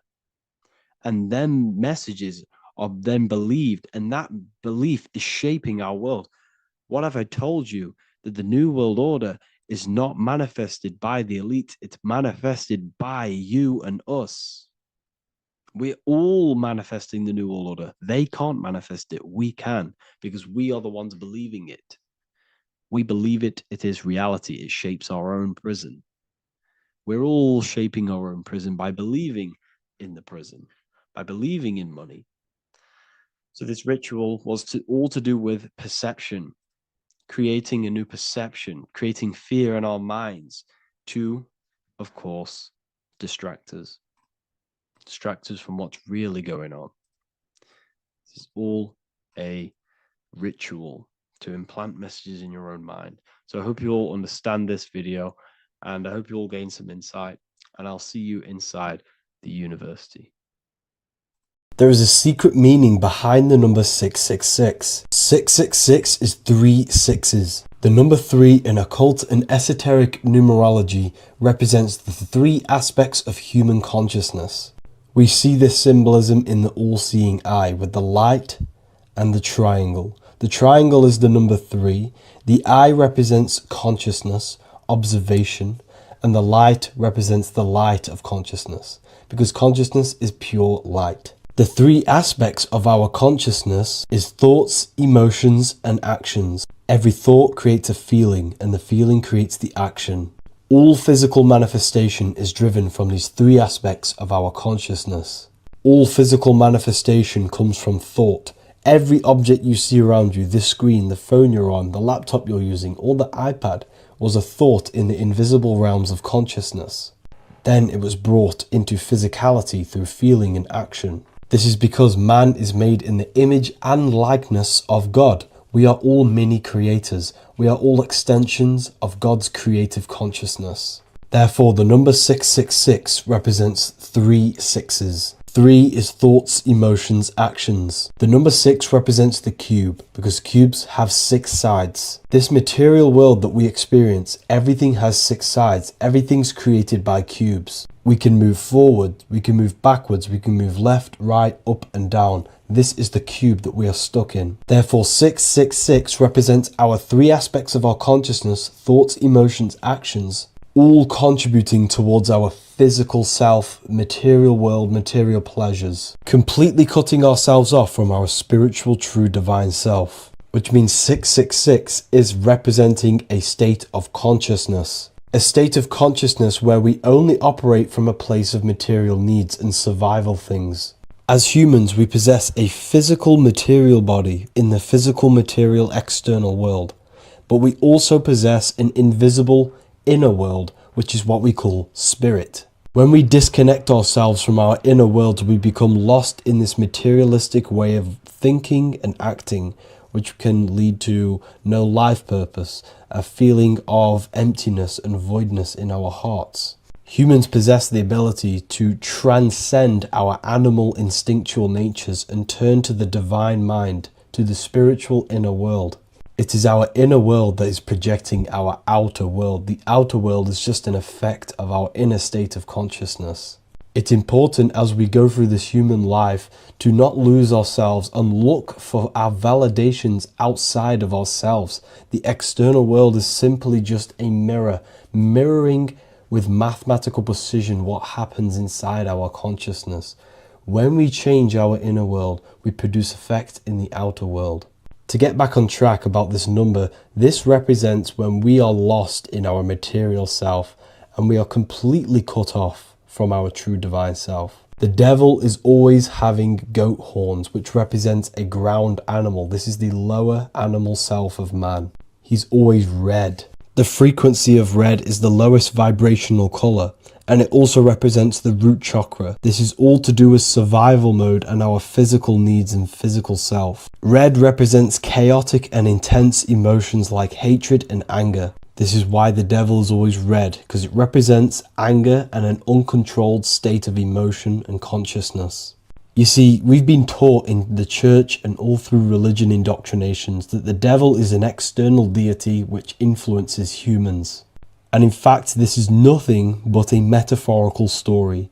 The devil is a character which represents an aspect of the human mind, the lower aspect of the human mind, a facet of our own consciousness and psyche. The voice that we have in our head that tells us to do these negative things is not an external deity pushing us to do something bad. This is an aspect of our own mind. Jesus and Satan are just 2 characters which represent the 2 voices that we have in our own consciousness. In fact, the word devil was never present in the early Gospels. Instead, what was mentioned was a spirit of evil. A term spirit of evil was not meant to denote a specific deity or being, but rather any force of negativity, whether it manifests as a destructive thought, emotion, or action. The spirit of evil represents the darker sides of our mind, the part that leads us astray and brings forth negativity in our lives. The reason why they want you to believe in a devil is because they don't want you taking responsibility for your creations. They don't want you to realize that the external world is truly a mirror of your inner state of consciousness. Instead, when something bad happens in your life, you blame it on some external devil or Satan who tempted you.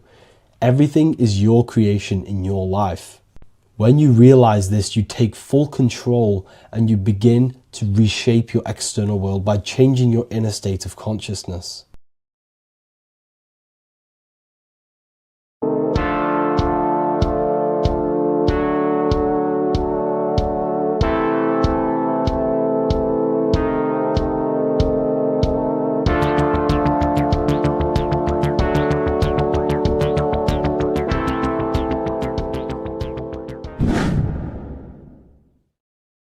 Welcome back, people. We're back with another video.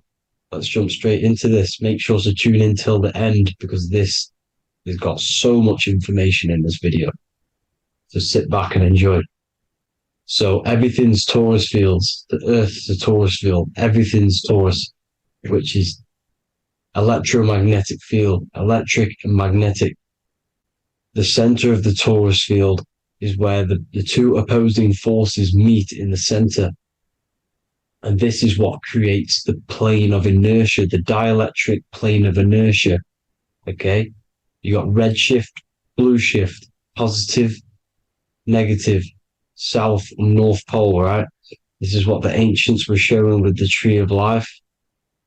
As you can see here, this is the plane of inertia and this is the torus field. Everything consists of this. Everything is a torus field. A atom is a torus field. Okay. Now, the inertia is the 0 point. So this plane is a 0 point. It's the balance between two poles. Okay. Now, this creates matter because matter is two opposing forces in motion equalized. So these two forces coming together is what creates matter on this physical plane. And this is why we can't see the electromagnetic field, because it consists of one of the elements, which is either electric or magnetic. But when they combine together, it's what creates this physical plane, which is physical matter, which is light in motion. Now, everything is one. Don't get confused by duality. Duality is two opposing forces, but them two opposing forces are created by the same substance. It's two aspects of the same substance. So, for example, water and ice are the same thing. You know what I'm trying to say? But it's two aspects of the same substance because all is one. The whole universe is one. All goes back to the one, which is God, the creator, or magnetism, whatever you want to call it. Because magnetism pulsates. Electricity has two poles, red shift, blue shift. Okay? So red shift, blue shift is electricity, and electricity vibrates. And all vibration always comes back to a standstill point. But magnetism is what pulsates. This is why your heart pulses. You breathe, which is a pulse. This is the breath of the universe, magnetism. Now, this is why the earth is green, okay? Earth can be spelt heart. If you just move the H to the beginning, it spells heart, okay? Because the heart is the center of the torus field, which is the heart chakra for us humans, okay? We consist of the same field, as you already know. Heart being the center, which is green, which is the center of the seven colors. The center of the seven colors. This is the most powerful chakra in your body. People think it's the crown chakra, but it's the heart chakra because it's the center of the torus field. You must align them all and combine them all into one, which is the heart chakra. Now, earth is green. Nature's green. Okay, this is because we live on heart chakra, the plane of inertia. It's the center of the torus field. Okay, and this is what the Egyptians called Isis, which is nature. Nature is balanced, and nature is female, Mother Nature, because it looks after us with the fruit it grows with abundance and the water. It's a female energy, Mother Nature, and this is the symbolism of an equal, balanced arms. This is the scales, it's balanced. Mother Nature is balanced. This is why the sky is blue, because what comes after the heart chakra? Blue. Sky is blue. We live in Midgard. This is what the ancients called Midgard. You don't have to take this tree literally. It's a metaphor. We live in Midgard, where both positive and negative duality here. Now, Mount Meru. Mount Meru was known as the center of the earth, okay, or known as Hyperborea. And this is the North Pole, the electromagnetic North Pole. But when I say Mount Meru, it's not an actual mountain. They weren't saying there was a real mountain in the center of the earth, a magnetic rock. No. The plane of inertia, okay, there's something called a hyperboloid. That's what it's called, a hyperboloid. And this is the center of the torus field. And this hyperboloid is what is in the shape of a mountain, you see? So if I go to this next one, they say Hyperborea on this map. Why do they call it Hyperborea? Because this is the hyperboloid in the center of the torus field, and this is the electromagnetic mountain, a metaphor. Mountain, what they're metaphorically saying, this is the electromagnetic mountain at the center, the double vortex, the center of the torus field, which is the North Pole. Pole of electromagnetic energy. So this is why they call it Hyperborea. It comes from the word hyperboloid. And the center of the earth is so sacred, and they symbolize this with, obviously, the North Star, which is Polaris. And this is where the swastika comes from, because it's the 4 seasons moving around the North Star. This is the Big Dipper constellation moving around the North Star, which is Polaris. There's that pole again. Pole. Magnetic pole of the torus field. And this is where the green, emerald green, aurora borealis comes from. It comes from this center hyperboloid at the center of the earth, where the most electromagnetic energy is stored. The center of the plane of inertia, the center of the plane of inertia. This is the all-seeing eye as well. As you can see, they got the sun, the moon. This is the Masonic cosmos, the sun, the moon, and the all-seeing eye, because the eye is Polaris, the eye of the stars. It's all a big eye. Now, the eye means a lot more as well. It's not just that. There's different ways you can interpret symbols. Now, this is the emerald tablets. Deep in Earth's heart lies the flower, the source of the spirit that binds all in its form. Okay? The flower of life is thine own place of thine spirit, and stream through the earth as thine flows through thy form, giving off life to the earth and its children, renewing the spirit from form unto form. This is the North Pole. This is what he's talking about. He's talking about the aurora borealis. Aurora borealis. It's the earth's aura. Emerald green. Heart chakra. Plane of inertia. Green. Earth. Heart. You see? All related. Now, there's many symbolism of this. So much symbolism of the ancients. The 7 layers of heaven. 7 layers of heaven, which are the 7 planets. Okay? These planets are the solar system. It's the solar system because we are the soul. We are the sun, the soul. And we're inside of a solar system, which is the 7 planets. That's why there's 7 layers of heaven. Okay? The rings of Saturn, the rings of the planets are moving around us. Okay? So, this is what the ancients were depicting in their cosmology. Now, this is the Hebrew cosmology of the earth. This is the Mayan cosmology of the earth. You see, it's all an enclosed system. We live inside of a giant torus field. All is atum. It's what the ancients said, ancient Egyptians said. All is atum. Atoms are torus fields. Don't be tricked by the modern science today with the current model of an atom. It's completely wrong.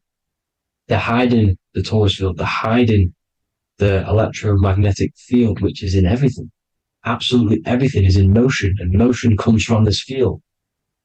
And you see, this is upside down, but this is I think it's pretty sure it's candles, but the 7 candles, the 7 planets, the 7 Elohim. You see? It all goes back to the stars and the heavens. Now, this is how the earth really works, with the stars on the outside of the cosmic egg, and then the torus field spinning around the sun and the moon, the positive and the negative charge.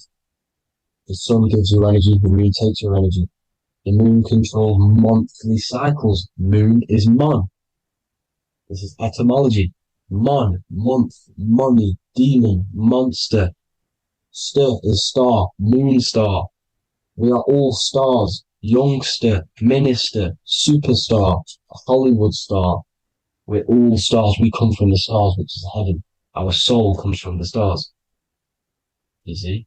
We are the universe. The image of man is made in the universe. We are a microcosm of the universe. The universe is a macro. We are micro. We consist of everything. The body, mind, and spirit. The sun, the soul. moon the mind, earth the body, body, mind, and spirit. We have 12 systems in the body, which are governed by the 12 zodiac signs, starting at the Aries, which is the ram, the ram of God, all the way down to Pisces and Capricorn, kneecap. It all goes back to the stars. We are the stars. We are the universe. Everything is inside of us. Everything. Like I say, the Temple of Solomon, the temple of the soul and mind. The soul, the temple is the body. The soul is the soul, and the mind is the mind. The temple of the soul and the mind. Body, mind, and spirit. We consist of the 5 elements: air, spirit, water, earth, and fire. We consist of everything. We are the universe. We're made in God's image, which is the universe. You see? Now, everything goes back to the stars. The ancients worship the stars because the stars govern everything. They govern the systems in the body. They govern your life. This is why your zodiac is so important, your sign. Each zodiac has a specific element associated with it as well. Aries, which is the first sign, the ram of God, the lamb of God, which is a fire sign. Fire, first. Fire, first. F-I-R, this is etymology. The cerebrum, ram, which is in the brain. Aries, the ram, control the head, the face, and the nose upwards. So it controls the cerebrum. The Torah, which is, I'm pretty sure it's a Hebrew Bible, which is the Taurus. Tornado comes from the Taurus field. You see? Everything's inside of you. It all goes back to the Taurus field, and the Taurus field is everything. Now, like I said, 12 zodiac signs, 12 systems, 12 cranial nerves in the brain, the 12 disciples of the Bible. All symbolic. Have to read the Bible properly. Now, this center, at the center of the earth, right? This is what's stirring the ether. And the ether consists of the 4 elements. Because there's 5 elements. Spirit can be called ether. People call it spirit or ether. Ether is pure potential, pure energy. It's what connects the astral to the physical. It's the dimension between the physical realm, which we're on, and the astral. So it has pure potential. It's pure energy. This is why we say either. I either want to go there or there. It's connecting 2 scenarios. That's what the ether is. It's connecting the 2 worlds, the astral and the physical. The center is like the cosmic womb. There's a black hole in the center. This is the center of the Taurus field. This is the womb of creation. This is the womb of creation. And inside of this black womb are the 5 elements, and everything's being stirred around. Everything's in motion. Light is motion. Everything's motion. Now, like I said earlier, light crystallizes into physical matter. They are the same substance. Spirit and matter are the same substance, but different variations, different aspects of the same substance. Low vibrational spirit turns into matter. High vibrational matter turns into spirit. Or light, whatever you want to call it. Matter is light crystallized. This is where we get the 7 metals from. The planets. The planets are light. Specific frequencies and vibrations of light. When these lights, or the planets, materialize, material metals, materialize, they turn into the 7 metals. Saturn turns into lead. That's why lead is red. Saturn is red. The sun turns into gold. That's why the gold is yellow and the sun is yellow. You see, Saturn is the time god. What happens in autumn? The leaves turn red and they die. This is why Satan, time god, the reaper, everything is crystallized till it's death and then reborn again. You see, rust. When things rust, it turns to red. Because it's Saturn. Saturn crystallizes everything. He's the reaper who comes around in winter. You see? He's Satan. Jesus and Satan, the sun and Saturn. They say we live in a solar system. The solar system. I think I've already just broke this down.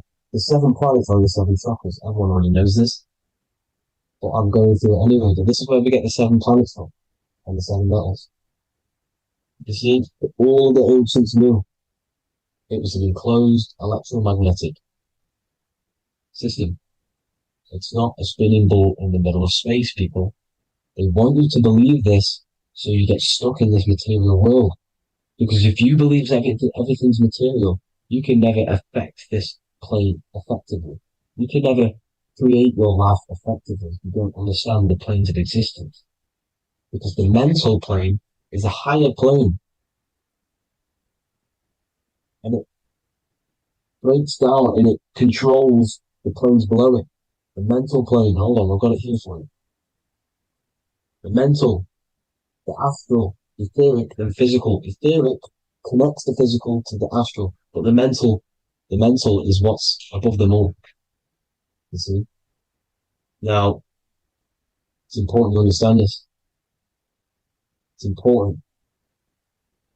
However, the ancients always talked about the enclosed system. Only NASA, which is introduced around the Roman times, not NASA, but the globe Earth was introduced around the Roman times. Okay? By these Masons. These Masons introduced this because they wanted to take over the minds of the masses and control them. These people worship the physical realm.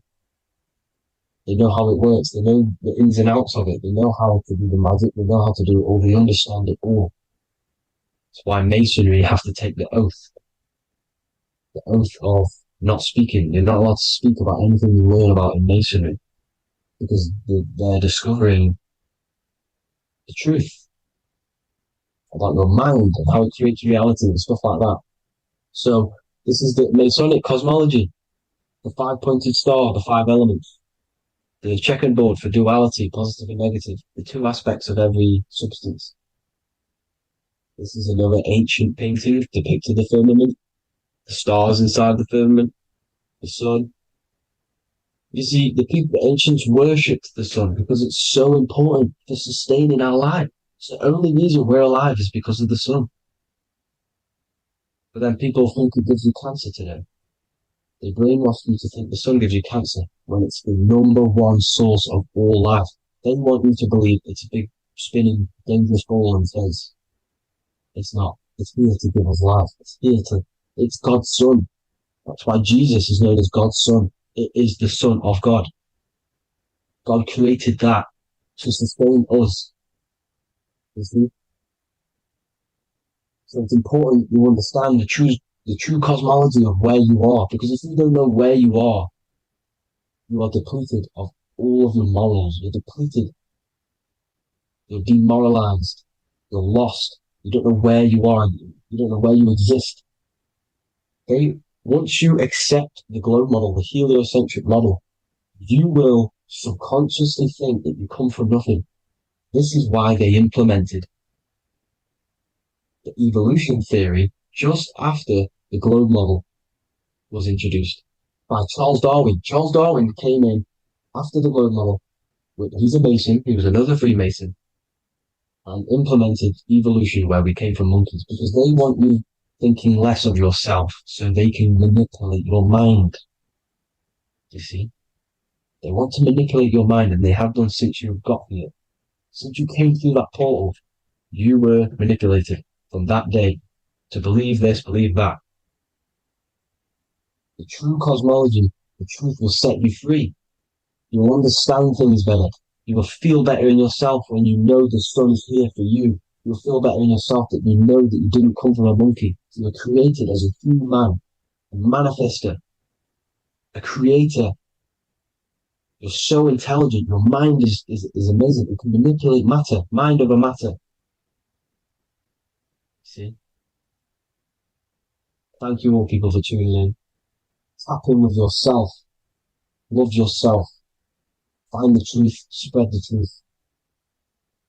Nothing dies. Nothing in this creation dies. Everything's energy. Everything's light. Light can never die. You're a light being. That's why it says Q.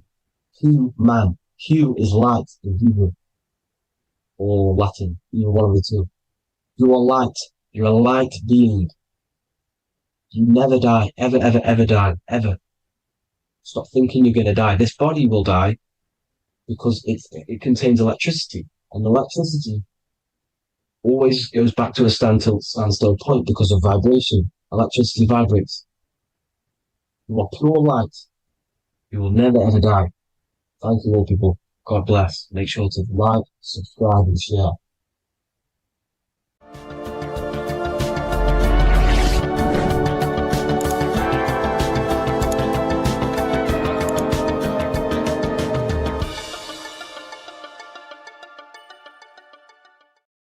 Greetings everyone, it's Revival of Wisdom. I facilitate human enlightenment through occult and esoteric teachings.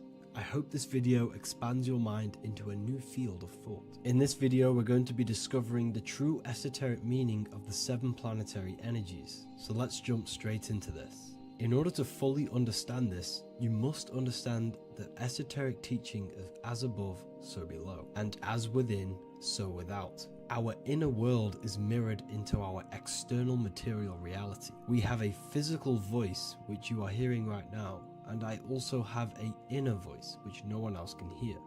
The inner world is invisible, and the external world is visible. In other words, the inner world is the spiritual world, and the outer world is the material world. The inner world of ourselves reflects and projects our outer world, which means everything in our external reality is somewhat reflection of our internal self. You are made in the image and likeness of God. You yourself are the universe experiencing itself in a 3-dimensional physical form.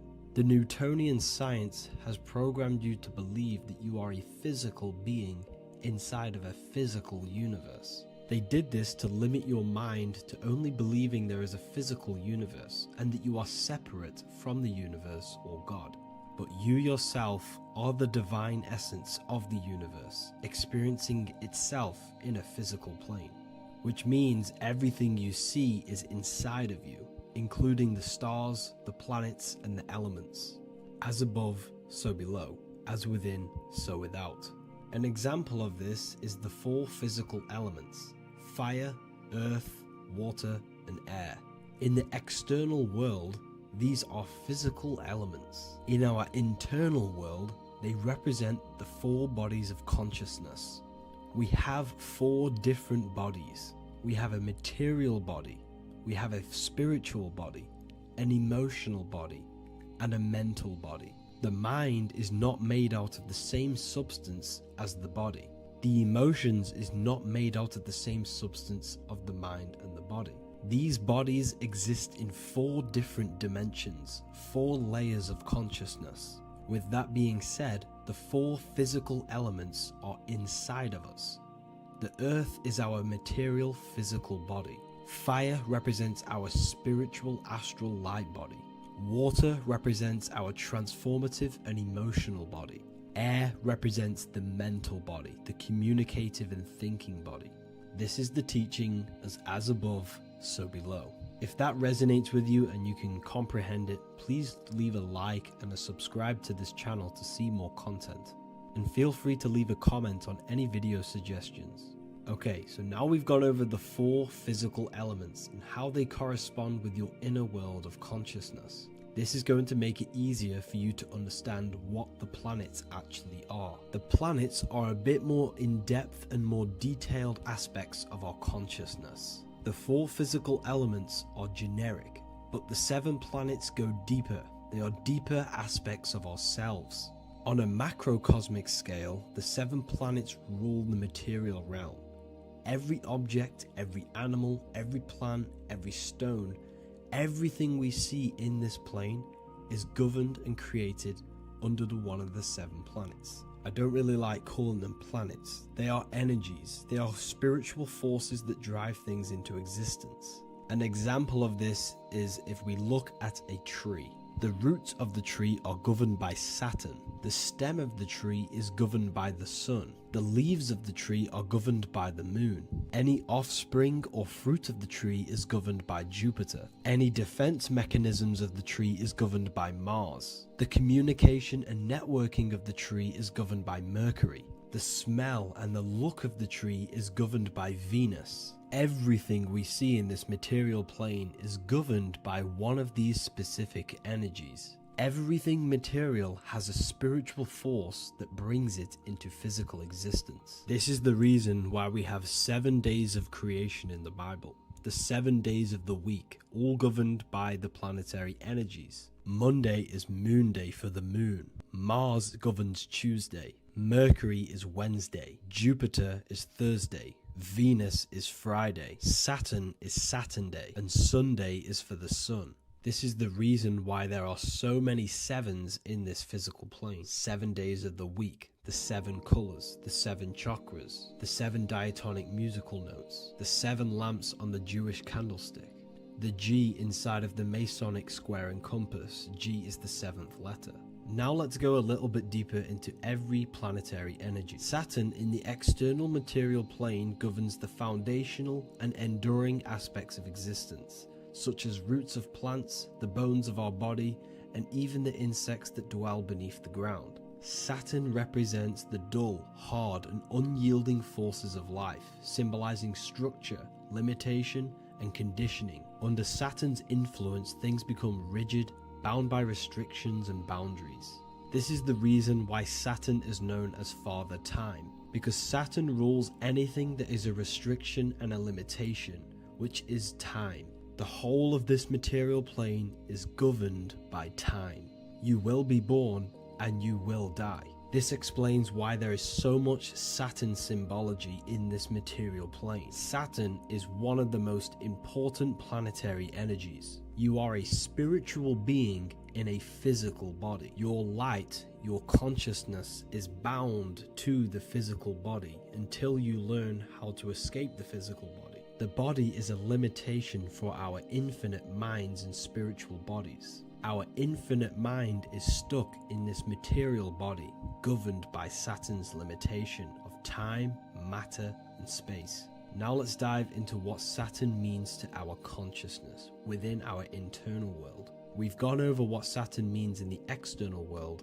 What does it mean to our consciousness? Internally, Saturn embodies the conditioning within our consciousness. When the Saturnian aspect of our consciousness dominates, we become overly rigid, fixated, and restricted in our thinking and actions. For example, Saturn's influence is strongly felt in today's world, where many people's minds are confined to societal norms and conditioned responses. Saturn is the aspect of our consciousness, our minds, such as limiting belief systems and limiting thoughts and emotions. This is the negative thought that you can't get rid of, that's holding you back. This is a Saturn aspect of our consciousness. However, this is not a negative thing. The Saturnian aspect of our consciousness is a great teacher, guiding us through difficult life lessons that ultimately lead us to growth and expansion. Saturn's energy allows us to experience and overcome fears and limitations so our minds can expand into new fields of thought, into new life. Although Saturn's energy is harsh and often challenging, it helps us develop resilience, discipline, and wisdom.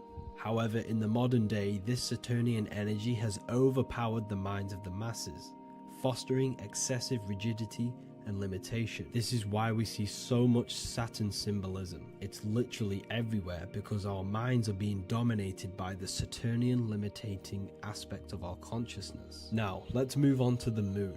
The moon, or lunar energy in the external material macrocosm plane, governs the elements of water, influencing the natural cycles such as the ocean tides, which rise and fall in harmony with the moon's phases. Beyond water, the moon also guides instinctual behaviors such as animal migrations.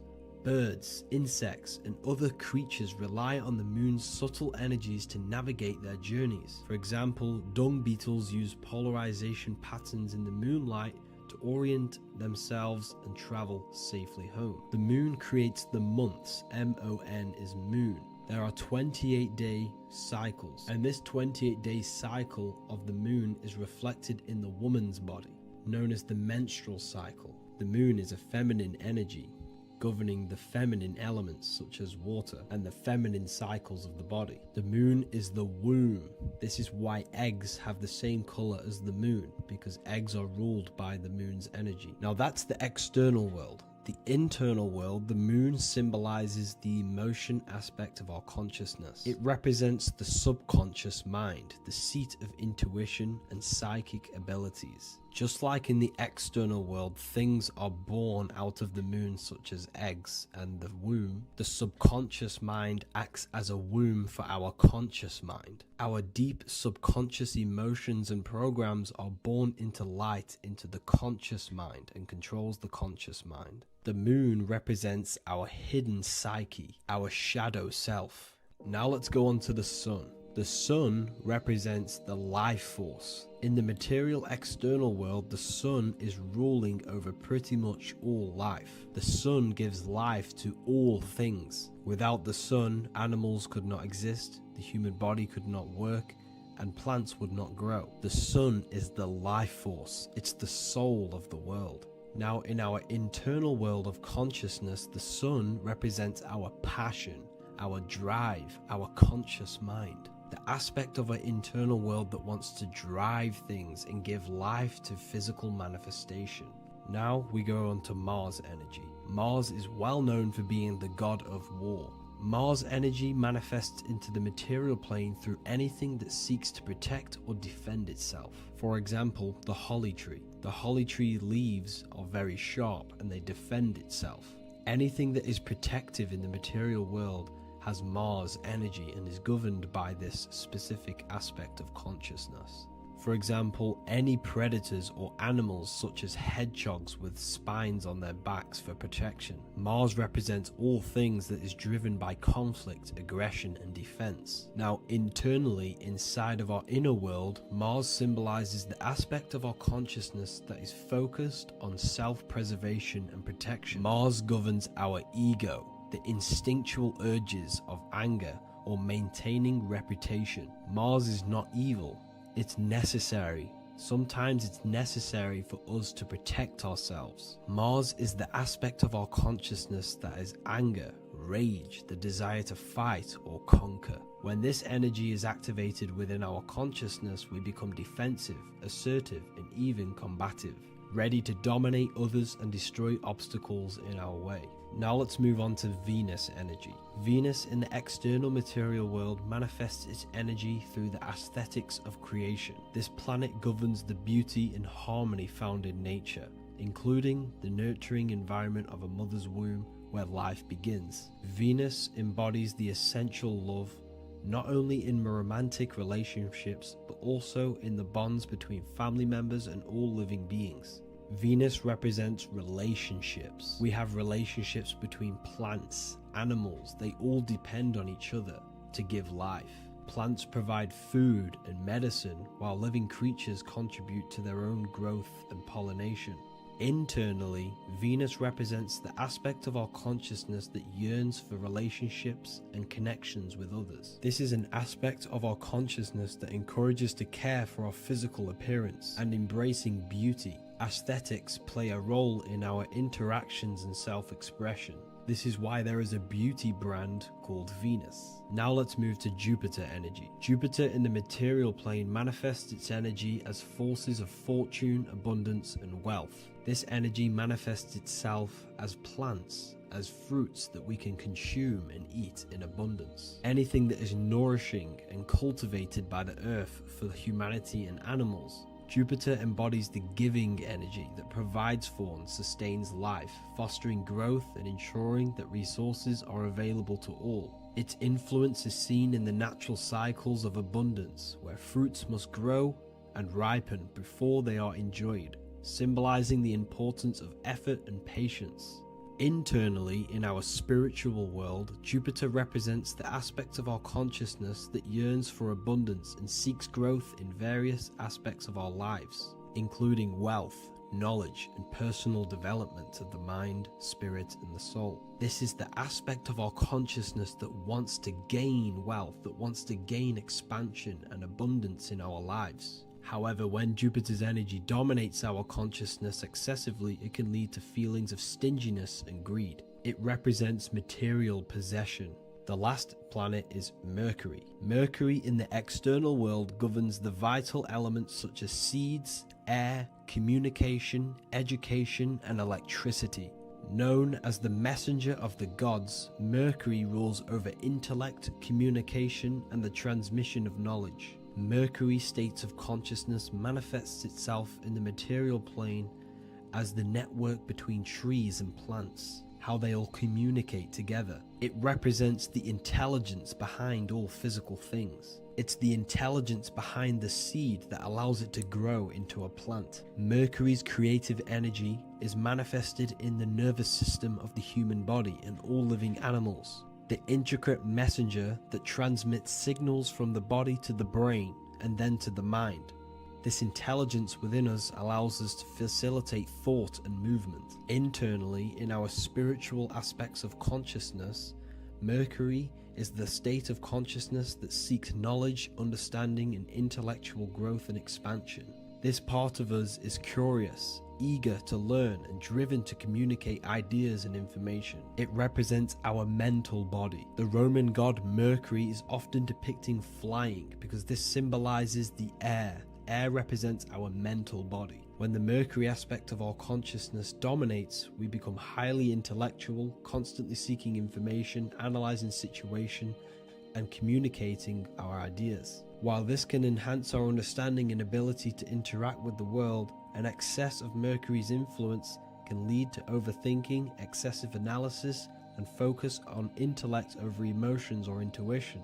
Okay, so they are the 7 planetary energies in the external world and your internal world of consciousness. These energies are manifested in the Roman mythology as human beings. They are depicted as human beings, but this is nothing but symbolism. These gods never existed physically. They represent aspects of our consciousness and spiritual forces that govern the material plane. Every material object, every intelligence, every piece of life in this universe is governed and brought into existence by one of these spiritual forces. Now, I hope this video has expanded your mind into a new realm of thought. Make sure to leave a like, a comment, and subscribe to the channel for more occult and esoteric information. You can read more about this topic and many more occult and esoteric teachings inside of my books, the Book of Wisdom Volume 1 and the Book of Wisdom Volume 2. I honestly advise that not everyone reads these books. These are books which will completely transform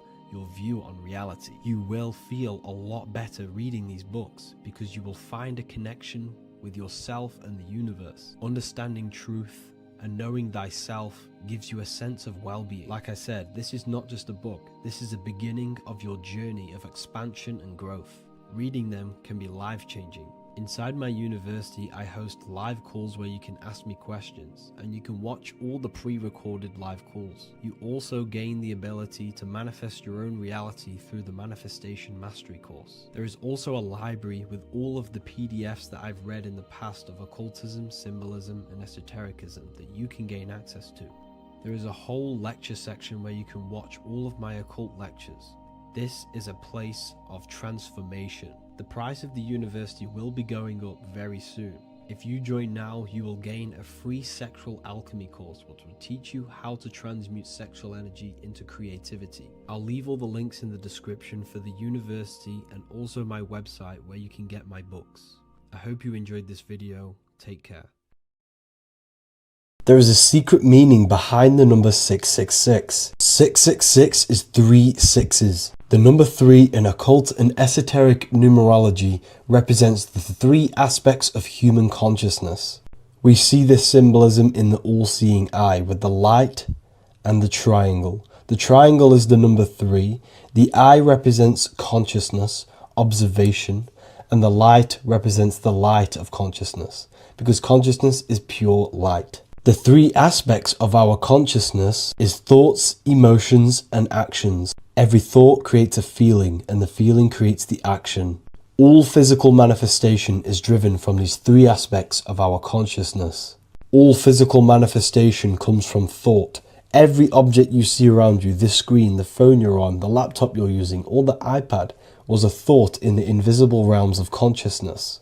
Then it was brought into physicality through feeling and action. This is because man is made in the image and likeness of God. We are all mini creators. We are all extensions of God's creative consciousness. Therefore, the number 666 represents 3 sixes. 3 is thoughts, emotions, actions. The number 6 represents the cube because cubes have 6 sides. This material world that we experience, everything has 6 sides. Everything's created by cubes. We can move forward, we can move backwards, we can move left, right, up and down. This is the cube that we are stuck in. Therefore, 666 represents our 3 aspects of our consciousness, thoughts, emotions, actions, all contributing towards our physical self, material world, material pleasures, completely cutting ourselves off from our spiritual true divine self, which means 666 is representing a state of consciousness. A state of consciousness where we only operate from a place of material needs and survival things.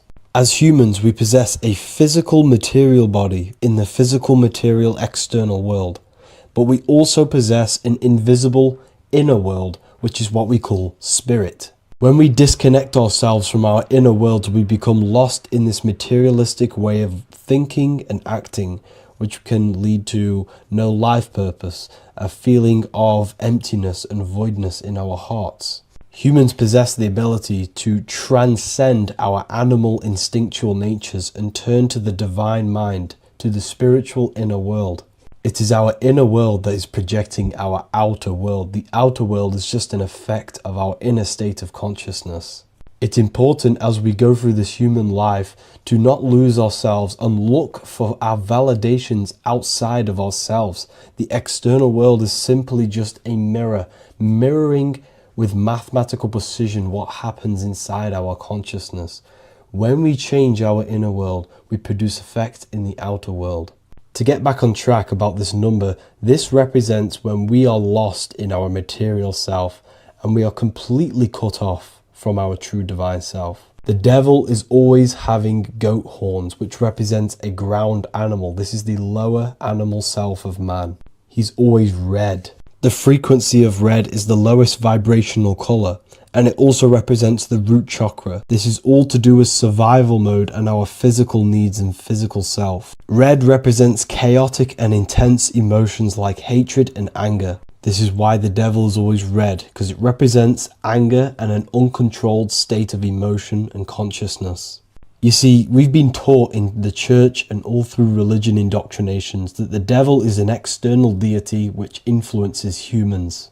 And in fact, this is nothing but a metaphorical story.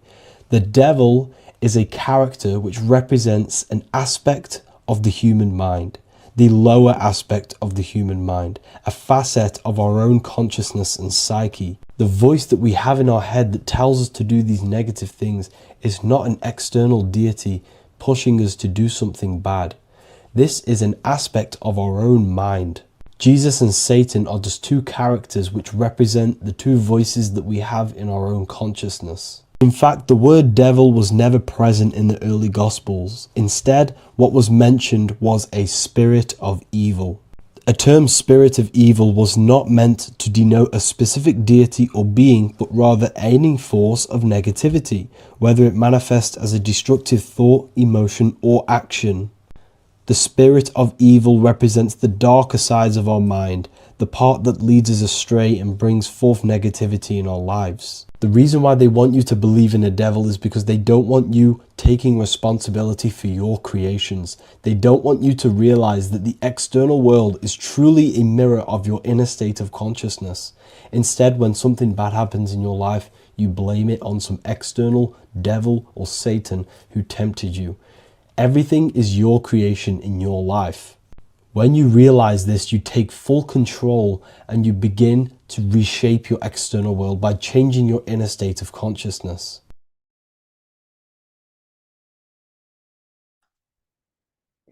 In this video, you're going to learn exactly what Christ consciousness truly is and how to cultivate this into your life so you can live a better life, create the things that benefit yourself and humanity, and ultimately to bring heaven on earth. This is the true way. If you're familiar with my work, you know that, I'm pretty much obsessed with symbolism. Symbolism is such a massive topic, and it unlocks profound ancient wisdom that is hidden behind these layers of symbolism of the ancient paintings, symbols, and texts. So I was going through some Christian artwork and I came across this painting. It's a well-known painting called The Sacred Heart of Jesus. And it just blew my mind. What this is revealing about human consciousness and Christ consciousness, which is what Jesus represents. If you're not familiar with Christ consciousness, you should definitely do a bit of research on that. But I'm going to explain it today in detail.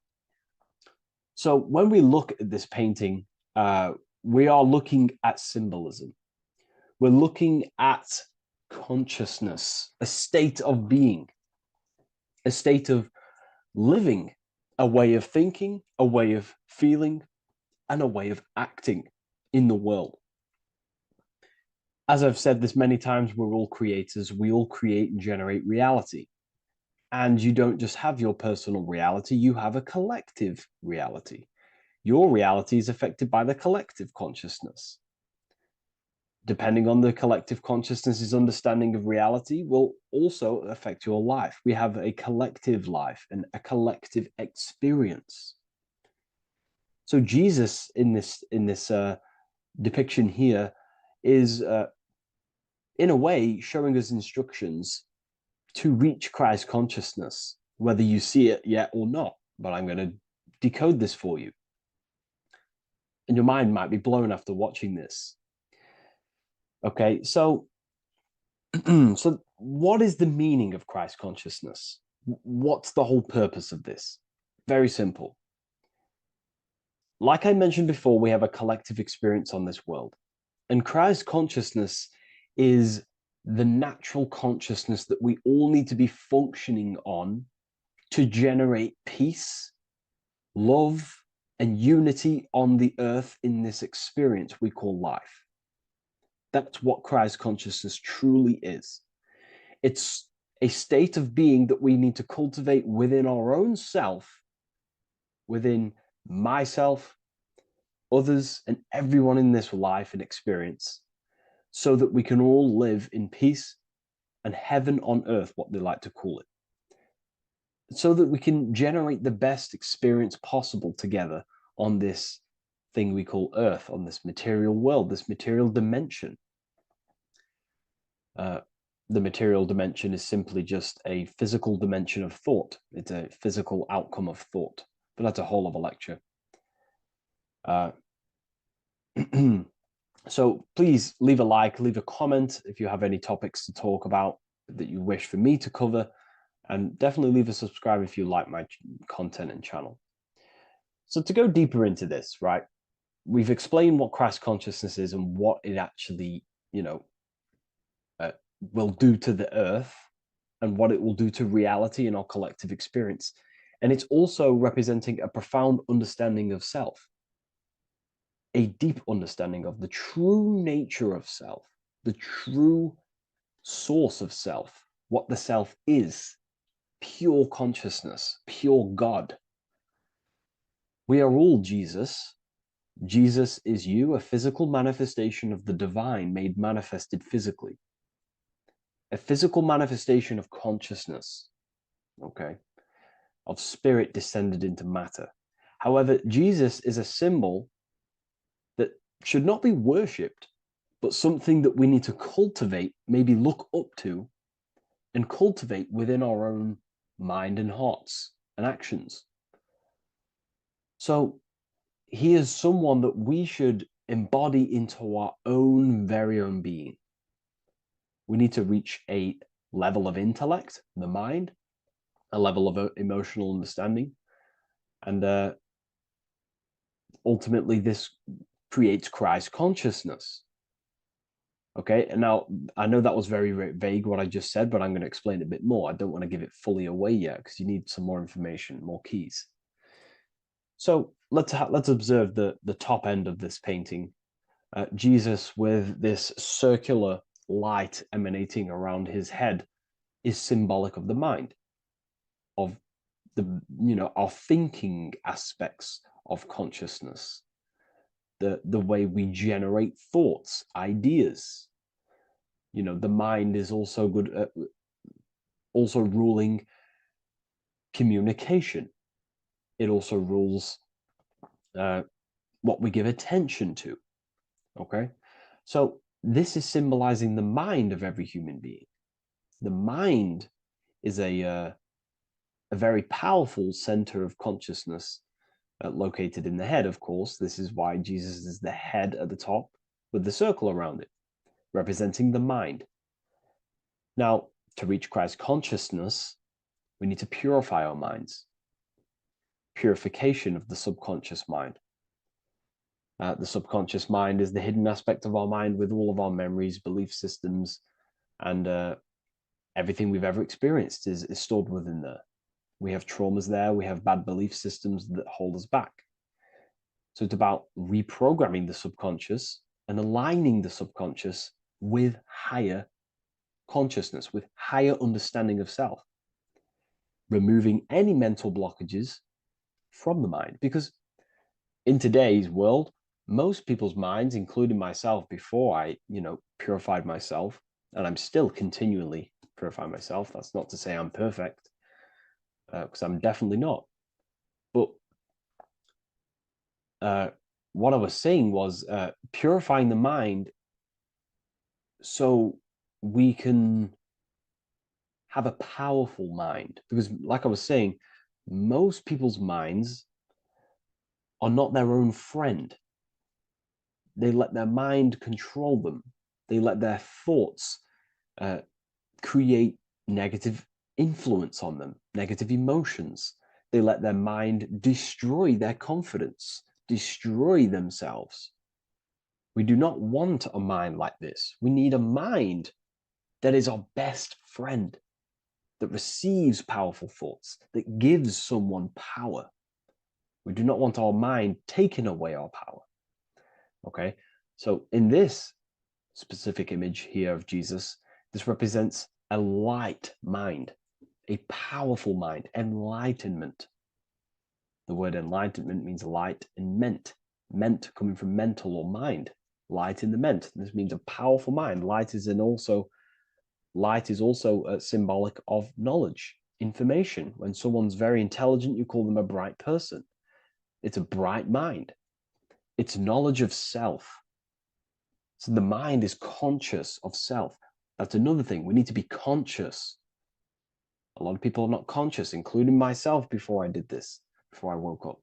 Most people are not conscious of their actions. They're not conscious when they're actually awake in the day.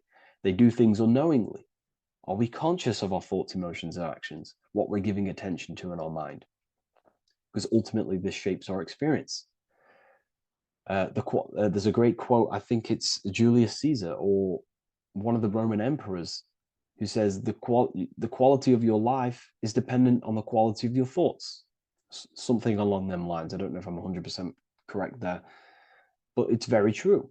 Our thoughts dictate our happiness.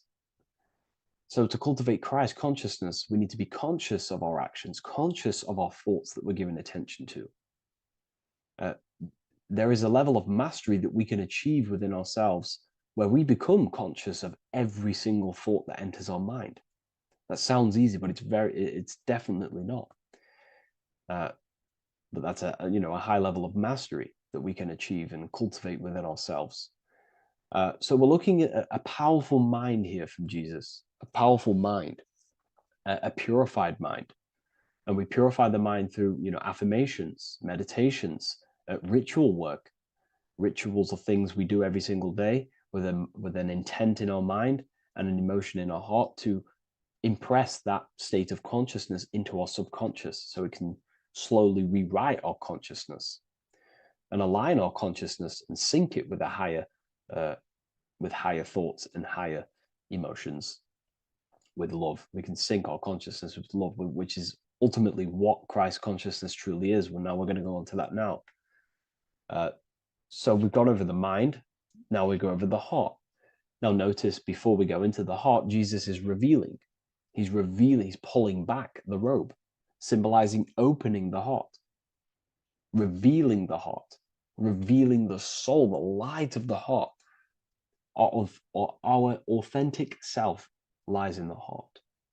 Our pure intentions, our love, our soul needs to be shining through our heart. And our soul is unconditional love. Now, that's not to say that we can get corrupted hearts. We surely can have corrupted hearts, for sure. We can love sick and twisted things, and that's evident in today's world. People love killing people. People love hurting people, manipulating people. People love power. Now, that's obviously an inversion of natural, the natural state of consciousness for humans. When we're born with a natural state of love, of unconditional love for the self, for everyone else, for animals, insects, the earth. We love everything as a child. And not only do we love everything, we actually act upon this. As a child, we do not act on anything we know is not good. And I'm talking early stages of being a child, before we're indoctrinated, before the mind and heart become corrupted. We are pure. This is symbolizing this. Light represents also purification and truth, because when you shine light on something, it's the truth. You see it. You shine it through the darkness. It reveals. So light, this is symbolizing revealing the light of the soul, of love consciousness, holding love in the heart, true love, not love for sick and twisted things, but true love for the self, the body, and for everyone else and all things. Holding love in the heart. There's a famous saying of keeping the sun in your heart. Keep the sun in your heart. It's a very famous saying. What the sun is a symbol of love. What does the sun do? It gives abundantly. All it does is give light, give energy, power, light to the earth, and everything is feeding off this source. The sun expects nothing back. It just abundantly gives. It's a symbol of love. This is the love principle of creation. Now, the heart is also governing our actions. What we think about, in our mental field of consciousness, is directly corresponded and observed in our hearts. What we think about directly corresponds with what's going on and what we feel in our hearts. Thoughts produce emotions. So if we give attention to negative thoughts, there's no wonder we're having negative emotions in our hearts. So purification of the mind is also having an effect in purification on the heart. Because when we purify our thoughts and only give attention to powerful thoughts and positive thoughts that uplift yourself and humanity, then we're going to also see this change in the heart, see this emotional change in our consciousness. So this represents the purification of a purified heart, the light emanating around the heart. Love for the self, love for one another. And you're revealing this, you're shining the heart on others. This represents, revealing your true self to everyone without suppressing aspects of self. Revealing the light, not holding back the light. Because people in darkness will look at people who are spiritual and say, oh, he's into the woo-woo stuff. It's about revealing that and not caring about others. Because when you shine a light, you're also planting seeds in other people. Now, I'm going to tie this together with the hand gesture. Now, what we're looking at here, we're looking at a hand gesture with two fingers up. We have the middle finger and the index finger upwards. And notice how they're crossed over They're crossed. They're not separate. They're crossed, representing unification. Unification here. This is a unified two fingers. Two represents division. Crossed over represents oneness. It's the unification of the mind and the heart. A lot of people talk about this, but not many people go into detail about it because, you know, for many reasons. But this is the unification of thought with emotion. This is how we truly reach Christ consciousness. And ultimately, when we do gain the love in our hearts and we do slow, you know, it's a gradual process of cultivating love for the self and everyone else in the world, because we're so programmed to be divided, but it's a slow progress. But when we do cultivate love in our hearts for the self and one another, love is a very, very nurturing and growing force. Like I said, the sun earlier, that is pure love energy. It makes everything grow on the earth. While love in your heart grows connections with people. It grows care. You go out your way to do things to people and do give people things. You know, it's a very nurturing and growing energetic force. And me personally, I think the whole universe is built upon love. The whole thing. Without love, you know, without the love, there is nothing. Nothing is, you know, love is the only true emotion that truly exists. Everything else is either an opposition of love or a different degree and branch of love. Love is the only true emotion, and everything is built upon that principle. Okay, love is what guides us to a higher consciousness. When we cultivate love in our hearts, we become a vessel for light, more energy, more vibration. Our electromagnetic field expands, or biofield, when we hold love in our hearts. It's a very powerful force. And when we do cultivate a strong spiritual compass within our heart, because that's what our heart truly is, it's a spiritual compass. It tells us, well, it doesn't tell us, it knows what is right at all times. If you think something, your heart tells you whether that is right or that is wrong, whether you should act upon it or whether you should not. The heart knows what's good and evil. No one told you this as a child. As a child, you already knew this. You came into the world, you knew what was right and wrong. You knew it was wrong to hurt people.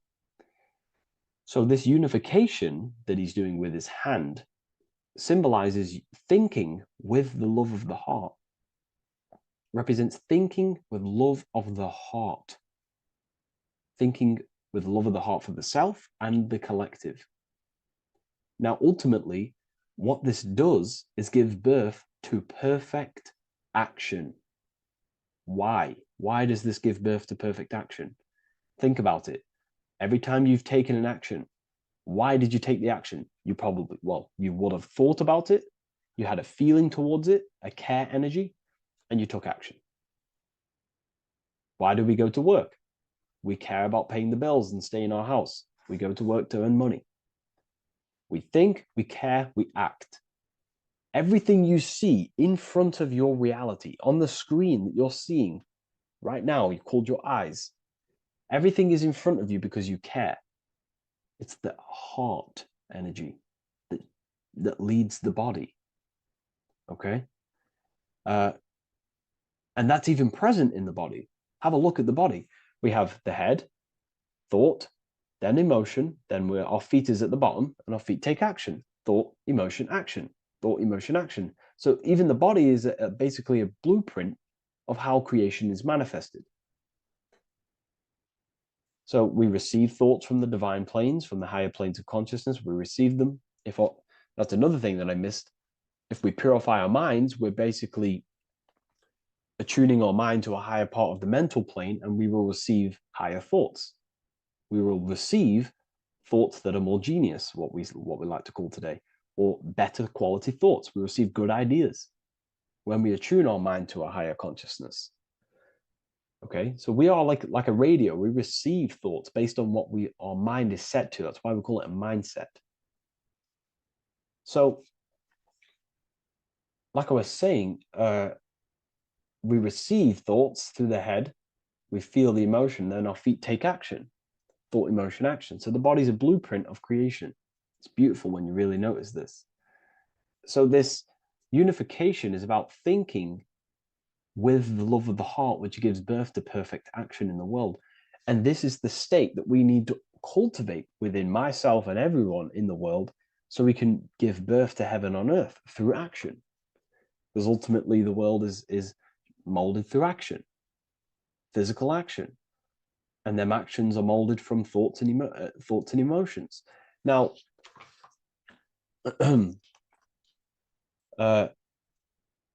just to have a little announcement, I am now opening 10 more spaces inside my symbolism masterclass. With 10 more spaces, you're going to learn about a lot more about symbolism. It's very affordable. I'll leave the link in the description if you wish, if you care about gaining more information and learning the ability to read symbols. So, what is the inversion of this? What is the inversion of this consciousness? Well, that's what we call satanic consciousness. Satanism. Satanism on its true level is the opposite, the opposing the natural state of consciousness that we are born into. It's about thinking with no emotion, thinking and acting. This is what the Skull and Bones represents here. So the Skull and Bones Secret Society, this is their main logo. Again, we have the skull, which represents thought, and the bones, which represent action. The bones take action in the physical body. We're looking at thought and action with no emotion, no empathy, no love for one another, only love for the self, the inverted love. Okay? We're looking at gray. Gray is a symbol of dullness, death. There's no emotion in gray because colors provoke emotion. When we look at a color, it invokes an emotion. Gray has no emotion. So we're looking at dullness of the emotions. I'm not going to go too deep on this subject. I'm going to create a whole new lecture for that. In fact, I think we have a great lecture inside Ethereal University on Satanism. We're going very into depth on what Satanism is and what Satanism consciousness truly is. And again, it's just the cross inverted. Satanism is just it's the invertation of, I don't know if that's a word, but it's the inverse of natural law, natural consciousness, of love consciousness that we are born into. Okay, so ultimately the message in this video was to create love in our minds, love in our hearts, think with the love of the heart, think with the care for one another, and that gives birth to perfect action. And when we align, when we do truly act out what our heart is telling us, and I know this from first-hand experience. I know this from first-hand experience. This is what happened to me. I woke up. I started to follow my inner guidance. I always took action on it. I was saying yes to it every single time. And it led me, this is, I'm getting goosebumps actually saying this. It led me to where I am. Like that action, me saying yes to my heart, to that knowingness of goodness within me, was like a domino effect. And that domino effect, every time I did it, it was just opening more and more doors, not physically, but mentally. I was receiving more information. I was receiving more opportunity physically.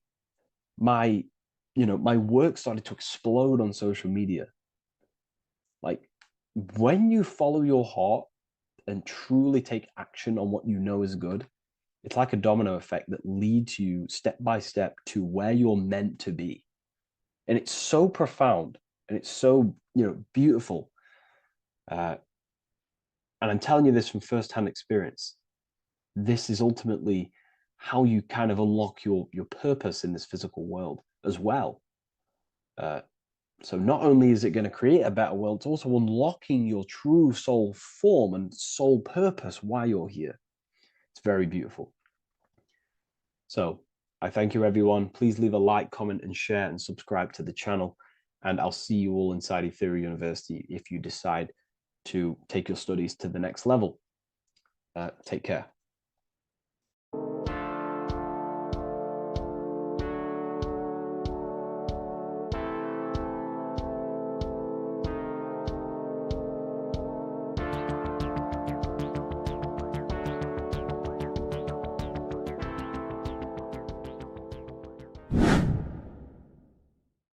What is good, people? It's Revival of Wisdom. Today we're going to be talking about Saturn.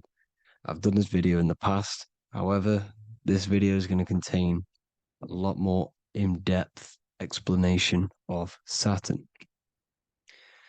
So the 33rd degree Mason, Manly P. Hall, said, Saturn is the key to crystallization, physical matter. Light is matter, matter is light. They are interchangeable. Low vibrating light turns into matter, high vibrating matter turns into light. And Saturn is the god of this world, this physical world. He crystallizes light into matter. This is symbolized as the Masonic checkerboard, matter and spirit, matter and light, light and matter. He's also the god of time, destruction, justice. He creates and destroys, because all things in time die. He creates and destroys you. So, because we live in this physical world, which is the electric world, this is why we say electricity, because it comes from the root word of El, Saturn. They used to call Saturn El, E-L. This is why we used to say Elohim is God. The real God of this world is Saturn, but it's being hid. This is being hid. Jesus is Saturn. All of this is Saturn. It's all Saturn worship. It's the real God of this world, So, physical matter is a result of two opposing forces equalized on the plane of inertia, because everything is created out of electromagnetic toroidal fields. And these two poles equalize on the plane of inertia, which gives you planet Earth, plane of inertia. The plane of inertia is what Saturn is. It's the ring around the center of the plane of inertia. Thank you to Walter Russell saying, physical matter is a result of two opposing forces on the plane of inertia. This is what Walter Russell says, so please check out his work. He's got many books, many books on light and electromagnetism and stuff like that. So I advise you to check him out. So the torus field gives you the binary code 0 and 1, the female vagina and the male phallus. This is the code for this world. Saturn crystallizes physical matter. Now Saturn is the most outermost layer of the 7 layers of heaven, where it says in the Quran, it says, Allah, it is He who created the 7 layers of heaven.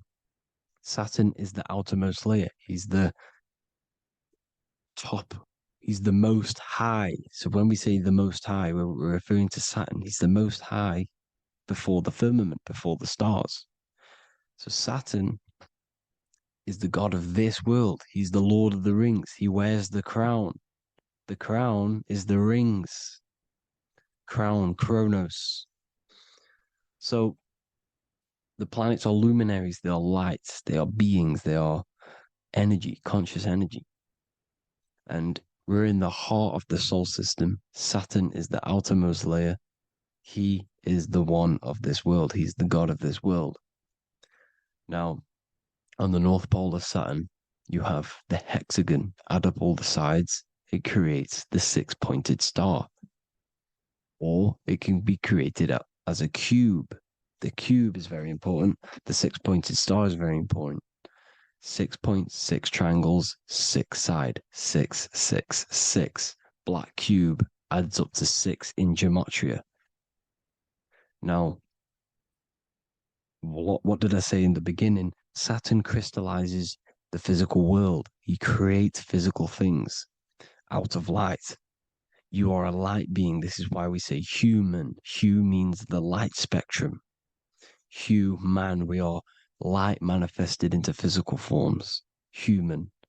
And We are incarnated through Saturn. Satan, same thing. The number of the beast is 666, and the 666 comes from the 6.6 triangle, 6 sides of Saturn, 666. We are all known as carbon-based life forms. Carbon, the atomic structure of carbon, is 666, 6 protons, 6 electrons, 6 neutrons. We are materialized into our physical bodies through Saturn, through the number of the beast. These bodies are the beast, it's the animal.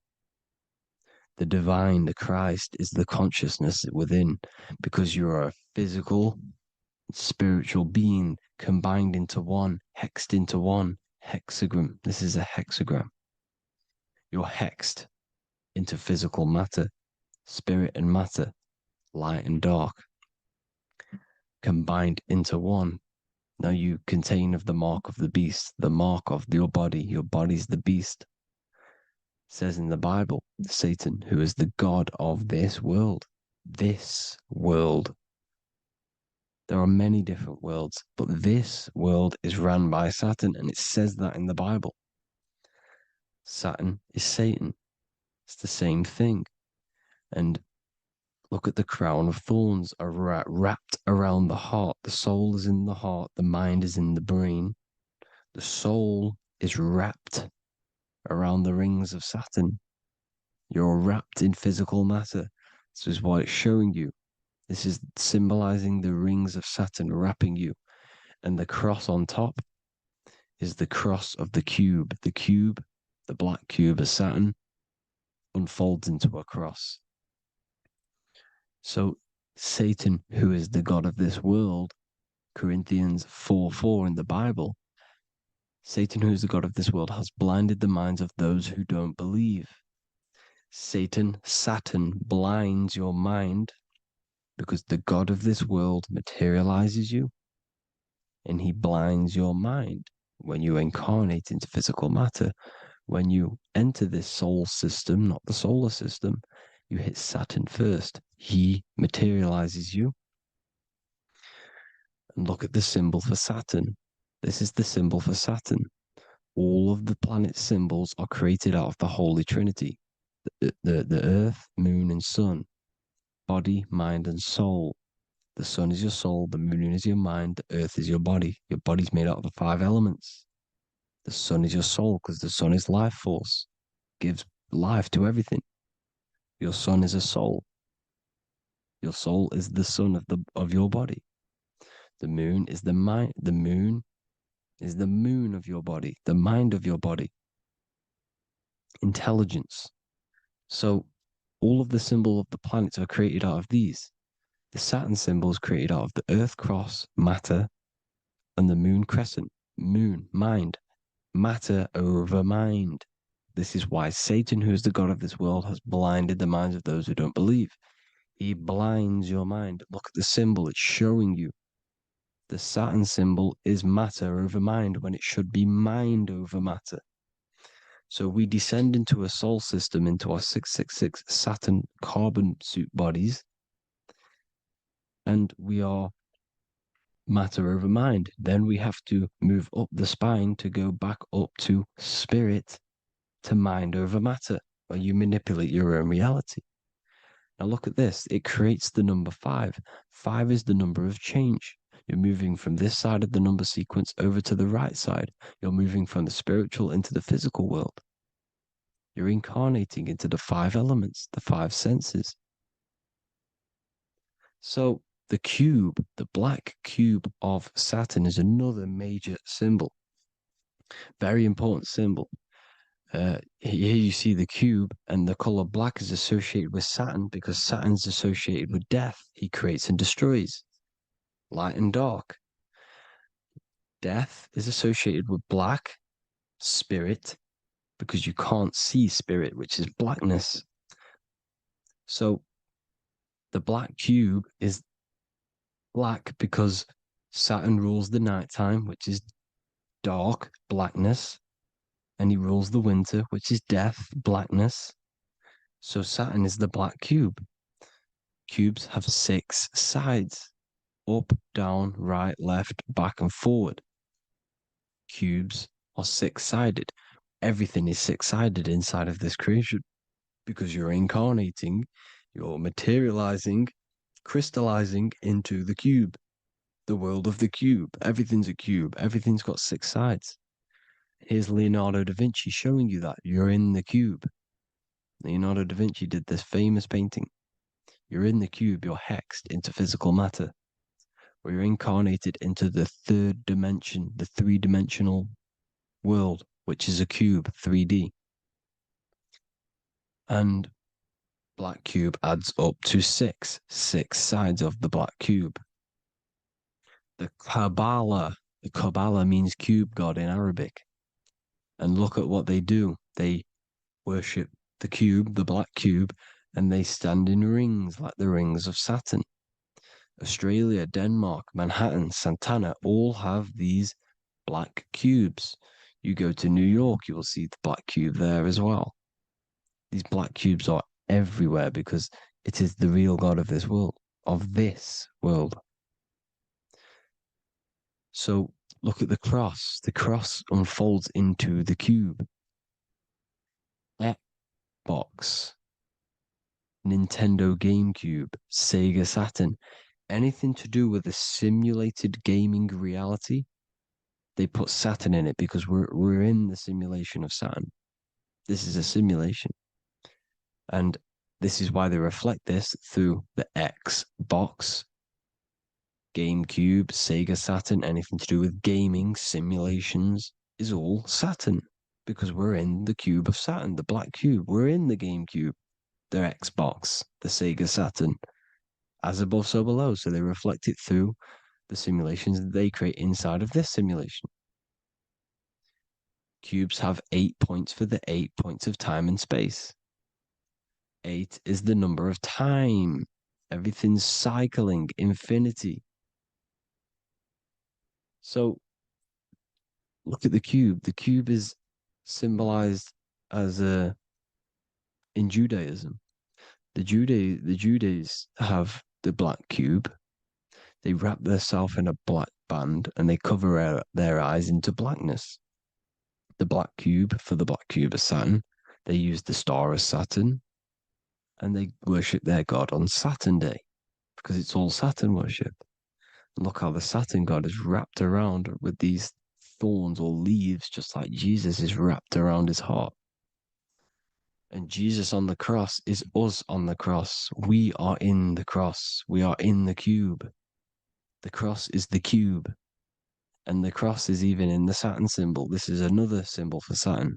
There's two symbols. You got this one, the one I've just broke down. And there's this one. This is the cross of Saturn, the cube god, the simulation, the game cube. Now, Chronos is another word for Saturn. Chronos means time. When you clock into work, you go to the Chronos machine. Well, I did anyway. And I tap my card on the Chronos because Chronos is time. Anything to do with time is Saturn. He creates and destroys.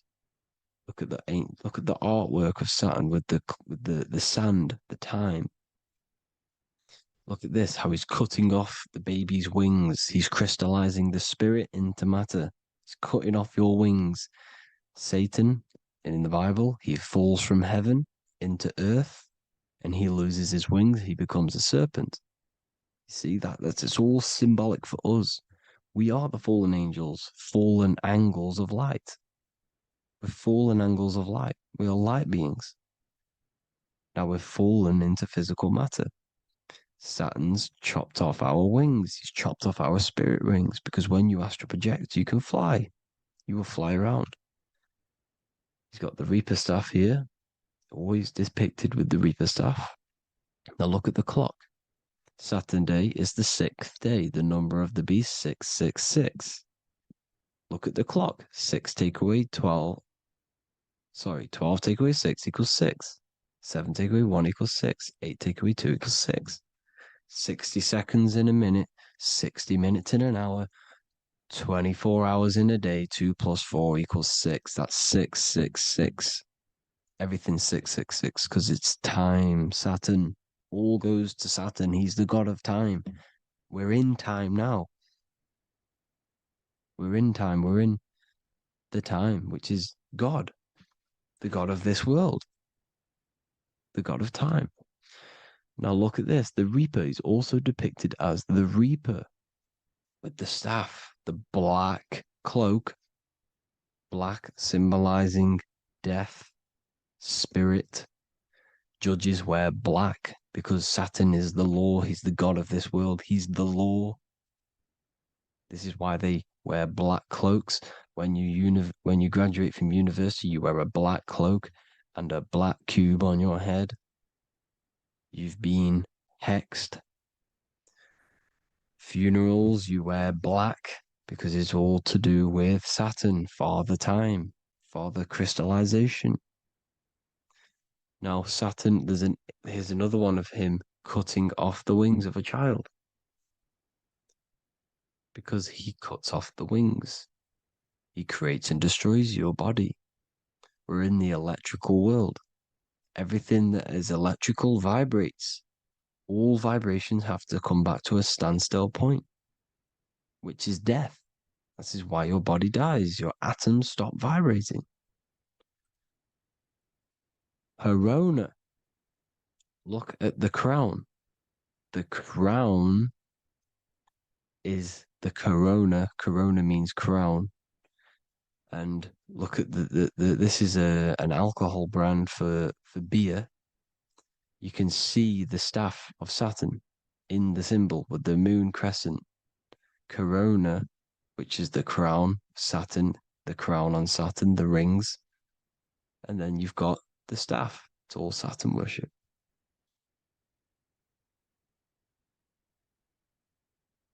Is the black cubes of 9/11. 2 black cubes. This was a ritual for Saturn. It's all ritualistic. And look at the Star of David, the Star of Saturn. It's not the Star of David. Creates IXXI, the sigil of Saturn. IXXI means 9/11 in Roman numerals. 9/11. It's all a ritual for Saturn, and they have the 2 black cubes of Saturn. Now look, XX. There's more symbolism of Saturn now. We're going deeper. XX is more symbolism for Saturn. The sigil of Saturn is XX, as above, so below. Same with the Star of David. You split it in the middle, as above, so below, as above, so below. XX, this is a Knights Templar Cross of Lorraine. XX, Knights Templar, high order of Masonry. They all worship Saturn. Well, Saturn's the real god of this world. X Eon with the XX, XXL magazines, which is all to do with famous rappers and stuff like that. When you die, you put XX on the eyes because it's Saturn. He's the Reaper. Is Jesus with the XX crown with the thorns around his heart, around his soul, with the cube on the top, the cross cube. Lil Uzi Vert with the XX Cross of Lorraine.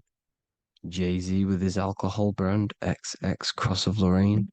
The X Factor with the rings of Saturn. All Saturn worship. The seal of Melchizedek is also Saturn. This is the cube. This symbolizes the cube with the 8 points for the 8 points of space and time. And this is the cube. It's another ancient symbol for Saturn. Here you see the star of Saturn with the Melchizedek symbol around it, which is all to do with Saturn. Here you see an altar, the Holy Grail, the Melchizedek symbol on it, and they're worshipping it. This is why we wear rings, wedding rings for the rings of Saturn. It all goes back to Saturn. Earrings. The 8-pointed star of the ancient Sumerians is all Saturn. It's all Saturn. So the ancients, the symbols of Saturn goes on forever. It's in all of the major corporations. You can see it everywhere, the rings of Saturn. Toyota is an obvious one. Internet, Nike, Target, Sega, Saturn. It's all Saturn worship. all Saturn worship, because he is the real god of this world. Here's Kanye West's album with a Saturn here. Here's Michael Jackson's album saying X, escape. There's the X again. The X, escape. You have to escape this reality. Maybe that's what he's pointing at. Here you see it on the dollar bill, the star of Saturn. Here you see it again on the dollar bill. So that is it for today's people. I hope you all gain some insight on Saturn. Please like, comment, and share if you can. Subscribe if you like the channel. Please have an amazing day. God bless.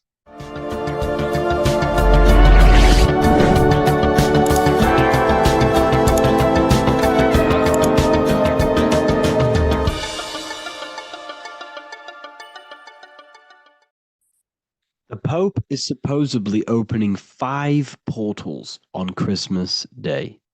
Now, I know this video is a bit late, but I'm going to be commenting on what I think this symbolism and this ritual truly means and what they are trying to do to society with this symbolic ritual. So the first thing we must understand is that everything these people do on a mass scale, all of these major events that they take place on, are all symbolic. They're all ritual. They all have purpose. Okay, so when we look at the locations of these 5 doors that are in Rome, we actually see the sigil of Lucifer when we connect the dots of all of the 5 door locations. This is the sigil of Lucifer. Lucifer is not what you think. Lucifer, sigil of Lucifer, represents the outline of the human brain and our visual perception field. Now, the human perception field is how our brain interacts with the external reality. Our external reality is not physical. The only thing that exists outside of you is pure energy, formless, vibrational energy and light. Your brain is an energy decelerator. Your brain decelerates this light, this energy, into a material reality or perception that you can interact with. You don't look into the external world. The energy, the light, enters the eye retinas, goes through the optic nerve, and travels to the back of the brain called the visual cortex. And the visual cortex is what shapes your visual screen. Now, if you are seeing the screen, this means that you are not the body, you are not the brain, you are the perception observing the screen that you are seeing. You are the eye behind that, you are the person behind that. So, what this is actually symbolizing is perception. This is a symbol of perception, of perceiving the material plane, of how spirit interacts with matter. Now, what's Lucifer? Now, the word Lucifer means the light bearer. He's known as the light bearer. The word Lucifer originates in Latin. Luci means light, and fer means to bring. It's the light bringer. The eyes, the visual perception of the light bringer to your reality. You see, everything outside of you is light. You are made of light. The word hue man means light. Hue means color, which is a form of light. And man means manifest. We're light manifested into material form. Every single one of us is Lucifer. When we fall for the material world, the external world, is an illusion. It is the false world. It can elude you. It can make you fall in love with the material things, material pleasures, lust, money, fame. These things make you fall. This is the fall of Lucifer. This is the mythological story. This is the symbolism behind Lucifer. It's you. Are you falling for material pleasure because you are a divine spiritual being from the higher planes, not from this plane? Now, if you let your divine being fall for this material plane and fall for the evil that can take place in this plane, then you are Lucifer.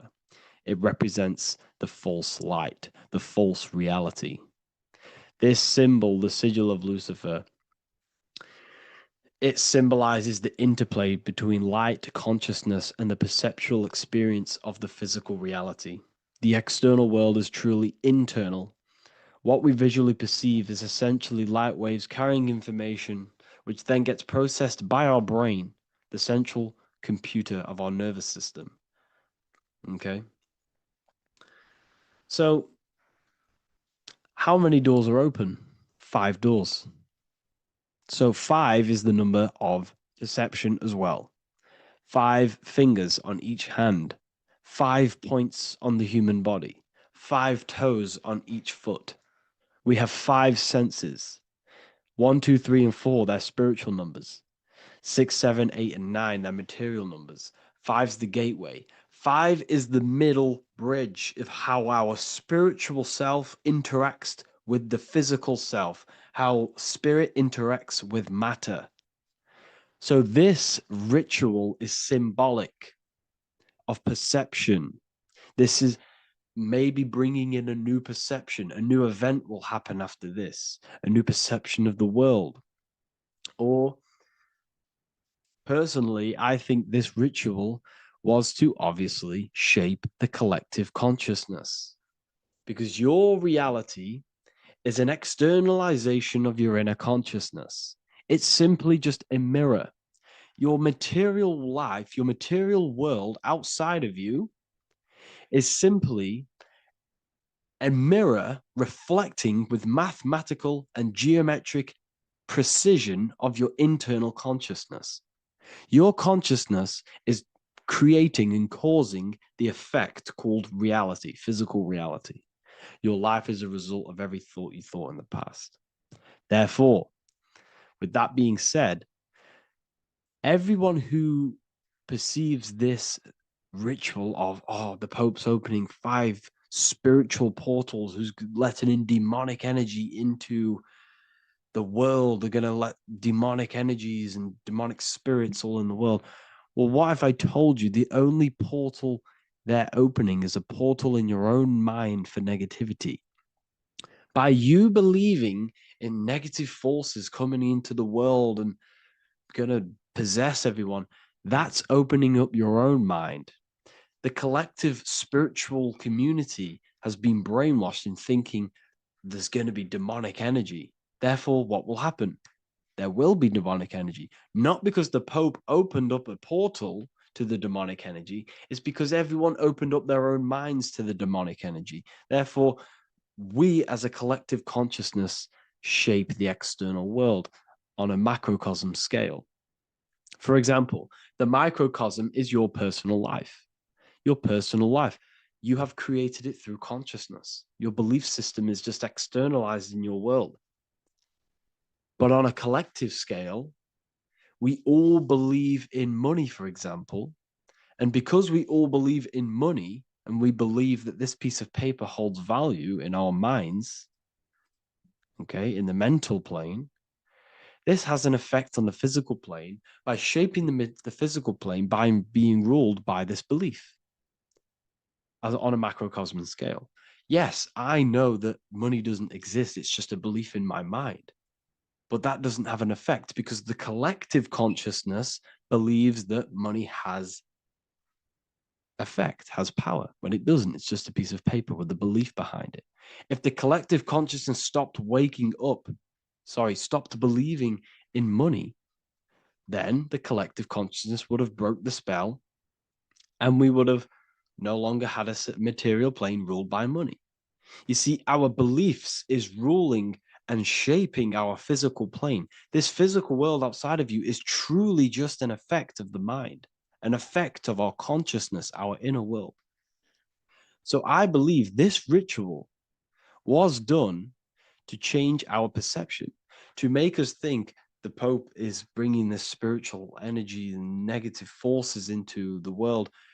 And it's just simply us creating the negativity in the world by believing in this, by thinking this. Remember, they have the power to send messages into millions of people's minds through media. And then messages are then believed, and that belief is shaping our world. What have I told you? That the New World Order is not manifested by the elite, it's manifested by you and us. We're all manifesting the New World Order. They can't manifest it. We can, because we are the ones believing it. We believe it. It is reality. It shapes our own prison. We're all shaping our own prison by believing in the prison, by believing in money.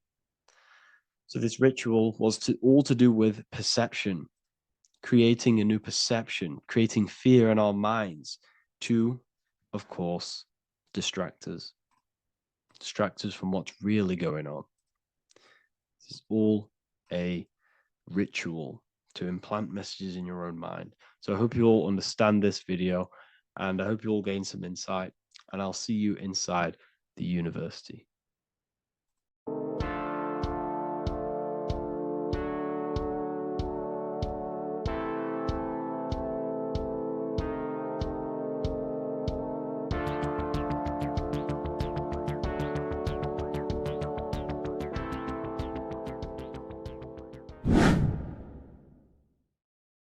What are we all doing, people?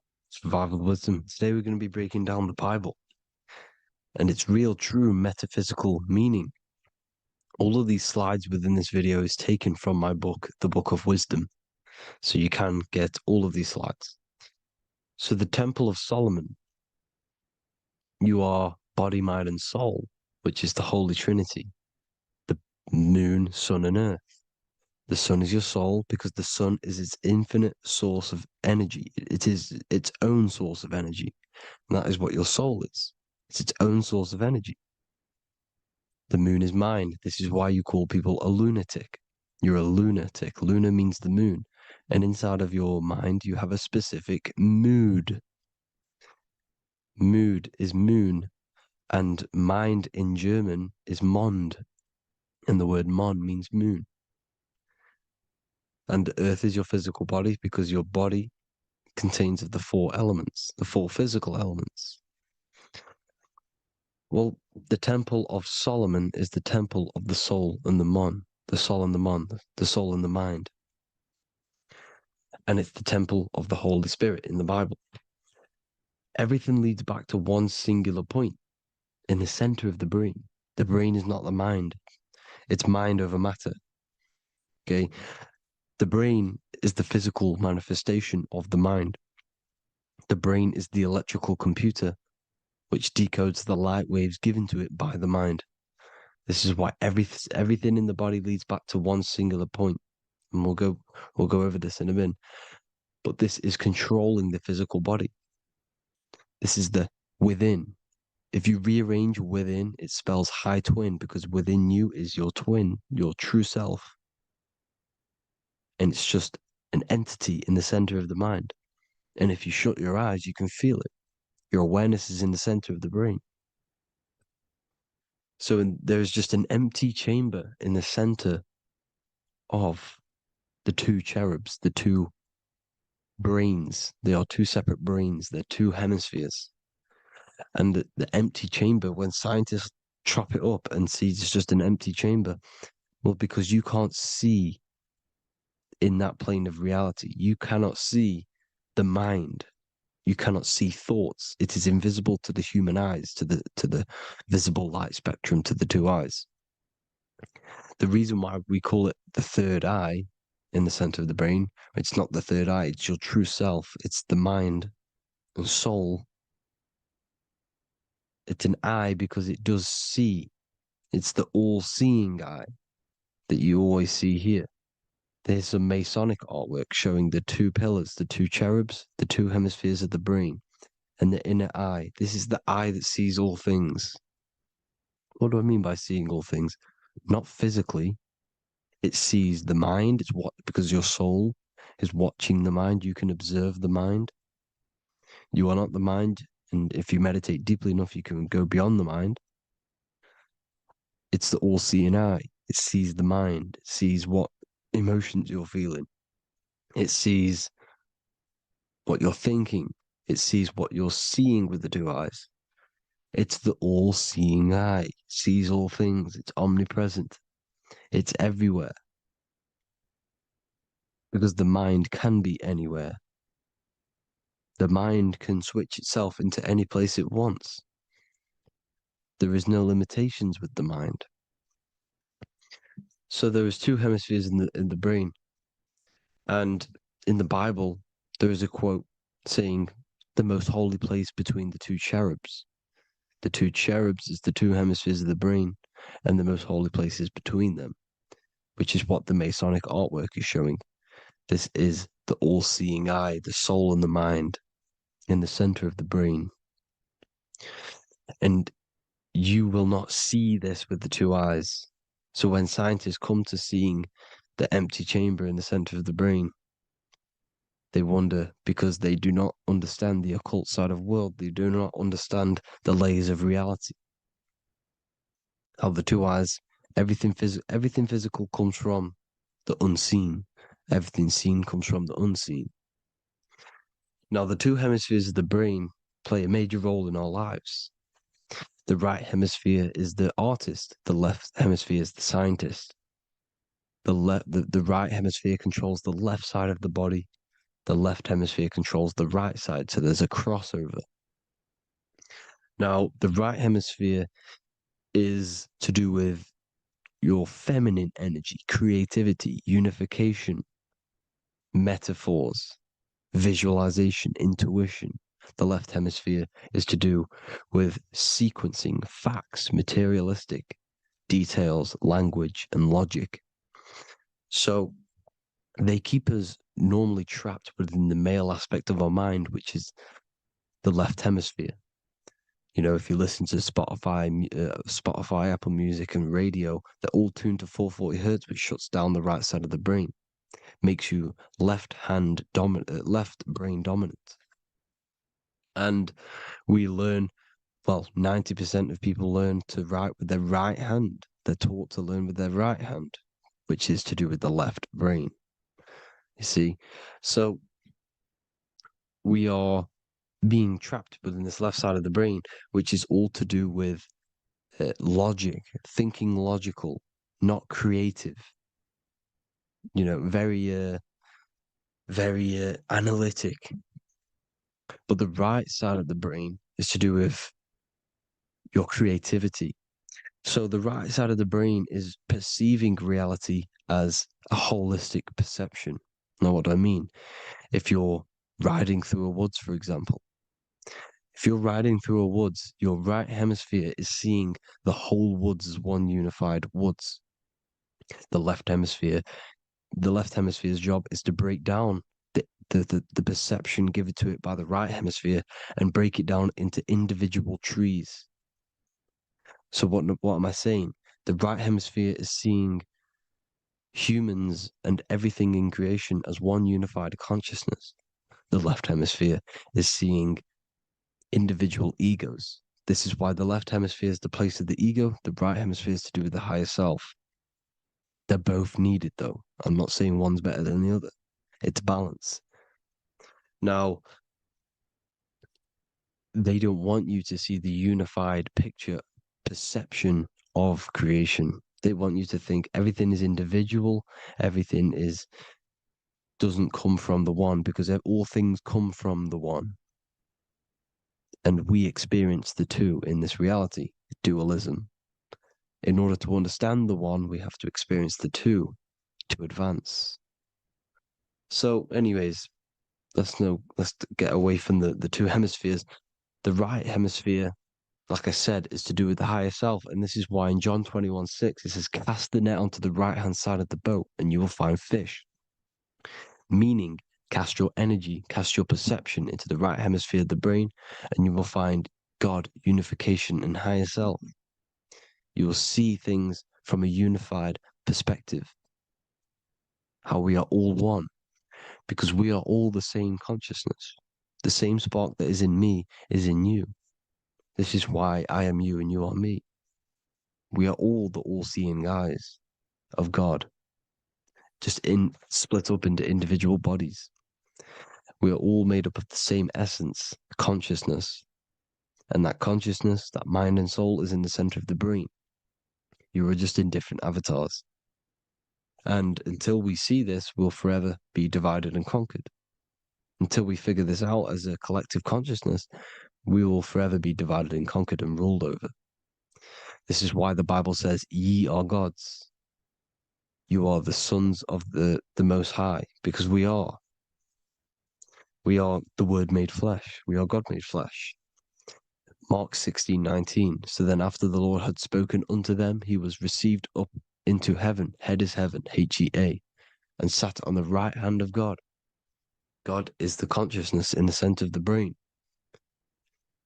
Heaven is the head, and the right hand of God is the right hemisphere of the brain, meaning he sees things in unification, creativity, intuition, the higher mind, the higher brain. When Moses crosses the Red Sea is the corpus callosum, moving from the left to the right hemisphere of the brain to see unified perception of reality. Head, H-E-A, heaven, same root word. This is why the ancients always depict God in the center of the brain. Here you see ancient Christian artwork showing God in the center of the brain, the light. Here you see it here. Here you see Ganesh, an Indian god, which is the brain. Here you see the Father, the Son, and the Holy Spirit in the dome, the brain. This is the brain, because you are God made flesh. That's what consciousness is. The upper room where Jesus meets the 12 disciples. It's the upper brain on the upper room. The upper room is the chamber, the empty chamber in the center of the brain. That's the room. And the 12 disciples are the 12 cranial nerves in the brain, which pretty much rule the body, all the cranial nerves. The tree of life, the cardiovascular system. This is why in Genesis it says the tree of life was in the midst of the garden. Midst meaning middle, because the middle of the body is the cardiovascular system, which is controlling all of the systems in the body. The tree of knowledge of good and evil is the nervous system. It's the spine and brain. This is what's detecting good and evil. The brain is the electrical computer with the left and the right hemisphere, decoding the dualistic world, decoding the light waves given to it by the external world. It is an electromagnetic computer. It is artificial intelligence. It is very intelligent, the brain and the nervous system, the human body as a whole.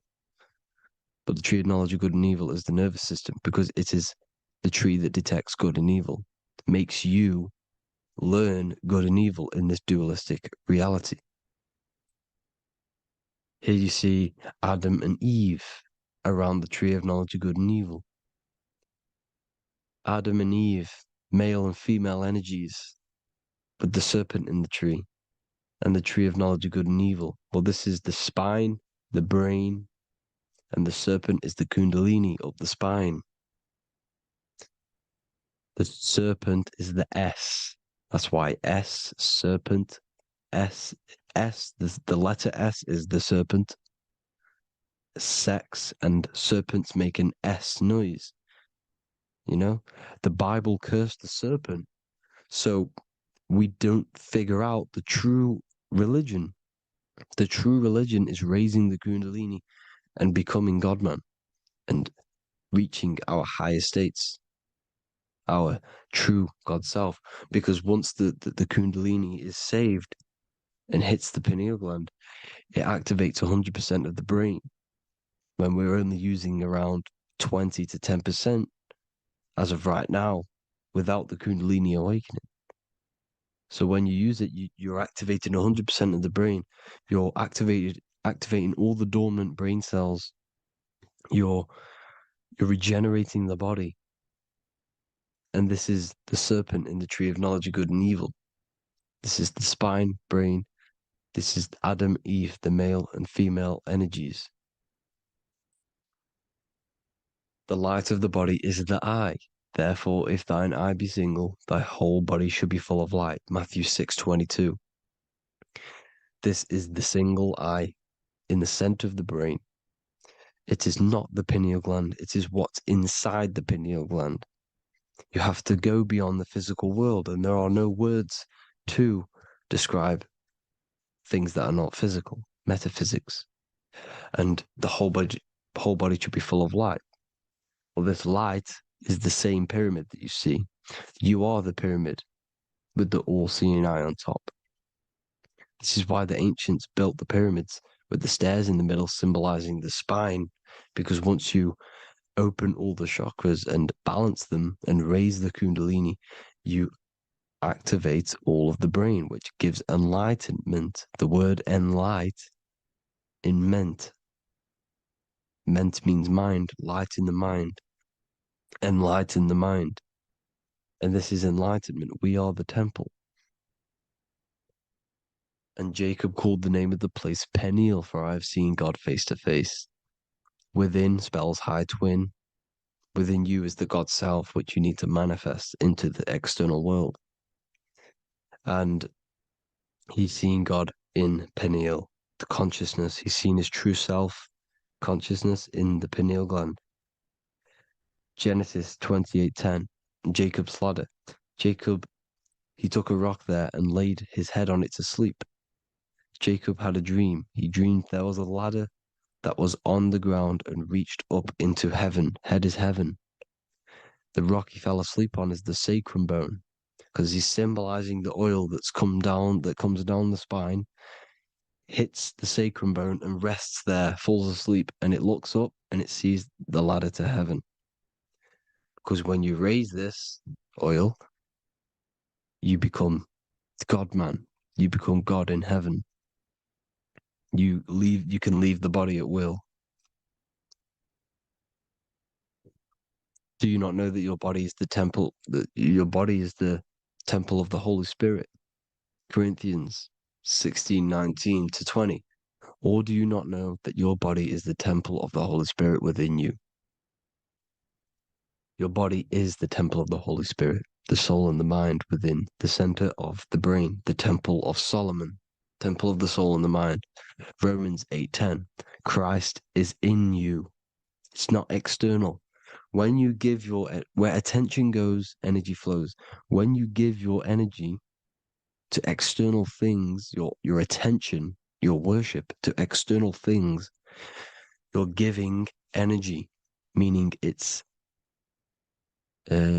draining you, and you're feeding something within the astral plane, a mental thought within the astral plane. So with you realizing that the Christ is in you, that you don't have to worship anything outside of you, this means that you're internalizing your energy. You're not giving your energy, because where attention goes, energy flows, which means you become more present. You become healthier, because you're not giving off all of your special electromagnetic energy that's charging you. This is why the religions ran by the Vatican is all external. They're exoteric. Exoteric means external teachings. The esoteric is the internal, the hidden teachings. In Psalms 82, I have said, ye are gods, and all of you are children of the Most High, because we are the Most High, split up into individual bodies. That's what consciousness is. Consciousness is the Most High. And we have to raise ourselves to the Most High. Brahma, Vishnu, Shiva, the Father, the Son, and the Holy Spirit. Why is it always a trio? It's a trio because it symbolizes us, the soul, mind, and body. The mind is the bridge for the soul to be in the body. What is the soul? It's the life force. It's the watcher. It's the all-seeing eye. The soul sees into different realities, and it gives life to the body of every reality it goes in. This is why you always see light around the all-seeing eye, because it is the energy, the life force, the light, life, L-I. Life is light, and it's the eye because it sees into the different realities. It sees into the dream world. When you're going to sleep at night and you dream, it's not a dream. It's another reality. You're a multi-dimensional creature. We live in a multiverse. There's infinite amount of yous.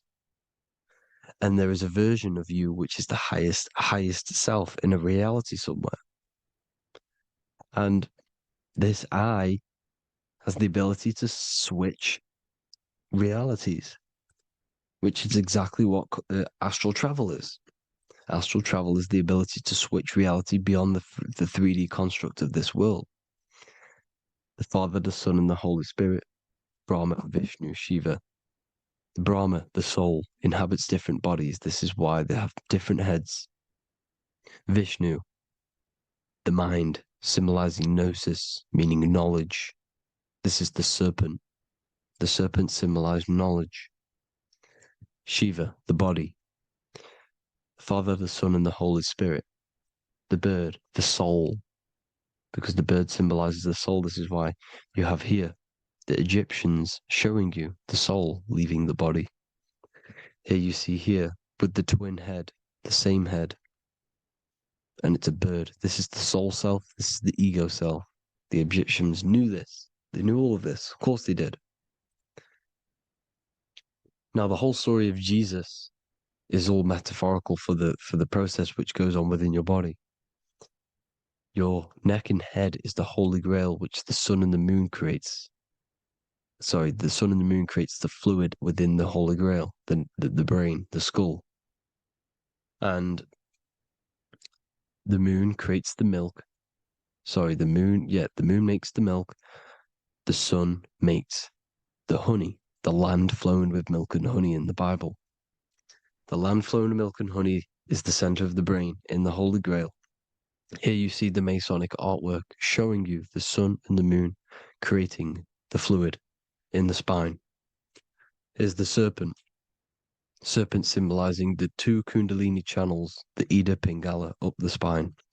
Here's the furnace raising the Kundalini, raising the oil, heating it up and rising it to the crown. You see? So here you see more Masonic art, seeing the sun and the moon creating the holy fluid in the brain, in the cup, filling the cup. This is why it's a cup, because it's the Holy Grail. This is the holy oil in the center of the brain that gets released down the spine, which is Jesus coming down from heaven. It comes down the spine, down the River Jordan in the Bible. This is when Jesus goes from Nazareth to Jerusalem. He comes down the River Jordan, and Joseph and Mary are in Nazareth waiting for Jesus' return. Joseph and Mary symbolize the pineal and pituitary gland, which produce the two oils created by the sun and the moon. And he returns. When he returns, he gets crucified at 33, because there's 33 vertebrae at the back of the spine, and it crosses the vagus nerve. The crucifixion of the oil past 33 vertebrae creates God-man, and it creates your higher self, and it activates 100% of the brain. And you turn into spirit, you turn to your spirit self. This is why Jesus dies. He didn't physically die, it metaphorically dies, and becomes his higher self. The ego self is left behind. It's the same with the whole story of Jesus. Jesus comes down from heaven, which is the oil. He dies in a cave for 3 days, which is the oil in the cave. Here's the cave, and resurrects after 3 days. If you resurrect the oil, comes up and gets crucified at 33 in Golgotha. Golgotha translates to a place in the skull. The three wise men from the east. Well, if you look at the Masonic artwork, they'll always show you a ladder up to the east. Okay? Here you see north, south, west. This would be east. Here you see east here. East here. The ladder up to the east. The east is the top, up. Three wise men from the east. The thalamus, pituitary, and pineal gland in the center of the brain. The most important glands in the body. Here you see the Egyptians with the spine, the sun, and the two hemispheres of the brain. What did I say at the beginning? The sun is the soul. The sun is its own source of energy. It's the life force, which gives life to anything it inhabits. The soul is the same thing. That's why sun and soul mean the same thing. So, what I'm saying is consciousness is God. And this is why when it refers to as God in the Bible, it means your higher self, pretty much. And returning back to this higher self, because God is something that you need to manifest. Consciousness is God, and your body is a reflection of the creation by God. This is why everything in the body corresponds with the stars. The stars rule the body. We are an image of the stars. This body is an image of the whole of creation. Aries rules the head. This is the cerebrum, the ram in the brain. Is the ram, Aries. And we have something called the cerebrum, Aries, the ram. This is the Lamb of God moving to the higher mind. Taurus, which is the lower brain and neck, the cerebellum, the bull Taurus, the lower mind, and the cerebrum and the cerebellum, the ram and the bull, is what makes you ramble on. Ramble meaning walking. The higher mind and the lower mind working together makes the body ramble. Ramble is what makes you walk along. Thank you to Santos Bonacci. Gemini, the two twins, rules the two arms, the hands, and the lungs. These are the two twins of the body. Sagittarius, the horse, which rules the hips. Hips means hippo. Hippo means horse. Hippopotamus means water horse. Hippo means horse, and this is why we call them hips, because horses have massive hips. Capricorn, the kneecaps. Pisces, the two fish, the 2 feet. Then they make us swim. We are an image of the stars, people. Well, the body is anyway. Consciousness is God, and the body is the image of the whole of creation. It's a reflection of the whole creation, as above, so below. 12 systems in the body, 12 cranial nerves for the 12 constellations, 12 cell salts. The body's made out of 12 cell salts. So, this is where it gets kind of deep. You know, this is where we get deep. And he said, Jesus was known as the fisher of man. And fisher of man, meaning man does not mean man as in the male. Man means mind. He's the fisher of minds. So the Bible is not patriarchal. It's not patriarchal. Man just means mind, pretty much. So the fisher of mind, man, because he was fishing minds out of this reality into the higher realities. He was teaching people how to leave the body when he walks on water. Walking on water is the physical, etheric, astral, and mental. These are the different planes of reality. The ether is the either, because the ether is the substance that's on either side, astral and physical. It's the fifth element, is ether. And the fifth element is the water. The same water at the beginning of the Bible when it says, let the firmament divide from the waters above from below. The water symbolizes the ether. It's the base of all physical matter. And the ether is known as the water. So when you're walking on water, you're walking on the ether, meaning you're leaving the physical body. So when Jesus walks on water and he's teaching Paul to walk on water, Paul becomes scared and falls back into the water. Well, when you astral travel and you become scared when you're projecting, you'll fall back into your body. So he's pretty much saying, walking on water is leaving the body and walking on the ether, because the ether is the veil between the astral, and that's what devil means. Devil has the word veil in it, because the devil is trapping you between one veil, which is this world. They're trapping you in this world, this thin layer of reality. Your dreams are different veils. The ether, the astral, the mental are different veils. Devil is the veil. The veil. You need to escape being stuck in one reality and live in between realities.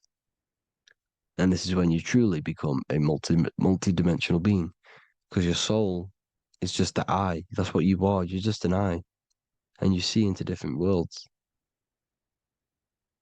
And it also, when Jesus means the fisher of man, the fisher of minds, he is. I truly believe, because of my research, that there is other worlds. It's not just this one. There's higher worlds. There's an infinite amount of you, and you've been in them dreams you call dreams. Them dreams are other realities that you are in.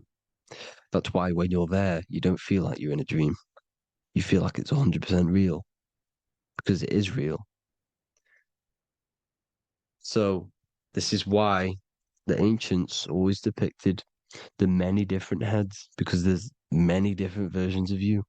And this I, the soul, the watcher, is switching itself into different bodies at all times. Well, when you sleep, when you astral project. And this is what the ancients were doing. They understood the multiverse, and they could switch bodies at will. And this is what the 7 seals are in the Bible, also known as the 7 chakras. These are literally portals within us to these different worlds. We're in the heart at the moment. Earth, rearranged, spells heart, meaning middle. This is where good and evil exist. It's the middle point, the midpoint of realities.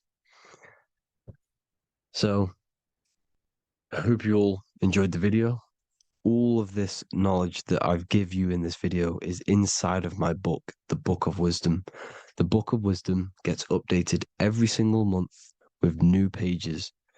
It's a one-time payment for a lifetime worth of research and knowledge by me. So if you do want to get it, the link will be in the description. But I hope you all gain some amazing insight. Please like, comment, and share to help the algorithm, and drop a subscription.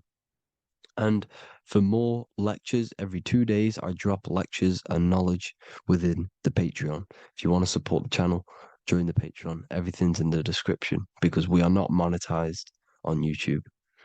Thank you all. Have an amazing day.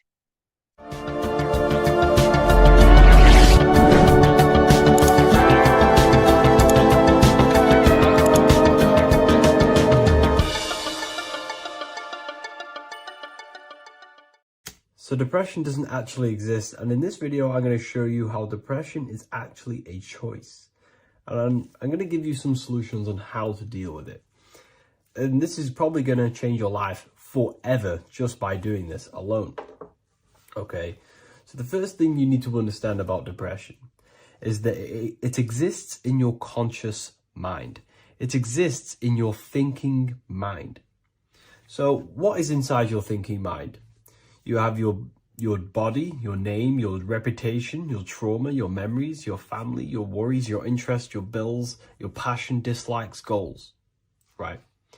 Most people identify their lives with this. They identify their lives with their thinking mind. They think they're their name, their job, their reputation, their memories. But this is not who you actually are. Who you actually are is the observer of that. What happens if you stop thinking? What is left? You're left with unconditioned consciousness. You're left with the self, which is what we refer to as I. We are the consciousness, not the thinking consciousness. You are not these labels. You are not your thoughts. You are not your job, your name, your reputation. Okay? And the reason why I'm telling you this is because it's very important, is that we are something beyond this body, beyond this name, beyond our thoughts. We are the consciousness. So depression exists inside of the thinking mind, the conscious mind, okay? So if you want to get rid of depression, you must learn how to escape the thinking mind. And not only just escape, but that's step one. In meditation, you do meditations, right? We sit still and we have to learn how to control the mind and turn off the thoughts. And when we turn off the thoughts, depression goes out the window because there's no thought present in your mental field of consciousness to be depressed. Okay? You must understand, who is the one suffering from the negative thoughts? Who is the one suffering? Your mind is not suffering because the mind is producing the thoughts. Your body's not suffering from the negative thoughts. You are suffering. And who is you? You are a soul.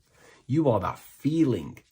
You are that person beyond the thoughts, beyond the feelings, beyond that. You are the one experiencing. You are that. Meditation gives us the ability to turn off the thinking mind. This allows us to escape our thoughts, okay? And it gives us, over a long period of time after meditation, you'll be able to turn this switch, and this switch will be able to turn off your thoughts. And by doing this, we will be able to control our conscious mind directly by the hand. So when you notice yourself gaining them negative thoughts, we can then turn off the switch of turning off the conscious mind and rising to our authentic self and knowing the thoughts are just illusions. Now, let me tell you something that's very powerful. Most of your thoughts are coming from beliefs. Most of your feelings are coming from beliefs. So if you have a feeling of lack, this is coming from a belief that you don't have much. If you are feeling alone, this is coming from a belief that you are alone. So what we must do is restructure ourselves. We must restructure the subconscious mind. And we do this in many different ways. We can do this with meditation. We can do this with visualization, visualizing our desired reality as if we are living it. We can do this with affirmation. Now, a lot of people think, oh, I'm trying to speak something into existence with affirmation. No, you're not using vibration to try and change reality with what a lot of these new age people will teach you. Vibration, your words will not have much an impact on reality. That's the truth. But what they do have an impact on is reprogramming and recrafting and refining your mind. If you repeat, I am wealthy all day long, your subconscious mind, that word will be lingering inside your subconscious and you will start to mold that into your conscious. You'll start to be consciously thinking about this.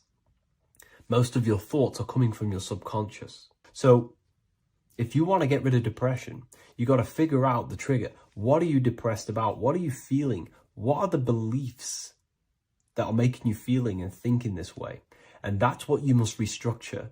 You must restructure your subconscious mind through visualization, meditation, and affirmation. You do these